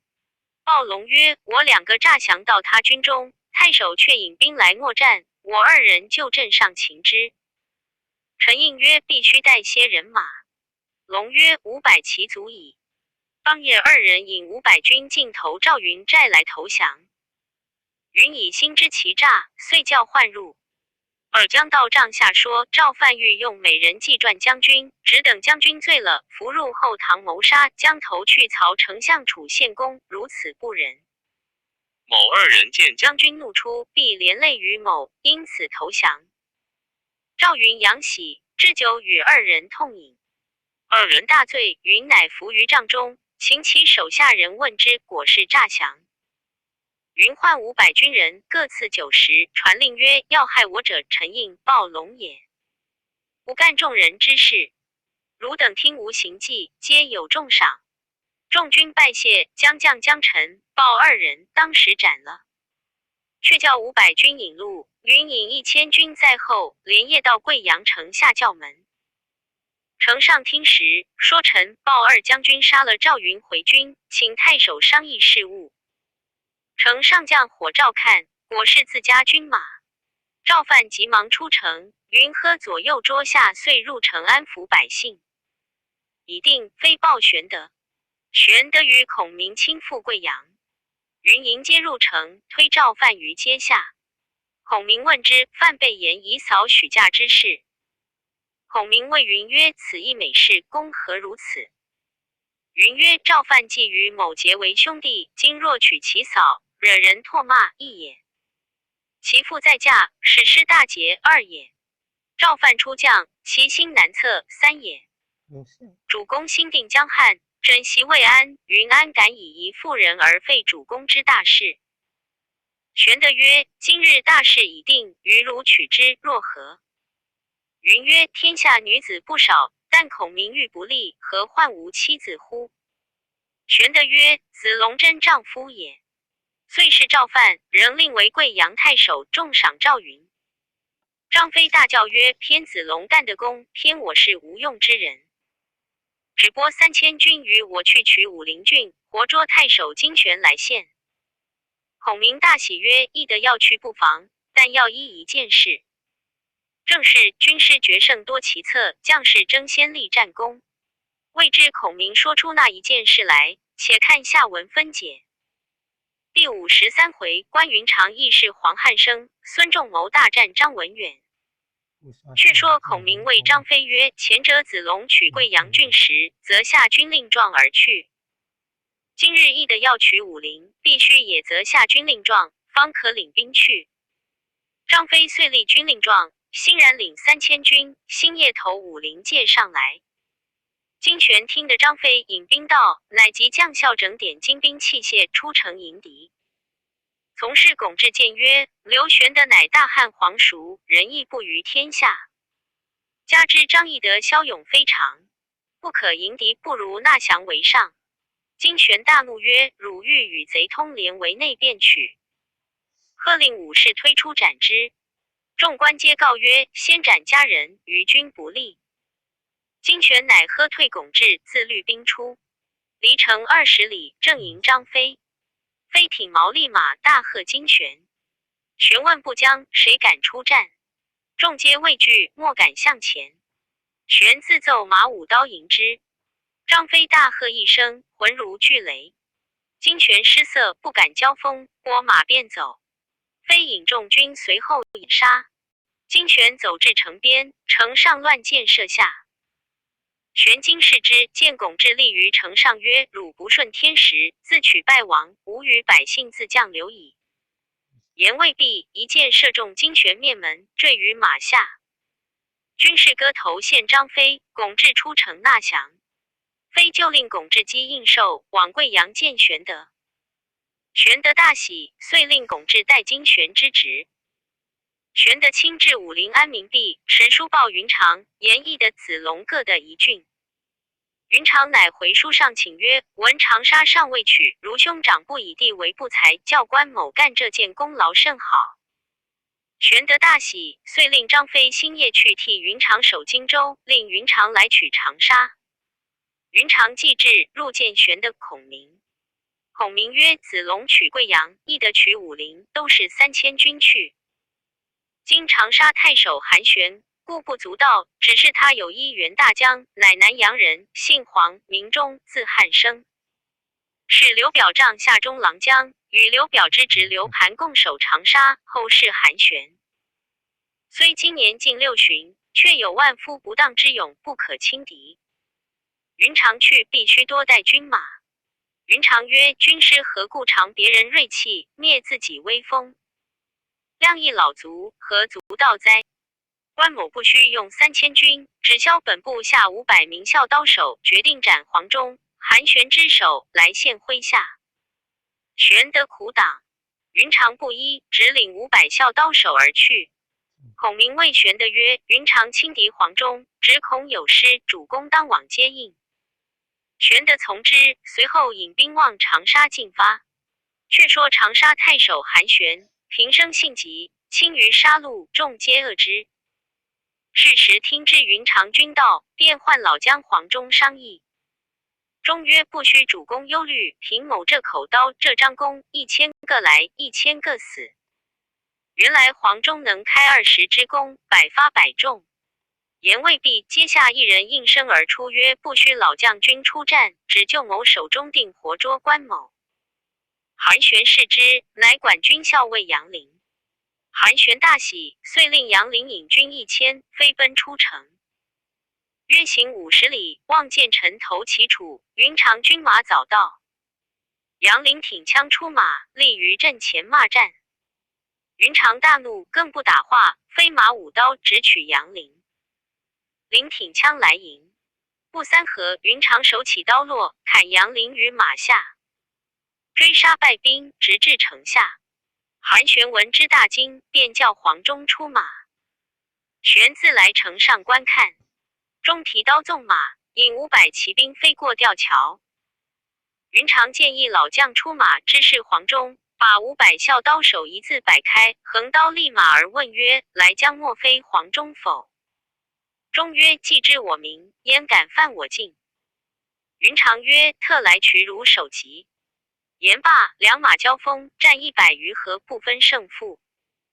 韩玄恐黄忠有失，鸣金收军。黄忠收军入城，云长也退军，离城10里下寨，心中暗忖：老将黄忠名不虚传，斗100合，全无破绽。来日必用拖刀计，被砍迎之。次日早饭毕，又来城下默战。韩玄坐在城上，叫黄忠出马。忠引数百骑杀过吊桥，再与云长交马，又斗5、60合，胜负不分。两军齐声喝彩，鼓声正急时，云长拨马便走。黄忠赶来，云长方欲用刀砍时，忽听得脑后一声响，即回头看时，见黄忠被战马前尸，先在地下。云长即回马，双手举刀猛喝曰：我且饶你性命！快花马来厮杀！黄忠即提起马蹄，飞身上马，奔入城中。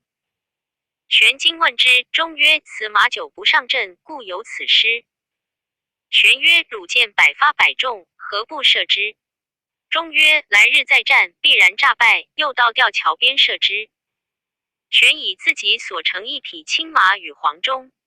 忠拜谢而退，寻思难得云长如此义气，他不忍杀害我，我又安忍射他？若不射，又恐违了军令，事业踌躇未定。次日天晓，人报云长诺战，忠领兵出城。云长2日战黄忠不下，十分焦躁，抖擞威风，与忠交马。战不到30余合，忠诈败，云长赶来。忠想起昨日不杀之恩，不忍便射，待住刀，把弓虚拽弦响。云长急闪，却不见箭。云长又赶，忠又虚拽。云长急闪，又无箭，只道黄忠不会射，放心赶来。将近吊桥，黄忠在桥上搭箭开弓，弦响箭到，正射在云长盔缨根上。前面军旗声喊起，云长吃了一惊，待箭回寨，方知黄忠有百步穿杨之能，今日只射盔缨，正是报昨日不杀之恩也。云长领兵而退。黄忠回到城中来见韩玄，玄便喝左右桌下黄忠。忠叫曰：无罪。玄大怒曰：我看了3日，汝敢欺我？汝前日不力战，必有私心；昨日马失，他不杀汝，必有关通。今日2番虚拽弓弦，第3箭却正射他亏阴，如何不是外通内连？若不斩汝，必为后患。喝令刀斧手推出城门外斩之。众将预告，玄曰：但告免黄忠者，便是同罪。刚推到门外，恰欲举刀，忽然一将挥刀杀入，砍死刀手，救起黄忠，大叫曰：黄汉升乃长沙之保障，今杀汉升，是杀长沙百姓也。韩玄残暴不仁，轻贤慢士，当众共击之。愿随我者便来。众视其人，面如重枣，目若朗星，乃益阳人魏延也。自襄阳赶刘玄德不着，来投韩玄。玄怪其傲慢少礼，不肯重用，故屈审于此。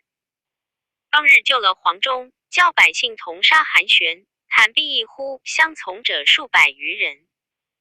黄忠拦当不住，魏延直杀上城头，一刀砍韩玄为2段，提头上马，引百姓出城，投拜云长。云长大喜，遂入城安抚已毕，请黄忠相见。忠托病不出。云长即使人去请玄的孔明，却说玄的自云长来取长沙，与孔明随后催促人马接应。正行间，轻骑倒卷，一鸦自北南飞，连叫3声而去。玄德曰：此应何祸福？孔明就在马上袖战一刻曰：长沙郡以的右主的大将。5时后定见分晓。少卿见一小校飞报前来，说关将军已得长沙郡，将将黄忠、魏延、段等主公到彼。玄德大喜，遂入长沙。余常接入厅上，具言黄忠之事。玄德乃亲往黄忠家相请，中方出将，求葬韩玄尸首于长沙之东。后人有诗赞黄忠曰：将军气概与天参，白发犹然困汉难。至死甘心无愿望，临降低手上怀残。宝刀灿雪章神勇，铁骑临风亦战酣。千古高明应不泯，常随孤月照相谈。玄德待黄忠甚厚。云长引魏延来见，孔明喝令刀斧手推出斩之。玄德惊问孔明曰：魏延乃有功无罪之人，军师何故欲杀之？孔明曰：食其禄而杀其主，是不忠也；居其土而陷其地，是不义也。吾观魏延脑后有反骨，久后必反，故先斩之，以绝祸根。玄德曰：若杀此人，恐将者人人自危，望军师恕之。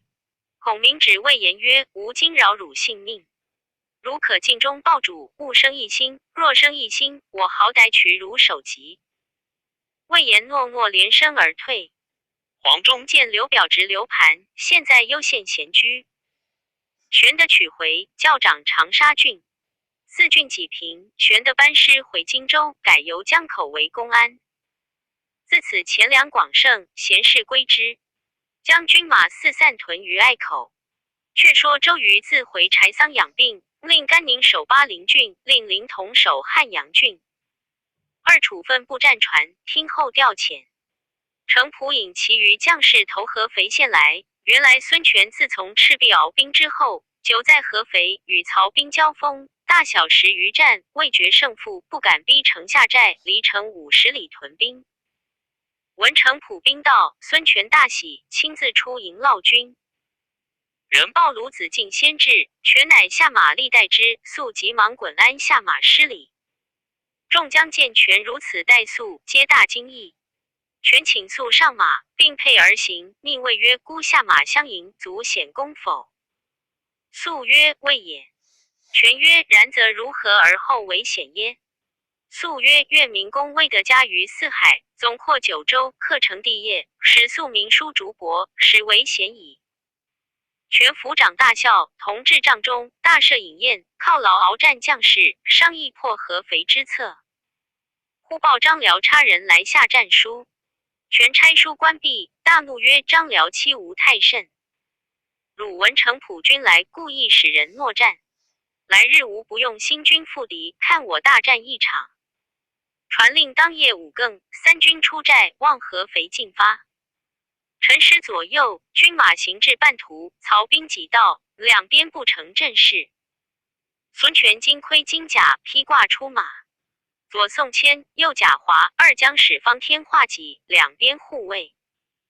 三通鼓罢，曹军阵中门旗两开，三员将全装冠带，立于阵前，中央张辽，左边李典，右边乐进。张辽纵马当先，专诺孙权决战。权绰枪欲自战，阵门众一将挺枪奏马早出，乃太史慈也。张辽挥刀来迎，两将战有7、80合，不分胜负。曹阵上李典谓乐进曰：对面金盔者，孙权也。若捉得孙权，足可与83万大军报仇。说犹未了，乐进一骑马，一口刀，从刺斜里进取孙权，如一道电光，飞至面前，手起刀落。宋谦、贾华即将画戟遮架，刀到处，两只戟齐断，只将戟干往马头上打。乐进回马，宋谦绰军士手中枪赶来。李典搭上箭，往宋谦心窝里便射，应弦落马。太史慈见背后有人坠马，弃却张辽，往本阵便回。张辽趁势掩杀过来，吴兵大乱，四散奔走。张辽望见孙权，奏马赶来，看赶上，自斜里撞出一军，为首大将，乃程普也。截杀一阵，救了孙权。张辽收军自回合肥。程普保孙权归大寨，败军陆续回营。孙权因见着了宋谦，放声大哭。常使张宏曰：主公是盛壮之气，轻视大敌，三军之众，莫不寒心。即使斩将千骑，威震疆场，亦偏将之任，非主公所宜也。愿意奔豫之勇，怀王霸之计。且今日宋谦死于锋敌之下，皆主公轻敌之故。今后切以保重。权曰：是孤之过也，从今当改之。少卿太史慈入帐，言某手下有一人，姓戈名定，与张辽手下养马后曹是弟兄。后曹备则怀怨，今晚使人报来，举火为号，刺杀张辽，以报宋谦之仇，谋请引兵为外应。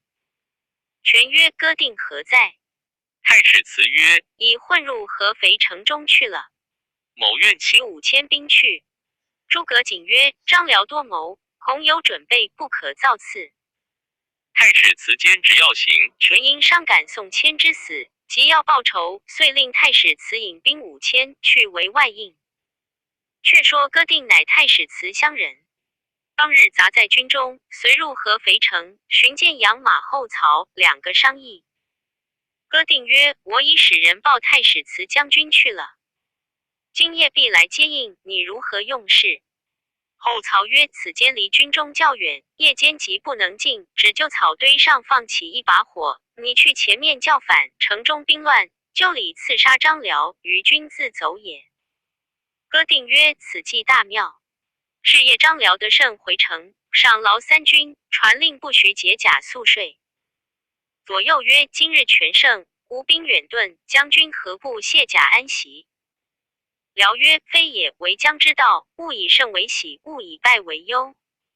倘吴兵渡我吴备，乘虚攻击，何以应之？今夜防备，当比每夜更加谨慎。说犹未了，后寨火起，一片声叫反，报者如麻。张辽出帐上马，唤亲从将校数十人，当道而立。左右曰：喊声甚急，可往观之。辽曰：其有一城皆反者，此是造反之人，故今军事耳。如乱者先斩。不疑时，李典擒戈定并后曹至。辽寻得其情，力斩于马前。只听得城门外鸣锣击鼓，喊声大震。辽曰：此事吴兵外应，可就计破之。便令人于城门内放起一把火，众皆叫反，大开城门，放下吊桥。太史慈见城门大开，只道内便挺枪纵马先入。城上一声左时钟马右交，乱箭射下，太史慈急退，身中数箭。背后李典、乐进杀出，吴兵折其大半，乘势直赶到寨前。陆逊、董袭杀出，救了太史慈，曹兵自回。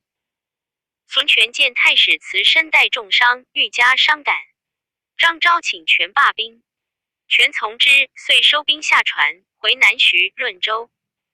比及屯驻军马，太史慈病重，权使张昭等问安。太史慈大叫曰：“大丈夫生于乱世，当代3尺剑立不世之功。今所至未遂，奈何死乎？”言弃而亡，年41岁。后人有诗赞曰：“始至泉中笑，东来太史慈。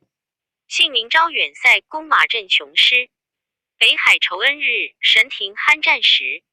临终言壮志，千古共嗟资。”孙权闻此死，伤悼不已，命厚葬于南徐北固山下，养其子太史享于府中。却说玄德在荆州整顿军马，闻孙权和肥兵败，已回南徐，与孔明商议。孔明曰：“亮夜观星象，见西北有星坠地，必应着一皇族。”正言间，忽报公子刘琦病亡。玄德闻之，痛哭不已。孔明劝曰：“生死分定，主公勿忧，恐伤贵体，且理大事。可即差人到匕首玉城池，并料理葬事。”玄德曰：“谁可去？”孔明曰：“非云长不可。”及时便叫云长前去襄阳保守。玄德曰：“今日刘琦已死，东吴必来讨荆州，如何对答？”孔明曰：“若有人来，亮自有言对答。”过了半月，人报东吴、鲁肃等来吊丧。正是先将计策安排定，只等东吴使命来。未知孔明如何对答，且看下文分解。第54回，吴国太佛寺看新郎，刘皇叔洞房续佳偶。却说孔明闻鲁肃到，与玄德出城迎接，接到公谢，相见毕。肃曰：“主公闻令直气势，特具薄礼，钱某前来致祭。”周都督再三致意刘皇叔、诸葛先生。玄德、孔明起身称谢，收了礼物，置酒相待。肃曰：“前者皇叔有言，公子不在，即还荆州。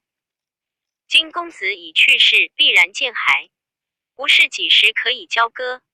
玄德曰：“公且饮酒，有一个商议。”肃强饮数杯，又开言相问。玄德未及回答，孔明变色曰：“子敬好不通理，直须待人问口。自我高皇帝斩蛇起义，开基立业，传至于今，不幸奸雄并起，各据一方，少不得天道好还，复归正统。我主人乃中山靖王之后，孝景皇帝玄孙，今皇上之属，岂不可分毛裂土？况刘景升乃我主之兄也，弟承兄业，有何不顺？汝主乃钱塘小吏之子，素无功德于朝廷，今以势力占据6郡81州，尚自贪心不足，而欲并吞汉土。刘氏天下，我主姓刘倒无分，汝主姓孙反要强争。且赤壁之战，我主多负勤劳，众将并皆用命，岂独是汝东吴之力？若非我借东南风，周郎安能斩半筹之功？江南一破，休说2桥至于铜雀宫，虽宫等家小，亦不能保。是来我主人不及答应者，以子敬乃高明之士，不待细说。公何不察之甚也？一席话说得鲁子敬缄口无言。半晌乃曰：“孔明之言，怕不有理，争奈鲁肃身上甚是不便。”孔明曰：“有何不便处？”肃曰：“昔日皇叔当阳受难时，是肃引孔明渡江，见我主公。后来周公瑾要兴兵取荆州，又是肃挡住。至说待公子去世还荆州，又是肃单城。今却不应前言，叫鲁肃如何回复？我主与周公瑾必然见罪。肃死不恨，只恐惹恼东吴，心动干戈，皇叔亦不能安坐荆州，空为耻笑耳。”孔明曰：曹操统100万之众，动以天子为名，无一不以为意。岂惧周郎一小儿乎？若孔先生面上不好看，我劝主人立纸文书，暂借荆州为本。待我主别图的城池之时，便交付海东吴。此论如何？肃曰：孔明待夺得何处？还我东吴。孔明曰：中原即未可图。西川、刘璋暗弱，我主将图之。若图的西川，那时便还。肃无奈，只得听从。玄的亲笔写成文书一纸，压了字。保人诸葛孔明也压了字。孔明曰：亮是黄蜀这里人，难道自家作保？关子敬先生也压个字，回见吴侯也好看。肃曰：某知黄蜀乃仁义之人，必不相负。遂压了文字，收了文书。宴罢辞回。玄德与孔明送到船边。孔明主曰：子敬回见吴侯，善言深意，休生妄想。若不准我文书，我翻了面皮，连81州都夺了。今只要两家和气，休叫曹贼笑话。肃作别下船而回，先到柴桑郡见周瑜。瑜问曰：子敬讨荆州如何？肃曰：有文书在此，呈与周瑜。瑜顿足曰：子敬中诸葛之谋也。名为芥蒂，实是混赖。他说取了西川便还，知他几时取西川？假如10年不得西川，10年不还，本这文书如何中用？你却与他作保。他若不还时，必须连累足下。倘主公见罪，奈何？肃闻言，呆了半晌，曰：想玄德不负我。瑜曰：子敬乃诚实人也。刘备枭雄之辈，诸葛亮奸猾之徒，恐不似先生心地。肃曰：若此，如之奈何？瑜曰：子敬是我恩人，想昔日指君相赠之情，如何不救你？你且宽心住数日，待江北探隙的回，别有驱处。鲁肃局极不安。过了数日，细作回报，荆州城中扬起不番做好事，城外别建新坟，军士各挂孝。于今问曰：没了是人？细作曰：刘玄德没了甘夫人，即日安排殡葬。于谓鲁肃曰：无计成矣。使刘备束手就俘，荆州反掌可得。肃曰：即将安出？于曰：刘备丧妻，必将续娶。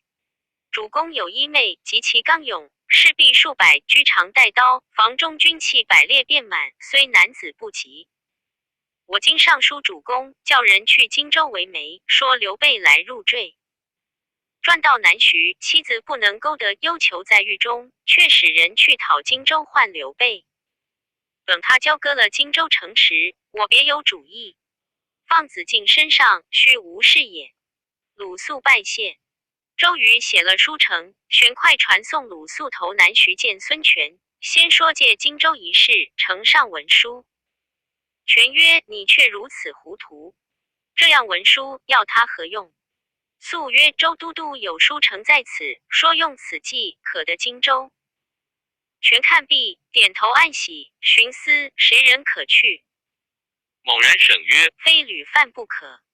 遂召吕范至，谓曰：近闻刘玄德丧父，吾有一妹，欲招赘玄德为婿，永结姻亲，同心破曹，以扶汉室。非子恒不可为媒，望即往荆州一言。范领命，即日收拾船只，带数个从人望荆州来。却说玄德自梅干夫人，化夜烦恼。一日，正与孔明闲叙，人报东吴差吕范到来。孔明笑曰：此乃周瑜之计，必为荆州之故。亮只在屏风后前听，但有甚说话，主公都应承了。留来人在馆驿中安歇，别作商议。玄德叫请吕范入，礼毕坐定。茶罢，玄德问曰：子恒来必有所欲？范曰：范进闻黄蜀失偶，有一门好亲，故不避嫌，特来作媒。未知尊意若何？玄德曰：中年丧妻，大不幸也。骨肉未寒，安忍便一亲？范曰：人若无妻，如屋无梁，岂可中道而废人伦？吾主吴侯有一妹，美而贤，堪奉箕帚。若两家共结秦晋之好，则曹贼不敢正视东南也。此事家国两变，请皇叔勿疑。但我国太吴夫人甚爱幼女，不肯远嫁，必求皇叔到东吴就婚。玄德曰：此事吴侯知否？范曰：不先禀吴侯，如何敢造次来说？玄德曰：吾年已半百，鬓发斑白，吴侯之妹正当妙龄，恐非配偶。范曰：吴侯之妹，身虽女子，至胜男儿。常言若非天下英雄，无不视之。今皇叔名闻四海，正所谓淑女配君子，岂以年齿上下相嫌乎？玄德曰：公且少留，来日回报。是日设宴相待，留于馆舍。至晚与孔明商议。孔明曰：来意，亮已知道了。世间补益的一大吉大利之兆，主公便可应允。先叫孙乾和吕范回见吴侯，面许已定，择日便去救亲。玄德曰：周瑜定计欲害刘备，岂可以身侵入危险之地？孔明大笑曰：周瑜虽能用计，岂能出诸葛亮之料乎？略用小谋，使周瑜半筹不展。吴侯之妹，又属主公，荆州万无一失。玄德怀疑未决，孔明竟叫孙乾往江南说和亲事。孙乾领了言语，与吕范同到江南来见孙权。权曰：吾愿将小妹招赘玄德，并无一心。孙乾拜谢，回荆州见玄德，言吴侯专候主公去结亲。玄德怀疑，不敢往。孔明曰：吾已定下3条计策，非子龙不可行也。遂唤赵云近前，附耳言曰：如保主公入吴，当领此3个锦囊。囊中有3条妙计，依次而行。即将3个锦囊与云贴肉收藏。孔明先使人往东吴纳了聘，一切完备。时建安14年冬10月，玄德与赵云、孙乾取快船10只，随行500余人，离了荆州，前往南徐进发。荆州之事，皆听孔明裁处。玄德心中样样不安。到南徐，是传以傍案。云曰：军师吩咐3条妙计，依次而行。今已而此，当先开第1个锦囊来看。于是开囊看了计策，便唤500随行军士，一一吩咐如此如此。众军领命而去，又叫玄德先往见乔国老。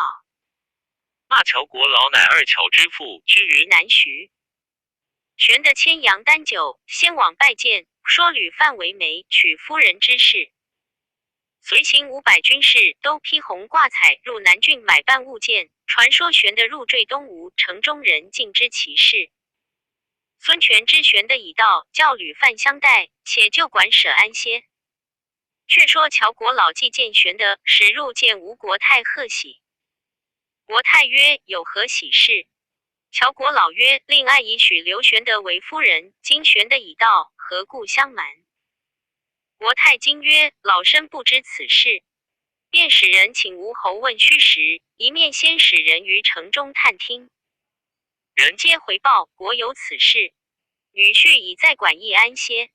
500随行军都在城中买猪羊过果品，准备成亲。做媒的女家是吕范，男家是孙乾，俱在馆驿中相待。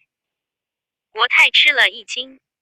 少卿孙权入后堂见母亲，国太捶胸大哭。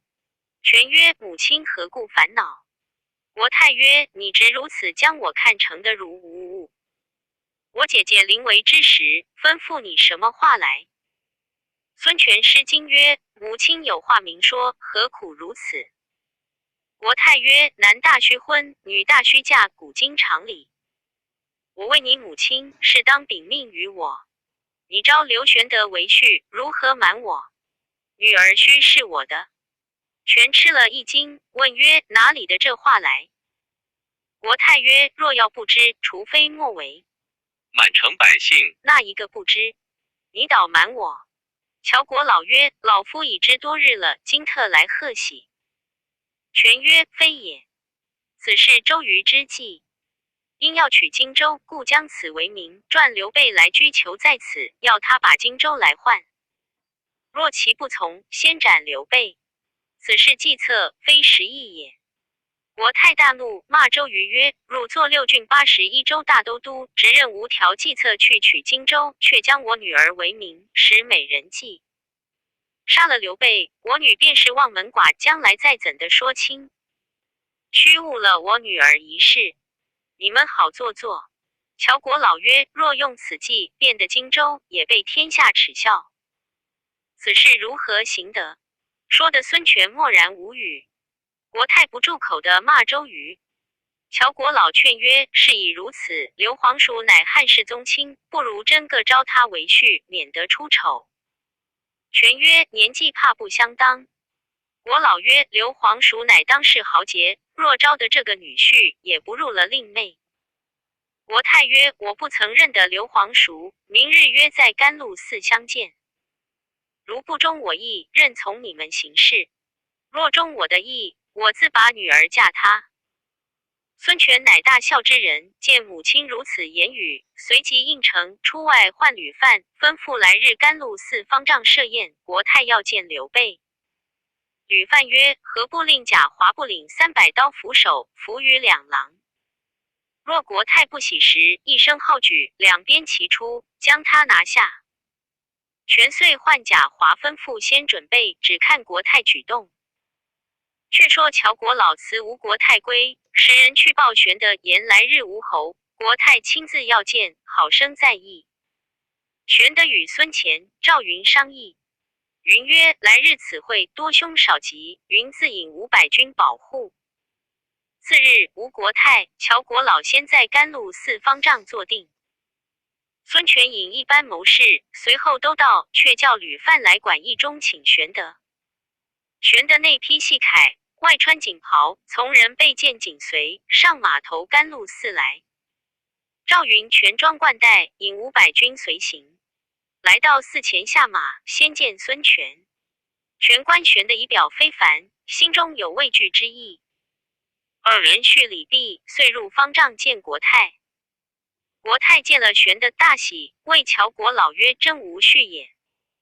国老曰：玄德有龙凤之姿，天日之表，更兼仁德不于天下。国太的此家训真可庆也。玄德拜谢，共宴于方丈之中。少客子龙带剑而入，立于玄德之侧。国太问曰：此是何人？玄德答曰：常山赵子龙也。国太曰：莫非当阳长坂抱阿斗者乎？玄德曰：然。国太曰：真将军也。遂赐以酒。赵云谓玄德曰：却才某于廊下巡视，见房内有刀斧手埋伏，必无好意，可告知国太。玄德乃跪于国太席前，泣而告曰：若杀刘备，就此请诛。国太曰：何出此言？玄德曰：廊下按伏刀斧手，非杀备而何？国太大怒，责骂孙权：今日玄德既为我婿，及我之儿女也，何故伏刀斧伏刀手于廊下？权推不知，唤吕范问之。范推贾华，国太唤贾华责骂，华默然无言。国太喝令斩之。玄德告曰：若斩大将，于亲不利，备南久居西夏矣。乔国老也相劝，国太方斥退贾华，刀斧手皆抱头鼠窜而去。玄德更衣出殿前，见庭下有10块。玄德拔从者所佩之剑，仰天祝曰：若刘备得返回荆州，成王霸之业，一剑挥石为2段。如死于此地，剑堕石不开。言讫，手起剑落，火光迸溅，砍石为2段。孙权在后面看见，问曰：玄德公如何恨此时？玄德曰：备年近5旬，不能为国家剿除贼党，心常自恨。今蒙国太招为女婿，此平生之际遇也。下才问天买卦，如破曹兴汉，砍断此时。今果然如此。权暗思，刘备莫非用此言瞒我？亦撤见魏玄的曰：无意问天买卦。若破的曹贼，亦断此时。却暗暗祝告曰：若再取得荆州，与望东吴砍石为两半。手起剑落，巨石一开，至今有十字纹痕石尚存。后人观此圣机，作诗赞曰：宝剑落石山石断，金环降除火光生。两朝望气皆天数，从此乾坤鼎足成。二人弃剑，相西入席。又引数旬，孙乾目视玄德。玄德辞曰：备不胜酒力，告退。孙权送出寺前，二人并立观江山之景。玄德曰：此乃天下第一江山也。至今甘露寺碑上云：天下第一江山。后人有诗赞曰：江山雨霁永青罗，境界无忧乐最多。昔日英雄宁木楚，岩崖依旧抵风波。二人共揽之次，江风浩荡，洪波滚雪，白浪掀天。忽见波上叶小舟，行于江面上，如行平也。玄德叹曰：南人驾船，北人乘马，幸有之也。孙权闻言自思曰：刘备此言，系我不惯乘马耳。乃令左右牵过马来，飞身上马，持奏下山，复加鞭上领，校尉玄德曰：南人不能乘马乎？玄德闻言，撩衣一跃，跃上马背，飞走下山，复驰骋而上。二人立马于山坡之上，扬鞭大笑。至今此处名为驻马坡。后人有诗曰：持奏龙驹气概多，二人并辔望山河。东吴西蜀成王霸，千古犹存驻马坡。当日二人并辔而回，南徐之民无不称贺。玄德自回馆驿，与孙乾商议。甘曰：主公只是哀求乔国老，早早避阴，免生别事。次日，玄德复至乔国老宅前下马。国老接入，礼毕，茶罢。玄德告曰：江左之人，多有要害刘备者，恐不能久居。国老曰：玄德宽心，吾为公告国太，另作护持。玄德拜谢自回。乔国老入见国太，言玄德恐有人谋害，急要回。国太大怒曰：我的女婿，谁敢害他？及时便叫搬入书院暂住，择日必应。玄德自入告国太曰：只恐赵云在外不便，军事无人约束。国太叫进搬入府中安歇，休留在馆驿中，免得生事。玄德大喜。数日之内，大排筵会，孙夫人与玄德结亲。至晚客散，两行红具皆引玄德入房。灯光之下，但见枪刀簇满，士必皆佩剑悬刀，立于两旁，吓得玄德魂不附体。正是今看侍女横刀立，疑是东吴设伏兵。毕竟是何缘故？且看下文分解。第五，在馆驿中。